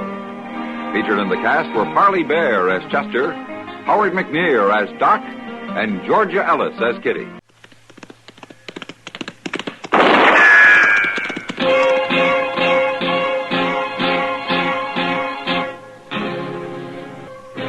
Around Dodge City and in the territory on West, there's just one way to handle the killers and the spoilers, and that's with a U.S. Marshal and the smell of Gunsmoke.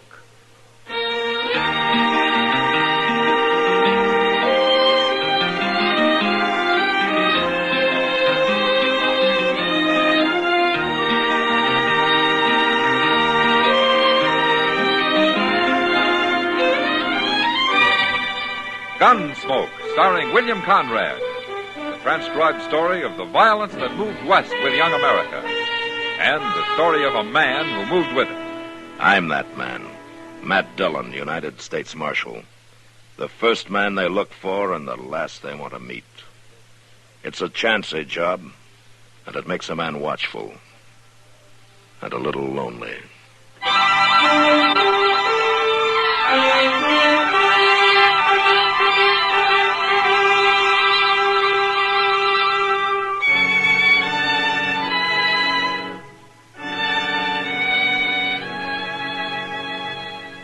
The blazing sun and dust. Dust everywhere. And the hot, dry wind from the panhandle baking your lungs, driving the blood to your brain, and goading you into things you might not even think of any other time. That's what the summer days are like in Dodge City. But the nights are different. After sundown, when the warm dark lies soft and gentle on the prairie, then everything changes. The nights are fine. But it's the blasting, killing heat of the day that breeds the trouble. Well, I declare I'll be doggone. Yes, sir. It's her, all right. Oh, who are you talking about, Chester? Who's her? Lucy. What? Oh, you remember her, Mr. Dillon, that girl that old Ephraim Hunt took out of the Long Branch Saloon and married last winter? Lucy was her name, Lucy Middlecamp. Coming down the street there, see? Oh, yeah. First time I've seen her in Coon's age. I hear old Leaf rides a pretty close herd on her. It looks like she's coming here. Never could figure them two, Mr. Dillon. Why she'd marry him, I mean. And 800 acres, a mighty good range. How are you, Matt? Chester? Ma'am? How'd you sit down? I haven't time, Matt. I can't let Ephraim know I came here. Oh, why not? Why did you come? Ephraim's going to kill me. What? It's true. He told me so. I know everybody thinks he's so good, studied to be a preacher and all. But he's not good. He's mean and cruel. I made an awful mistake when I married him, and now he won't let me go. Oh, why does he want to kill you? He accuses me of things. Crazy, terrible things. How do you want to file a charge, have him locked up? My word against his? With him always quoting the scripture and the like? And me 6 months out of a dance hall? People can't forget that. Maybe it's only you who can't forget it. I've been reminded often enough. He keeps telling me I'm evil, and that he tried to save me. He says when I married him, I led him into sin, and now I have to pay. Well, what do you want me to do? Talk to him. Warn him something. He's crazy, Matt. I don't know what he might do. I can't take a hand in this without more to go on. Sooner or later, you'll have to take a hand in it. And if you wait too long, you'll have to bring him in for murder. My murder. Think about it, Marshal. Well,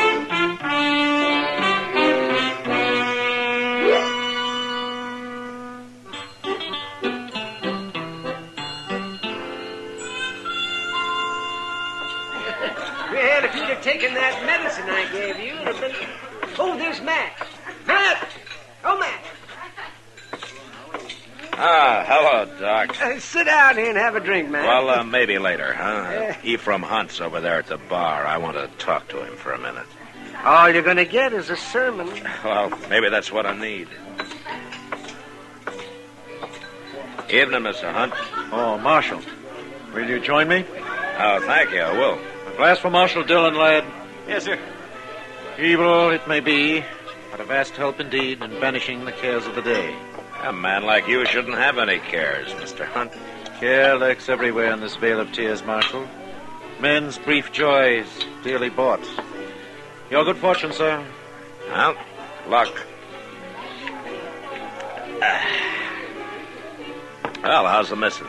Her health is excellent, as it usually is in youth. Her state of grace may be somewhat more uncertain. Oh? And it's nothing that can't be dealt with. It's a man's bounden duty in this world to lend his own strength to the frail reeds of his household, to support them against the storm and strife of this temporal life. The man is a rock, sir, and the woman a reed, swayed by the wind. Uh-huh. But, if the rock happens to break the reed, what about that, Mr. Hunt? I doubt the rock will break the reed, Marshal. Good evening, sir. Good evening, Mr. Hunt.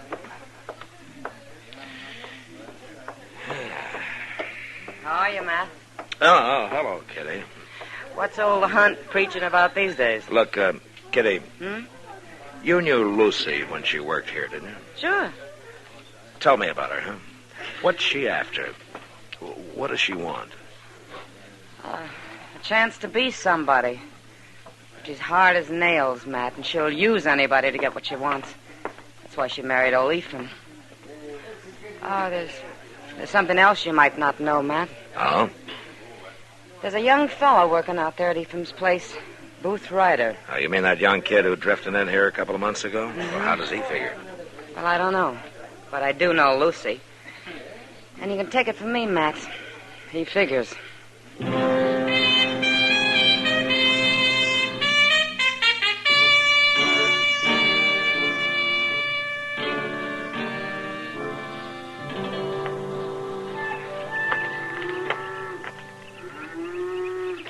Well, it's been fine talking to you, Marshal, but I reckon I better get back to work. Unless you got something else on your mind. No, nothing, I guess. Just wondered how things are going, Booth. I like it fine here. Yeah, I understand Ephraim's a good man to work for. I got no complaint. Uh-huh. How do you get along with Miss Hunt? Fine. Why? I just wondered. Weren't you wearing a gun when you first rode into town? Yeah, it's over in the bunkhouse. Mr. Hunt don't hold with guns. He don't pack one himself. He's never had any reason to. You got something on your mind, Marshal? You're young, Booth, and it's a big world. Why don't you go take a look at it, huh? Some of the big spreads up north or on out west in the territories. Marshal, with a setup like I got here, a man would be crazy to pull out. And he might be crazier to stay. I like it fine here. Just fine. All right. I can't run you out. It's your life, Booth. As long as it lasts.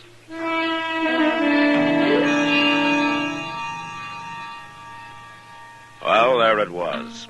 And nothing to be done about it.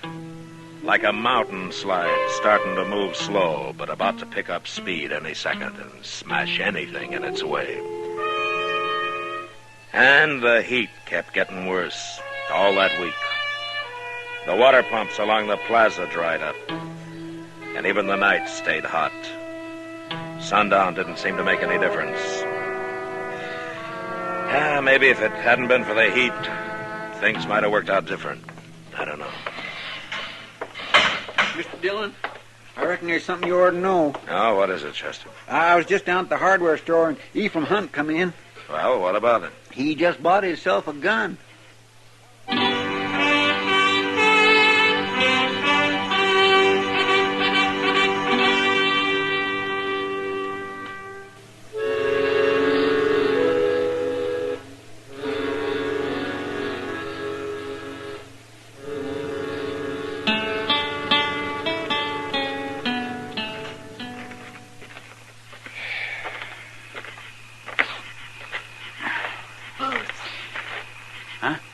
Up here on the porch.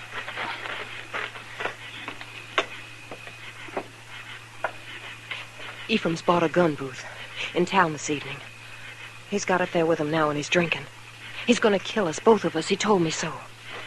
What'd you tell him? Nothing. He's suspicious, that's all. But he's crazy, Booth. He'll do it. You got to get that gun away from him. Well, that might take some doing. You can do it. You got a gun, too, and you know how to use it. He doesn't know one end from another. You've got to do it. It's the only way. Maybe the marshal was right. Maybe I have stayed here too long. You can't leave now, Booth. Can you? You know I can't. Then you got to do it. And it'll be better to face him. If you don't, he'll lay for you and shoot you in the back. And then me. I know. Then it's up to you. Am I worth it or not? You're worth it. Then go on. Now.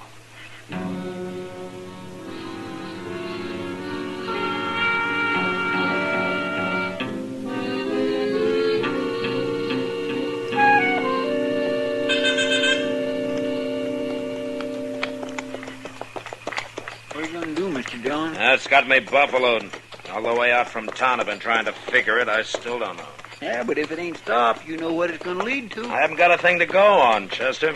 Because a man buys a gun doesn't prove he's planning a murder. I know. And 10 to 1, Ephraim will order me off his property and tell me to stay off. And he's got a perfect right to do it.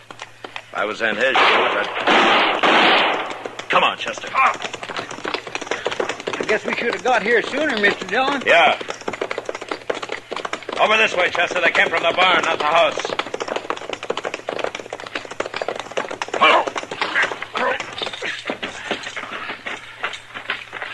Came from inside the way it sounded. Mr. Dillon, there's somebody over there on a horse heading down into the river bottom. Let him go. We'll never catch him in that brush, not tonight. Wait a minute, easy now.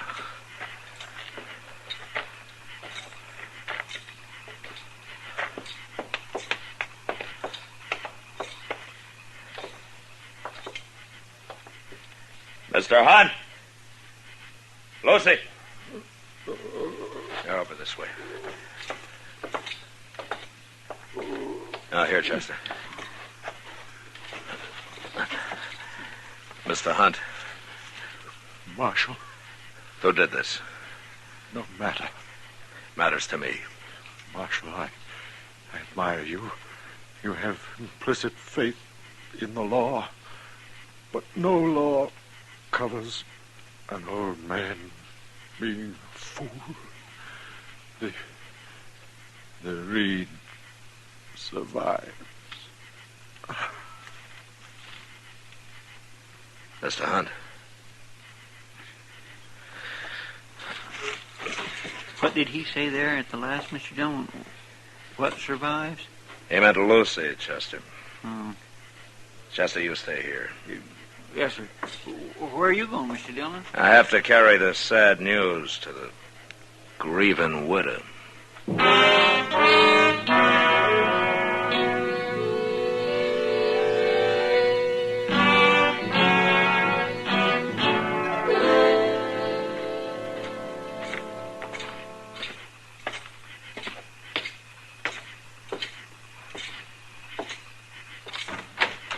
What were you doing out there so long? Matt. Who were you expecting? Well, I thought it was my husband. What are you doing here? What is it, Marshal? Has something happened? You heard the shots, didn't you? Well, I heard some shooting a while ago, but What's happened? It's Ephraim, isn't it? Who else would it be? I don't know. It was Ephraim. You really outsmarted me, Miss Hunt. You planned it, you carried it out, and you'll get away with it. Clean as a whistle. And I can't touch you. What are you talking about? Your husband's murder. You're out of your mind. I guess I should have figured what you were up to, but I didn't. You were too smart for me. You killed him without touching a trigger. You worked young Booth Ryder up to that. Are you crazy? You got Ephraim to buy that gun. You told him Ryder was bothering you. Wouldn't let you alone. That he was dangerous. Maybe he even hinted he was too old to protect his wife, huh? So he had a gun in his hand when Booth shot him. Do you have any proof of what you're saying? Not a bit. Not a bit. Like I said, I can't touch you. You're too smart for me. Or else none of it's true. Have you thought of that? Yeah, I've thought of that. Well, there's not much point in talking about it. Marshal, I guess I'll be leaving Dodge soon. I can't stop you. You could if you wanted to, Matt.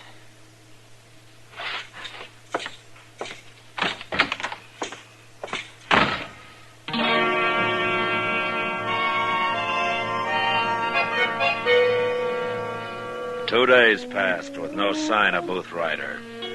I figured he was waiting it out somewhere around town, waiting to see which way the wind was going to blow. But I didn't know where. And I didn't have much case against him anyway. It's probably a waste of time.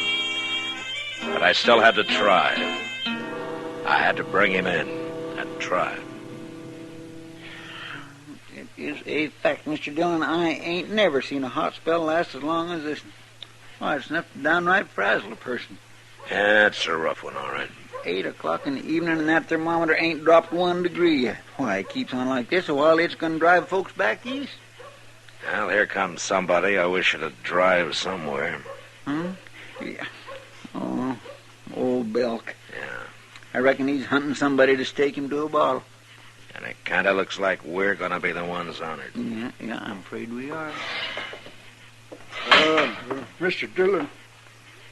Marshal, I heard a rumor going around you might be looking for this fella, Booth Ryder. It's generally known, yeah. Well, I just might be able to tell you where he is right now. All right, there's your bottle.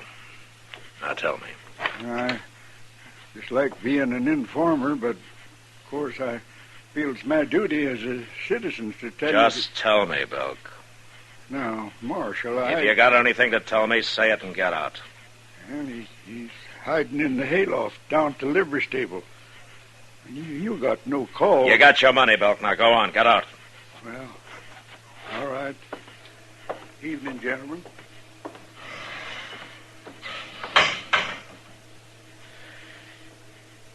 All right, Chester. Let's go get Booth.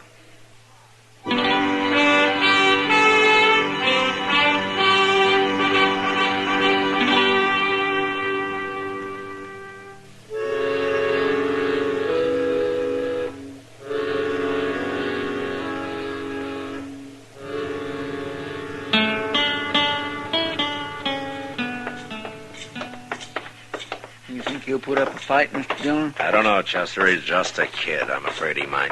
It's a downright shame. He seemed real nice when he come here. Well, Lucy was too much for him. She had him out in the middle with his head underwater before he even knew how to swim. Well, here she is. Yeah. All right, watch yourself, Chester. Stay clear. Yes, I will.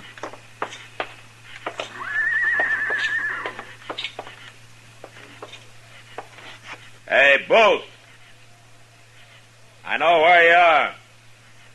Now, why don't you make it easy on yourself? Come on down and give up. You got no protection up there. I can stand here and throw bullets up into that loft as long as I have to until one of them finds you.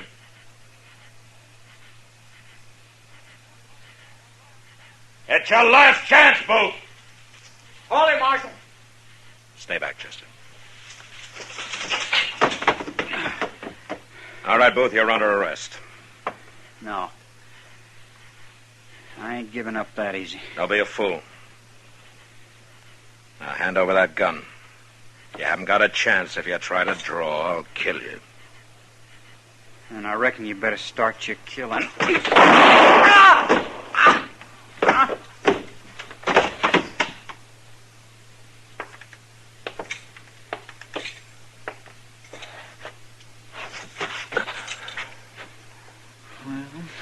At least he won't have to stand trial. He's not dead, Chester. I aimed high on him. Come on, we'll get him over to Doc's.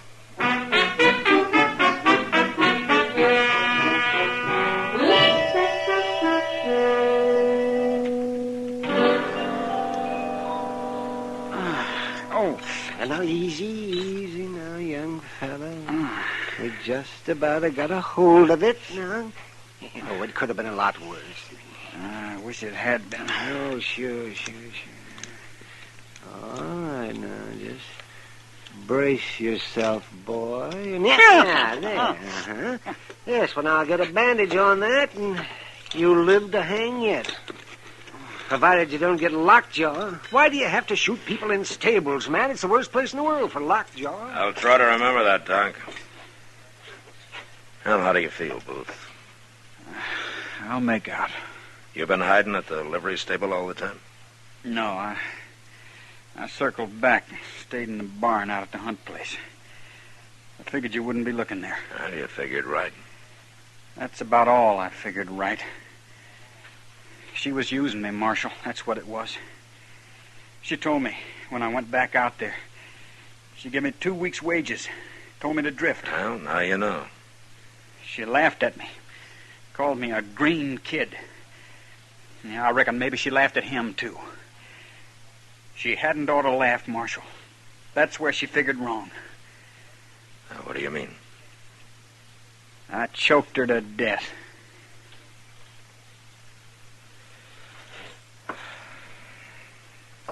Well, Booth, I'd probably have let you off clean. You were in the clear. He had a gun in his hand, even if he didn't know how to use it. But not now. Yeah.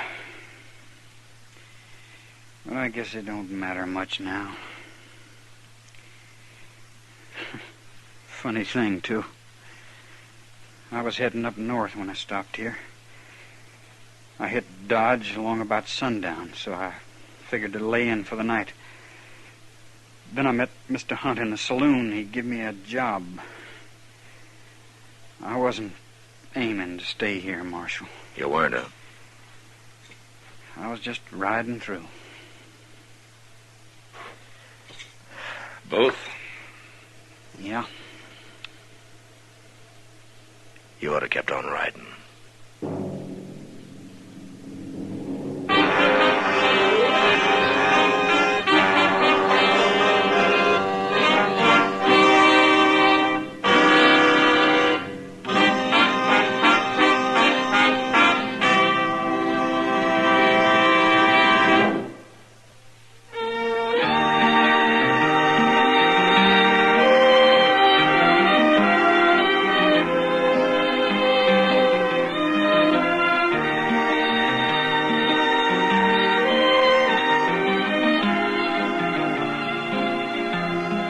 Gunsmoke, produced and directed by Norman Macdonald, stars William Conrad as Matt Dillon, U.S. Marshal. The special music for Gunsmoke was composed and conducted by Rex Corey.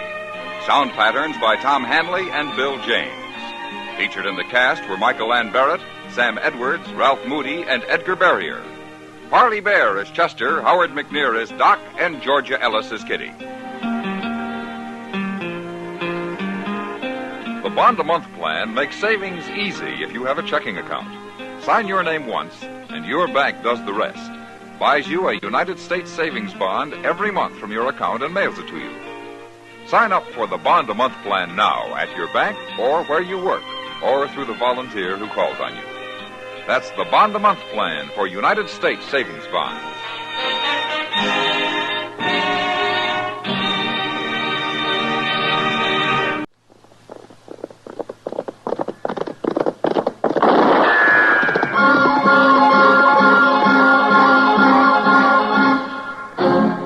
Around Dodge City and in the territory on West, there's just one way to handle the killers and the spoilers, and that's with a U.S. Marshal and the smell of Gunsmoke.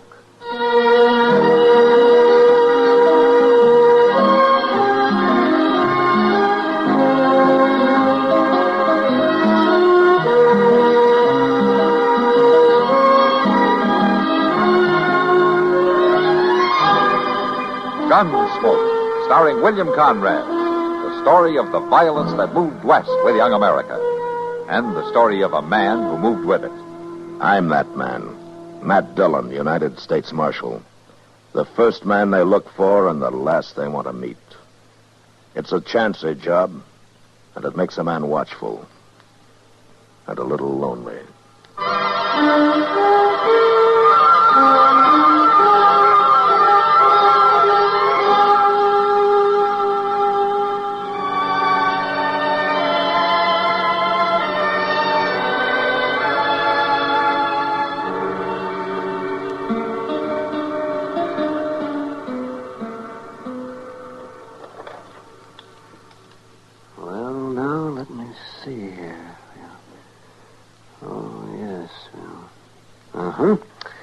Hand me those forceps, will you, Matt?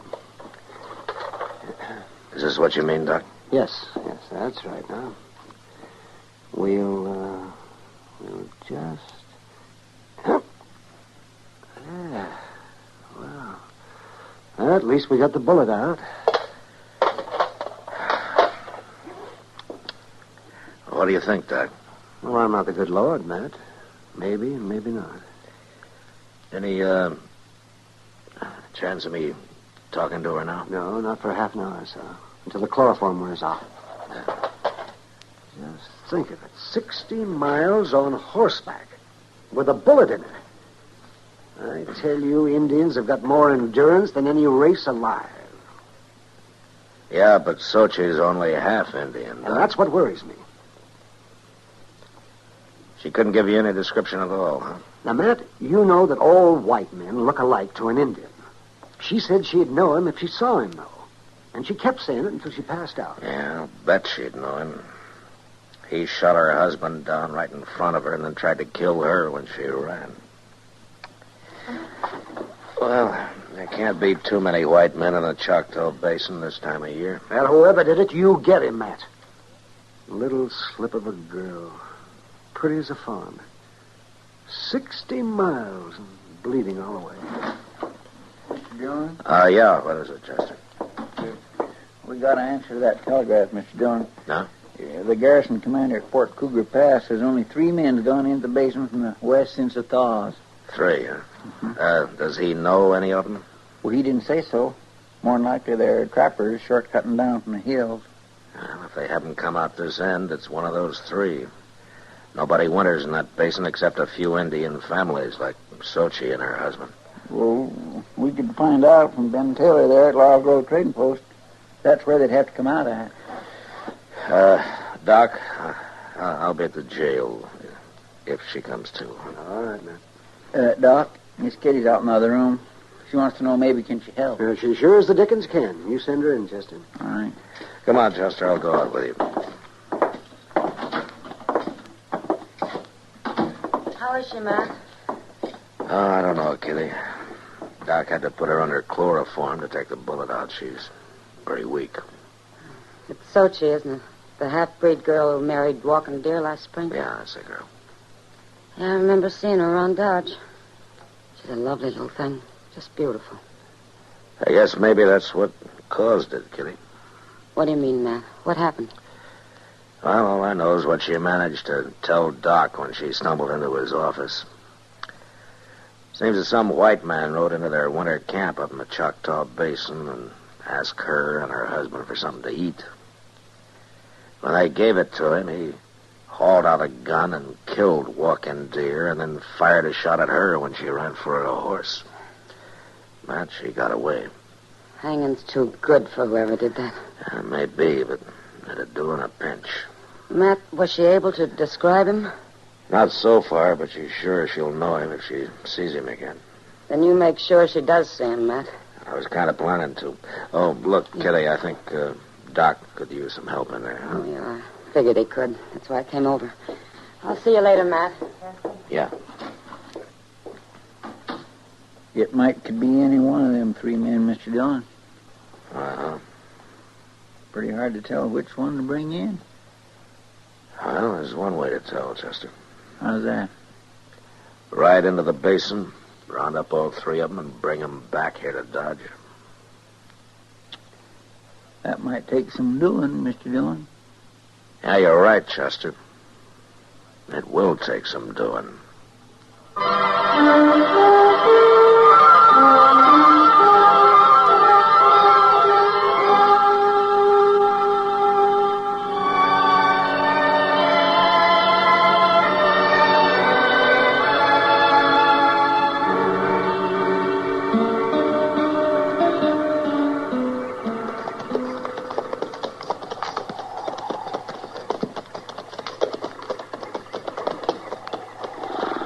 That's one of the horses here, Chester.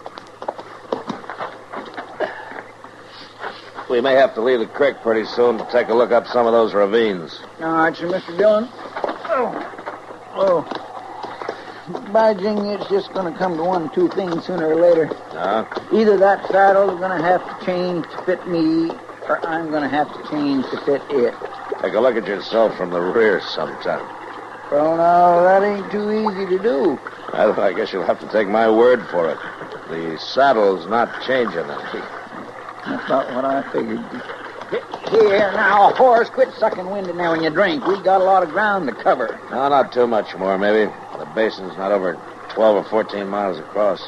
Yeah, but they might have rode right on through, Mr. Dillon. One or two of them, anyway. Now, Ben Taylor says no. He might have missed seeing them. Yeah, well, Ben knows when a rabbit passes his place. Yeah. You sure enough seen Sochi come riding out hell-bent for leather? Chester. The horses. Maybe we're in luck, Mr. Dillon. Yeah, I think we are. There they come. 3 of them. All together. By golly, we won't have to round them up after all. No. Just get them to Dodge. That's all.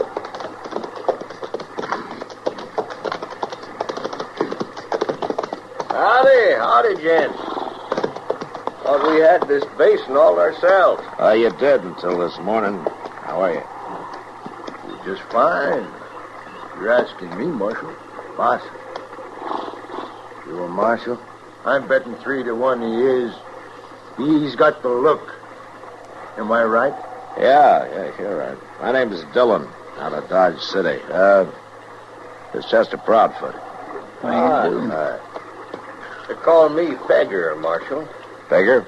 Oh, I had a decent Christian name once, but it got lost somewhere along the trail. I see. You up this way on business, Marshal? I don't think I caught your name, mister. Steed. Clem Steed. Steed, huh? How about you? Foss. Curly Foss. Uh-huh. And you're a professional gambler, am I right, Foss? Right, Marshal. You're not a bad guesser yourself. What are you after us for, Marshal? Take it easy, Steed. Marshal don't always mean trouble. Looks to me like we all just Met accidental. How long you three been traveling together, huh? Just since this morning, Marshal. Me and Foss here, we met, and then we run on to Steed, and it appeared we was all headed the same way, so we strung along. I see. It just so happens that Steed's right. I'm not here by accident. I'm here to arrest one of you for murder. Which one, Marshal? I don't know. And I won't know until we get to Dodge City. One of you shot and killed an Indian and wounded his wife. You figure she could identify one of us. Is that it? Something like that, yeah. So you gonna take our guns away? Nobody's fool enough to shoot a marshal in front of 3 witnesses. Maybe none of us done it, Marshal. Now, you take me, of course, I ain't got no particular use for Indians. That is, unless they're young and pretty. Now, this girl is, Pegger. They're all a bunch of sneaking thieves. What's the difference if one gets killed more or less? Is that the way you figured it yesterday morning, Steve? I ain't seen an Indian in the last 2 weeks. Well, you're gonna see one tomorrow in Dodge City. Marshal, suppose we was to object to that. Are you objecting, Foss? No, just wondering. Uh-huh. Anybody else wondering? All right, let's ride.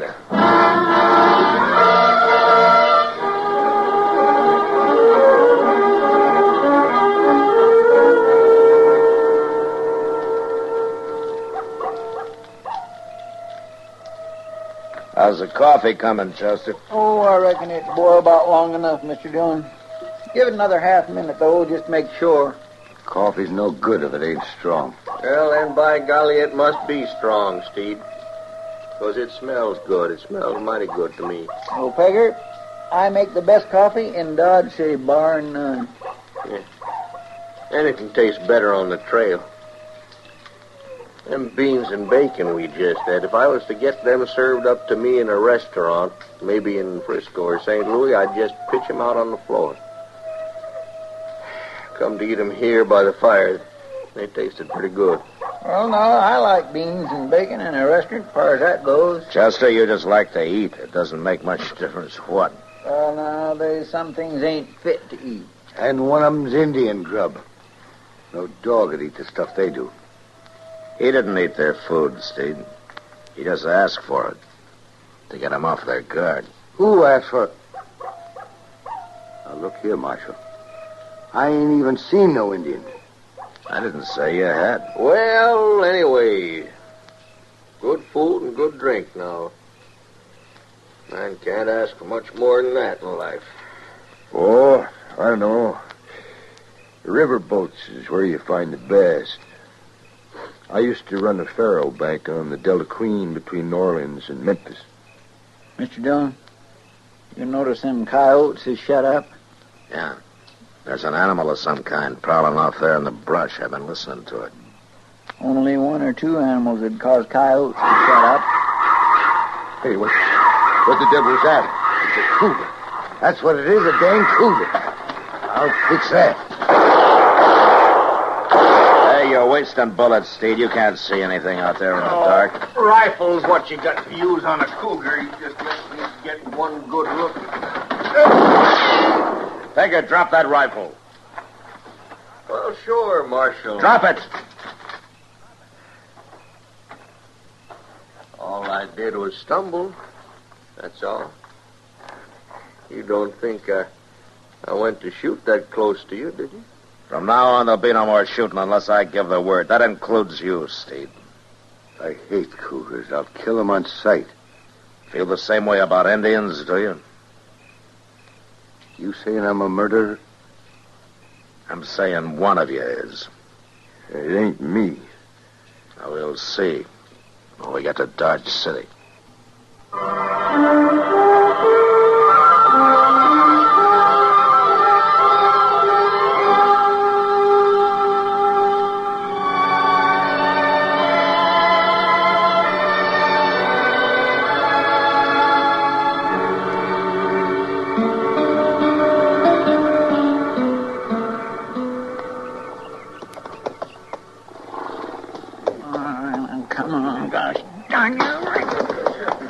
that wind out of your belly so I can pull up this cinch. You ain't fooling me one bit.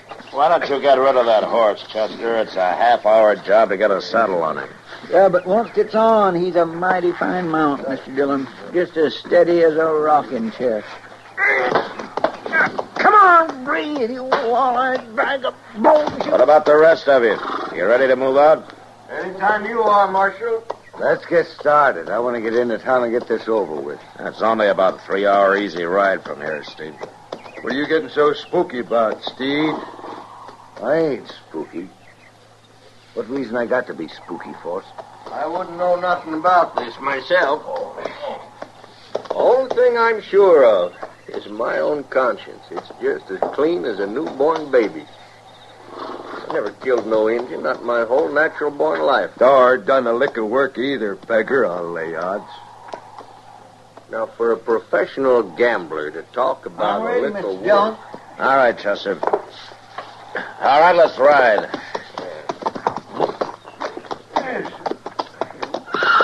Hey, hold on to that brute of yours, Steve. He tried to savage me. Got him trained that way, Force. He always goes for card shots. You wouldn't be asking for a bullet in your guts, would you? Anytime you think you're fast enough. All right, hold it, both of you. It's all right, Marshal. Steed's just mouthy. We'll see about that. The Marshal won't always be around. Well, he's around right now, gents. I suggest you better take it easy. Steed, I told you to keep that animal away. Hey, his horse bolted on him. Or else he's trying to get away. Steed, you and Pegger stick close together and ride easy. Keep that rifle on him, Chester. Yes, sir. All right, now you two just sit there easy like, and we won't have no...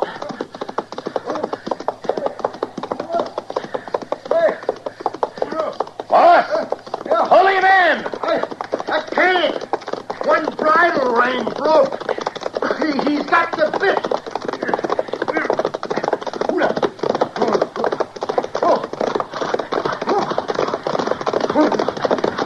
All right, boss, just steady him along. Yeah, right, Marshal. If I can get a hand on that bridle. All right. Easy, boy. Easy, boy. Easy now. Easy. All right.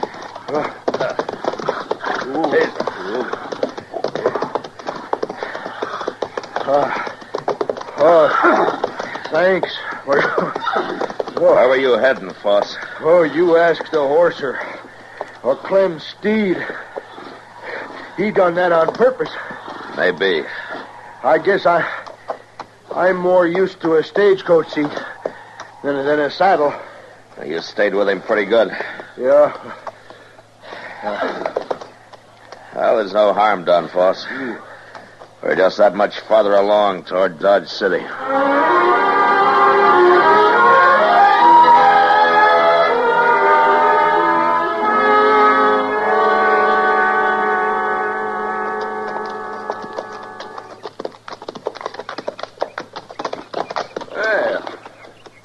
There's that famous Boot Hill, huh? Yeah, that's it. I reckon you put a few men there yourself, Marshal. A few, yeah. That's Dodge City off by the river. 20-minute ride, looks like.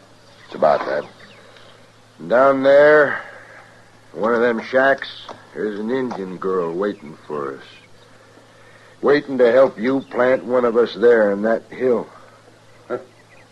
All on account of some savage. And you see a white man hung just for that. Murder's murder, Steve. There's some that'd disagree with you, Marshal. They can disagree if they want to, Foss, but they still don't have the right to kill. Now, Marshal, that's not the way I figure it. Hey, put your hands, Marshal. Get him up. Now, the rest of you. You're thinking of dealing in to help him. Just don't. It ain't my fight. Nor mine. All right. And you know, Marshal, I just hate to miss getting another look at that little Indian filly. Prettiest I ever saw. You admit killing her husband, Pegger? And shooting her? I wouldn't have hurt her if she didn't run. She just lost her head when she seen me kill him. All right, Pegger, you're under arrest. What? That's kind of funny, seeing as how you're under my... Stay back there, Marshal. I'll blast you Give short. me that gun. All right, if that's the way you want it. You... Hey, no, what the... It's no use, pig.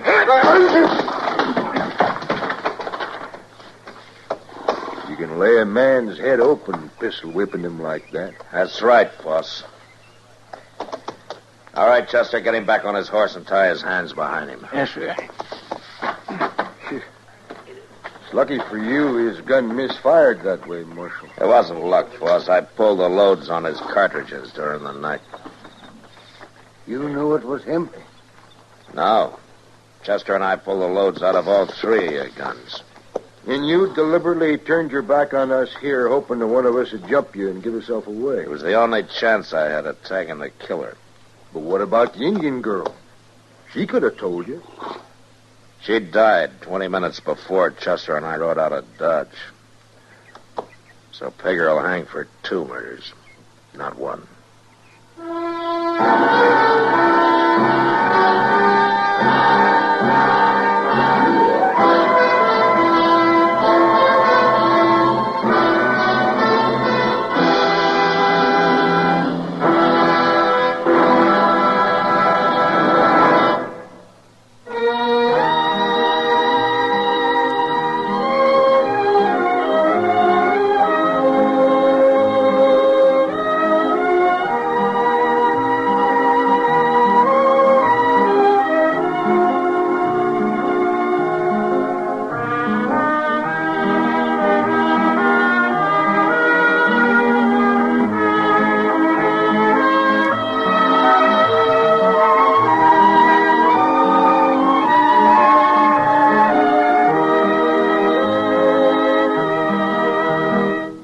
Gunsmoke, produced and directed by Norman Macdonald, stars William Conrad as Matt Dillon, U.S. Marshal.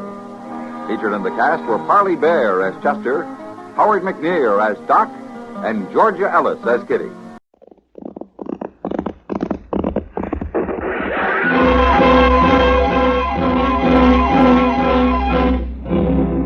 Around Dodge City and in the territory on west, there's just one way to handle the killers and the spoilers, and that's with a U.S. Marshal and the smell of gun smoke.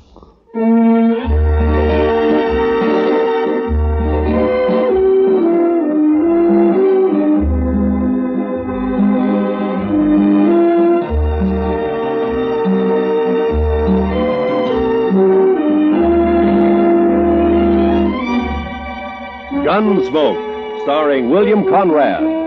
The story of the violence that moved west with young America. The story of a man who moved with it. Matt Dillon, United States Marshal.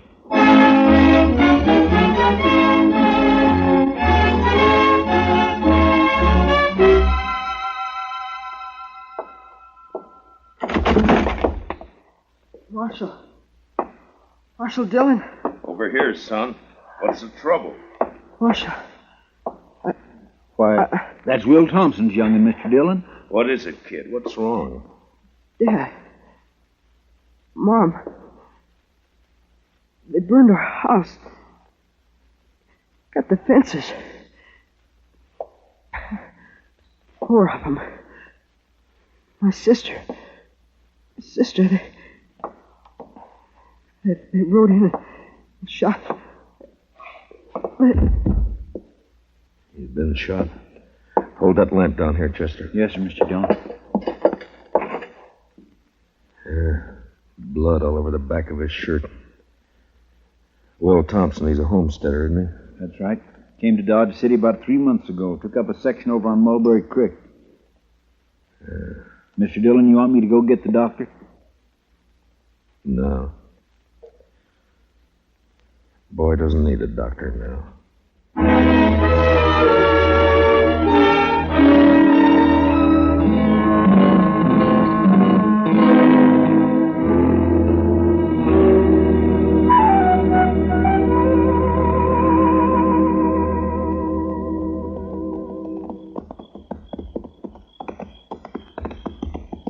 Burned the houses right, Mr. Dillon. It's still burning. Yeah, what's left of it is. Watch yourself now, Chester. Yes, sir. No sign of life, though. Whoever did it's probably long gone by now. No reason to hang around. Well, let's tie up here and look around on foot. Bring up your carbine, Chester. I got it, Mr. Dillon. Yeah, they even fired the corn crib. Now, why would anybody want it? What's there? What is it? It's a dog. Shot. A dog? When they even shoot the dogs, it's a... You see something? Yes, sir. It's Will Thompson. I think it's Will. What do you mean you think it's Will? Scalped. You was Indians, Mr. Dillon. They couldn't have been Indians. Only tribe reported in 20 miles is the Kiowas, and they wouldn't do anything like this. They've been peaceful for years. Yeah, I don't know, but... Come on. Let's find out what happened to the rest of the family. Yeah. Besides Will and the boy who rode into town, there's Ms. Thompson and a daughter. Girl about 17, pretty as a picture. There's something lying over there by that cottonwood. Yeah, I see.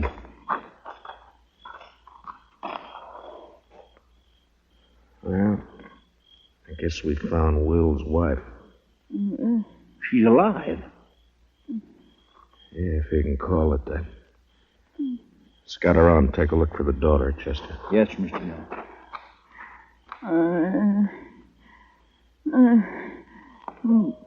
It's all right, Miss Thompson. It's all right. It's all right. Mary. My daughter.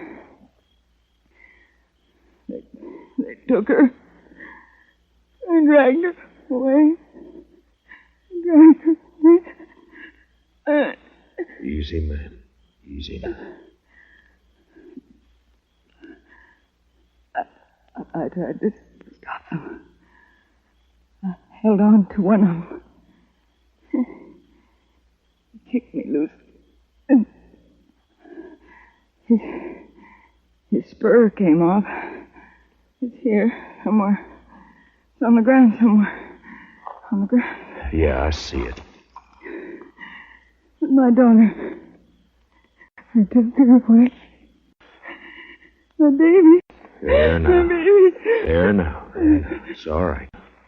We'll find her, ma'am. We'll find her and then...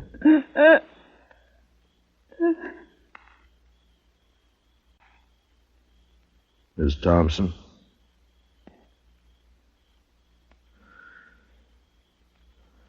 Well, you're better off, ma'am. Mr. Dillon? Yeah. Over here in the willows. I found her. All right, Chester.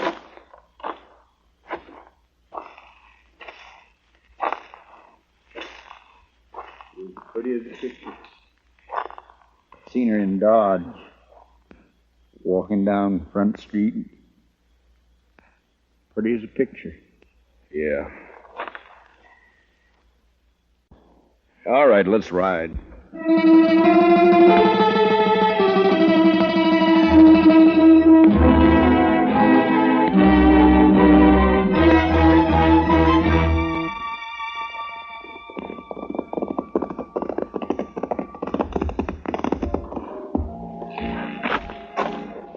We'll look in the Long Branch first, then if Jalisco Pete's not there, we'll try the other saloons. I bet his boss is here. He's here every night. Yeah, I know. Follow me in, Chester. Just keep him off my back. I'll take care of the rest of it. Yes, sir. Good luck, Mr. Dillon. Yeah, thanks.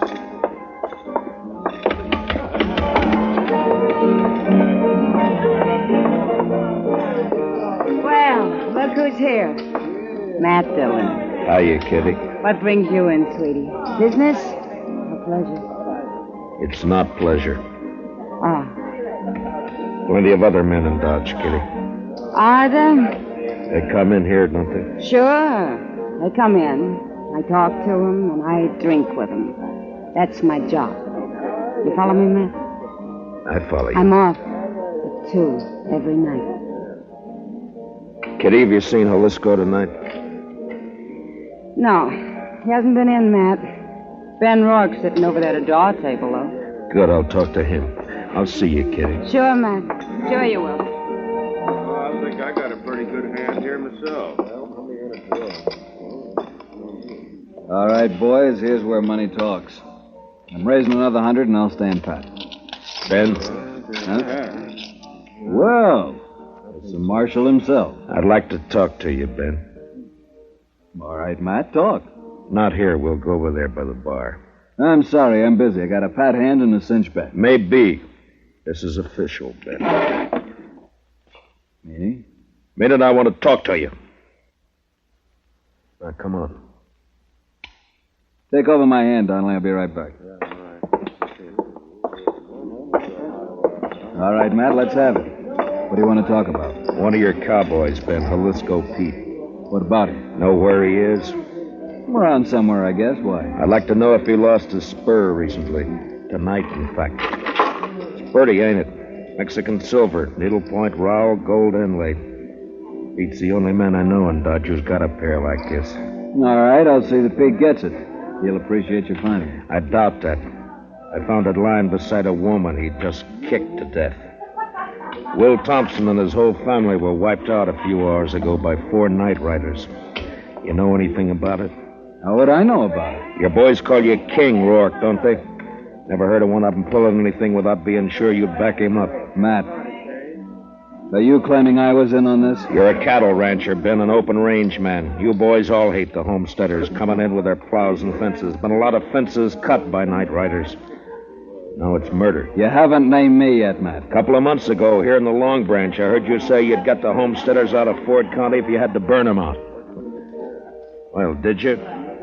Sometimes a man gets known as a fast gunslinger and it goes to his head.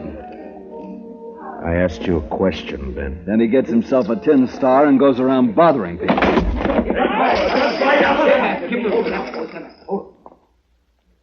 Ben, if you're figuring to draw on me, don't. Why not, Matt? I've seen you in action. You're not fast enough. Now, I asked you a question. And maybe I don't feel like... What's going on in here? Nothing. Oh, there you are, Marshal. How are you, Colonel? Marshal, what's this I hear about an Indian uprising? There's been none that I've heard about. Whole family massacre, the way I hear it, sir. Murdered and scalped. Scalped? 2 of them were. So it was Indians. What game are you playing, Matt? Indians don't cut fences, Ben. That's a cattleman's trick. Scalping, too? Could have been an afterthought. It wasn't an Indian who lost that spur. Well, we'll soon find out about it. I'm riding into the Kiowa country with Troop C tonight. I hope you won't do that, Colonel Blake. You know the Kiowas. They're peaceable enough when you let them alone, but if you push them, they'll fight. True enough, Marshal. We can't let them get away with it. The Indians weren't responsible, Colonel. I got evidence to the contrary. Give me 24 hours and I'll prove it. Well, I certainly don't relish stirring up a tribal war, but... Just 24 hours. Well, all right. Ben, if you know where Jalisco is, you better turn him in. It'll save trouble. When any of my boys need discipline, I take care of it. Not this time. Other people are involved. Homesteaders. Squatting on a measly 320 acres apiece. Ruining the whole country. They got rights, Ben. Who says so? I do.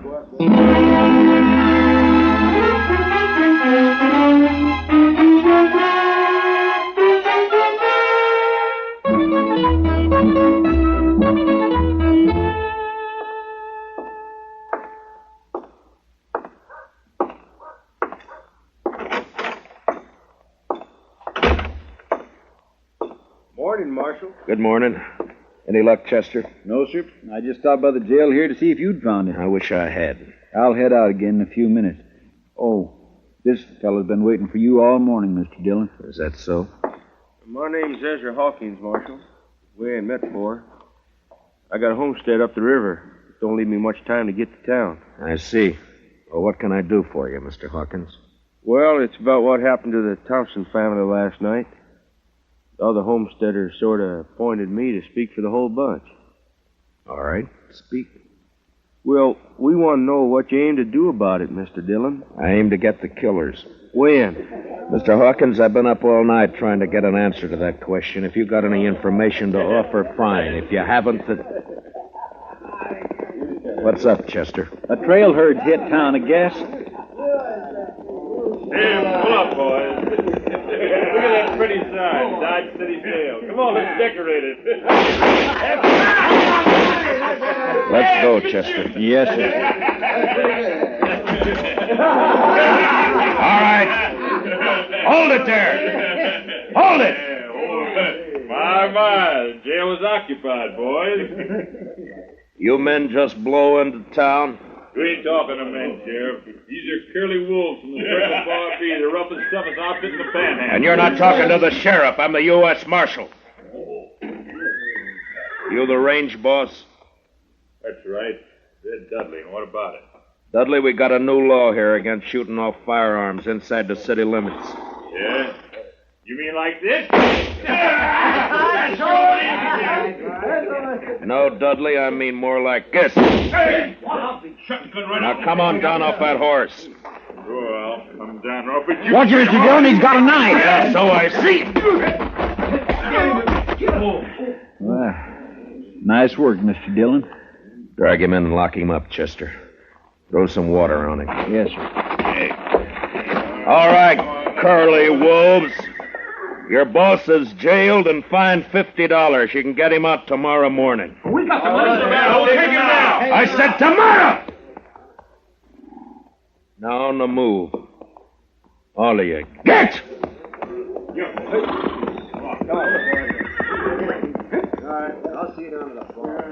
You handle things right fine, Marshal, once you get started. Thanks, Hawkins. Only trouble is some of us homesteaders are getting kind of impatient. The cattle ranch has been treating us pretty bad for too long. The boys are all meeting at my place today. I reckon I can hold them back till tonight. You know what I mean, Marshal. Yeah. I saw it happen in Abilene, dirty and bloody. I'd hate to see it happen here. Sure, I know what you mean. Range war.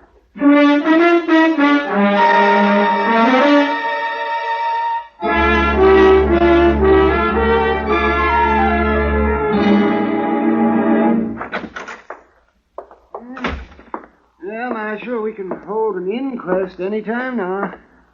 I'm all finished with the autopsy. All right, Doc.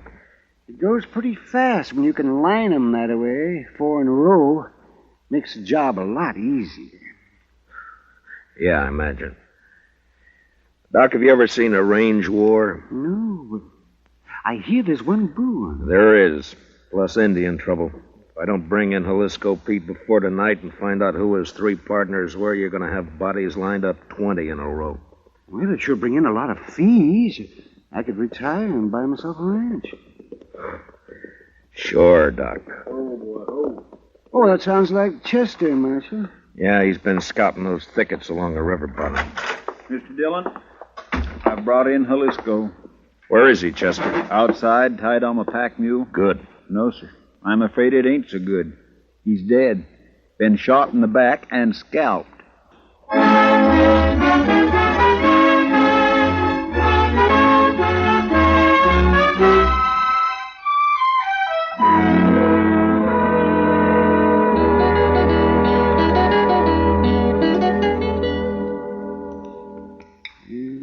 Just a second now, Marshal. Let's see. Here it comes now. There's the bullet. If it'll do you any good. It won't, Doc. The slugs I dig out of the bodies all look alike. Someday, though, they may figure a way to tell them apart. Maybe even tell which gun fired which bullet. Oh, no, not a chance of it, Marshal. Well, I guess that's all I can do for the late lamented. Oh, I see he's only wearing one spur. Yeah, I know. I got the mate to it here. That's what I wanted to talk to him about. It's too bad, Marshal. His talking days are over. Yeah, somebody made sure of that, all right. Then tried to cover the trail by scalping him. Well, I can tell you one thing. It wasn't done by Indians. That's my guess, too. I've seen how Indians do it. Down in the territory, up in the Dakotas. Slick and clean. Nothing like this. Why, I could do a better job with my eyes closed. Yeah, I bet you could. Well, I guess I'd better get ready for the rush. Looks like a showdown, Marshal. And I don't see any way that you can stop it. Neither do I.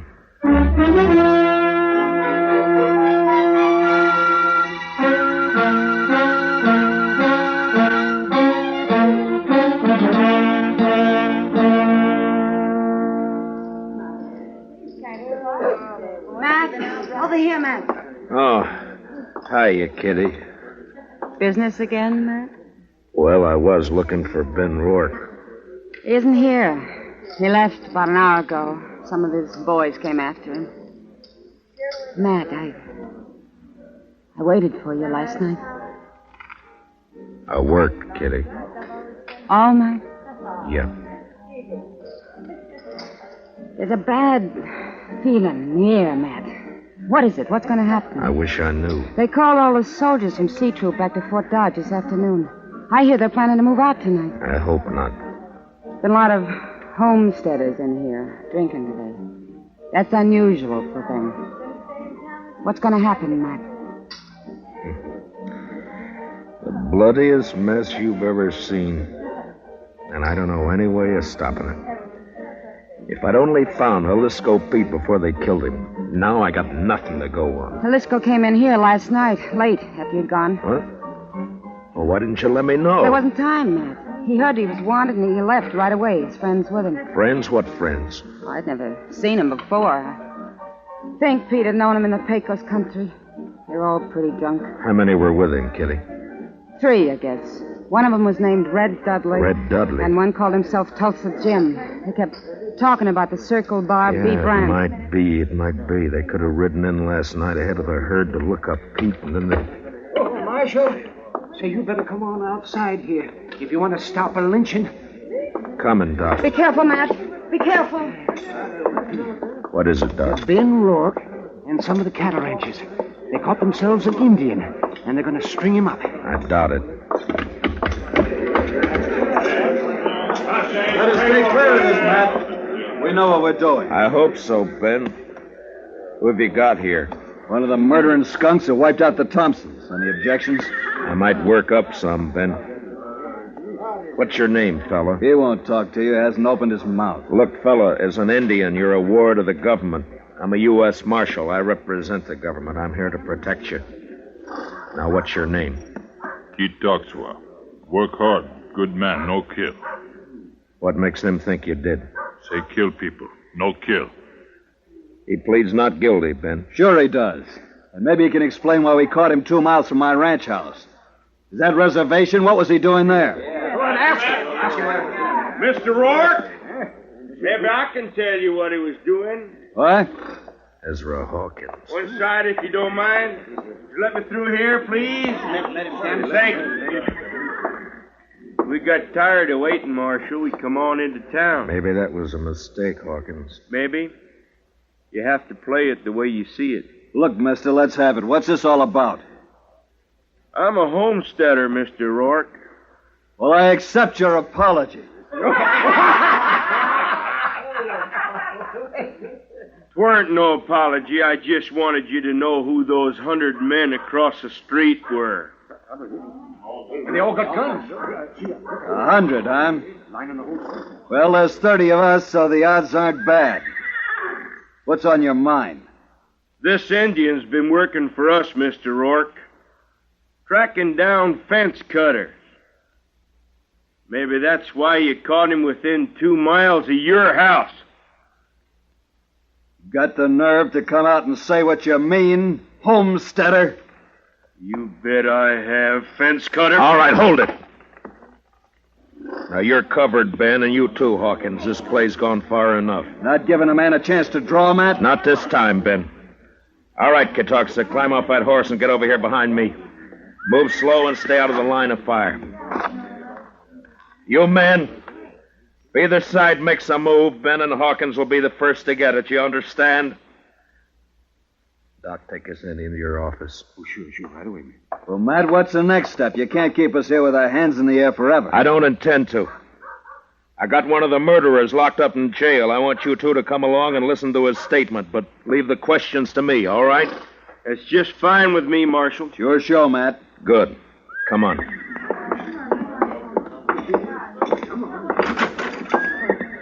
Chester? Chester! Looks kind of deserted, Matt. He may have gone back to the cells to see. Chester! Move on, Joe. Ben, Hawkins. What's the matter, Matt? Here, I'll get that gag off of him. You cut the ropes, Ben. Right. All right, Chester, here we go. Easy now. There. What happened, Chester? Oh, they slipped in and got the drop on me, Mr. Dillon. Took Red Dudley with them. There was two of them, not more than 20 minutes ago. Who were they? Did you know them? Nope. Circle Bar B-boys, I think. They slugged me and thought I was out, but I heard them talking. They were all in with Pete on the Thompson killing. Yeah, I know. And they killed Pete, too. They was afraid you'd make him talk. The question now is, where are they? I know where. They are Kansas rooms. They are Kansas, huh? They planned to hole up there till it got dark. Maybe they've gone by now, though. Maybe not.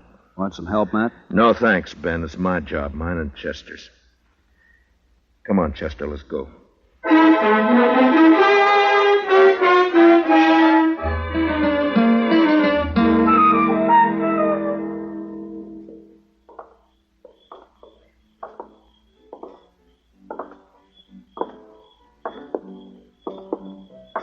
The rooming house is all dark, Mr. Dillon. That doesn't mean a thing. Watch the windows. That's you, Dillon? Drop behind that water trough here. Use your carbine. It's more accurate. Yes, sir. All right, Dudley. Come on out. You're under arrest. Come and get it! Fire at the flashes, Chester. That came from the side window, Mr. Dillon. And 10 to 1, there's somebody behind the other corner. So... Yeah, there was. Rake the front of the building, Chester. Yes, sir. I got one. He's hanging out the window. Yeah, it's 2 down. Dillon! Hold your fire! I give up! All right, come on out. Be careful, Mr. Dillon. It may be a trick. It's up to him. Come on out, Dudley. Well, hurry it up! I'm coming. I got a bullet in my leg. I can't hurry very fast. You got me all wrong. Watch it, he's drawing. Wrong, Chester. He started to. See if you can find the doc and get him to help you pack these things over to the jail. Yes, sir. Right away, Mr. Dillon. Matt? Are you all right, Matt? Yeah. Yeah, I'm all right, Ben. Had a clean sweep, huh? Looks that way. Well, bullets are cheaper than rope. I guess so. Ben, you and your boys aren't murderers like Red Dudley, but this business of fence cutting can lead to a range war, too. Like it or not, homesteading's here to stay. There's more of them coming in on every train. I know all that. Those cattlemen built this country, Matt. A few more years now, they'll have us fenced out of it. Times change, Ben. There's range still left out west, New Mexico, Arizona. Yes, I know. Some of us have been thinking about it. Matt, they'll fence you out, too, you know. Yeah, I guess they will. Well, when that time comes, I'll move on. If I'm still around. Farms and families. Next thing they'll do is set up courts and bring the law in here. Law's here now, Ben. In Dodge City, I'm the law.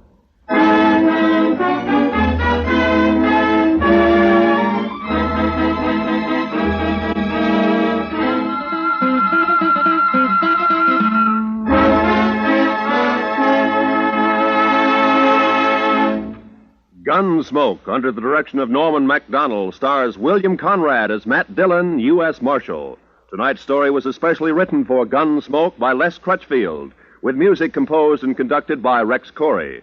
Featured in tonight's cast were Harry Bartell, Lou Krugman, and Georgia Ellis, with Jack Crucian, Barney Phillips, Vivi Janis, and Johnny McGovern.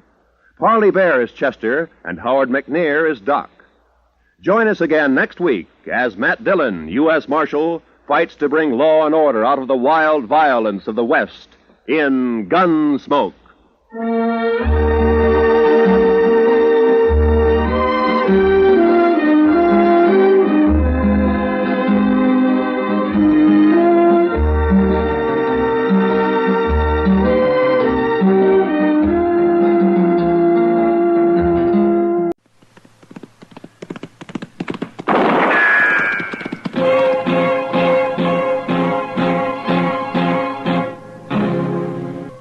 Dodge City and in the territory on West, there's just one way to handle the killers and the spoilers, and that's with a U.S. Marshal and the smell of Gunsmoke.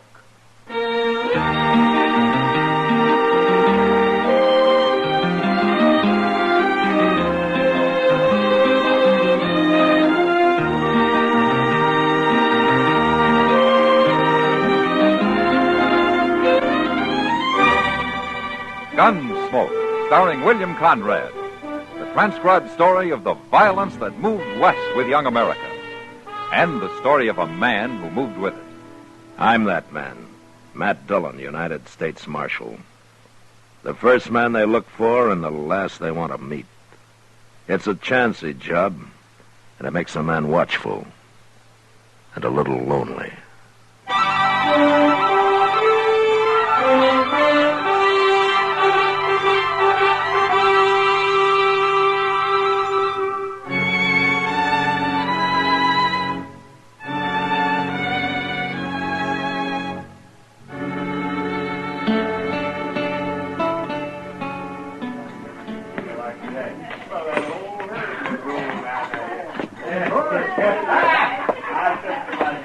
Sam? Kitty, what'll you have? I'm going out to Delmonico's for something to eat. If Marshal Dillon comes in, tell him to wait, will you? I'll send him on to Delmonico's. No, he's to wait here. It's Doc who's trying to find him. Oh. You look tired, Sam. I ought to. I've been tending bar for 12 hours steady. Well, what happened to the help you hired last night? You had the wrong idea, Kitty. Huh? I'm in business to sell whiskey, not to give it away to anybody who needs a drink and can't pay for it. Is that what he was doing? Was till I caught him at it. Hello, Kitty. Sam. Oh, Marshal. Matt, you're to stay right here at the bar. What? I promised Doc if you came in, I'd keep you here. He's been looking all over town for you. Oh, I thought Doc was delivering a baby down on Salt Creek. Well, he got back about a half hour ago. Oh, what does he want me for? It's about some trouble with a man and his wife called Tebbs. Tebbs? Well, not where he delivered the baby. This was in a sod hut about a mile above the crossing. Ah, well, what about him? Here he comes. He'll tell you. Here he is, Doc. Oh, fine. So you're a good girl, Kitty. Yes, you are. You're a good girl. I might never have found him. What's all this about these Tebbs people, Doc? Well, they're having trouble, Matt. Oh, what kind of trouble? Well, I stopped by to say hello and get acquainted, and, well, you know. Oh, sure. But the woman, she didn't act like she wanted anybody around. And then I heard the man yell at me from inside. She tried to stop me, but I went in anyways. He was lying there in a bed, Matt, with a bad knife wound in his leg. Oh? Yes. It's festered and it's given him a fever, and I don't think he can walk with it. Did he say what happened? Well, he claimed it was an accident, but he was holding a 6-gun under that blanket, Matt. Well, what for? For his wife. He's scared to death of her. I think she knifed him, and I think she's waiting for a chance to finish him off. You better get down there, Matt. Maybe too late already.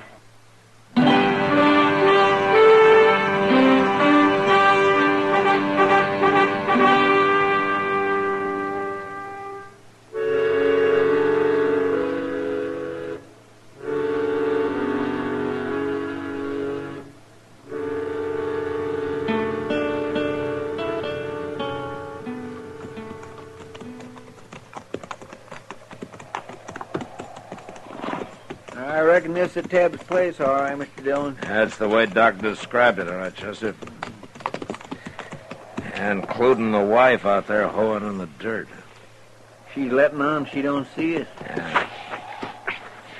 I didn't expect we'd be very welcome here. Just wait till she finds out you're a marshal. And I'm not going to tell her, Chester. Not right off, anyway. Hello, ma'am. Hello. We were looking for a drink of water. Creek's over yonder. Yeah, but you got a well here. Water's no better than the creek. Okay, we'll use the creek.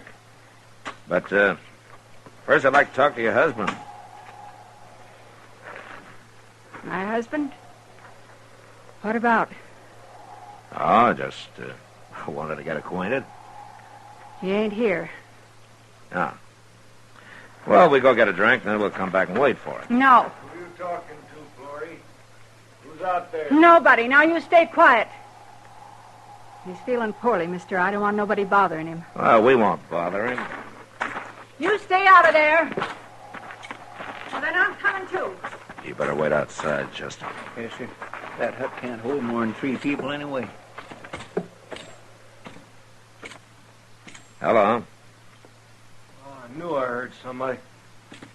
Your wife says that you're sick, Tibbs. I told you to leave him alone. I told you not to be troubling him. Well, I'm only being neighborly, ma'am. If he's sick, maybe I can help. So you're a neighbor, mister? Well, my partner and I are planning a homestead nearby. As soon as we can decide on a good piece of land. Now, you get it staked out, then you come see us, mister. Everything will be fine then. Now, Florrie, don't be that way. Me being sick and her having to do all the chores makes her kind of edgy, mister. And being up nights, that's what's hardest on her. I ain't complaining. Yeah, I know, Florrie, but I can tell.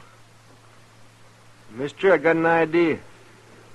Said you wanted to help. Sure. Anything I can do. You willing to sit up with me tonight? No, Ben. You need some rest, Florrie. You see, I got a fever, mister. I get to tossing in my sleep. I throw off a blanket, all like that. You don't look like you've been sleeping at all. Will you do it, mister? Sit up with me? No. No, he ain't going to sit up with you. Oh, why not, ma'am? I don't mind. 'Cause I ain't going to sleep in here with no stranger about, that's why. Oh. Well, I didn't think she would. Look, I'll tell you what. I'll spend the night on the ground outside, if you don't mind. We do mind. Florrie, you ain't acting like a wife. You ain't acting like a wife at all. You can stay, mister. No, fine, good. Wait a minute, mister. Yeah, what? I was just wondering if maybe tomorrow, if you'd be willing. I ought to get into Dodge and see the doc. There's a wagon outside. No, you don't. Oh, shut up. Well, sure we'll take you in, mister. We'll be glad to.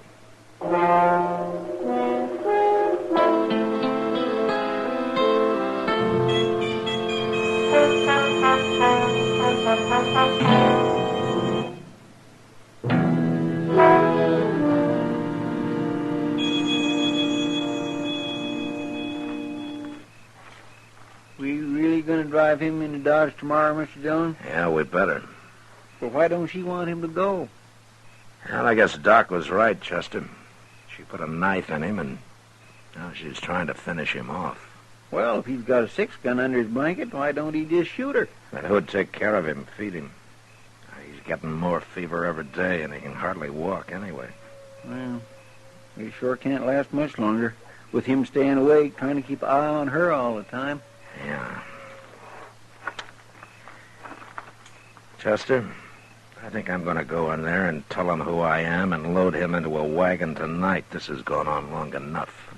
I reckon you better, Mr. Dillon. Yeah.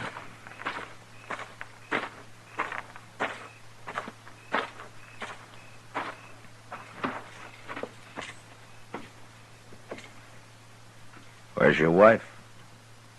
She went around back, mister. Look, Tebbs. Hmm? I'm going to take you into Dodge tonight. You are? Oh, that'll be fine. Oh, except for Florrie. You want to tell me what's going on here? What do you mean? I'm not a homesteader, Tebbs. I'm a U.S. Marshal. Huh? That's right. And I'm going to take you into Dodge, Florrie or no Florrie. You need sleep and you need care. Oh, well... Now, you can tell me your story when you want to. No. There's no story. I just got hurt a little, is all. Here, look here, Marshal. You got to understand, Florrie. She don't mean what she says. She gets all riled up over nothing. Well, you know how women are. What are you trying to say, Tebbs? Well, I'm fine right here. And Florrie, she's a good nurse, Marshal. You mean you don't want to go to Dodge? Oh, shucks, I'll be up and around in a couple of days. Don't you worry about me. All right. But I'll be back.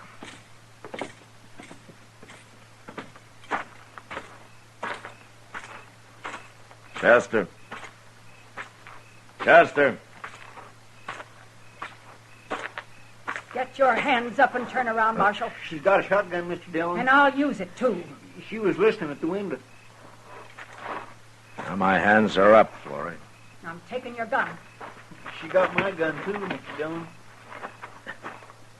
You're making a bad mistake, Florrie. I won't have you nor nobody else meddling where you don't belong. Now get your horses and ride out of here. All right. But we'll be back.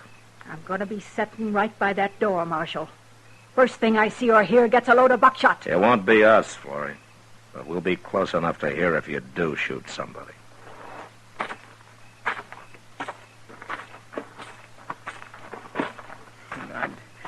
I couldn't help it, Mr. Dillon. She come ooching around the side of the hut, and I didn't even see that cussed shotgun till it was too late. Yeah, neither did I. What we gonna do? Yeah, there's nothing we can do tonight. But tomorrow in the daylight, we got our rifles. We'll think up some tricks for her.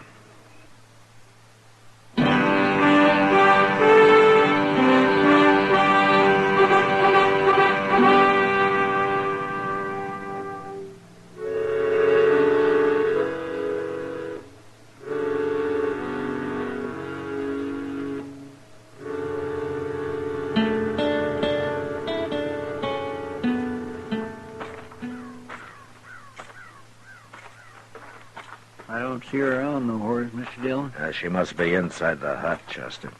Well, I hope she don't come charging out of there with that shotgun blazing. It would be a bad way to start the day, wouldn't it? I can't think of none worse, especially on an empty stomach. Yeah. No, there she is. Hmm? Now, wait a minute. It's all right. She isn't armed. Come on over here, Marshal. Now, what's she up to? Yeah, it's hard to say with a woman like that. I thought you'd be back this morning. Yes, I told you we would. We're going to take your husband into Dodge, ma'am. You're too late, Marshal. Too late. He died during the night. What? It was too much for his heart. He always did have a weak heart. Where is he, Florrie? Lying there inside, Marshal. Why? Don't you believe me? I believe you, but I want to have a look at him. What for? I got him all wrapped up in his blanket, ready for burying. I'll go dig a grave for him if you want to help so much. All right, we'll dig a grave after I've seen him. You got no respect for the dead, Marshal? It's the living that bothers me right now, Florrie.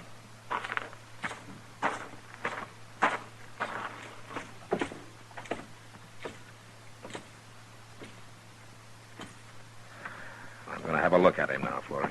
You're no better than a coyote, Marshal. You don't have to watch. Oh, go ahead. I don't care.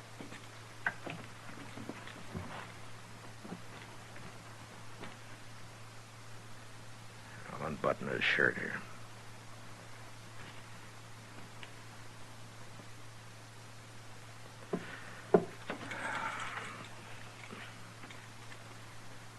All right, what did you use, Florrie?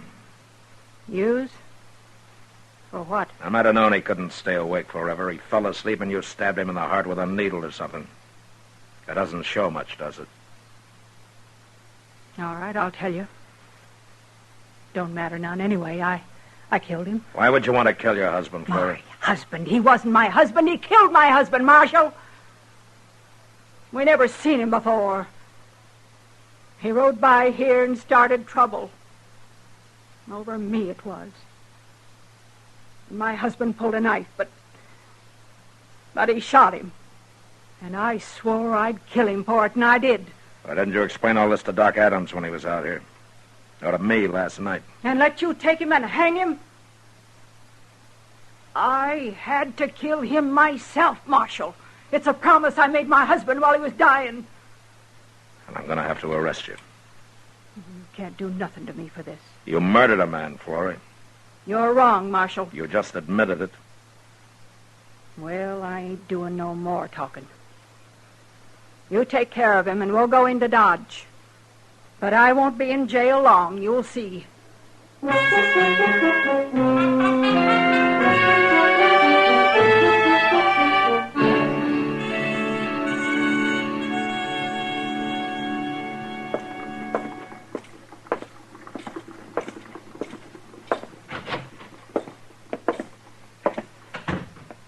Good morning, Chester. Good morning, Mr. Dillon.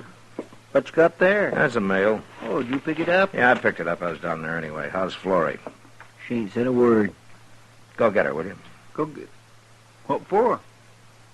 She was right, Chester. I can't keep her in jail. But, Mr. Dillon, we just Go can't get her, haul off will of you? Yes, sir.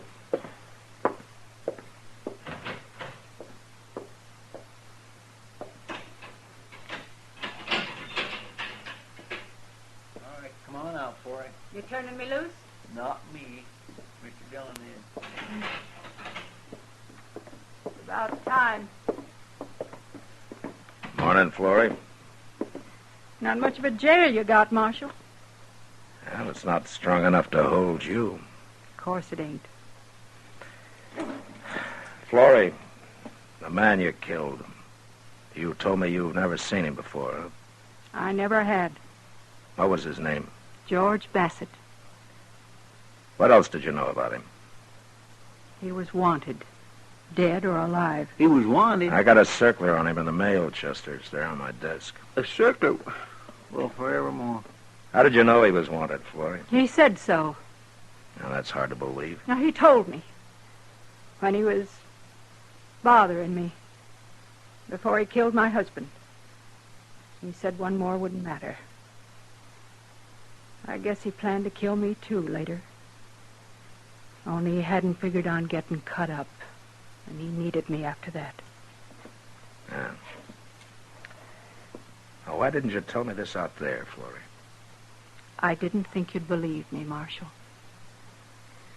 Yeah, well, maybe you were right. I never heard of George Bassett before. You heard of him now? Yeah. There's going to be some reward money coming, Florrie. Marshal? Yeah, what? You say it.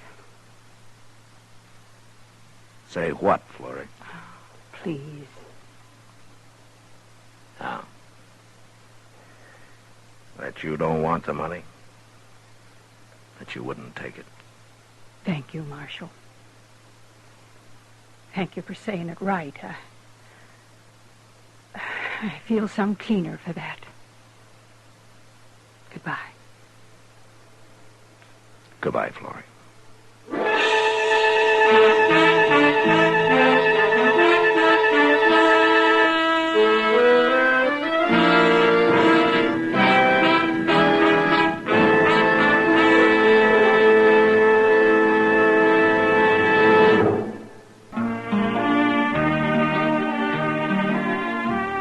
Gunsmoke, produced and directed by Norman McDonald, stars William Conrad as Matt Dillon, U.S. Marshal. Our story was specially written for Gunsmoke by John Meston, with music composed and conducted by Rex Corey. Sound patterns by Tom Hanley and Bill James. Featured in the cast were Helen Klebe, Lawrence Dobkin, and Stacey Harris. Harley Bear is Chester, Howard McNear is Doc, and Georgia Ellis is Kitty.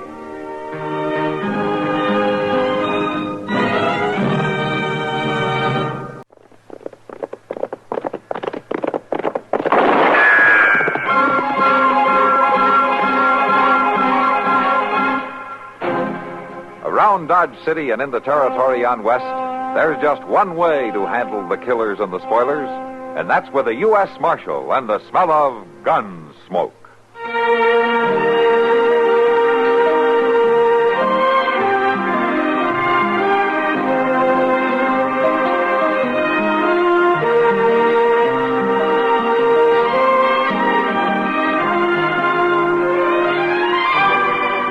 Gunsmoke, starring William Conrad, the story of the violence that moved west with young America, and the story of a man who moved with it. I'm that man, Matt Dillon, United States Marshal. The first man they look for and the last they want to meet.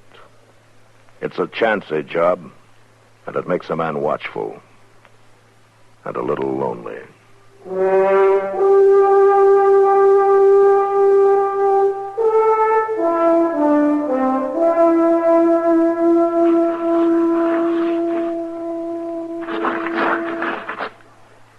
Doggone it.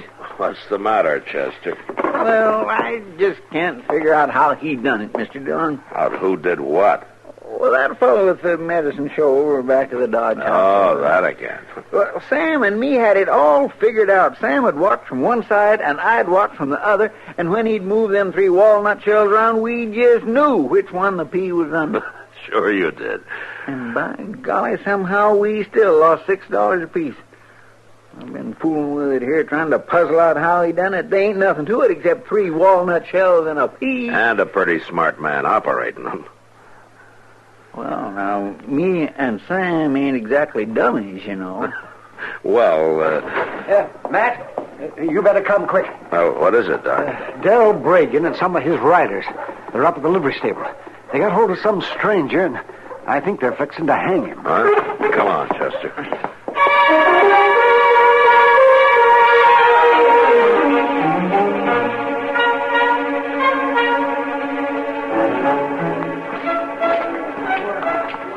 By jing, they mean business, Mr. Dillon. Look at that rope. Yeah. What did they do, Doc, to get Bragan all riled up? But I didn't wait to find out, Matt. Well, it don't take much to get Del Bragan riled up. Come on. That's for sure. Hey, Bragan. What's going on here, Bragan? This ain't nothing the law need bother about, Marshal. Oh? We caught this here saddle bum dead to rights. And there ain't no use wasting time on a trial. I see. It looks to me like you've already pushed him around some. Is he conscious? He will be before we string him up. I want him to know just why we're doing it. Doc, take a look at him, will you? Sure, man. Just stand back there, please. Let me have room. Now, Bragan, suppose you tell me why you're about to lynch the man. It ain't none of your concern, Marshal. You go on about your business and take Doc with you. There ain't no use patching up a fellow that's going to be dead in 10 minutes anyhow. Hasn't anybody told you we got laws in Dodge City now? Laws for them that needs it. This ain't the first horse thief I've hung. Those days are over, Bragan. And so's the hanging, boys. You come on down out of that loft and you bring the rope with you. Marshal, we caught this man with 2 of my best horses. Blooded stock that's been missing off the ranch since last month. If he's stolen, the law will deal with it. No, Marshal. We'll deal with him. Bragan, you keep your hand away from that gun. I will. When you get out of here and leave us be. You will right now. Here, Chester. Get Bragan's gun. Yes, sir. How's the fellow, Doc? Well, he's been beat up some, kicked around a little, but he'll be all right. Then let's get him over to the jail. Say, give me a hand with it, Chester. Sure, Doc. All right, you men drag Bragan over there to the horse trough and you stick his head on it. Tell him he can pick up his gun at the jail as soon as he cools off. And another thing. The next time any one of you brings a rope into town, you keep it tied to your saddle. Do you understand?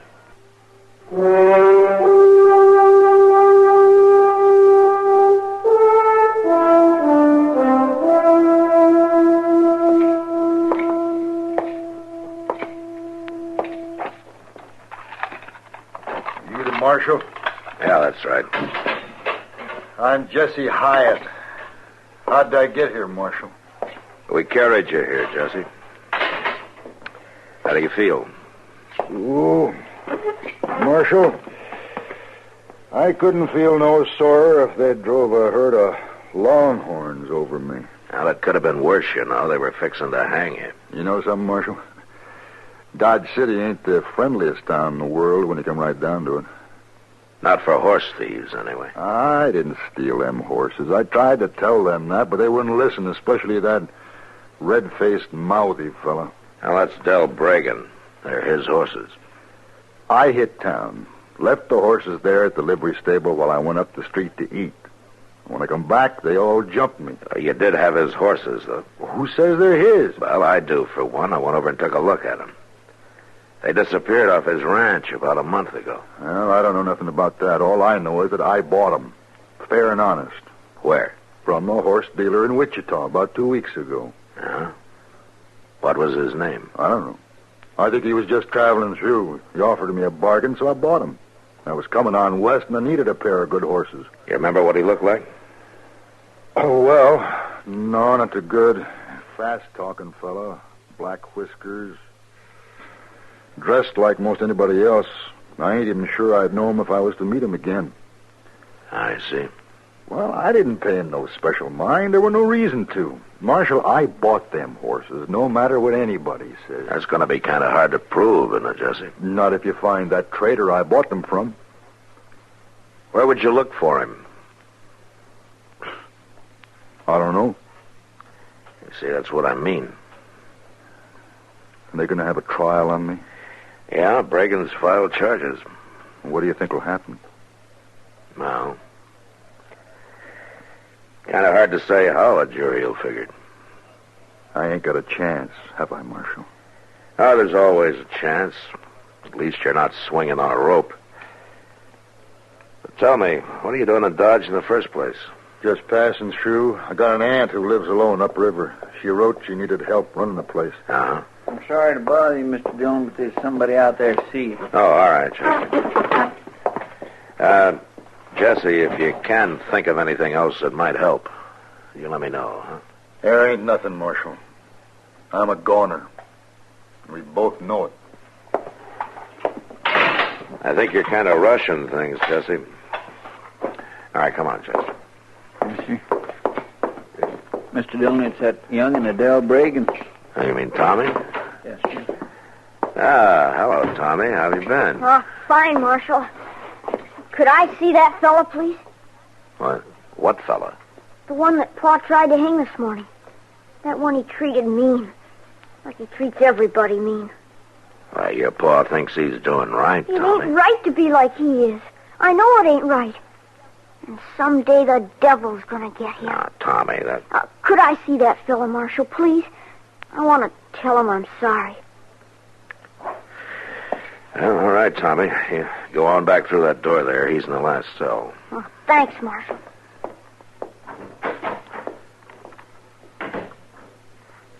You reckon that Jesse feller is guilty, Mr. Dillon? I don't know, Chester.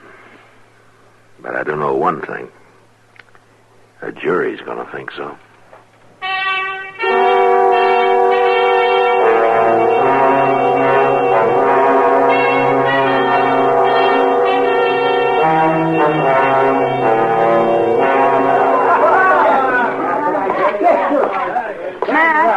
Matt, wait a minute.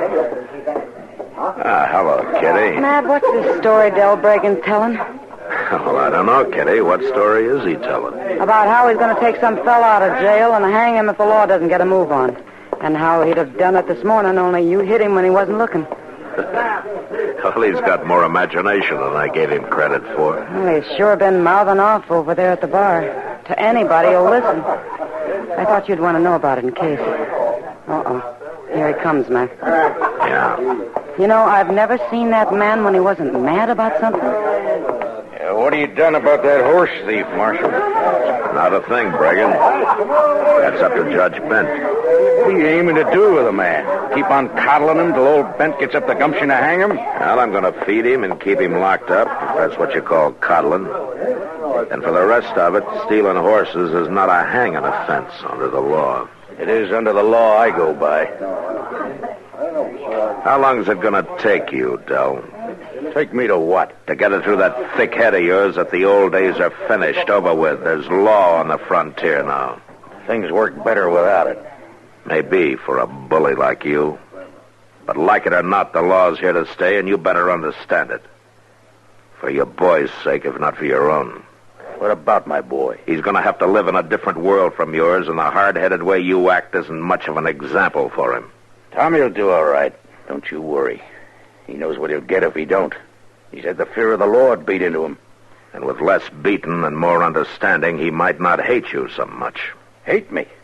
He don't hate me. He respects me. Respects? Yeah, well, you call it that if you want. But I wouldn't want to be in your shoes the day he reaches your size. You trying to tell me how to raise my own son? No. But I am telling you this. You leave my prisoner alone. Marshal, you whipped me with your fists this morning. And if it come to it, maybe you could outdraw me. You keep on acting hard-nosed. Might be we'll find out for sure.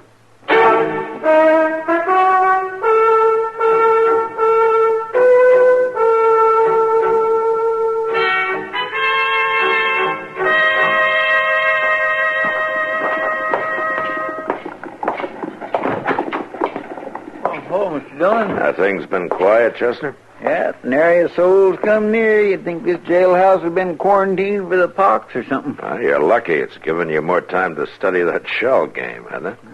It sure ain't done no good. I've been at it all evening, and I still can't figure out how that fella skun us. You want to take a few more dollars and go try to find out, huh? Oh, sirree. I ain't going near that medicine show ever again. Not till payday, anyway. How's the prisoner? Oh, sleeping, I reckon. I ain't been back. Maybe I better go take a look. No, it's all right. I'll go. Tell you what, why don't you set up the cribbage board and I'll show you another game you can't figure out. Oh, no. Cribbage is something I do know about. Yeah?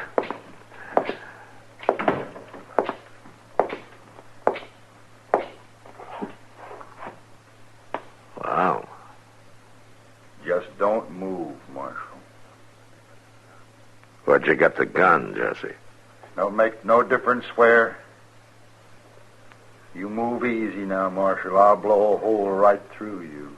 What good would it do you? You'd still be locked up. Not for long, I won't. Because you're going to let me out. Don't lay money on it.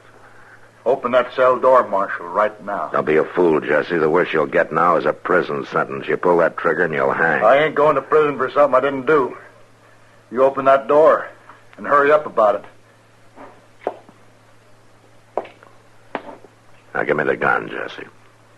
You're not going to shoot, and we both know it. Now come on, hand it over. I'm warning you. I will shoot. You'll still be locked inside the cell. If you did shoot me, you wouldn't be ahead of me. Now let's have the gun. Come on.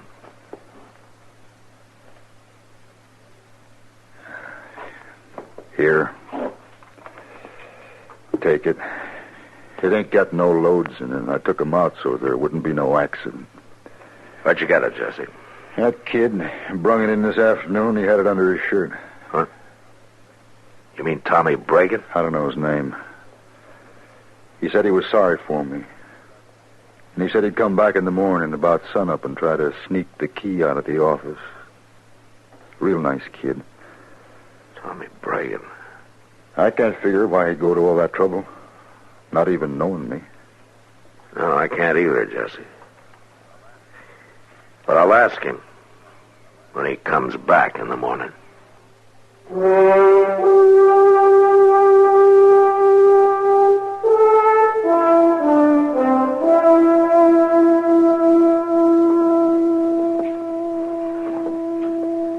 There he comes, Mr. Dillon. Riding that pinto pony here. Yeah, I see him. Looks like Jesse was telling the truth. He may have been all along, Chester. Yeah, but my goodness, so a young puppy like Tommy Bragan sneaking guns into jail, trying to help prisoners break out.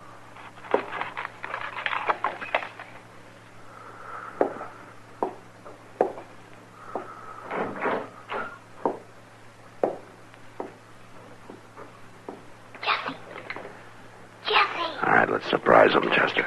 Right. Morning, Tommy. Oh, Marshal, I thought you was... I guess Jesse was the only one who was really asleep, huh? Hey, what's going on here? What are you doing here, Tommy? He was letting you out, Jesse. I had to. It ain't right him being in there. You gave him a gun yesterday, Tommy. Did you want him to kill me with it? I thought we were friends. No, it wasn't to kill you with. It was to keep Paul from getting him again after I let him out. He's accused of stealing 2 of your pa's horses. But he didn't do it. He didn't steal no horses. How do you know? Because I just know, that's all.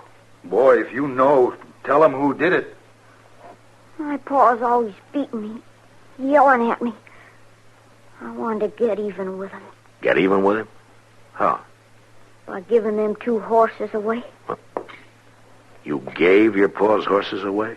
I wanted to get even with him for being so mean all the time. Well, who'd you give them to, Tommy? Oh, some fella riding through. He had black whiskers, and Hey, he said he was heading east. That's the man, Marshal. That's who I bought them off of. All right, come on out, Jesse. Let's go into the office.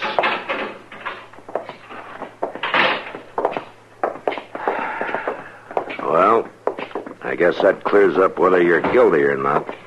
You mean I'm free to go? Yeah, you sure are. Marshal, what are you going to do to me? Now, what do you mean, Tommy? For sneaking in here trying to let Jesse out and all. Well, I don't know. Well, don't matter. Paul killed me sure now. Marshal. What?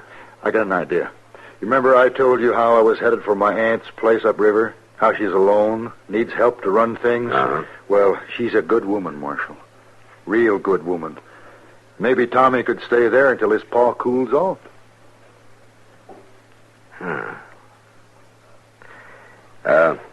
Tommy, Yeah? how'd you like to go with Jesse up to his aunt's place for a little while, huh? Could I? In the meantime, I could talk to your pa, but I won't tell him where you are just yet. Yeah, but, Mr. Dillon, when Reagan finds out where Tommy is, he'll come after him with a whole handful of switches. No, I don't think so, Chester. Tommy, maybe this will give your pa a chance to think things over. And you know something? He might even learn the difference between fear and respect. All right, now you two get going.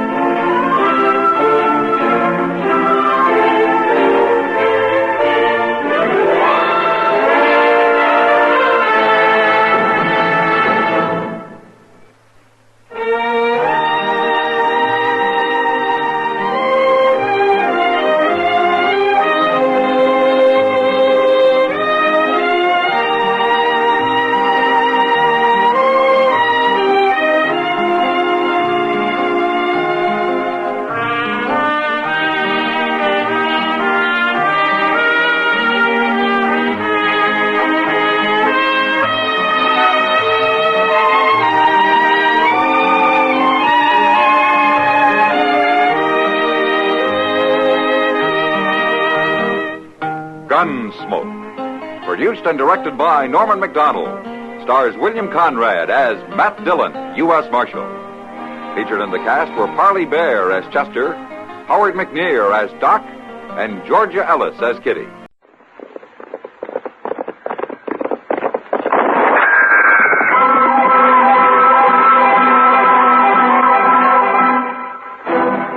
Around Dodge City and in the territory on West, there's just one way to handle the killers and the spoilers, and that's with a U.S. Marshal and the smell of Gunsmoke.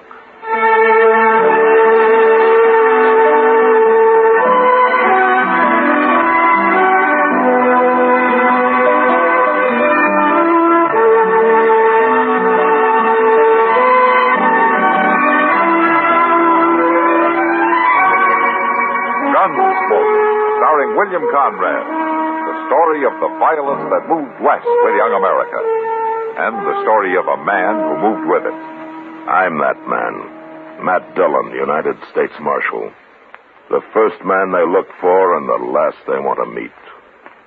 It's a chancy job, and it makes a man watchful and a little lonely.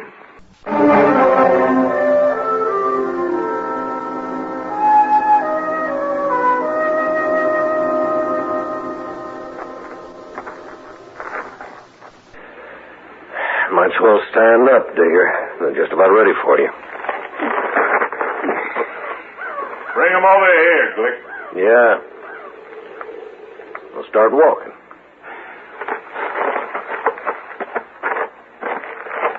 We were mighty lucky to find you so near a cottonwood grove. You don't know what we'd have done otherwise. You'd have thought of something, Glick. Like what? You ain't above shooting a man in the back, are you? You could make me mad talking like that, Digger. That worries me a lot. Oh, shut up. Hurry up, Glick. Let's get this over with. We've been waiting on you, Pete. What's Roble looking so long-faced about? What I told you before. This ain't right. You telling me it ain't right to hang a horse thief? It ain't right to hang nobody the way you're doing it. I don't hold with lynching. Hanging a horse thief ain't lynching. You can't even prove he's a thief. Then what was he doing with our horses? I was camped. I didn't know nothing about your horses. Well, I suppose they wandered up to you in the night, huh? I don't know how they got there. Yeah. But we do. That ain't so, Glick. We don't know nothing of the kind. I've lost horses the same as you and Pate. And I don't like it any better than you do, but just because this man was camped near a few head of yours is no proof he was stealing them. We're wasting time listening to you, Roble. Yeah. You don't like what we're doing, why don't you just get out? All right. I'm gonna get out now. You keep your mouth shut about this, you hear? You wouldn't dare say nothing, Glick. You better not. Yeah. That noose looks kind of empty dangling there. Why don't you put his neck here? You men are nothing but murderers. There's no way to go to your maker, calling people names. Yeah. Now get on your horse. Go on. What are you going to do? Hold the rope? No, of course not. I'm going to tie it to the trunk of the tree, and we'll slap that horse out from under you. Get mounted now. How can I get mounted with my hands tied? Oh, I'll help you. There. All right, Pate, take up the slack, will you? And get that rope tied. I'll go get our horses. You might have the decency to wait and put a bullet in me. Bullets cost 7 cents apiece, Digger. You're worse than I thought. That rope tight enough? You figure it. I guess it'll do. Yeah. All set, Digger? I ain't afraid. Wouldn't matter if you was, would it? Here's your horse, Pate. Let's get mounted. Okay. I'll give his horse a lick and then we'll ride off. I ain't got no stomach to watch a man hang. You cowards. Go on, Glick. Get it over with. All right, let's go.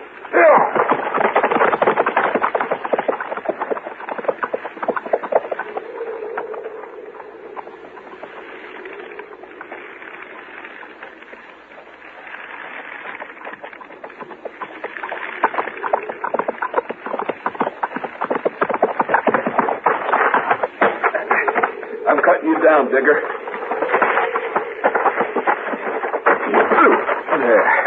There you are. Now you can breathe. It wasn't too long. You'd hardly passed out. Air feels good. Get your hands untied. Oh, boy. You come back. There. Now you can sit up. You feel okay? You was waiting. I circled back into them trees. I couldn't fight them. Not the two of them. But I sure didn't aim to let them hang you. I don't know how to thank a man for saving me. There's no need to. Roble, it's the truth. It's honest truth. I ain't a horse thief. I never thought you was, Digger. Can you stand? Yeah. Look, if we ain't but 10 miles from Dodge, I'd be proud to buy you a drink. All right. I got something mighty interesting to tell you on the way.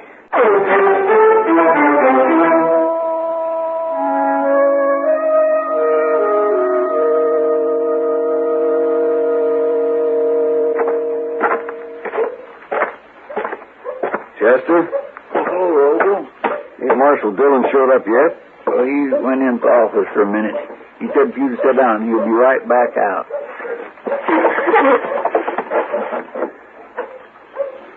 tell him about Joe Digger? Well, I told him about the lynching and how you cut him down. Is that all? Well, I started to tell him the rest, but he was in a hurry. He said he'd hear it all from you. It's bad, ain't it? Well, you're doing everything you can about it. I hate informing on people. Yeah, but murder's worse, Robo. Oh, here he is. Evening, Robo. Hello, Marshal. Sit down. I've been sitting. Ain't time for it. Chester told me about what happened. That was a fine thing you did, Robo. I don't hold with lynching, Marshal. No. And I don't hold with murder either. Huh? Well, what do you mean? He's going to kill him. He says he don't care how he does it. This Joe Digger, you mean? That's what he said, Marshal. And he meant it, too. Well, my land, you sure can't blame him much after what they done to him. I didn't save his life so as he could go on a killing spree, Chester. Where is he, Robo? I left him over at the Long Branch. I don't want to come point him out to you, but he's a tall fella. No beard, wearing a black hat. I'll find him. Come on, Chester. Are Glick and Pate in town, Robo? I ain't seen him, and I sure don't want to. No. You better keep out of sight for a while. I aim to, Marshal.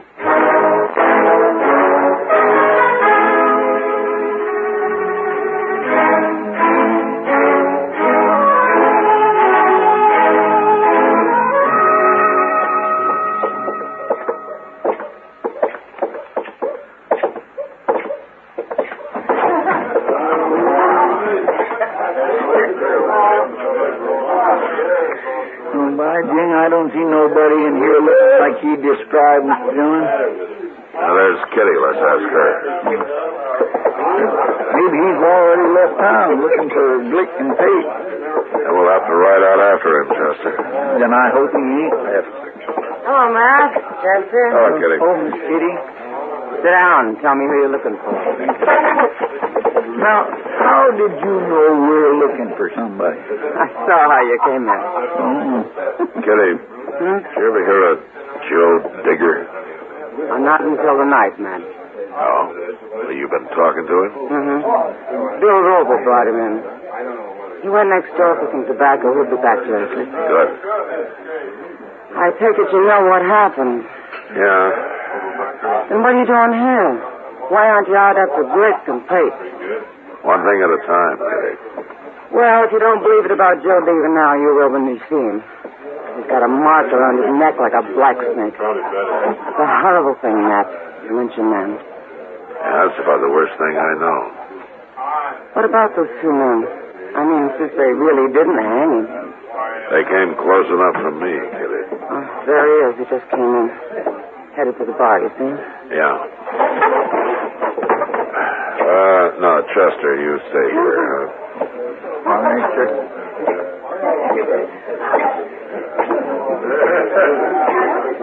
Too much. You Joe Digger? Yeah, that's me. I hear you ran into some trouble today. Yeah, I seen you talking to Miss Kitty. Well, I came in here looking for you.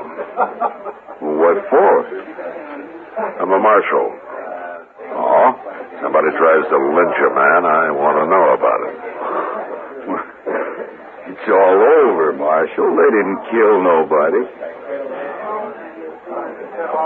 You mean you'd like for me to forget about it? Well, nothing happened. I'm alive, ain't I? Seems to me you take it pretty easy, Digger. An ordinary man might be kind of mad about it. They made a mistake, Marshal. They thought they was doing right. A little rope burn ain't gonna hurt me. Digger, don't you think you're wasting your time lying to me? What? I came here to tell you to leave Glick and Pate to me. Which one you going after first, Marshal? Why, so you can get the other one? They don't deserve a trial. They're gonna get one. And so will you if you kill either one of them. I've been pretty lucky so far. Look, Digger, I know how you feel about this, but stay out of it. From now on, this is my business. Now, you're denying me what's mine. That kind of thinking is going to lead you to the end of another rope. That's not worth it. And to me, maybe it is. Don't be a fool. Think about it. Okay. I'll think about it. It's midnight now, and I'll think about it till tomorrow midnight. By then, you better have him in jail, Marshal. Sure. Them or you.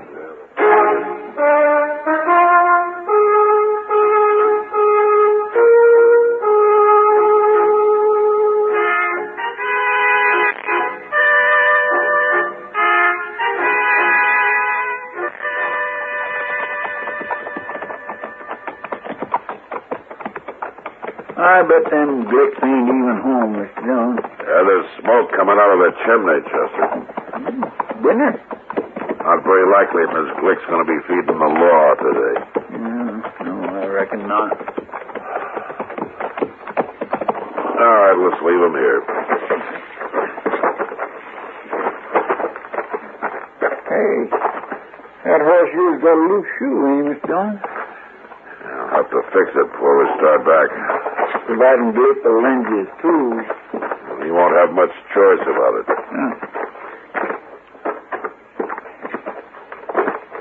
Think you'll put up a fight? I don't know. He might.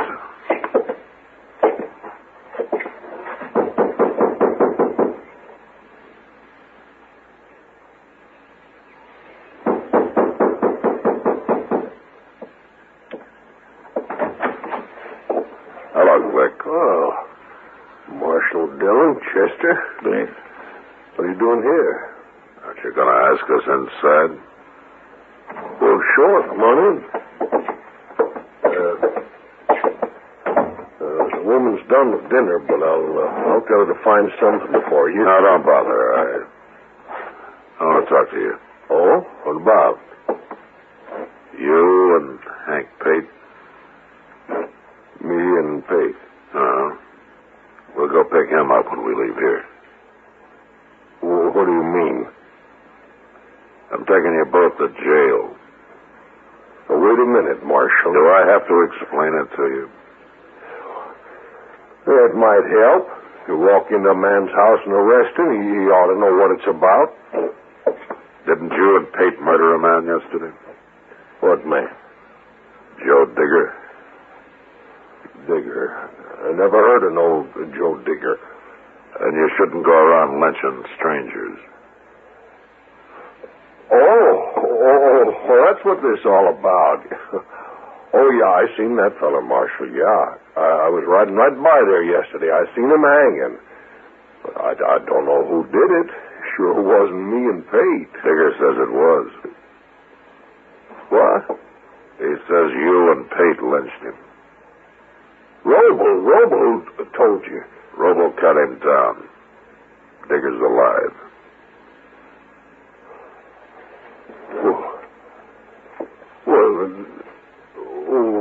Well, then what are you after us for? Attempted murder. You're going to get at least 20 years, Glick. But it'll save your life. What do you mean? Digger's after you. He's going to kill you if he gets a chance, but I beat him here. Now I want to get to Pate's before he does. Pate? Pate, he's in Dodge today. And we better get moving. You're a prisoner, Glick. Oh, no, wait a minute, Marshal. Keep an eye on him, Chester. I'm going to take my horse around to the barn and fix that shoe, and then we'll leave, huh? Okay, sir.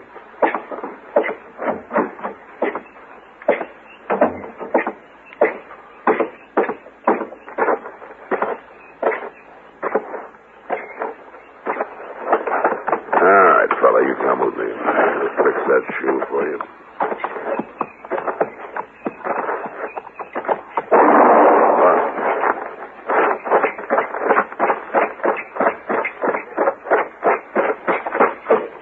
What happened, Chester? Where's Glick? He ran out back. Well, you've been hit. He got me in the arm. It was his wife, Miss Dillon. She called to him from the kitchen, and he went to the door, and she slipped him a gun. He snapped off a shot at me and run out back so I could move. She stood in the doorway so I couldn't shoot. How's your arm? Is it broken? No, it's just tore up a little. I better stop him before he gets on a horse. She used to stood out there in the kitchen and heard every word that was said. I never thought about her aiming to help. The barn door's open. We gonna walk right up there? No, we can't do that. Here, we'll wait here by the corner of the house. You get out behind that rain barrel. Might as well. I sure ain't much use. Yeah, he's seen us. You try to stop me now, Marshal. It's no use to run.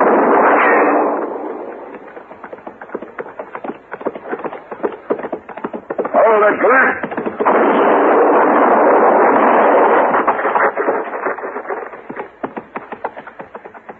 You got him? Yeah.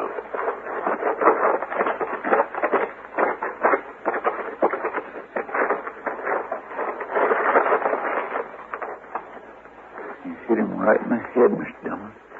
He ducked down. I was shooting for his middle. How come you rode straight for you? Why didn't you go the other way? When he knew our horses were out in front, he wanted to get to them before we did. Well, there's one man that won't go to jail. Oh, my. Here comes his wife.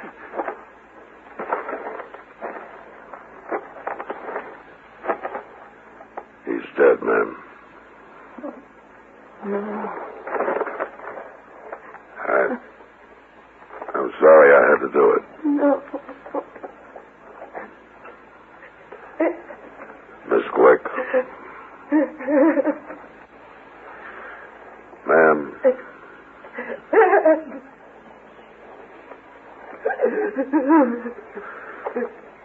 All right, come on, Chester. Mr. Young, you can't go off and leave her like this. I'm going to dig a grave for him. We'll just have to leave her. Or Hank Pate won't go to jail either.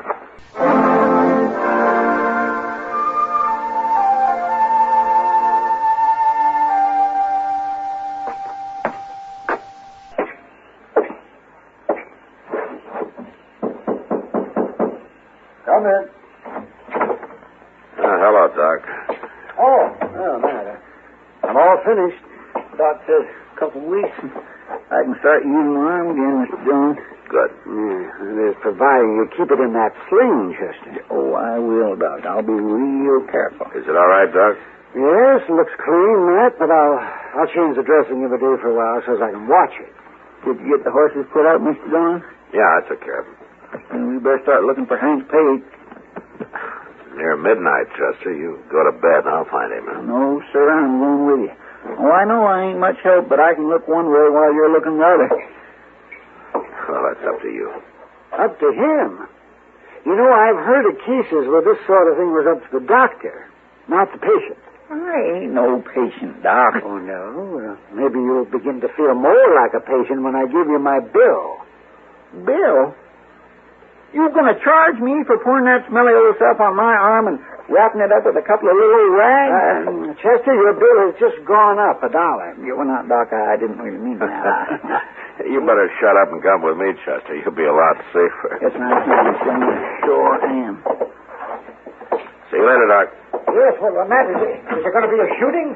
I don't know, but you better not go to bed for a while yet. Oh, I'll be here.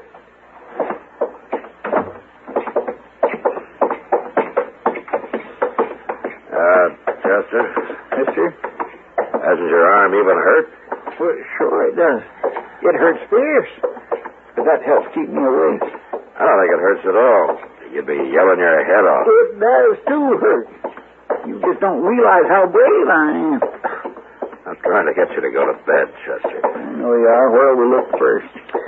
All right, Texas Trail's closest. Guess if anything had already happened, Doc would have heard of it, wouldn't he, Al? Yeah. Say, maybe if we run into Joe Digger first, you ought to lock him up temporary, like.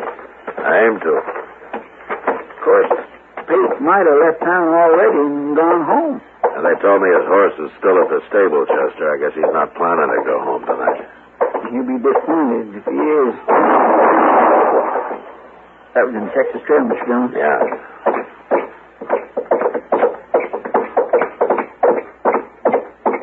Hey, look. There's Joe Digger. He just come out. You stay here. Yes, sir.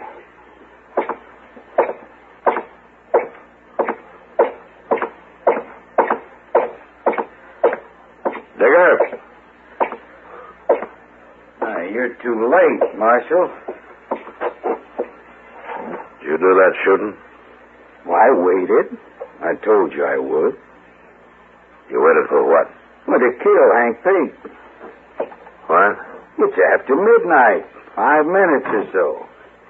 I just figured you wasn't going to do nothing about it. You figured wrong. Were both those shots yours? Sure they were. I didn't even wait for him to draw. You know, a man like that don't deserve a chance. You should have let the law decide about that, Digger. I'd have arrested him. He'd have gone to jail. All right, then why hadn't you done it? Because I was busy. Busy doing what? Trying to take Glick. Trying? Where is he? He's dead. I guess I beat you to him. You didn't beat me to Hank Pate, Marshal. For your sake, I wish I had. All right, Digger, you're under arrest for murder. Oh, no, that ain't fair. I warned you. No.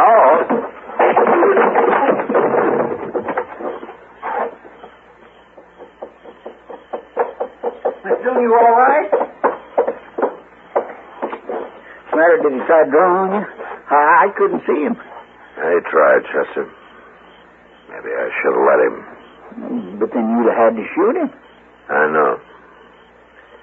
This way, like I told him, I probably just saved him for the end of another rope.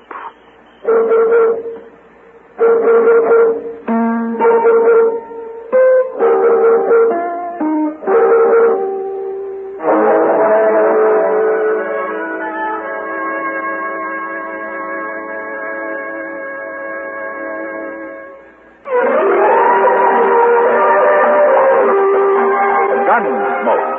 Produced and directed in Hollywood by Norman McDonald, stars William Conrad as Matt Dillon, U.S. Marshal. The story was specially written for Gunsmoke by John Meston. Featured in the cast were Vic Perrin, Lawrence Dobkin, Barney Phillips, and Harry Bartell. Harley Bear is Chester, Howard McNear is Doc, and Georgia Ellis is Kitty.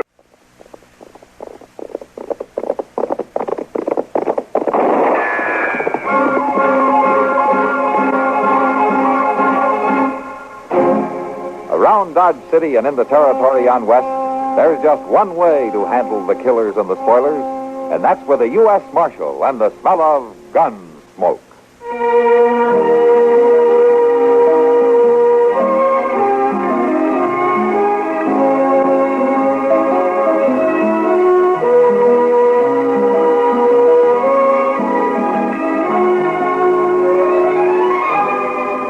Gunsmoke, starring William Conrad. The story of the violence that moved west with young America. And the story of a man who moved with it. I'm that man. Matt Dillon, United States Marshal. The first man they look for and the last they want to meet. It's a chancy job, and it makes a man watchful. And a little lonely.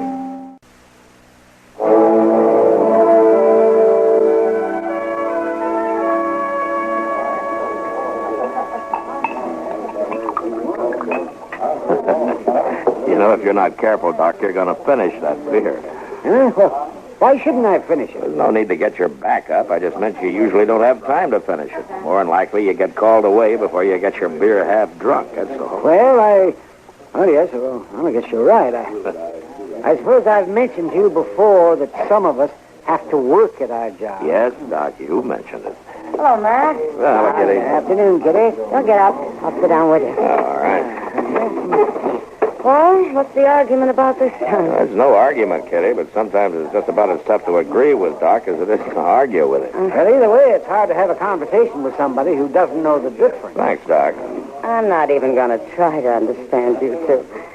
Can I get you another beer? No, thanks, Kitty. I have to get back. I guess I'll have one, Kitty. Yes, I might have known. Dillon? Over here, Chester. Mr. Dillon, excuse me, Miss Kitty and Doc. Chester. What is it, Chester? It's just a telegraph. Just come in for you. Now, let me see it. Here you are. Say, you sure was right suspicioning that Gurney fella. It sounds like you know what's in that wire. Yeah, sure does. Well, of course I know what's in it. It's my business to know when a prisoner turns out to be a wanted man, ain't it, Mr. Dillon? Oh, is that the man you locked up last night, man? Yeah, Doc, I sent an inquiry about him. Yeah, he's wanted, all right. What for, Matt? Murder? 2 of them. Wichita. Wichita, well, anyway, he won't be bothering you long. What do you mean?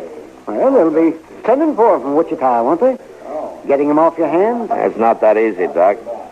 Afraid I'm going to have to deliver him.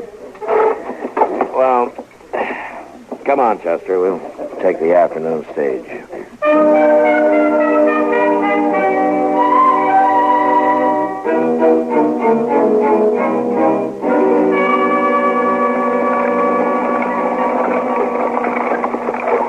Looks to me as though that team could just about get there by itself, Jim, without you to drive it. I expect them horses could do it all right, Marshal.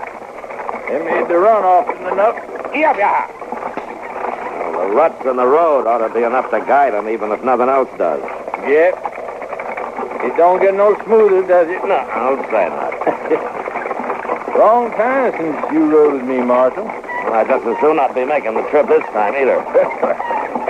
That Gurney fella giving you trouble? Nah, no more than usual.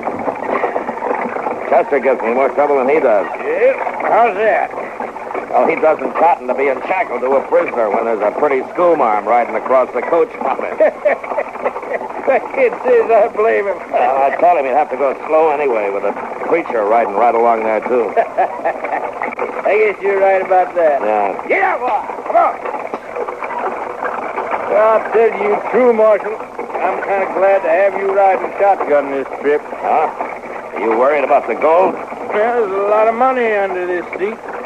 I ain't riding easy until I get rid of it. Yeah. We're stopping here at Hat Creek Station, aren't we? That's right, Marshal. Gonna change horses. Good. I'll be glad to stretch my legs. I guess I'll cut Chester loose for a while. You better warn the school, Mom. Yeah. Whoa there, boy. Whoa.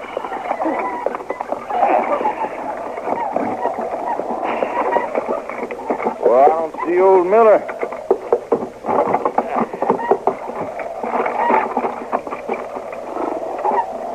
Help him get out, will you, Marshal?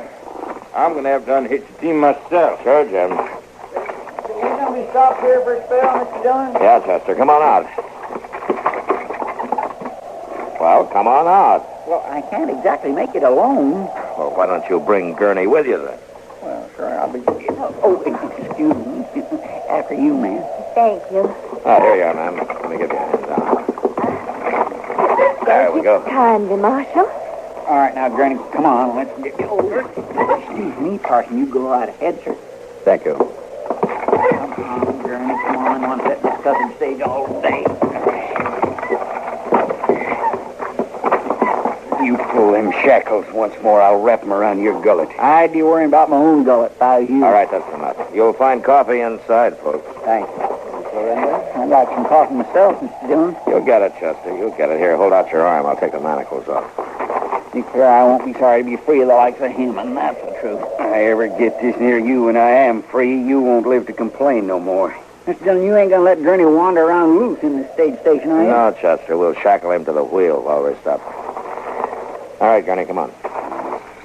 Yeah, you do that, Marshal. You just locked me up good.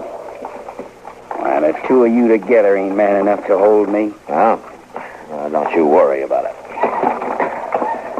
There. Pardon me, Marshal. Yes, ma'am? I couldn't help noticing what you're doing to this man. What do you mean? Chaining him to the wheel. Well, he's a prisoner, man. And he just ain't no good at all, Mr. Randall. Why, he's the worst kind of a thief and murderer. Never mind, Chester. I know you have to guard him, Marshal, but he's a human being. Well, he's wanted for 2 murders. Does that mean you have to treat him like a wild beast? Well, I have to make sure that he doesn't get away, ma'am. Well, you could bring him inside out of the sun, couldn't you? I have to think of the safety of the other passengers. And besides, it's not going to hurt him. Marshal Dillon, I believe in the dignity of man. Well, so do I, ma'am. The trouble is, Gurney here doesn't.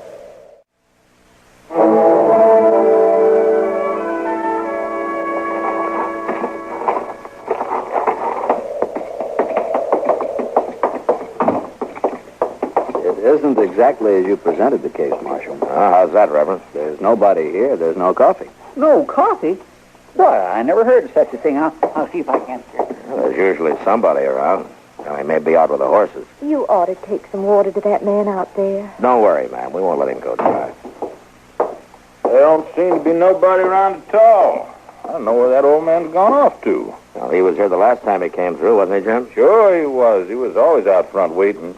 Old man Miller never saw nobody between stages, and he made up for it all at once. Like to talk your arm off. He wouldn't be likely to miss a stop on purpose, huh, would he? Not him, Wyatt. Well, I declare it's the truth, Mr. Dillon. There ain't no coffee. Just a little bit in the pot that must have been left over from breakfast, and that is stone cold. Did you look outside for the old man who runs the place, Chester? Well, no, sir, I didn't. He might could be out back a ways, though. I didn't go out there. I was mostly interested in the coffee. Well, I looked out there some, didn't see nothing. Yeah, looks like we're stuck for it. All right, come on, Jim. I'll help you round up some fresh horses in the corral. That's about the worst of it, Marshal. Huh? Well, how's that? When I took our team around back to exchange them, there weren't no other horses. Well, I think we better take a real look around then. Chester, yes, you keep an eye on Gurney here. Jim, you come with me, huh?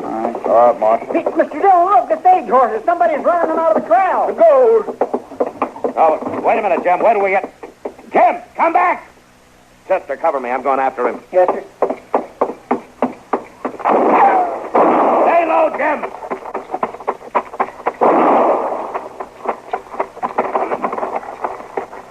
You hurt bad? No, they're running yonder toward them rocks. Yeah. One of them run off the horses, and the other two is after the gold on the stage. Yeah, they almost got it, too. I got to get it down off the box. Now, you stay right there. I'll get it. They'll cut you down. Now, you stay down. I'm going to run for it.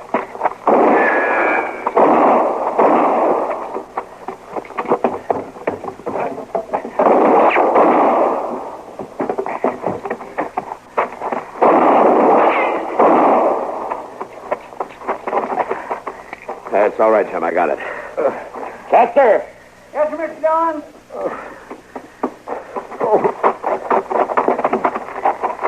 Yeah, you stay here with Jim while I unlock Gurney from that wheel. He ain't worth taking a chance for. Maybe not, Chester, but like the lady reminded us, he's still a human being.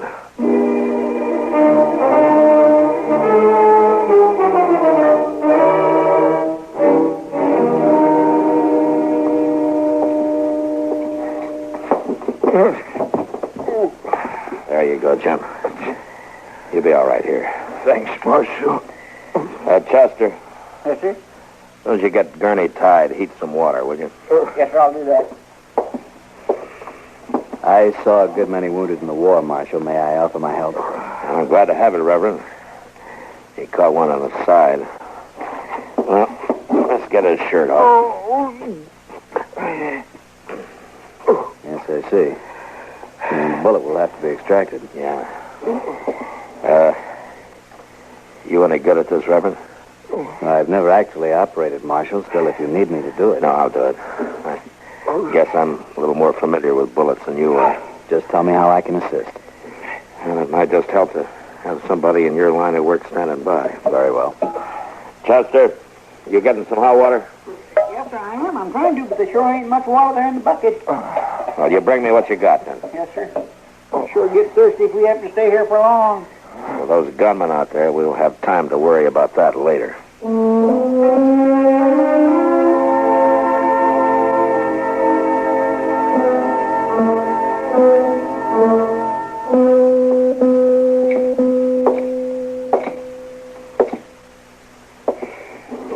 Miss Lorena? I think maybe you better get some sleep. I'll watch Jim for a while. I don't mind, Marshal. I'm not tired. No, you go on now. It's getting light, and you need your rest. There was only something I could do for him. And there's nothing to do. But wait. I suppose you're right. Please call me if you need me, Marshal. Yes, ma'am, I will. You try to get some rest, huh? I think I'd best get us some breakfast first. If you're thinking about breakfast, Miss Lorraine, you got no food coming. There ain't no food in them cupboards at all. I know that, Mr. Proudfoot, but I have some food I brought with me. You brought some with you? I always pack a lunch. I'll get it. Uh-huh.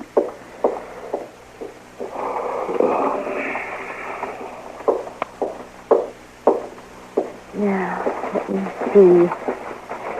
I'll divide it. I'll save some for Mr. Buck. That ain't gonna leave you too much. No, but it's better than nothing. Now, let's see. There's the Reverend and the Marshal and you and Mr. Buck and the prisoner. Are you planning on dividing up this little bit of food with him? Well, he's as hungry as any of us. Well, yes, ma'am, but he ain't... Well, I mean, he... I'll take the prisoners first.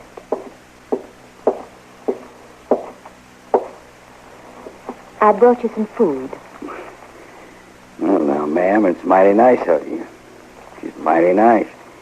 But, I ain't able to eat it with my hands tied behind me. Marshal? Yes, ma'am? I think this man's hands should be untied so that he can eat. I'm not sure, Miss Lorena. Please, Marshal. All right. Chester, untie his hands, will you? Well, I sure do hate to do this, Mr. John. I was afraid like you are. I'd hate to do it, too. Don't you worry none about me being afraid of the likes of you. There. Won't hurt my feelings none if you choke on that food. The little lady don't feel that way, do you now? You're entitled to some nourishment. Sure is nice to have you on my side, ma'am. I'm only on the side of what's right. Well, I don't blame you for choosing me over these two. Why, she ain't doing no such a thing. You just keep your mouth shut. Never mind, Chester. Well, you ain't choosing him, are you, Miss Lorenda? I'm choosing the ideas I try to teach in my school, Mr. Proudfoot. No man can be considered guilty until he's had a fair trial. How about that, lawman? Did you ever think of that? Yes, I have, Gurney. I'm just saying I think all law is important, Marshal. Yes, ma'am. And so do I.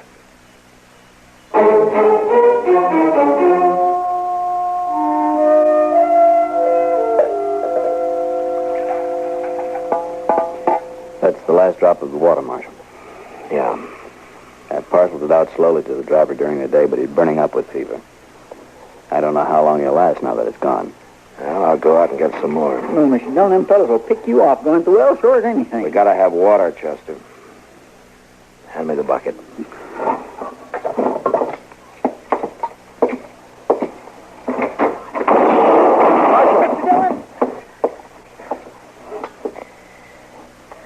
And I guess you were right, Chester. Nobody's gonna make it to that well. At least not in the daylight. Are you all right? Yeah, I'm all right. I'll get the water, Marshal. Now, they'll blow you to kingdom come, Reverend. I'm a man of the cloth. They won't shoot at me. Why, them fellas would shoot their own mothers to get at that gold. I wouldn't count on being safe, Reverend. We better wait for dark. Jim Buck may not have that much time. Hand me that other bucket there. Seems to be a hole in the one you carried, Marshal. It's not worth the chance, Reverend. A man's life is worth any chance. Please, stand away from the door. Okay. Thank you.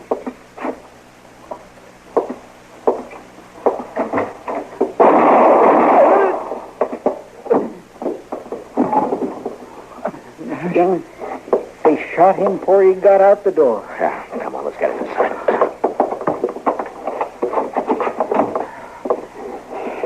Now, there's two wounded in bad need of water. No, Chester, he won't be needing any. He's dead. Ain't no sense to killing a man like him. Ain't no sense at all. They're not interested in the kind of men they killed, Chester. Well, what do they mean to do, Mr. John? Whatever more of rock, it's got something tied around it. Yeah. Well, here's your answer about what they mean to do in this note. What's it say? We got food and water and time to wait for the gold. What are you going to do, Mr. Dillon? I don't know, Chester. But I don't like my choices.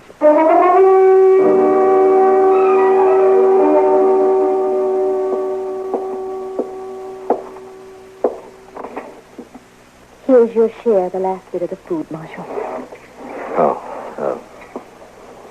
Thank you, ma'am. Sorry there's nothing to wash it down with. How's Jim doing? Not well. I'm very fearful for him if we don't get help soon. Yes, ma'am. You and Chester, you've been at the windows for hours. Do you see any way out for us? No, not right now. In the daylight. But tonight? Well, if we had one more man to draw their fire. Maybe I could do it. No, things aren't that bad yet. Don't you worry, ma'am. We'll get out of this some way. Go ahead, Marshal. Let her help you. That's about what I'd figure from you. That's enough, Gurney. I'll take around the rest of the food.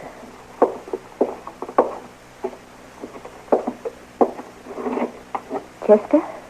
Thank you.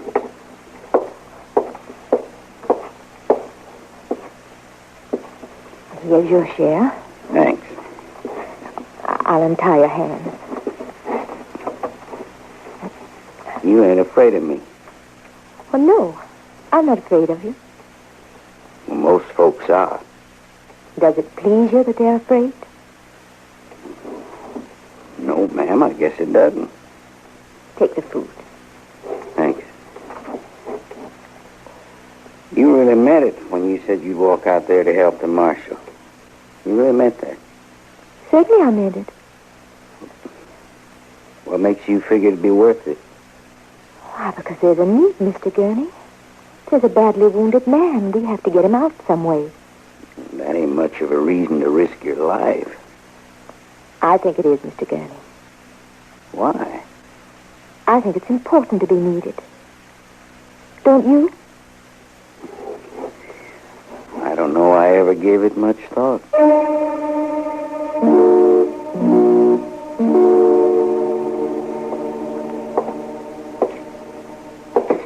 Chester. Oh, Mr. Dillon. You seen anything moving? That's right. But I wouldn't claim that my eyes was too good by now, though. Yeah. It's been a long night. Mr. Dillon, you think them fellas out there are getting any sleep? I'm not worried about whether they're getting any sleep or not, Chester. Seems like the night's the only chance we got to make a move. Yeah. Mr. Dillon, we've got to get water. I know I can get out to the well and back. Let's understand each other, Marshal, ma'am. this man is dying. I know that, ma'am. But getting somebody else killed isn't going to help any. Is the gold this important? Couldn't we give them the gold to save a man's life? This man risked his life for it once. It's up to us to see that he didn't do it for nothing. I'm not going to wait. I'm going out there. Now, you listen to me, ma'am. Nobody's going to get anywhere running out there alone. For any of us to have a chance, we're going to have to know exactly where those men are. We'll have just one shot at them if we're lucky. Mr. Dillon, there's Gurney making a break for it. I'll go after him. No, they get you too.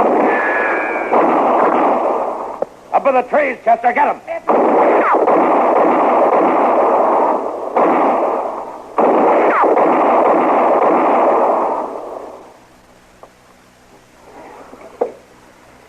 You think the shooting's over? I gotta think so, Chester. Now, you keep an eye on those trees.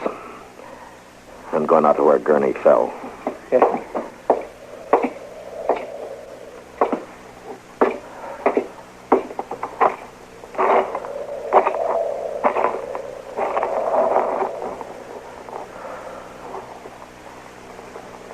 I think it's over, Chester. Come on out. All right, Mr. Dillon. I'm coming with you.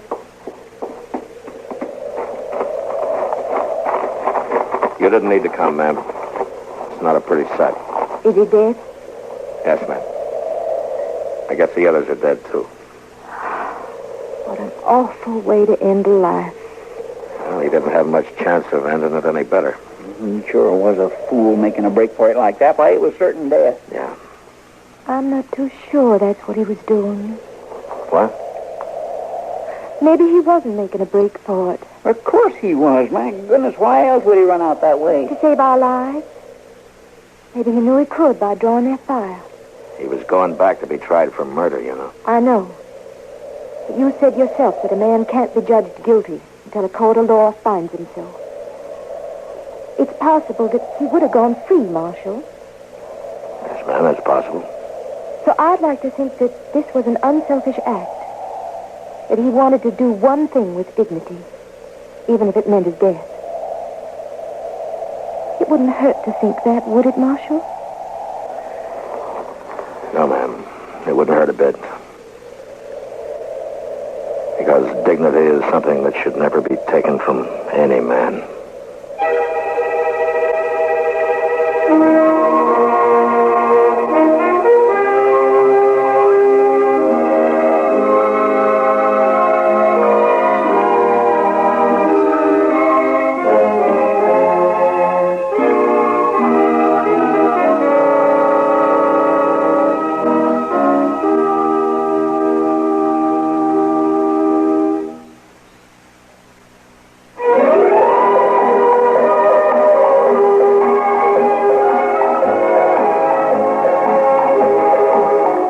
Gunsmoke, produced and directed in Hollywood by Norman Macdonald, stars William Conrad as Matt Dillon, U.S. Marshal.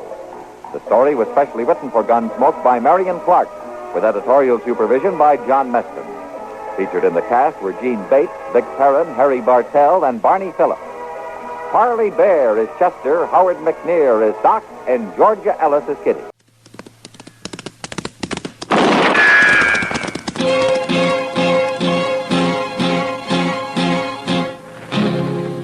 Around Dodge City and in the territory on West, there's just one way to handle the killers and the spoilers, and that's with a U.S. Marshal and the smell of gun smoke.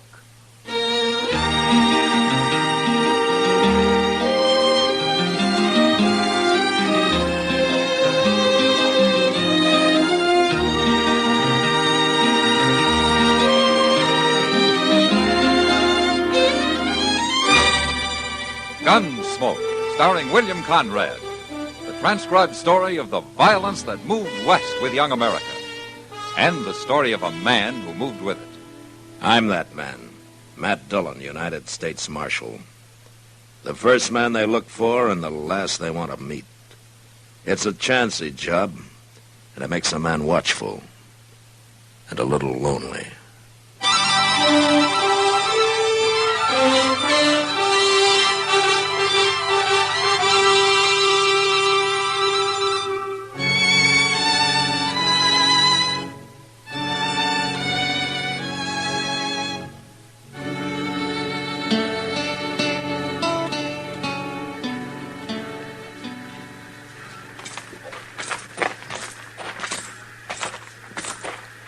I sure will be glad to get back to Dodge, Mr. Dillon. Oh, Wichita's a nice town, Chester.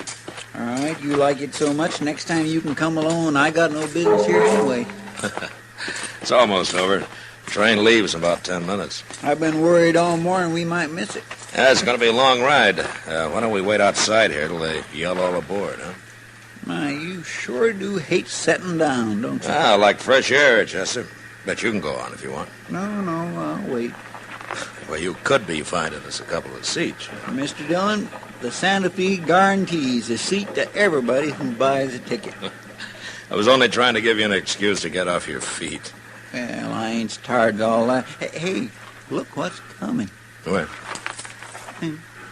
Oh. Hey, you're a pretty girl, isn't she? Yeah, she is now, ain't she? You suppose she's going to Dodge, too? Oh, why don't you ask her? Oh, my goodness, Mr. Dillon, I don't even know her. I couldn't do it. It's not going to stop him. Who? That gentleman standing by the car. He's seen her, too. Gentleman? Looks more like a drunk rowdy to me. Let's kind of walk over that way, huh? Say, maybe he does know her, Mr. Dillon. Yeah, maybe. Oh, I doubt it, though. He's too mean and ugly looking. I'll tell you now, as long as we're going to be traveling together, we should all at least get acquainted, huh? My name's Laster. Ab Laster. How do you do? I do. I'm meeting my partner in Dodge, Joe Garrett. Maybe you know him? I'm sorry, but I've never been in Dodge. No, huh? Well, you know what makes two of us. Well, of course, at least we ain't gonna be lonely, are we? Well, that depends. Depends on what? If you're a gentleman. Oh, honey, sure I am. Yeah, I know now. I got a bottle here. Why don't we get aboard and we'll have us a little drink? Please, Mr. Lasker. Come on. No, look at that. Well, no, what's the matter with you? Start out being real friendly, and then you freeze up. Come on, we'll get in that train like I said, and I'll buy you a little drink. Let me go! Hey, mister. What do you want? Let the lady go. You're looking for trouble, ain't you? No. He tried to force me onto the train. He wanted me to drink with him. Now, don't you worry, miss. He won't bother you. You weren't minding it, not till you busted in. Ab Laster, huh? Hmm? How do you know my name? Well, I heard you tell the lady. Real snoopy, ain't you? Sometimes. Do you know what you're getting into, mister? No. Why don't you tell me? I'll show you. You're packing a gun. But I don't always use it. You hit him. This gun's safer with me. Here, Chester. Put his gun in your belt. Yes, sir. No, he's gonna be awful mad, ain't he? Oh, I'll kill him. I swear I'll kill him. He's going to fight some more. No, he isn't. Get on the train, mister. You tricked me. Get aboard while you can still walk. Mister, we get to Dodge, you're gonna wish you'd never seen me. I'm wishing that already. Now move. Yeah.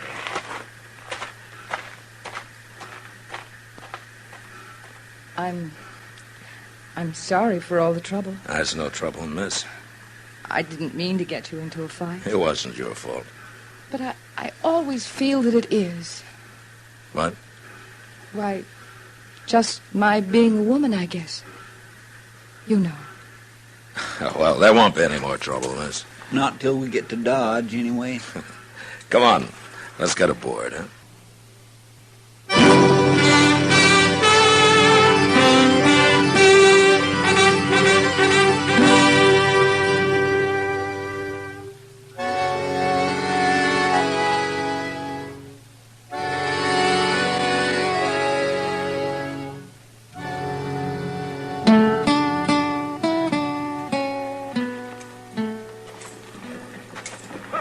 Oh, what do you think of Dodge, Rena? I can't tell much from the depot, Marshal. Oh, we'll show you the rest.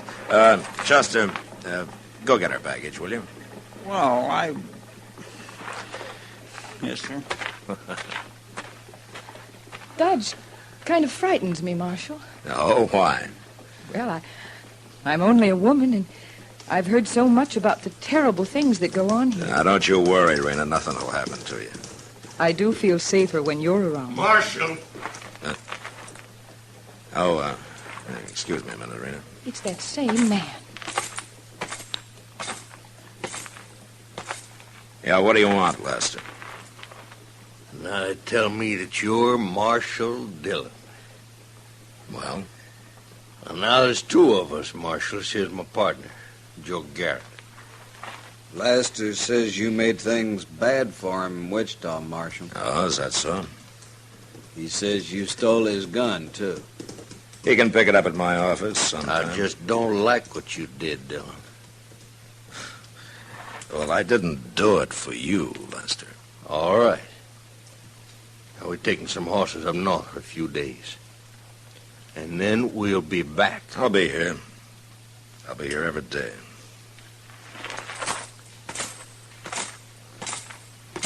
What did those men want, Marshal? Nothing, Rena, nothing important. I'll bet there's going to be more trouble over me, isn't there? Now, don't you worry about it. We'll find you a room, and then I'll take you over to the Long Branch and introduce you to Kitty Russell. She's half owner of the place. Oh, come on. Chester's waiting.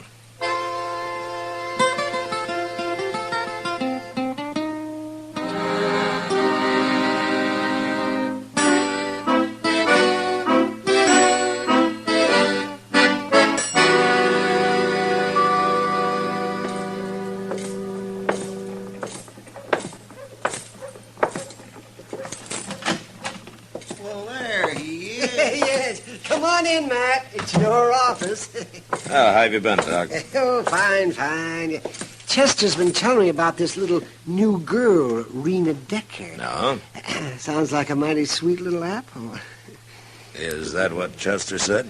No, I didn't say that at all. Well, that's what you meant, Chester. But is it true, man? Well, you can go see for yourself, Doc. I think she'll be working at the Long Branch tonight. Oh, Kitty hired her. Well, I left them talking together about an hour ago. Good. I'll drop by there tonight if I have time.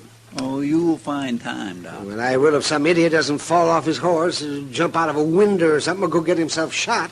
Leave him die. It'll be worth it. Leave him down.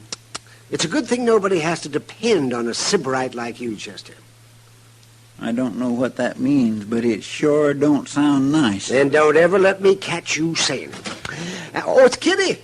Come on in, Kitty. Join the fun. I'm afraid I'm going to spoil the fun, Doc. Oh, what's the trouble, Kitty? I thought I'd better come tell you before you hear it from her, Matt. What? Rena Decker isn't going to be working at the Long Branch. Oh? Well, why not? I didn't hire her. You didn't hire her forevermore.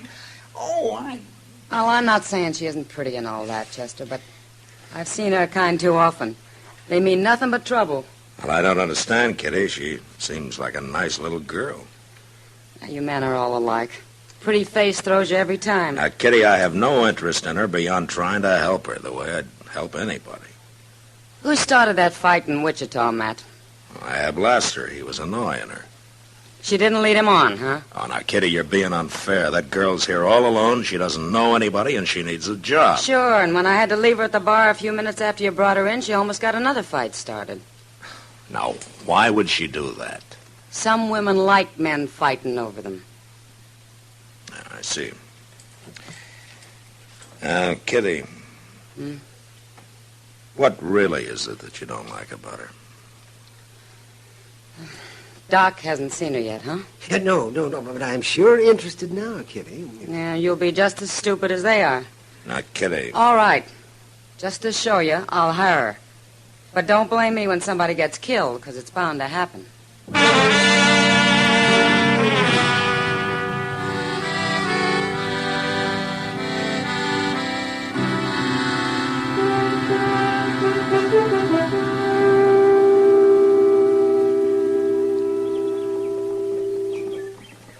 Mr. Dillon? Yeah, what, Joseph?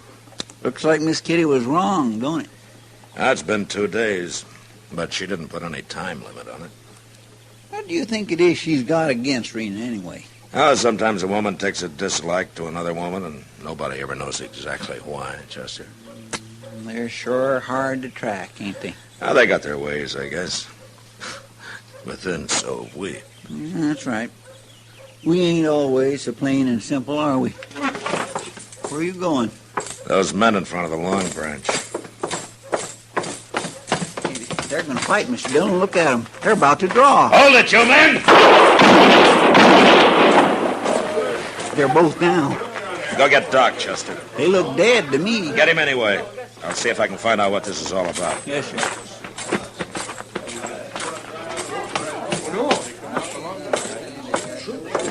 Anybody know these men?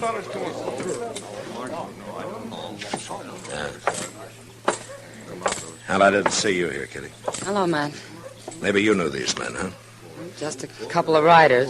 I don't even know their names. Well, what started it? You wouldn't believe me if I told you. Oh, what do you mean?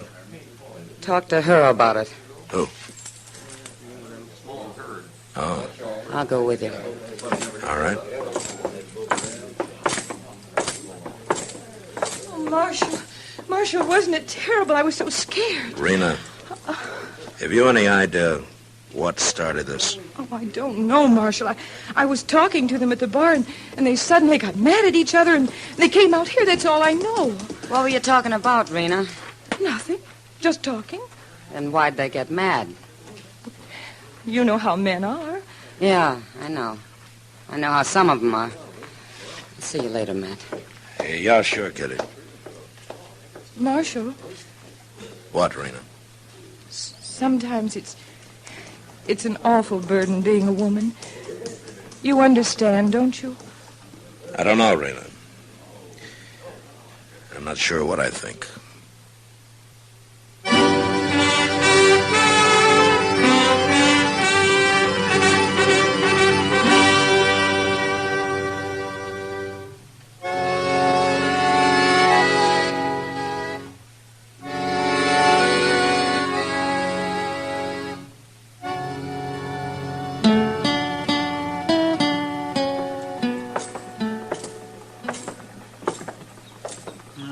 goodness, Mr. Dillon, I sure would hate to be buried that way.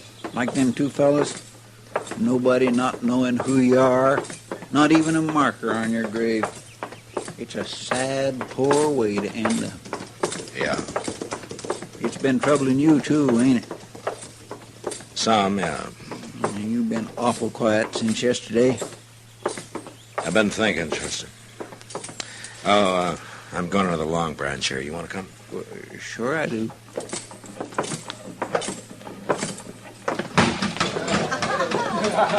They're pretty busy, ain't they? Uh-huh. Hello, Matt. Chester. Hello, Miss Kitty. You weren't at the burying, Kitty. No. Is Rena around? Right over there at the bar with two men, as usual. Oh? Mr. Dillon, look, it's Ab Laster and that Garrett fellow. Yeah. I didn't know they was back in town. It didn't take Rena long to find out. What do you mean? She brought him in with her when she came to work. But then, of course, she and Laster are old friends by now. Now, Kitty. Why don't you go over to the bar there, Matt? Have a drink on the house. Why? Eavesdrop a few minutes. You might learn something. All right, Kitty, I will. Miss Kitty, could you see All right, Rena, honey, sure is good to see you again. Are you really going to take me to dinner, Mr. Laster? Oh, why, sure, honey, you bet I am. What about me? Ain't I invited? Huh? Well, I guess that depends on Mr. Laster. Yeah. Well, some other time, Garrett.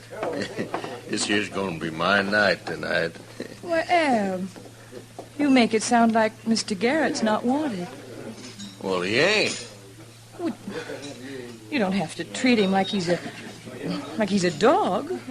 Well, I ain't treating him like he's no dog. Am I, Garrett? Well... Of course you are. No man's going to put up with that, is he, Mr. Garrett? Well, no. No real man is. No, by golly, now you take it back, Lester. What? Oh, go on, Garrett, go on. Leave us alone. Ab. I ain't taking no more. Get your gun out, Lester. All right, Garrett. That's how you want it. Wait a minute!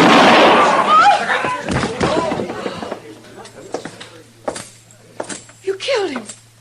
You killed him, Ab. Give me your gun, Lester. No. Give it to me. How you expect to take a man's gun when he's already got it in his hand, Marshal? Don't be a fool. He killed him, Marshal. Don't let him get away with it. Shut up, Rena. Don't back away now, Marshal. You stay where you are. Rena's tricked you into 2 fights already, Lester. You gonna let her do it again? Stand still. She likes men fighting over her. Don't you see that? Leave her out of this. Now stand still. You put up your gun, Lester. No.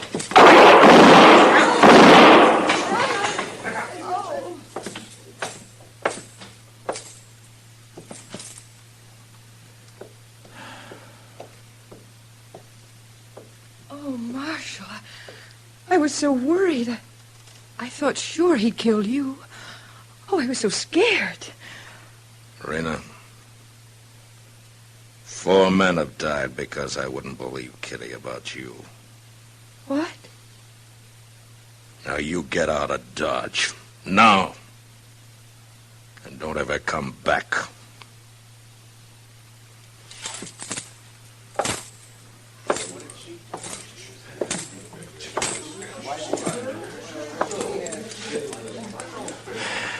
Well, Kitty? It's not your fault, Matt. Yes, it is, Kitty. And I hope you never let me forget it.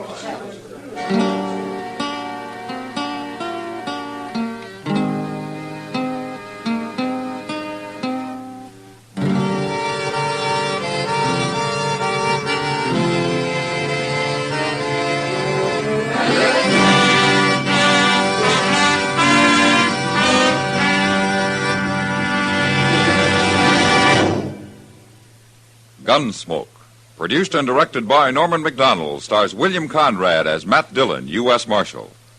Our story was specially written for Gunsmoke by John Meston, with music composed by Rex Corey. Sound patterns by Tom Hanley and Bill James. Featured in the cast were Lynn Allen, Lawrence Dobkin, and Harry Bartell. Harley Bear is Chester, Howard McNear is Doc, and Georgia Ellis is Kitty.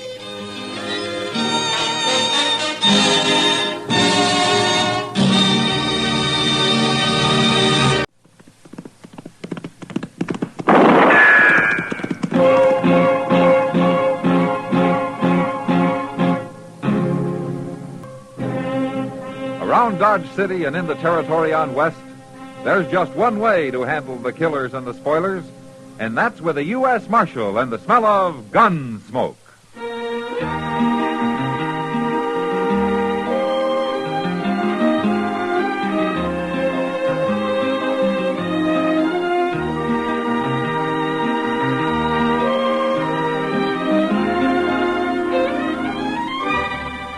Gunsmoke, starring William Conrad.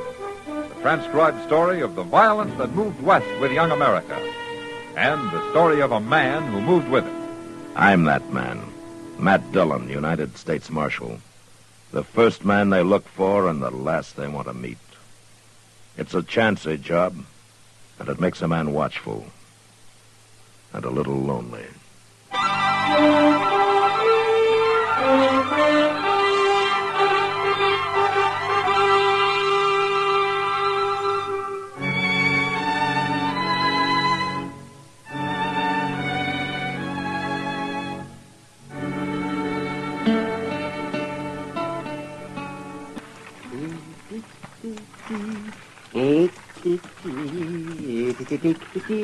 The Cape Cod girls, they have no combs. They comb their hair with codfish bones. Little mare, what's the matter with you? You've seen a man on a horse before. You calm down, girl. They're only waiting to say hello to us. Hold up there, Doc. Hello, stranger. You are Doc Adams, ain't you? I am. You're a long way from Dodge. And I'm headed for Cam Seaton's place. That's about 15 miles on south. Oh, you know him? Sure. I know him. A horse kicked him in the chest. Now, here he's pretty badly hurt. Some cowboy rode by, found him, and got him into bed, and then came to Dodge after me. I just came from Cam Seaton's, Doc. Oh, well, then how is he? There's nothing wrong with him. What's that? No, that cowboy was funning you. Cam never got kicked by no horse. I don't believe it. Nobody would play a joke like that. Well, it's true. You better turn around and go back to Dodge. Somebody might be needing you there. I'm telling you, Doc. I don't know you, mister. Who are you? Just do what I say. Now get that buggy turned around. I'm driving on to Cam Seaton's. You won't drive nowhere if I shoot your horse, Doc. Put that gun away. You gonna do what I say? Of course I'm not. Then you're gonna be afoot, Doc. You shoot that horse, I'll shoot you. Oh, a shotgun, eh? Now what are you doing with a shotgun, Doc? I'd like to eat prairie chicken, mister. But I've seen what 2 barrels of birdshot can do to a man. You? Doctor, you're bluffing. There's a man with a caved-in chest waiting for me 15 miles from here. You kill my horse, he might be dead before I can get there. Oh, yes, mister. I'll shoot if I have to. You won't turn around and go back to Dodge? Nobody keeps me from being where I'm needed. The horse goes, Doc. And if you try anything, you go next. Don't you do it. Watch me.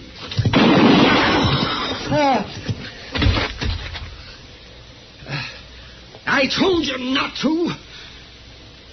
I told you.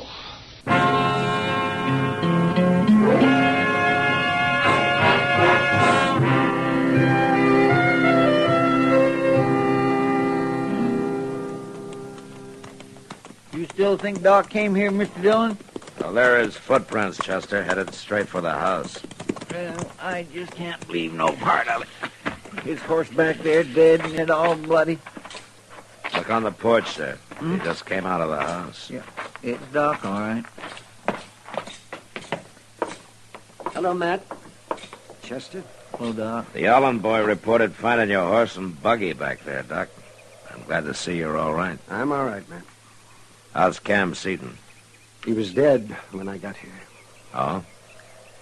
I guess you saw the man I left in my buggy. Yeah.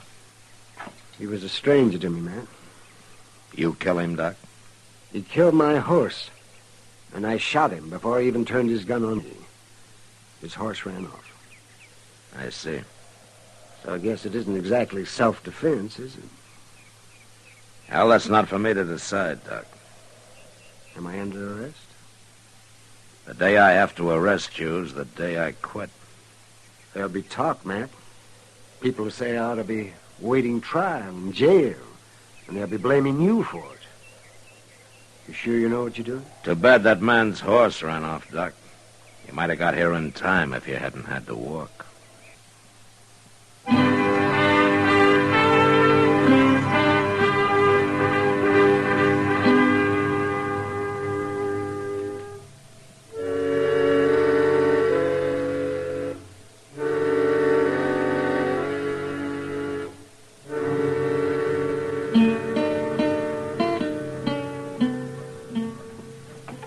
You ain't so bad worried, are you, Doc?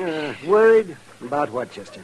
Well, the way everybody's sort of been eyeing you ever since we got back. Oh, no, not everybody, Chester. Well, now you take that fella across the street, standing there by the tonsorial. Yeah. Seems like he's always watching you from somewheres. I don't think I even know that man, Chester. He ain't been in town but a couple of days. Well, who is he? Well, I don't know. Well, he's got nothing to do with me. You're forever dreaming up something, Chester. I always said there's too much schoolgirl in you. Now, you listen here to me, Doc. I don't know what you're talking about, but I ain't sure I like Well, it. let me know when you make up your mind. I'm going to go back to my Wait, office. wait a minute. Yeah, what? Here's Mr. Dillon. My, he looks real mad about something. Yes, he does. Let's go over to the Texas Trail, Doc. What for? I just told off a few of our leading citizens up the street, and now I want to be seen buying you a drink to really give them something to talk about. Now, wait a minute, Matt.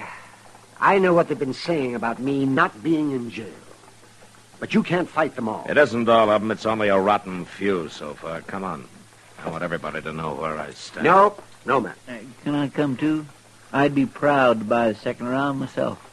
How about it, Doc? Well, I guess I can't turn down a drink with a couple of friends.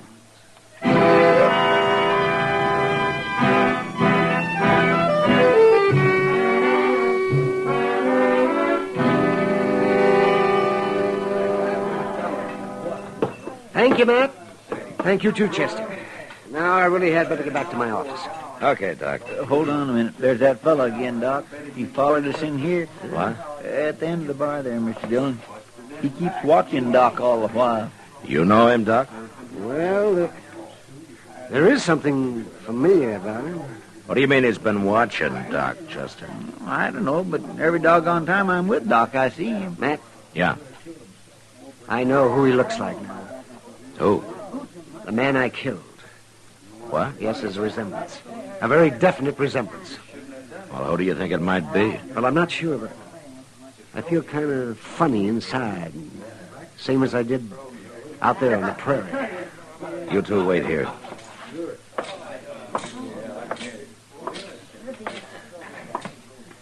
I'd like to know your name, stranger. You would? No offense. I'm Marshal Dillon. Now, what's your name? Nate. Nate what? Nate'll do, marshal or no marshal. Where you from? Colorado. What are you doing in Dodge? You got something against me, say it out, Marshal. All right. Doc Adams killed a man last week. He thinks you look like you might be related to him. Your Doc Adams has got a bad conscience, maybe. I can't help who I look like. He could be wrong, but if he's right, I want you to remember something. Doc's a friend of mine. If anything happened to him, I'd take it real personal. You ain't talking about me, Marshal. It'd be a bad death, mister. I'd kill real hard.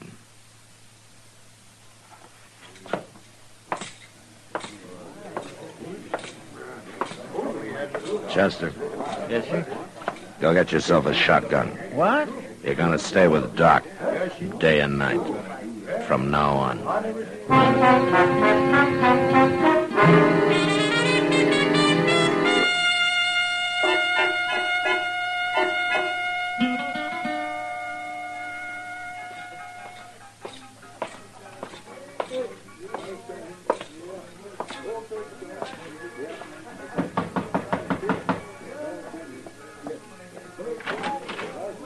Matt. I'm sorry to bother you, Kitty. Come in.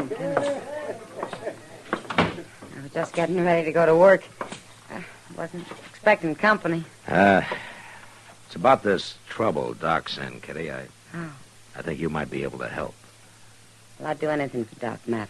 You know that. Well, this will take your whole evening. Won't be easy. Go on. There's a stranger been hanging around town. Says his first name is Nate. He's medium height, wears a buckskin jacket and a brown slouch hat. Yeah, I've seen him. Well, Doc thinks he might be related to the man he killed. He thinks it might be his brother. You want me to find out? Now, that might take a lot of doing, Kitty. Maybe it's asking too much. You can't put him in jail, Matt. And it might save Doc's life. Well, I doubt if he's a man to get drunk by himself, or easily. And even drunk, I don't know if you can make him talk. Leave that to me, Matt. It's like I said. I'll do anything for Doc.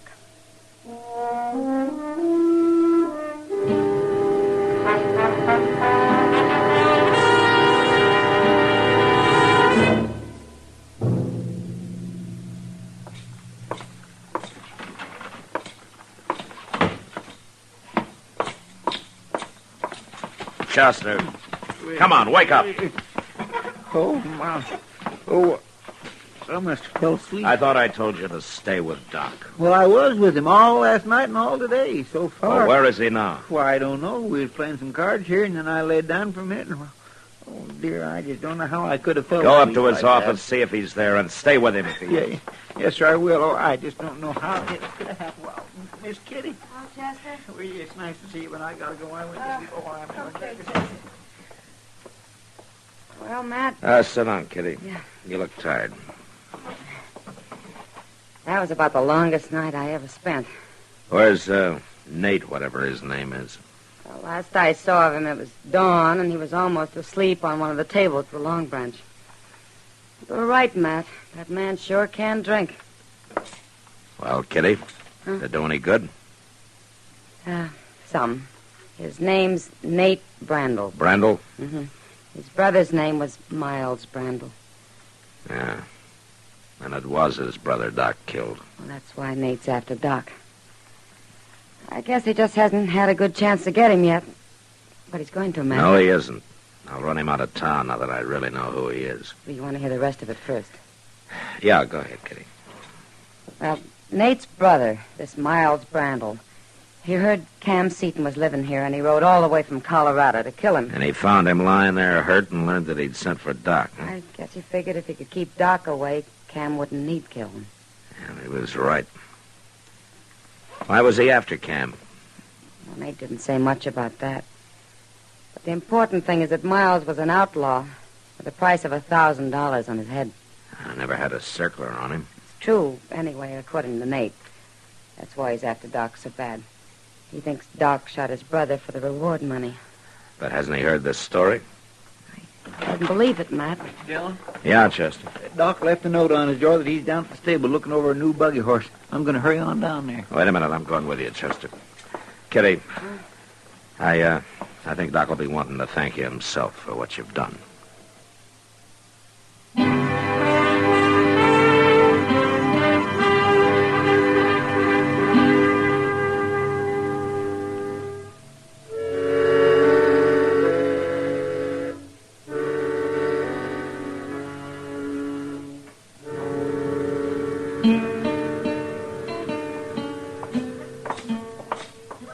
There he is, Mr. Dillon, standing just inside the door. Yeah. I don't see no buggy horse, though, and there's nobody else. Well, at least Doc's still all right. Oh, I promise I won't never fall asleep again. Well, we'll take Doc back to the office where he'll be safe, then I'll go round up Nate Brandel. Now, where's he going? Hey, Doc! Somebody shooting at him. Yeah, come on. I'm all right, man. Stay down, Doc. There he goes out that stall. Hold it!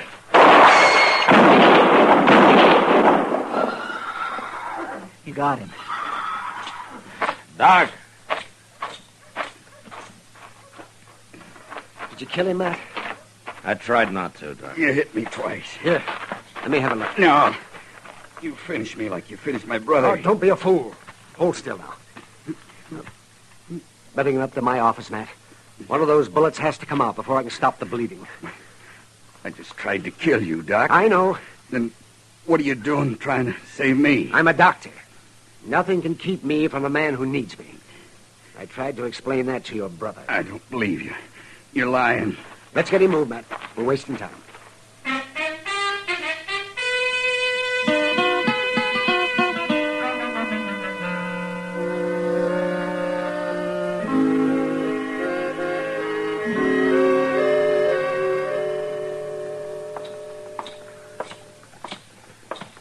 Did you get the mail, Mr. Dillon? Yeah, it finally came, Chester. Go upstairs and get Doc, will you? I'll be in the office. Yes, sir.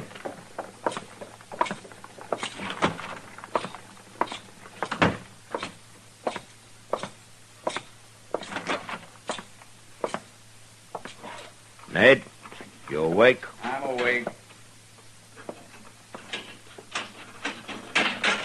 Well, come on out. What for? You gonna hang me? Go on into the office. 2 weeks in bed, 3 weeks in jail. Begin to wish you'd killed me, Marshal. I kept you in jail because Doc wanted you there, Nate. Has he always run the law around here? It was him you tried to kill, wasn't it? If I had my way, you'd be in prison. Between you and Doc, I ain't got a chance of nothing, have I? They're gonna get that settled right now. What do you mean? I don't know. I'm doing this Doc's way. I didn't ask you. I got him, Mr. Dillon. Good morning, Matt. Morning, Doc. Hello, Nate. Well, it came in today's mail, Doc. Give it to me, Matt. Here it is. Thank you. You got a pen in your desk, Matt? Yeah, help yourself. What is that? What are you talking about anyway? The reward money. $1,000 check for killing your brother. Oh. Doc put in his claim, so I sent to Colorado for it. Yeah, I might have known.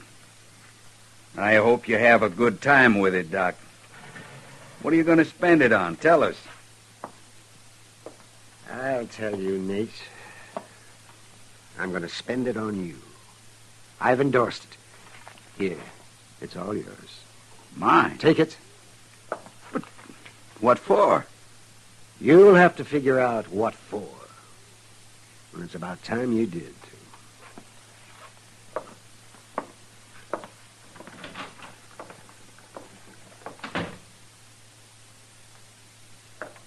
Marshal? Yeah, Nate. My brother left a wife in Denver. I'm going to see she gets this. She won't have to know what it's from. Can I leave now?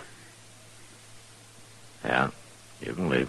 But, Marshal, Don't worry about it, Nate.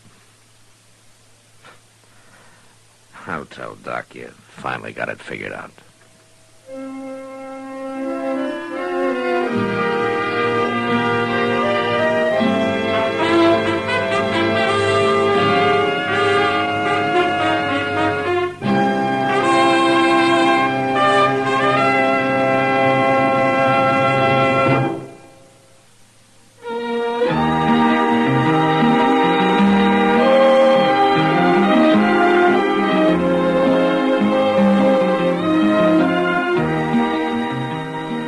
Gunsmoke, produced and directed by Norman Macdonald, stars William Conrad as Matt Dillon, U.S. Marshal. Our story was specially written for Gunsmoke by John Meston, with music composed and conducted by Rex Corey. Sound patterns by Ray Kemper and Bill James. Featured in the cast were John Daner and Vic Perrin. Harley Bear is Chester, Howard McNear is Doc, and Georgia Ellis.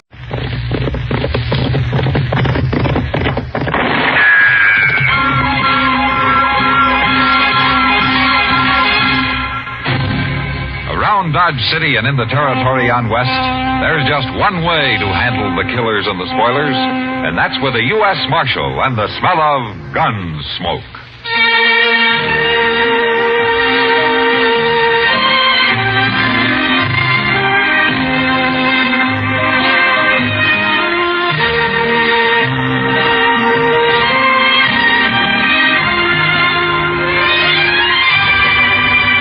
Gunsmoke, starring William Conrad. The story of the violence that moved west with young America. And the story of a man who moved with it. I'm that man. Matt Dillon, United States Marshal. The first man they look for and the last they want to meet. It's a chancy job, and it makes a man watchful. And a little lonely.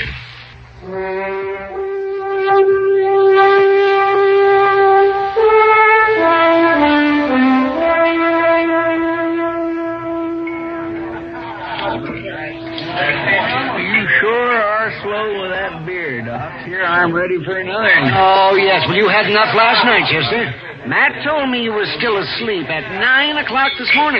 Yeah, I was, and it was mighty kind of him not to wake me up, too. Say, Doc, are you sure he said he'd be back this afternoon? Well, that's what he told me. Now, what in the world is that fella?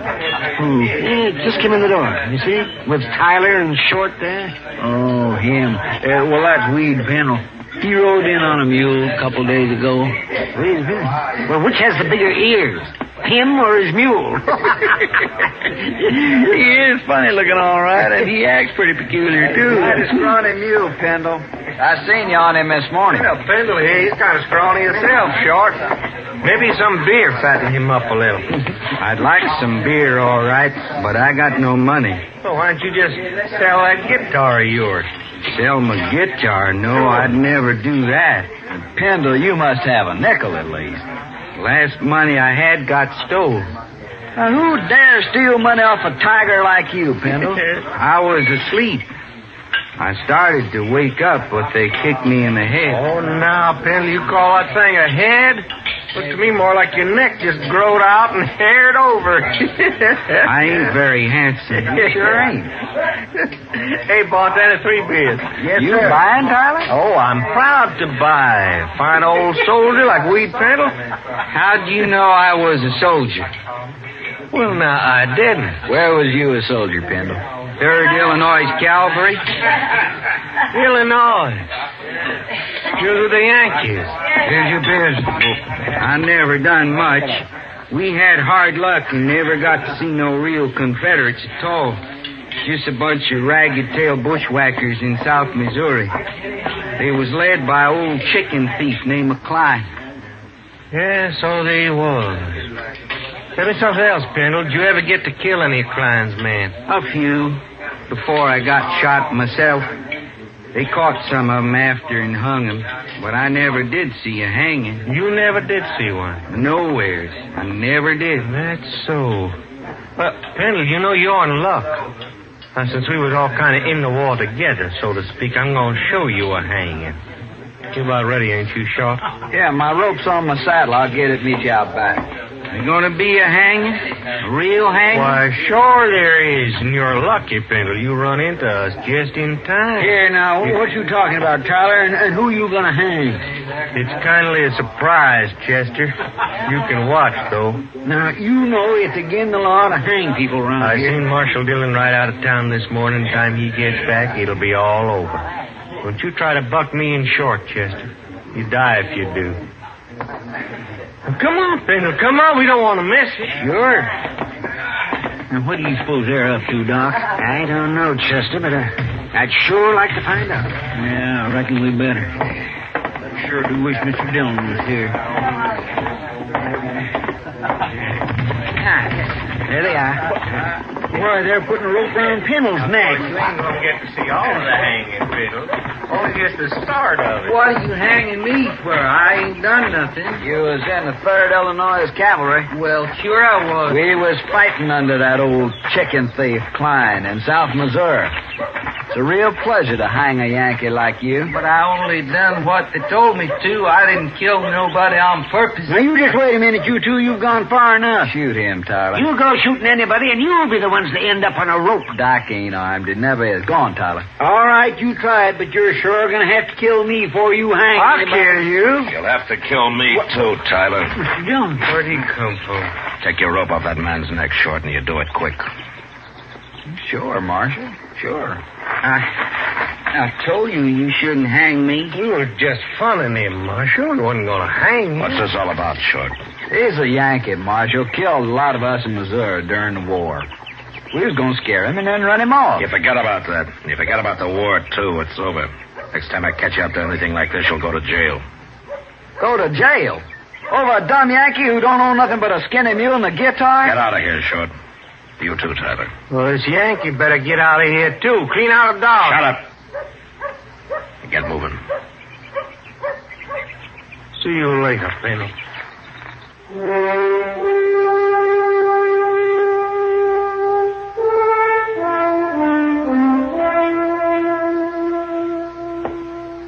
I sure do thank you for letting me sleep in your jail last night, Marshal. Where you been sleeping before, Pendle? With my mule. I always do. Yeah. I hear you're broke. Well, what do you do for a living? I never did nothing much, Marshal. Just ride around on my mule. Well, what about your guitar? Don't you ever play and take up a collection or something? No, Marshal, I wouldn't do that. Well, why not? Can't you play good enough? I don't know, Marshal. I never played it for nobody to hear except me. Yeah. Chester, take him over to the Long Branch, will you? Maybe Sam can give him a job of some kind. It wouldn't be steady, would it? Well, I don't know, but why shouldn't it be? 'Cause I'll be leaving in a day or two. Oh? Where you headed? Nowhere. Nowhere. Just ride around on my mule. I always do. Where you from, anyway, Pendle? I was born San Benito. Oh, on the Rio Grande, huh? Yes, but I left. Took my guitar with me. Never did go back. Well, if you're from Texas, how come you fought in the Union Army? I don't know. One army just like another, I guess. Yeah, maybe you're right at that. I only done what they told me, Marshal. Sure. Chester, take him over to Sam's, will you? All right, sir. I left my guitar out back. I'll go get it. He sure is a peculiar little fellow, Mr. Dillon. Yeah. Pretty helpless, too. You think Short and Tyler are bothering him anymore? Well, knowing them, I believe they'd have hung him yesterday if they could. You told Sam to let me know if they even start talking to him again, huh? Yes, sir, I will. They're about the meanest pair of men I ever knew. Yeah, they are. Now, they'll think of something. Well, Pennell said he's leaving in a day or two. I just hope it's soon enough, Chester.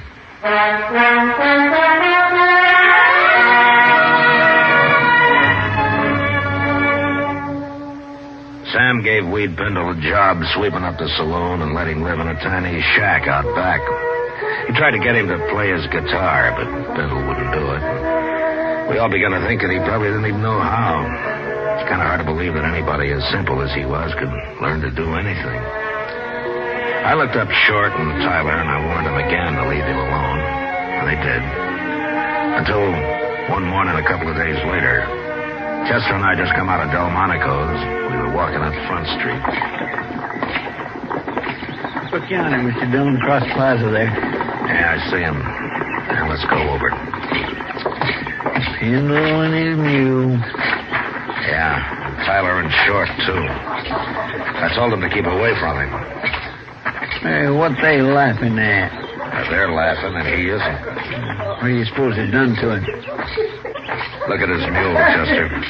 That's what they've done.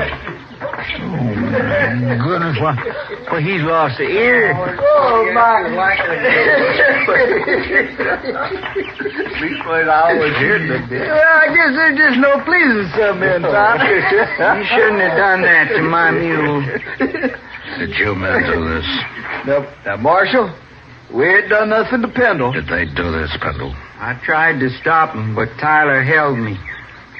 And they gave me the ear, Marshal. It's right here, see? Yeah.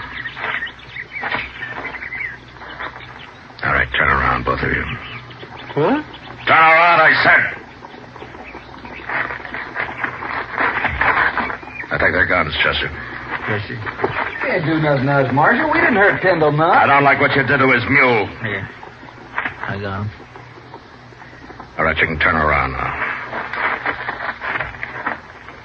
I ought to cut an ear off each one of you, but I can't do that, so I'll do the next best thing. Hey, look, you can't. Leave them there, Chester. Pendle, I'm sorry about your mule. He ain't much of a mule anymore. Well, you go take care of him, huh? Maybe these two will leave you alone now. Poor mule.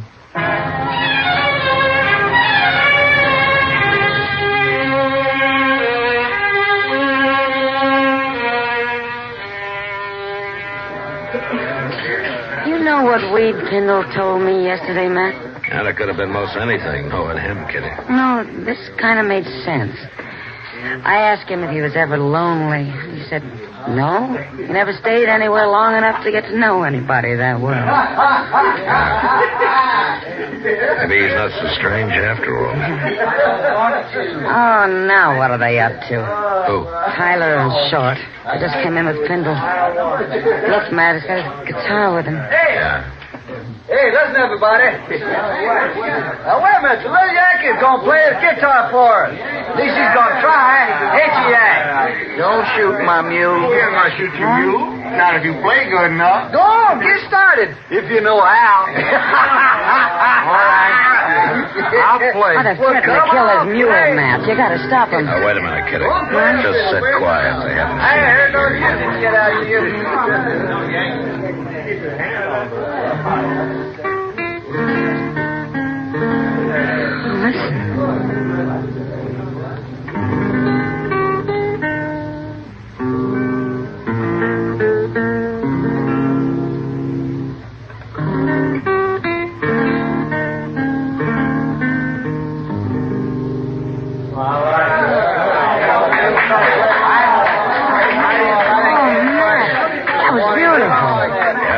Surprise everybody. Tyler and Short don't look too happy about it. Crowds with Pendle.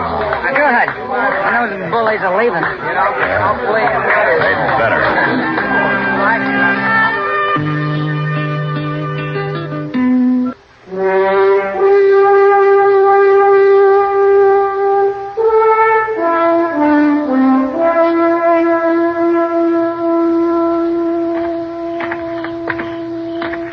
Hello, Yankee. Been playing that guitar a long time in that saloon there, ain't you, Pendle? They wanted me to. They liked it. Me and Short, we've been waiting to tell you how we like it, too. Yeah, let me see a guitar, Pendle. No, you hurt my mule. Give it to me. I got a gun in your belly, Pendle, don't you move. I want my guitar. You can have it. I just want to sort of tune it for you first.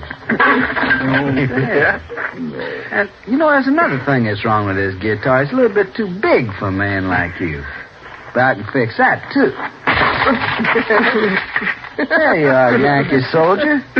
All right, that ought to learn it. Let's go now, kid.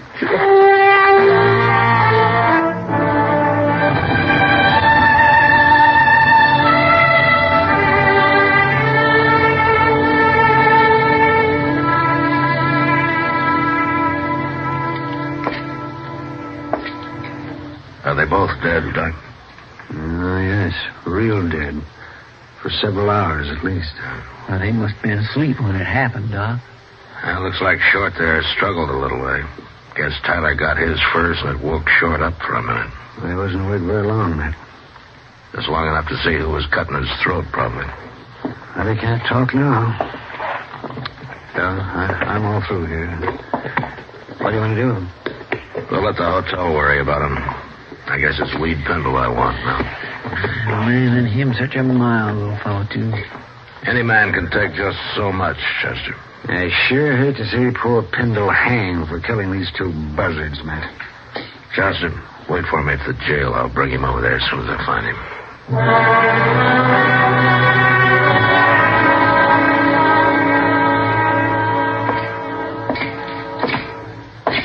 Sam. What'll it be, Marshal? Where's Weed Pendle? I just sent him out back for a bucket of sawdust. What do you want him for?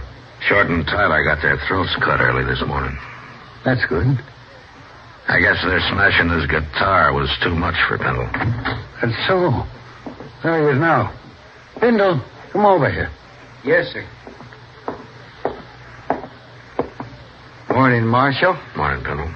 Pendle, where was you last night? I don't know. Here, I guess. You don't know? Wait a minute, Marshal.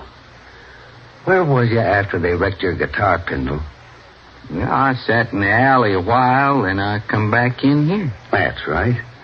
And he was so broke up about his guitar, I didn't want to leave him alone, so I put him on the floor of my room. Ain't that right, Pendle? Go on, tell him now. Sure, that's right. Are you trying to alibi for him, Sam? Why, no, Marshal. What do I care about him? Some people care about me. Who? Oh, he's just talking, Marshal. Who cares about you, Pendle? Tell me. Those men. What men? He means some of the boys who was here when he came back with his busted guitar, Marshal. I just told him how sorry they was, that's all. Mm-hmm. They liked his music, didn't they? They liked to hear me play. Who was in here then, Sam? Well, now, Marshal, you know how it is. I'm busy pouring drinks, and I don't pay no mind to who's here and who ain't. I couldn't rightly say it all. Okay, Sam, I guess I can't beat the truth out of you. Marshal, who cares about Tyler and Short? Dad is better off without them. There's a law against murder, Sam, and it's the same for everybody. And I'll be back later.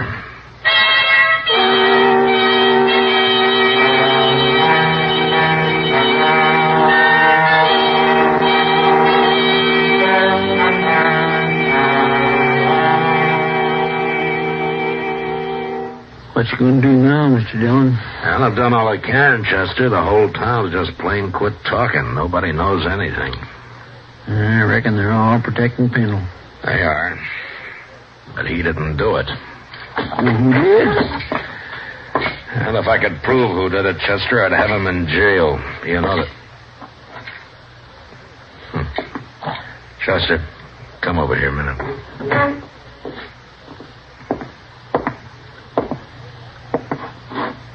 Well, I declare. Looks to me like he's leaving town. Yeah, I told him he could go. He looks funnier than ever on that poor old one-eared mule. Yeah. Dodge treated Pendle pretty rough. It sure did. Poor old fella. Looks kind of empty like without his guitar, don't he? Yeah, maybe you'll find another one somewhere. Anyway, they sure like to hear him play in this town. Sam, I figure. A couple of the other boys in particular. Yeah, they liked it just fine.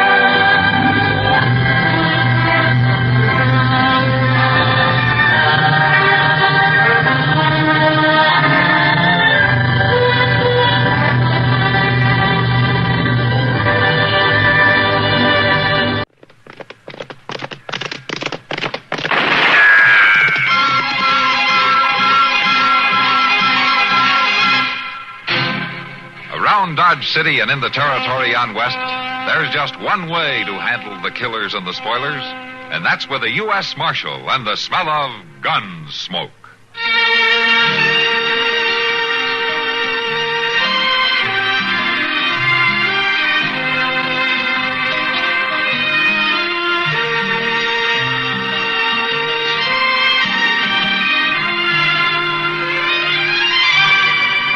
Gunsmoke, starring William Conrad, the story of the violence that moved west with young America, and the story of a man who moved with it. I'm that man, Matt Dillon, United States Marshal. The first man they look for and the last they want to meet. It's a chancy job, and it makes a man watchful and a little lonely.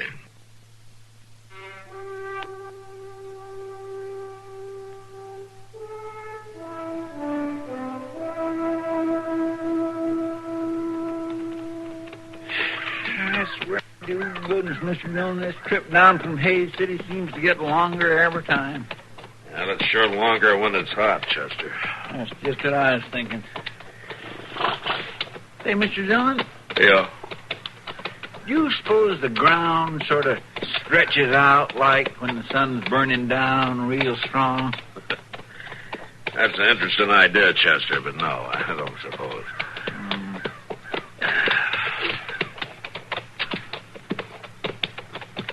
Hey, Chester. Look over there. Yeah, smoke. Something on fire out there. Yeah. Come on, let's go see what it is.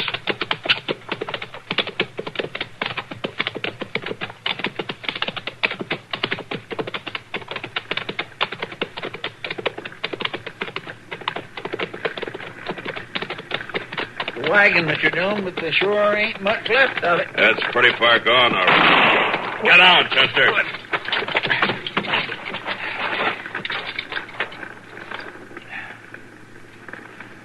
I don't rightly see where anybody could be. Maybe he's down on the other side of the wagon. You just keep your head low, Chester. Stay down, Chester. Just don't seem right. Nobody's shooting at us. Nobody's shooting. Listen there. Those cartridges are gone off by themselves, Chester. What? They're in the wagon. The fire made them explode. Well, I guess maybe that... Guess that could happen, all right. Yeah. It sounds like that was the last one. Yeah, well, I'd just soon be sure, Mr. Dillon. Now, I don't mind being shot at by somebody I can see, but... Come on, Chester. Let's have a look around.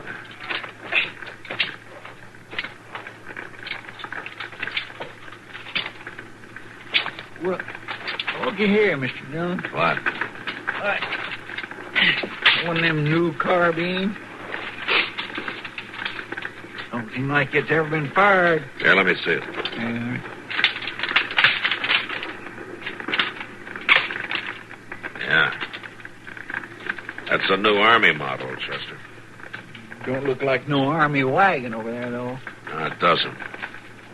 Now, let's take a closer look.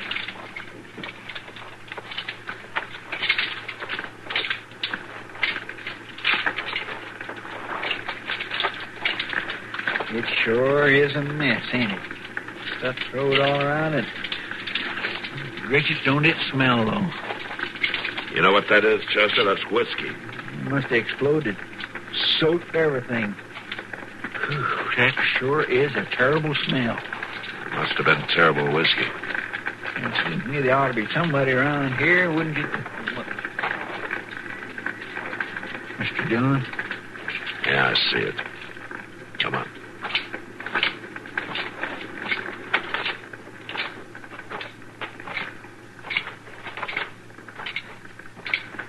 He was half head. Just his boots sticking out.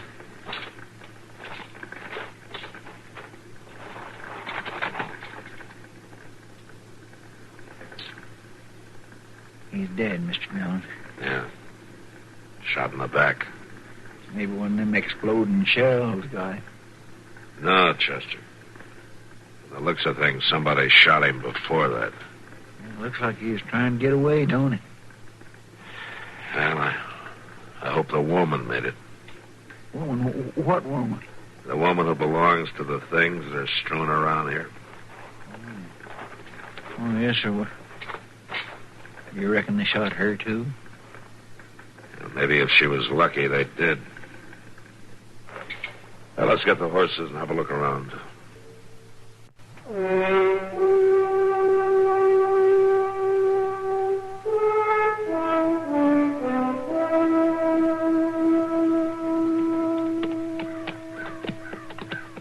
Ain't likely we'd find her now, is it, Mr. Dillon? It don't seem to me she could have wandered this far. No, I guess not.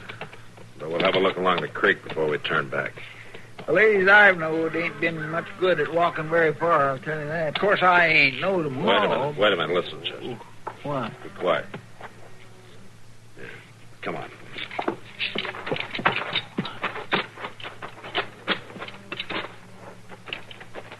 You're down the bank here.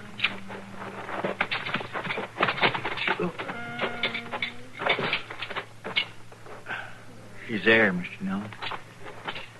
Yeah. Guns. Fire. My boy. Ma'am? My boy. Ma'am, we've come to help you. Guns. My boy. Dead. Yeah. We know that, ma'am. Are you hurt? Running. To die. You're not going to die, ma'am. She sure ain't making no sense. No. Here, help me turn her over, Chester. Take it easy.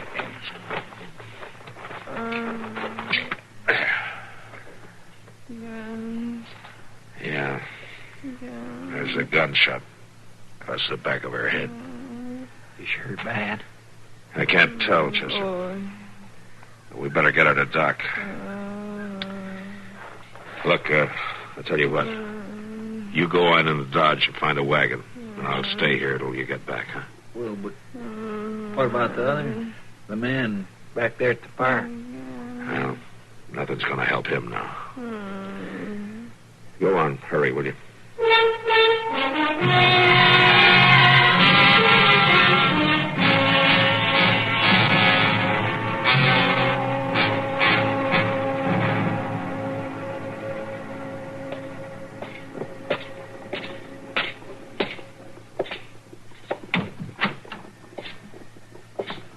Hello, Matt. Come on in. No, thanks, Doc. Now, how is she? Well, I don't know, Matt. No, what do you mean? I've checked her over, but I'm not sure I can tell you if she'll make it or not. That wound must have been worse than it looked. It's not the wound so much. Well, of course, that's part of it, but it's more her mental state. I can't get to her. I can't even get her name out of her. When do you think she might be able to talk, Doc? I don't know. These things can go either way. She could suddenly snap out of it, or she could suddenly sink deeper. I just don't know.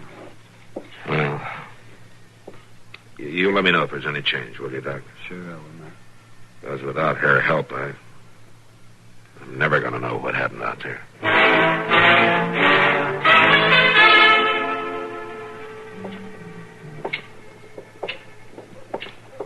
It sure is hard to understand women, ain't it, Mr. Dillon? Oh, what got you to thinking about that, Chester?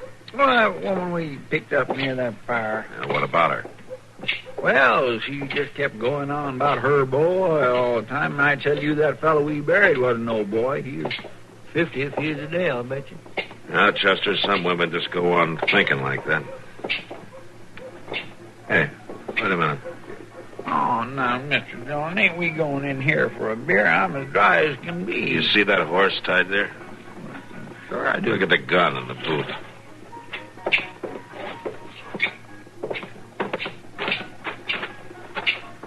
I declare, Mr. Dillon, it's a carbine, a brand new Army carbine, just like the one we found out at that fire. Yeah. You know whose horse it is? No, sir, I sure don't. Looky here, there's some initials carved here in the saddle leather. I-R, or either L-R. No, it's J-R. Oh. J-R. All right, Chester, let's go in.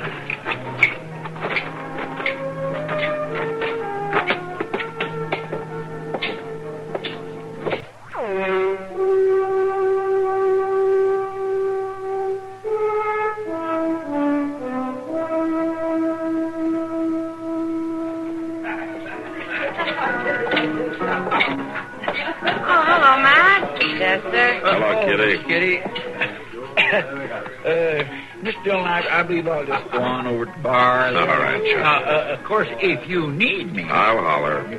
Thank you. Well, Matt, your trip took a little longer than you planned, didn't it? Yeah, we ran into a little trouble on the prairie a few miles from town. Oh? Bad trouble? It was bad enough.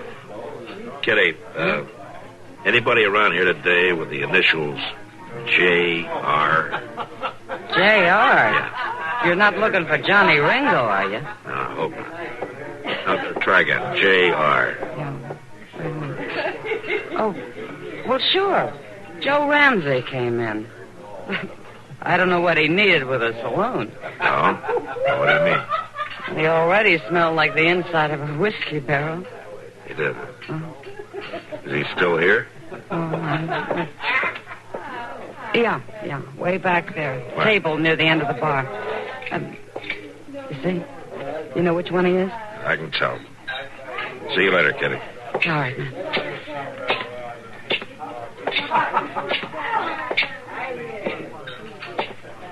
Ramsey? Yeah?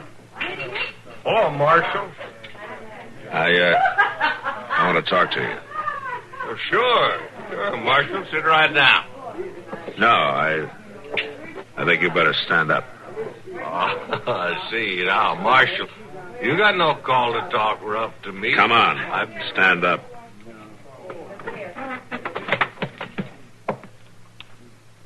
I ain't done nothing. Where did you get that army carbine?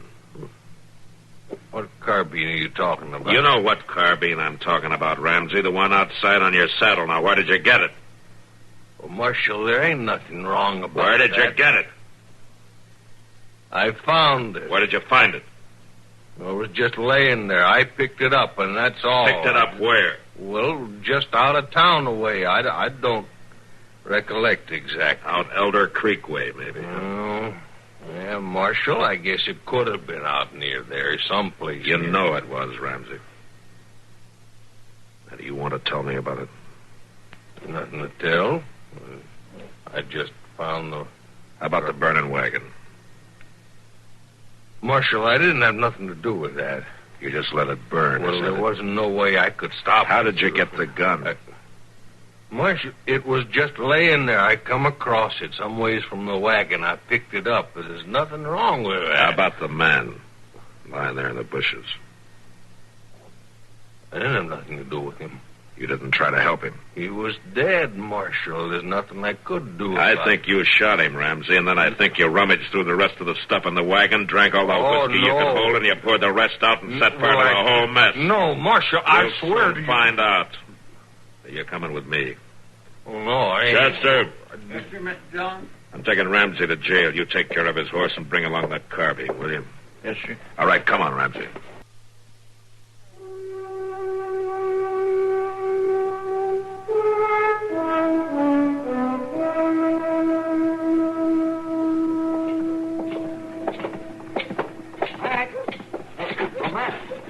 Yeah, what is it, Doc? What's she doing here? She came out of it and insisted on seeing you. I'll bring her into the office. I gotta lock this man up. Come along, man. Marshal. I want to talk to the marshal. Why, you just come with us, ma'am. Right in here. You ain't taking me in. Oh, stop, Ramsey. No. Stop or I'll shoot.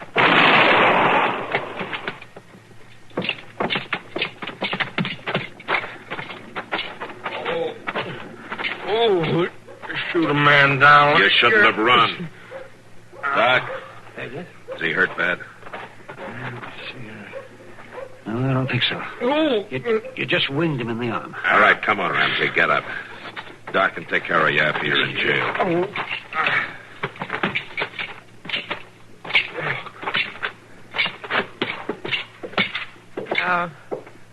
I must talk to the marshal. Sure, ma'am. I'll be with you in just a minute. I gotta lock this man up. You should be glad we caught him. Not glad. He was out there when your wagon was burning. Looks like he's the one who did it. Oh, no, Marshal. There, Marshal, you see, I told you. Shut up, Ramsey. He didn't do it, Marshal. Did you see who did? Didn't have to see. I did it. Did it myself. You did? What? Oh, for heaven's Yes, sakes. Marshal. I killed him. I burned the wagon. I tried to kill myself, too, but I didn't hold the gun right. Doc, does she know what she's saying? I'm afraid she does, man. I know what I'm saying. And I know why I did it. Go on. He was selling things, Luther was. Selling them to the Indians. Little whiskey, a few bullets, some guns. He told me he'd packed my mother's china in that box. And it was guns. Guns for the Indians. And you killed him for it? Guns for the Indians. Same Indians who killed my boy. My straight young boy fighting with the troopers at Laramie. I see. I killed him. And I burned everything. And I tried to kill myself, too. Why couldn't I do that, Marshal? Why couldn't I put a finish to it?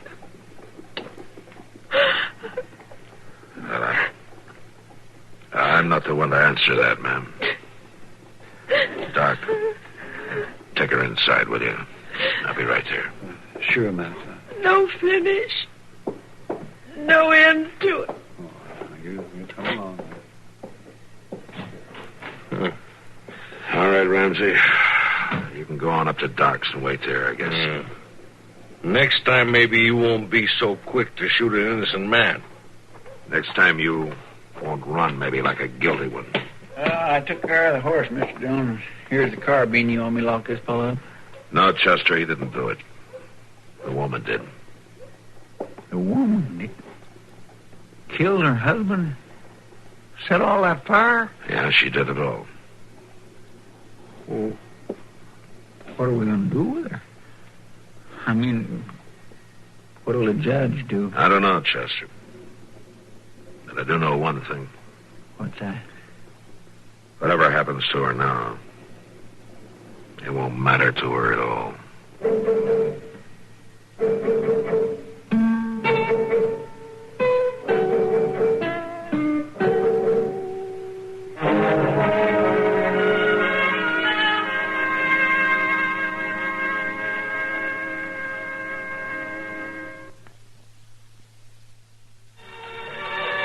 Gunsmoke. Produced and directed by Norman McDonald, stars William Conrad as Matt Dillon, U.S. Marshal. The story was specially written for Gunsmoke by Marion Clark, with editorial supervision by John.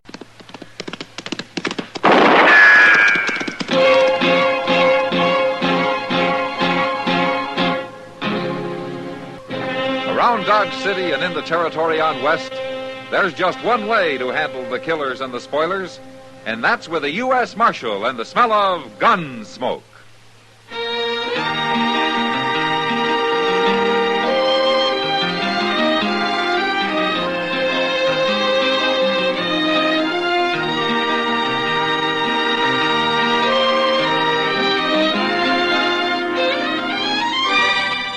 Gunsmoke, starring William Conrad. A transcribed story of the violence that moved west with young America. And the story of a man who moved with it. I'm that man. Matt Dillon, United States Marshal. The first man they look for and the last they want to meet. It's a chancy job, and it makes a man watchful. And a little lonely.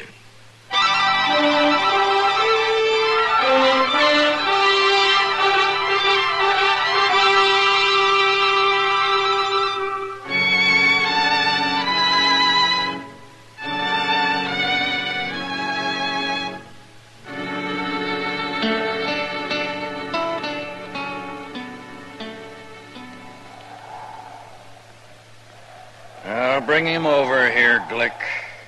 They're ready for you, Digger. Start walking. I'd be lucky to find you so near this cottonwood grove. Know what we'd have done otherwise. Oh, you'd have thought of something, Glick. Like what? Well, you ain't above shooting a man in the back, are you? You can make me mad talking like that, Digger. That worries me a lot. You shut up. Oh, hurry up, Glick. Let's get this over with. We've been waiting on you, Pate. Now, what's Roble looking so long-faced about? It's what I told you before. This ain't right. You're telling me it ain't right to hang a horse thief? It ain't right to hang nobody the way you're doing it. I don't hold with lynching. Hanging a horse thief ain't lynching. You can't even prove he's a thief. And what was he doing with our horses? I was camped. I didn't know nothing about your horses. I suppose they wandered up to you in the night, huh? I don't know how they got there. Yeah, we do. That ain't so, Glick. We don't know nothing of the kind. I've lost horses the same as you and Peyton. I don't like it any better than you do. But just because this man was camped down near a few head of yours is no proof he was stealing them. We're wasting time listening to you, Roble. If you don't like what we're doing, why don't you get out? All right. I'm gonna get out. Now. You keep your mouth shut about this, too. You wouldn't dare say nothing, Glick. You better not. That noose looks kind of empty dangling there, Pate. Put his neck in it. You men are nothing but murderers. That's no way to go to your maker, calling people names. There. Now, get on your horse. Well, go on. What are you going to do? Hold the rope? Horse not. I'm going to tie it off to the trunk of the tree. Then we'll slap that horse out from under you. Get mounted now. How can I get mounted with my hands tied? Oh, I'll help you. Come on. Hey. There. Now take up the slack and tie that rope, Pete. I'll get our horse. You might have the decency to wait and put a bullet in me. Bullets cost 7 cents apiece, Digger. You're worse than I thought. That rope tight enough? You figured. I guess it'll do. There. All set, Digger? I ain't afraid. Wouldn't matter if you was, would it? Your horse, Pete. Get mounted. Okay. All right. I'll hit his horse, and then let's ride off, huh? I got no stomach to watch a man hang. You cowards. Go on, Glick. Get it over with.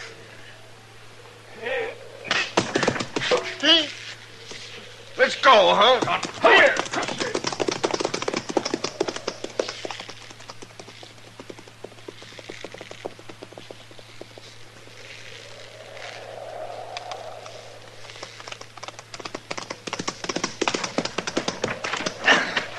I'm cutting you down, Digger.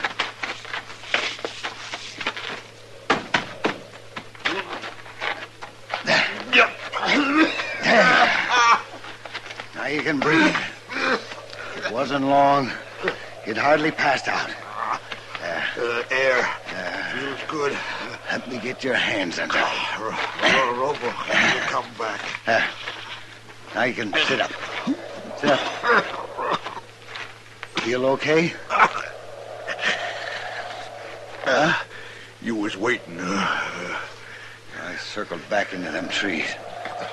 I couldn't fight them, not the two of them. But I sure didn't aim to let them hang you.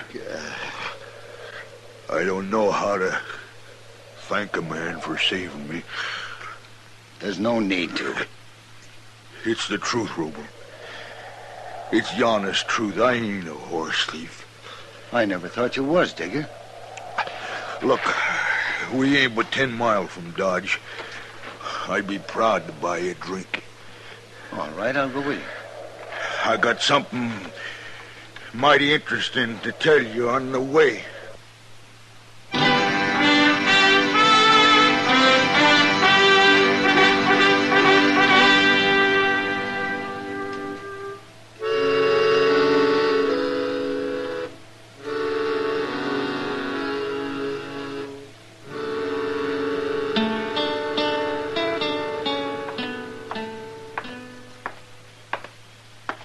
Ain't Marshal Dillon showed up yet, Chester? He went in the office a minute, Robles. He said for you to sit down, he'll be right out. You tell him about Joe Digger? I told him about the lynching and how you cut him down. That all? I started to tell him the rest, but he was in a hurry. He said he'd hear it from you. It's bad, ain't it? Well, you're doing everything you can about it. I hate informing on people. Murder's worse. Here he is. Evening, Robo. Hello, Marshal. Chester told me about what happened. That was a fine thing you did, Robo. I don't hold with lynching, Marshal. No. And I don't hold with murder either. Now, what do you mean? He's gonna kill him, and he says he don't care how he does it. This Joe Digger, you mean? That's what he said, Marshal. And he meant it, too. Well, you sure can't blame him much after what they done to him. Where is he, Robo? I left him over at the Long Branch, Marshal. I don't want to come point him out to you. But he's a tall fellow. No beard. Wears a black Stetson. Uh-huh. I'll find him. Come on, Chester. Yes, sir. Are, Glick and Pate in town, Robo? I ain't seen him, and I sure don't want to. No. You better keep out of sight for a while. I aim to, Marshal.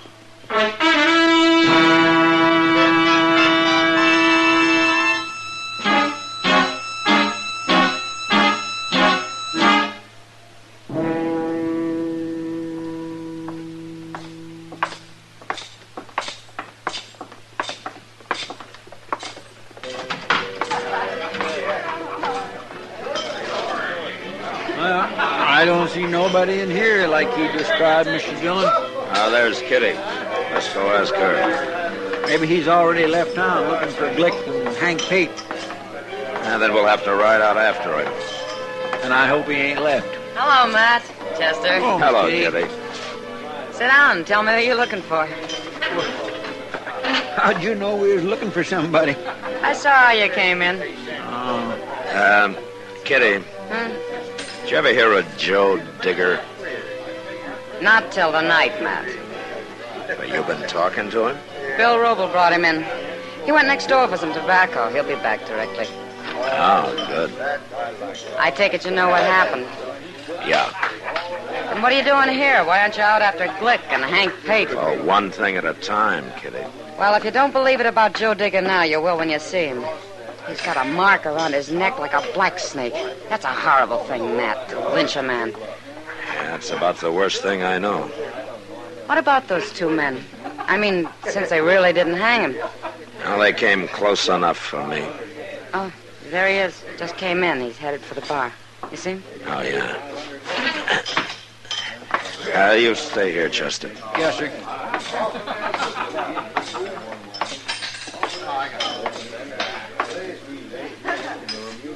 You, Joe Digger? That's me. I hear you ran into some trouble today. Yeah, I seen you talking to Miss Kitty. Yeah, I came in looking for you. What for? I'm a marshal. Oh? Yeah, if somebody tries to lynch a man, I want to know about it. It's all over, Marshal. They didn't kill nobody. You'd like for me to forget about it? Is that it? Nothing happened. I'm alive, ain't I? You take it pretty easy, Digger. An ordinary man might be kind of mad. They made a mistake, Marshal. They thought they was doing right. Oh? Little rope burn ain't gonna hurt me.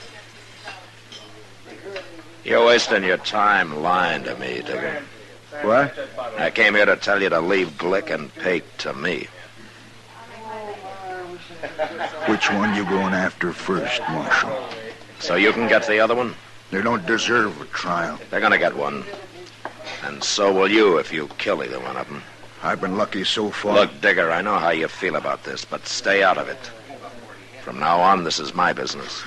You're denying me what's mine. That kind of thinking's gonna lead you to the end of another rope, and it's not worth it. Well, to me, maybe it is. Don't be a fool. Now, you think about it. Okay. I'll think about it. It's midnight now, and I'll think about it till tomorrow night. But by then, you better have them in jail, Marshal. Sure. Them or you.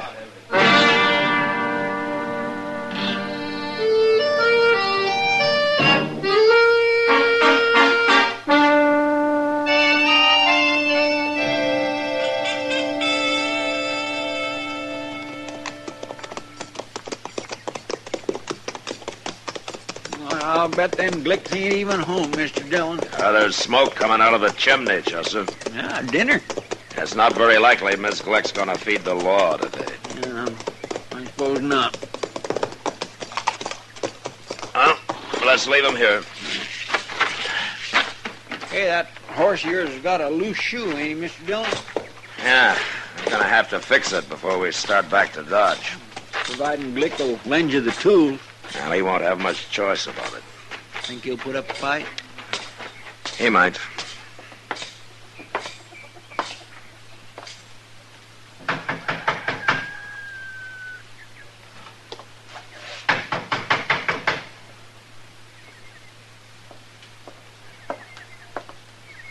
Hello, Glick. I'm Marshal Dillon. Chester, what you doing here? Well, Aren't you going to ask us inside? Oh, sure. Come on in. The woman's done with dinner, but I'll tell her to find something for you. Don't bother. I want to talk to you. Yeah? What about? You and Hank Pate. Me and Pate? Yeah, we'll go pick him up when we leave here.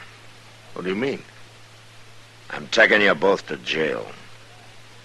Oh, now, wait a minute, Do I have to explain it to you? Well, it might help. You walk into a man's house and arrest him. You ought to know what it's about. Didn't you and Pate murder a man yesterday? What man? Joe Digger. I never heard of Joe Digger. Then you shouldn't go around lynching strangers. Yeah. Oh, that's what this is about. Well, I seen that feller, Marshal. I was riding by there yesterday, and I seen him hanging. I don't know who did it. It sure wasn't me and Pate. Digger says it was. What? He says you and Pate lynched him. Oh.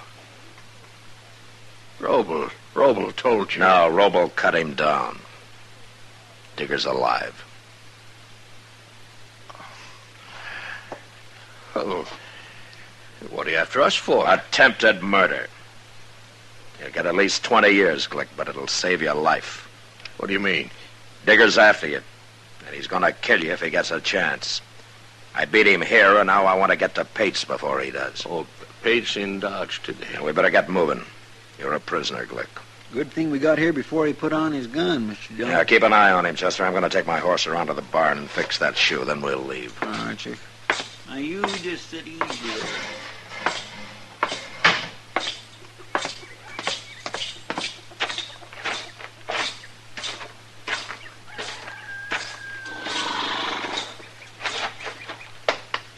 All right, fella, you come with me.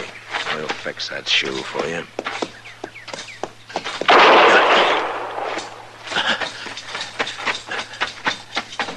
What happened, Chester? Where's Glick? Well, he run out back towards the barn. Well, we better stop him before he gets on a horse. Come on. Yes, sir. Now, you've been hit, Chester. Well, he got me in the arm. His wife hollered to him from the kitchen, and he went to the door, and she slipped him a gun. He snapped off a shot at me and run out back. And she stood in the door so I couldn't shoot. How's your arm? Oh, it just tore up a little. Yeah. She must have stood out there in the kitchen and heard everything that was said. I never thought about her aiming to help you. Wait a minute. All right, the barn door is open. Well, we gonna walk right up there? No, we can't do that. We'll wait here. You get on behind that rain barrel. Might as well. I sure ain't much use, sir. I hope there ain't a back door to that barn. Well, he's seen us. Don't try to stop me, Marshal. It's no use to run, Glick. Stop, Glick! Stop, I said!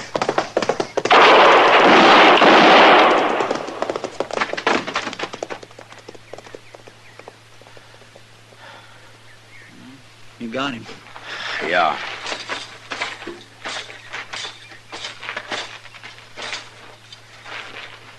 You hit him right in the head, Mr. Dillon. Yeah, he ducked down. I was shooting for his middle. How come he rode straight for you? Why didn't he go the other way? Well, he knew our horses were out front. He wanted to get to him before we did. There's one man that won't go to jail. Oh, here's his wife.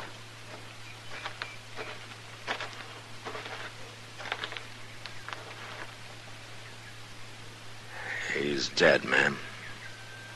No. I'm sorry I had to do it.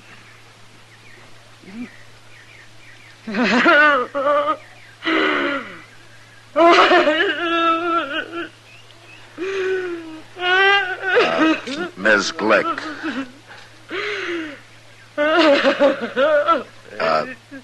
Ma'am, if...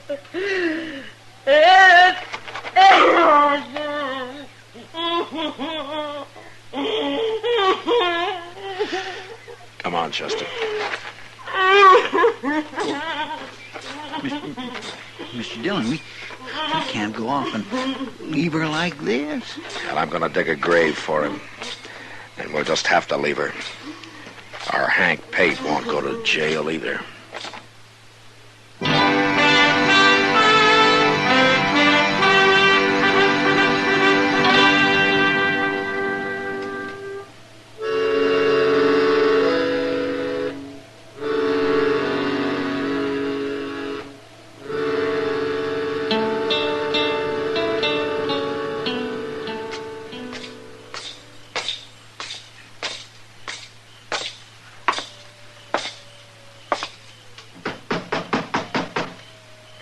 Come in.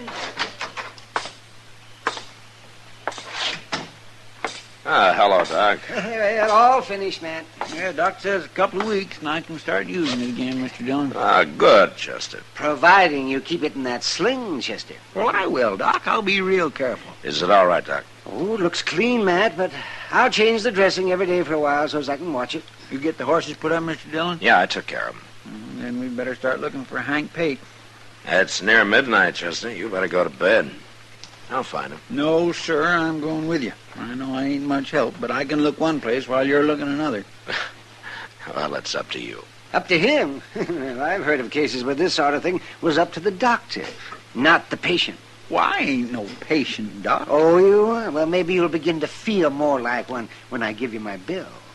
You gonna charge me for pouring that smelly old stuff on my arm, then wrapping it up with a couple old rags? Your bill's just gone up $1, Chester. Oh, no, Doc, I didn't mean it that way, honest. But if you're gonna You better charge shut up for... and come with me, Chester. It'll be cheaper. Yes, Come sir, on. I'm coming, Mr. Dillon. I sure am. We'll see you later, Doc. Is there going to be a shooting match? Well, I don't know, Doc. Tell you what, you better not go to bed for a while yet, huh? I'll be here.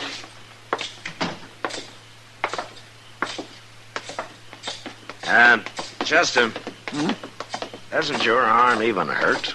Well, sure it does. But that helps keep me awake. You know, I don't think it hurts at all.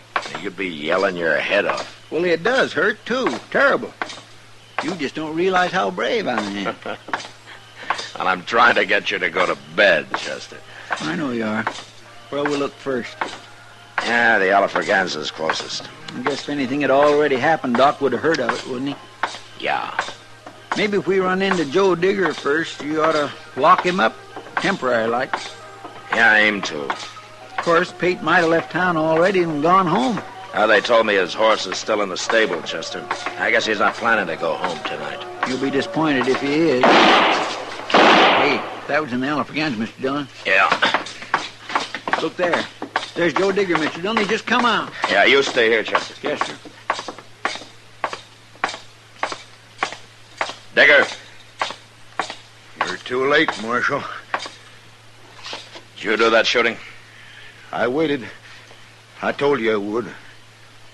You waited for what? To kill Hank Pate. It's after midnight, 5 minutes or so. I figured you wasn't going to do nothing about it. Now, you figured wrong. Were both those your shots? Sure they were.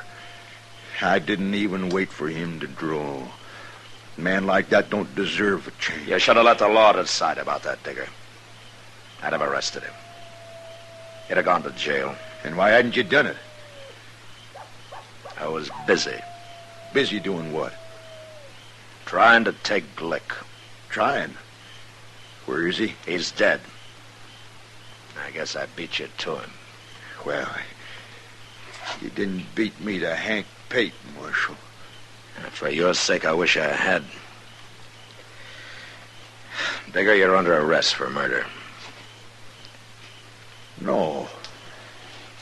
That ain't fair. I warned you. No,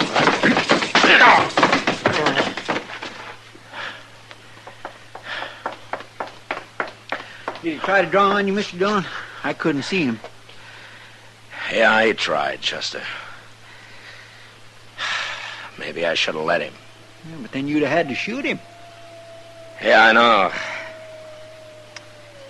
But this way, like I told him, I probably just saved him for the end of another rope.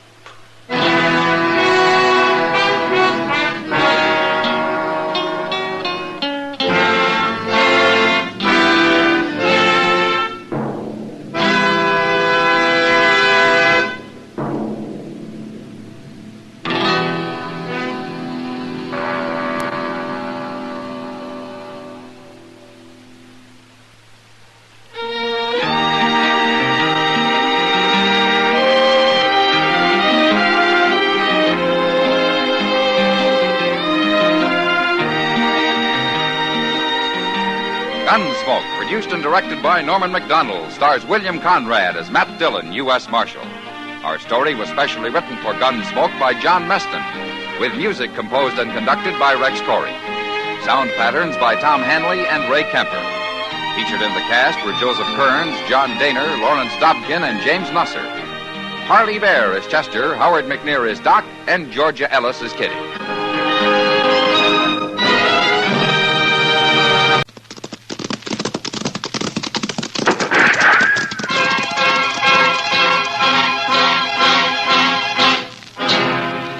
Around Dodge City and in the territory on West, there's just one way to handle the killers and the spoilers, and that's with a U.S. Marshal and the smell of Gunsmoke.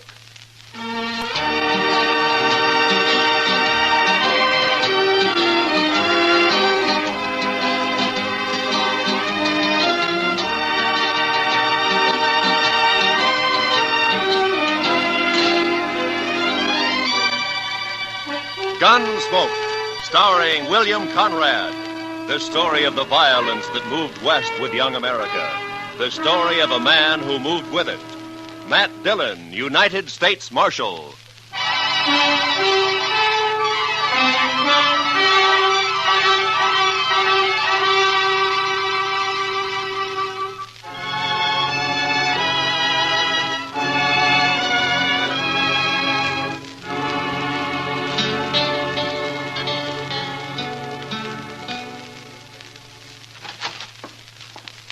Not up there, Mr. Dillon. He's just plain vanished. There's no note anywhere? You sure of that, Chester? Nothing, sir. I looked again, all over. Well, it's 2 days now. This isn't like Doc. Well, I still think he's just gone off on an emergency. Out in the country somewhere. Maybe, but he's always left word before. Well, what'll we do, Mr. Dillon? I don't know. Might start asking people, Chester. Try the saloons and the store and maybe the depot, huh? All right, Mr. Dillon, I'll go right now. All right. Well, I do declare. What? Riding right up Front Street as big as life.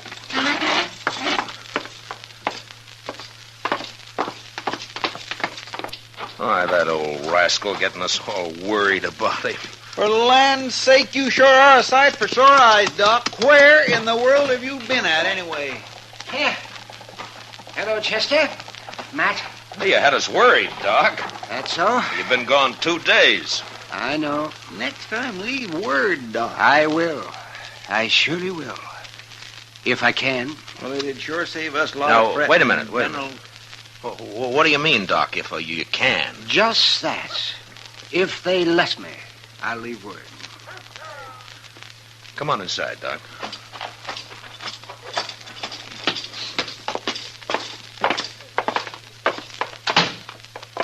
Well, all right. I'm curious, Doc. You want to tell me about it? I can tell you part of it. The least important part. I made a promise about the rest. You know how it is, Matt. No, but you tell me. Well, the other night, Wednesday it was, I was peacefully asleep on my couch when a couple of riders tromped right into my office. They said a man was hurt somewhere out past Fort Dodge. So naturally, I got up and I went along with them. Well, then why didn't you leave a note and say so? They didn't tell me exactly where we was going, Chester.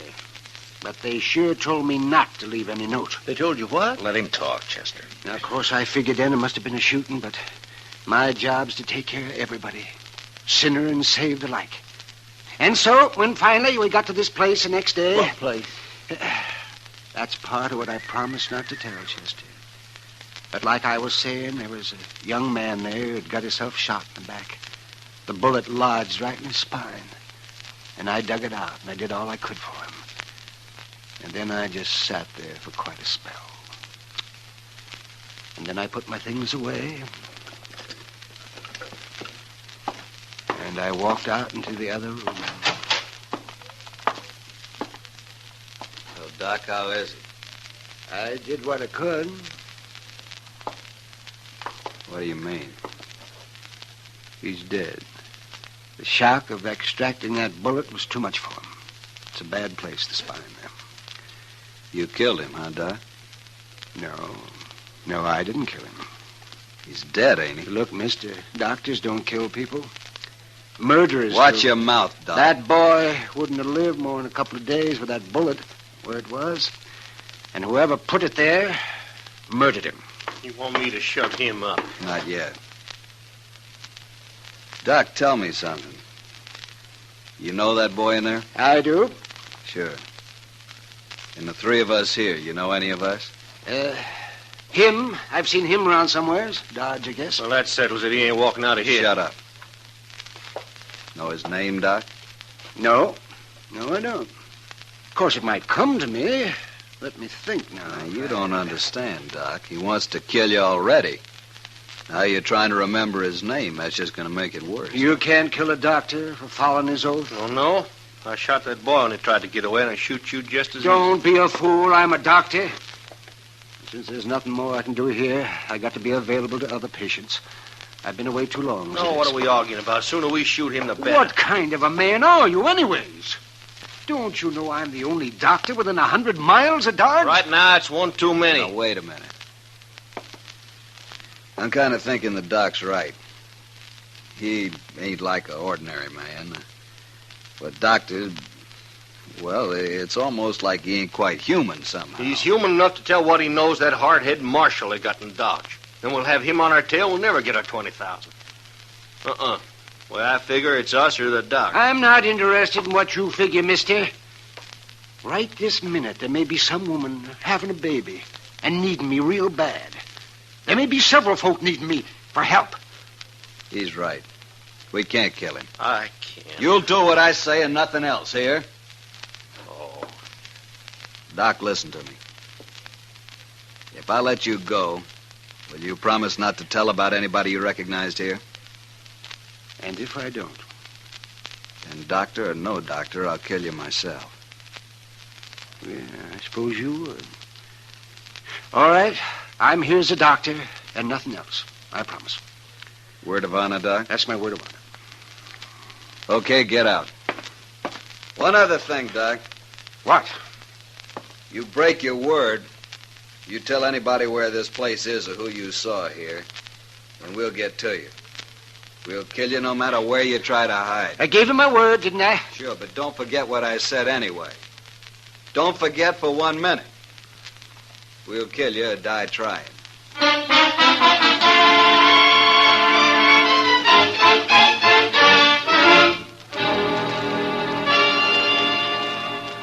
That's quite a story, Doc. And you played it right smart, if you ask me. Who were they, Doc? Well, tell us. Well, I only recognized one of them, Chester, besides the man they'd shot. So you said. Have you thought of his name yet? No, Chester, you don't understand. I gave him a word I wouldn't tell. Yes, but that was just so as you could get away. Well, they'd have shot me for sure otherwise, but still I gave my word. It don't matter how or why. But, Doc, they're just a bunch of killers. I know. Leave him alone, Chester. But, Mr. Dillon... Yes, sir. Matt. Yeah, Doc. Wouldn't you do the same if you were in my boots? That'd be a hard choice, Doc, but... Yeah, I suppose I would. Why, any man would. Leastwise, any man of honor would. I guess I wasn't really thinking about it that way. Yeah, well, I'm going to get some sleep. Matt, that was a good boy they murdered. I hope they hang for it. Oh, Dad blasted him. How are we ever going to find him, Mr. Dillon? I don't know, Chester. We don't even know who they killed. Funny, we haven't heard about it. Maybe nobody's missed him yet. Just think. Doc could lead us straight to him right now. Well, it isn't making the Doc happy, Chester. No, sir, it sure isn't. I'm going over the Texas Trail, Chester. I'll be back later. Yes, sir.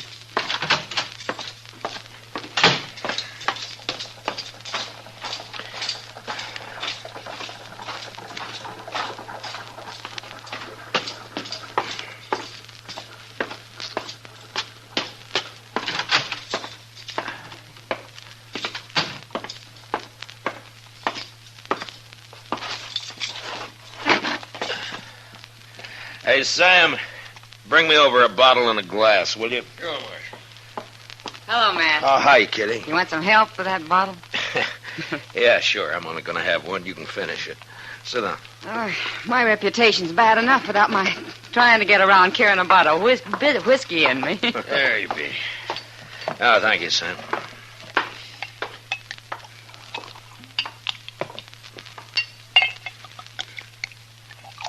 There you are, Kitty. Well, here's to luck. Yeah, I could use some. Well, you didn't come here to drink a bottle of rye, Matt. What's on your mind? Well, Kitty, I was sort of wondering if maybe you'd heard any talk about anybody being missing lately. Missing? Who?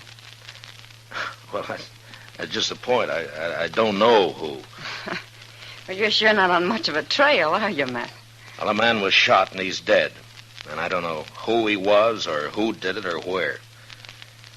All I know is that it happened. Well, I'll be darned.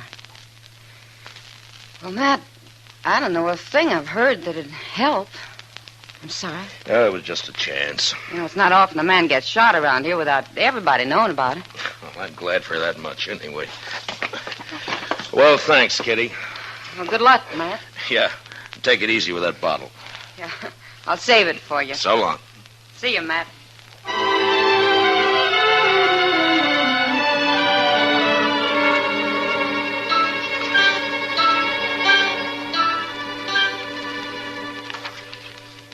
Doc's been asleep for 6 straight hours, Mr. Dillon. He sure must have been tired. Yeah. Here, Chester, take these letters down to the depot for me, will you? They got to be in Washington next week. Santa Fe pulls out in an hour, sir. I'll put 'em right in the mail car.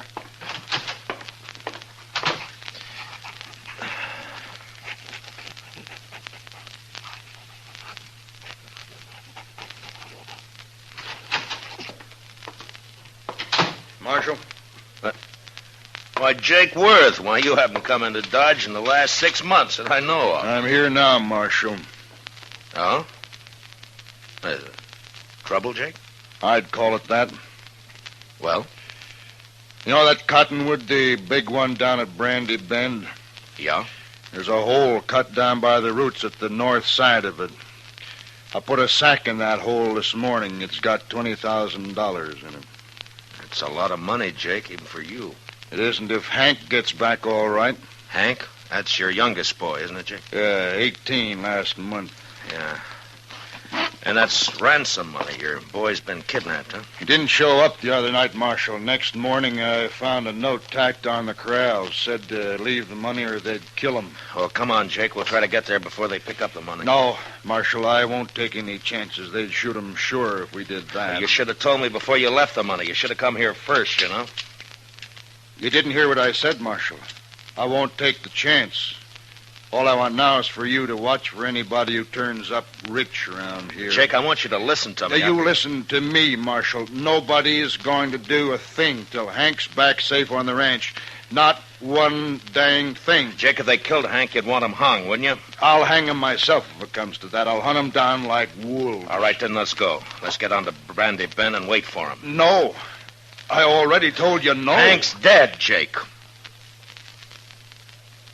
Huh? They already shot him. And he's dead. What are you talking about? Where is he? I don't know. And how come you know he's dead? I can't tell you. Marshal, I've had about enough of this. We're wasting time here. Come on, Jake. I'll tell you what I can on the way to the river. You better, by heaven, or one of us ain't never going to get to the river.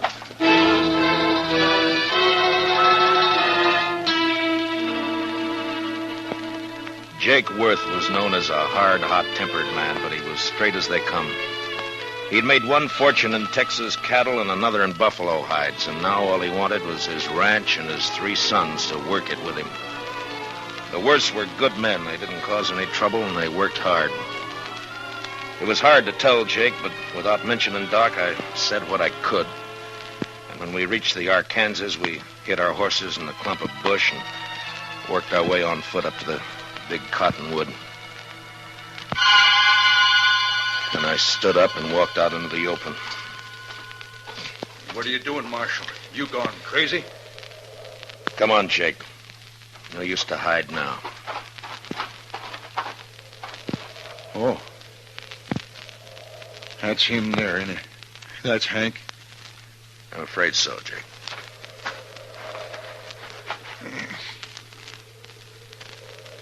And they killed him.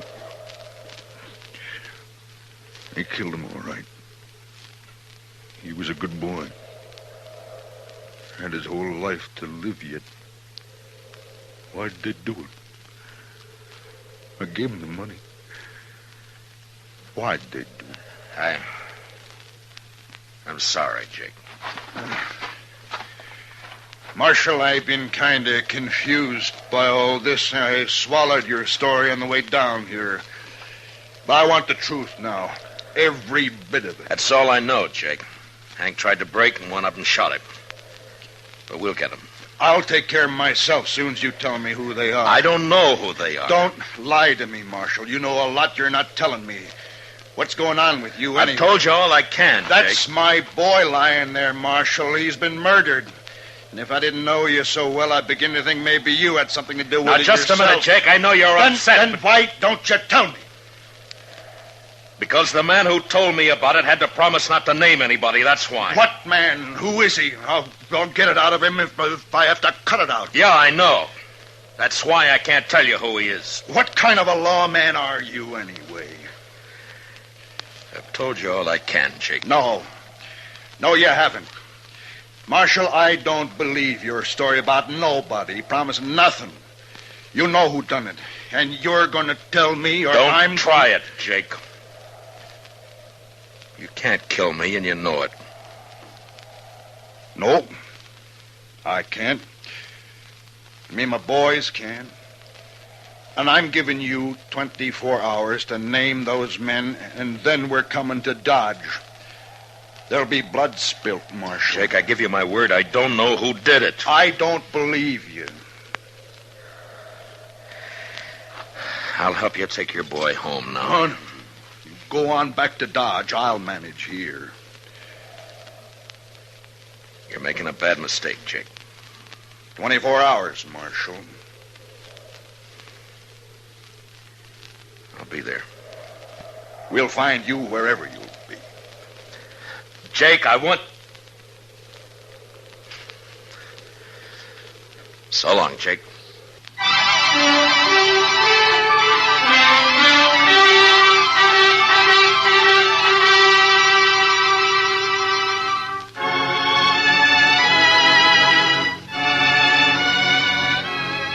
There was no use arguing with him.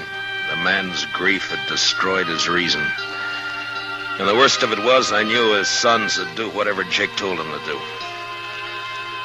Unless I could stop it somehow, I'd have to shoot it out with 3 good and perfectly innocent men. For no reason at all. I thought about it all the way back to Dodge, and by the time I got there, I had an idea. I went up to Doc's and talked it over with him. All right, Matt. I'll do whatever I can. It might not work, Doc, and you'll be exposing yourself to a lot of danger. Have you thought about that? I have. I've also been thinking about the men who killed Hank Worth. Well, we could wait till they start spending their money, or till one of them gets drunk and maybe talks too much somewhere. We could. But meantime, you and the Worths will have a gunfight. Oh, man, it'd be a terrible thing to let happen. All right, then, Doc, let's go. I want to get to the ranch before dark. Yeah, maybe Jake's cooled off by now. Enough not to start shooting on sight anyway. We'll soon find out. Come on.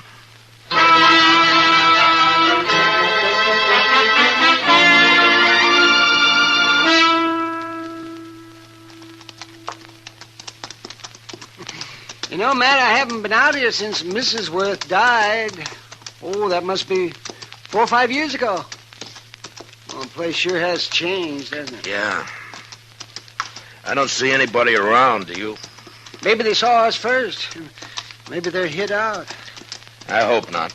See, Matt, I got an idea. Why don't you take your gun off and hang it around your saddle horn?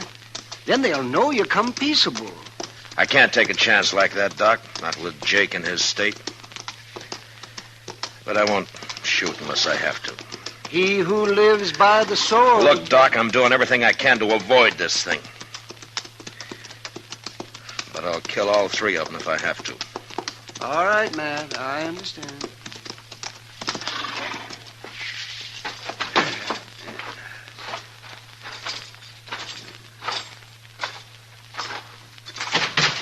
That's far enough, Marshal. Watch him, boys. If he makes a move, shoot. Yes, sir. Jake, I came here to stop a shooting, not to start one. You can stop it, Marshal. Just tell me who killed my son. If I knew, I'd be on his trail, Jake. I'm not sure of that at all. What's Doc doing here? Tell him, Doc. I took the bullet out of Hank. He died soon after. What? That's right, Jake.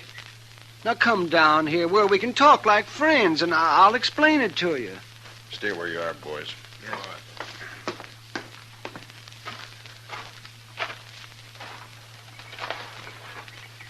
All right, Doc, let's hear it. Well, they got me out of bed, Jake, and they led me out into the country. Hank had been shot in the back, and I extracted the bullet, but it was no use. He'd have died anyway. There were 3 men there, and I recognized one of them. Who was he? Well, I had to promise I wouldn't tell, Jake, or they'd have killed me. That don't matter now. Now, think about it a minute, Jake. Doc gave him his word. And you're asking him to break it. Now, think about it for a minute. I'm thinking. Thinking about my boy, too. Hank's dead. You can't help him now. Shot in the back, and the coward who did it's running free. You want to help get him, Jake? Don't ask fool questions, Marshal. Of course I want to get him. Now, then listen to me. Those men told Doc if he talked, they'd kill him. Yeah, and they meant it, too. All right, so I got an idea now, Jake. We'll spread it around that Doc has identified the killer. The news will reach him soon enough, and meantime, I'm going to lay low. And I'll have Chester tell everybody that I've ridden out after them. Go on. Then we'll just wait. 1 or 2 or maybe all 3 of them will come into Dodge to kill Doc some night soon. You still might get away. And I'll deputize you and your boys right now, and you can wait for them with us.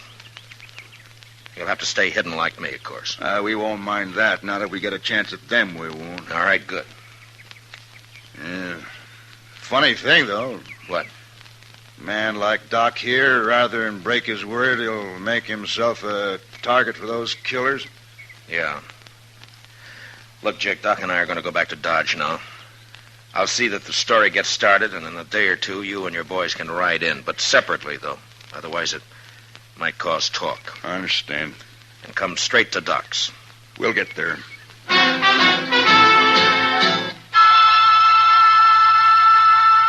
For the next few days, Doc never left his office. I figured that'd make him look scared and draw the killers right into our trap. The rest of us sat around in his back room and waited. Chester kept us supplied with food and coffee, but we began to get pretty restless cooped up like that. And by the 5th night, we were being real careful with one another and over polite.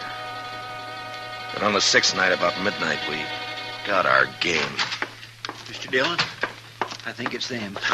Where? They just rode up Front Street, 3 of them. They're tying up outside right now. They acted too deliberate-like for ordinary riders, so I run up the back way to tell you. Doc, come on in.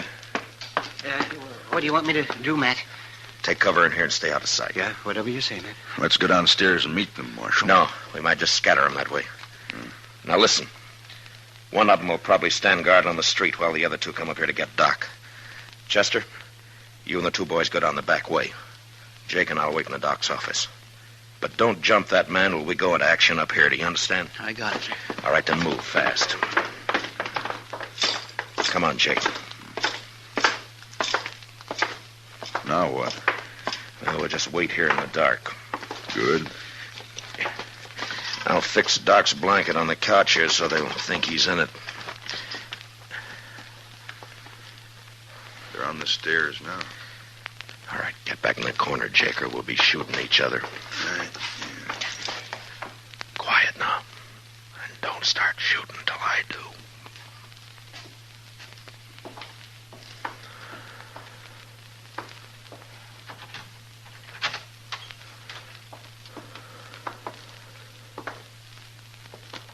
Doc, wake up, you lying dog. Just shoot him and get out of here. What?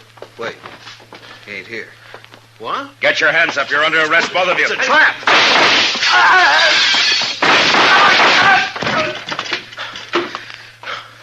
You all right, Jake? I got one of them. I'm all right. Doc? Doc, you can come on out now. Yeah, all right, man. They're dead. Light the lamp, will you, Doc? All right. Yes, you bet. Light the lamp right here.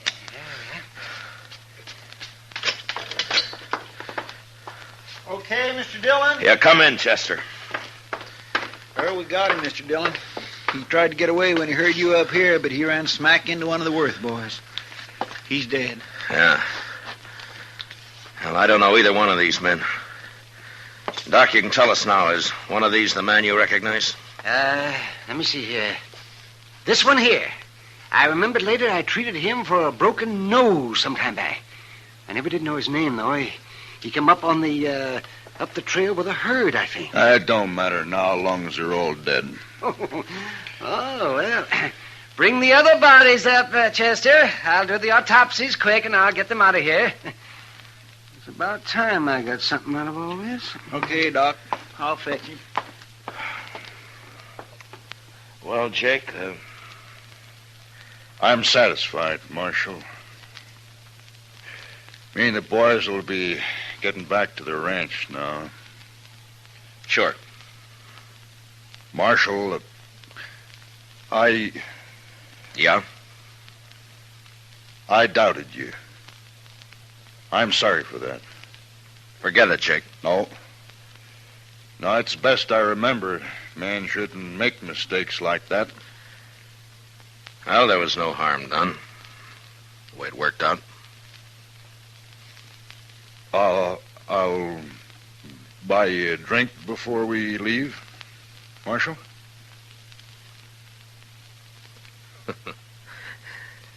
I think I'd like that, Jake. Come on, let's go.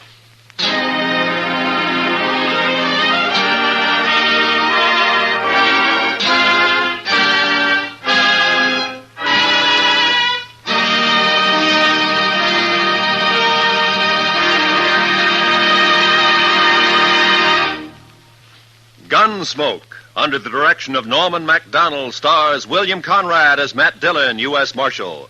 Tonight's story was specially written for Gunsmoke by John Meston, with music composed and conducted by Rex Corey. Featured in the cast were John Daner, with Lawrence Dobkin and Harry Bartell. Parley Bear is Chester, Howard McNear is Doc, and Georgia Ellis is Kitty. Gunsmoke is heard by our troops overseas through the facilities of the Armed Forces Radio Service. Join us again next week as Matt Dillon, U.S. Marshal, fights to bring law and order out of the wild violence of the West in Gunsmoke.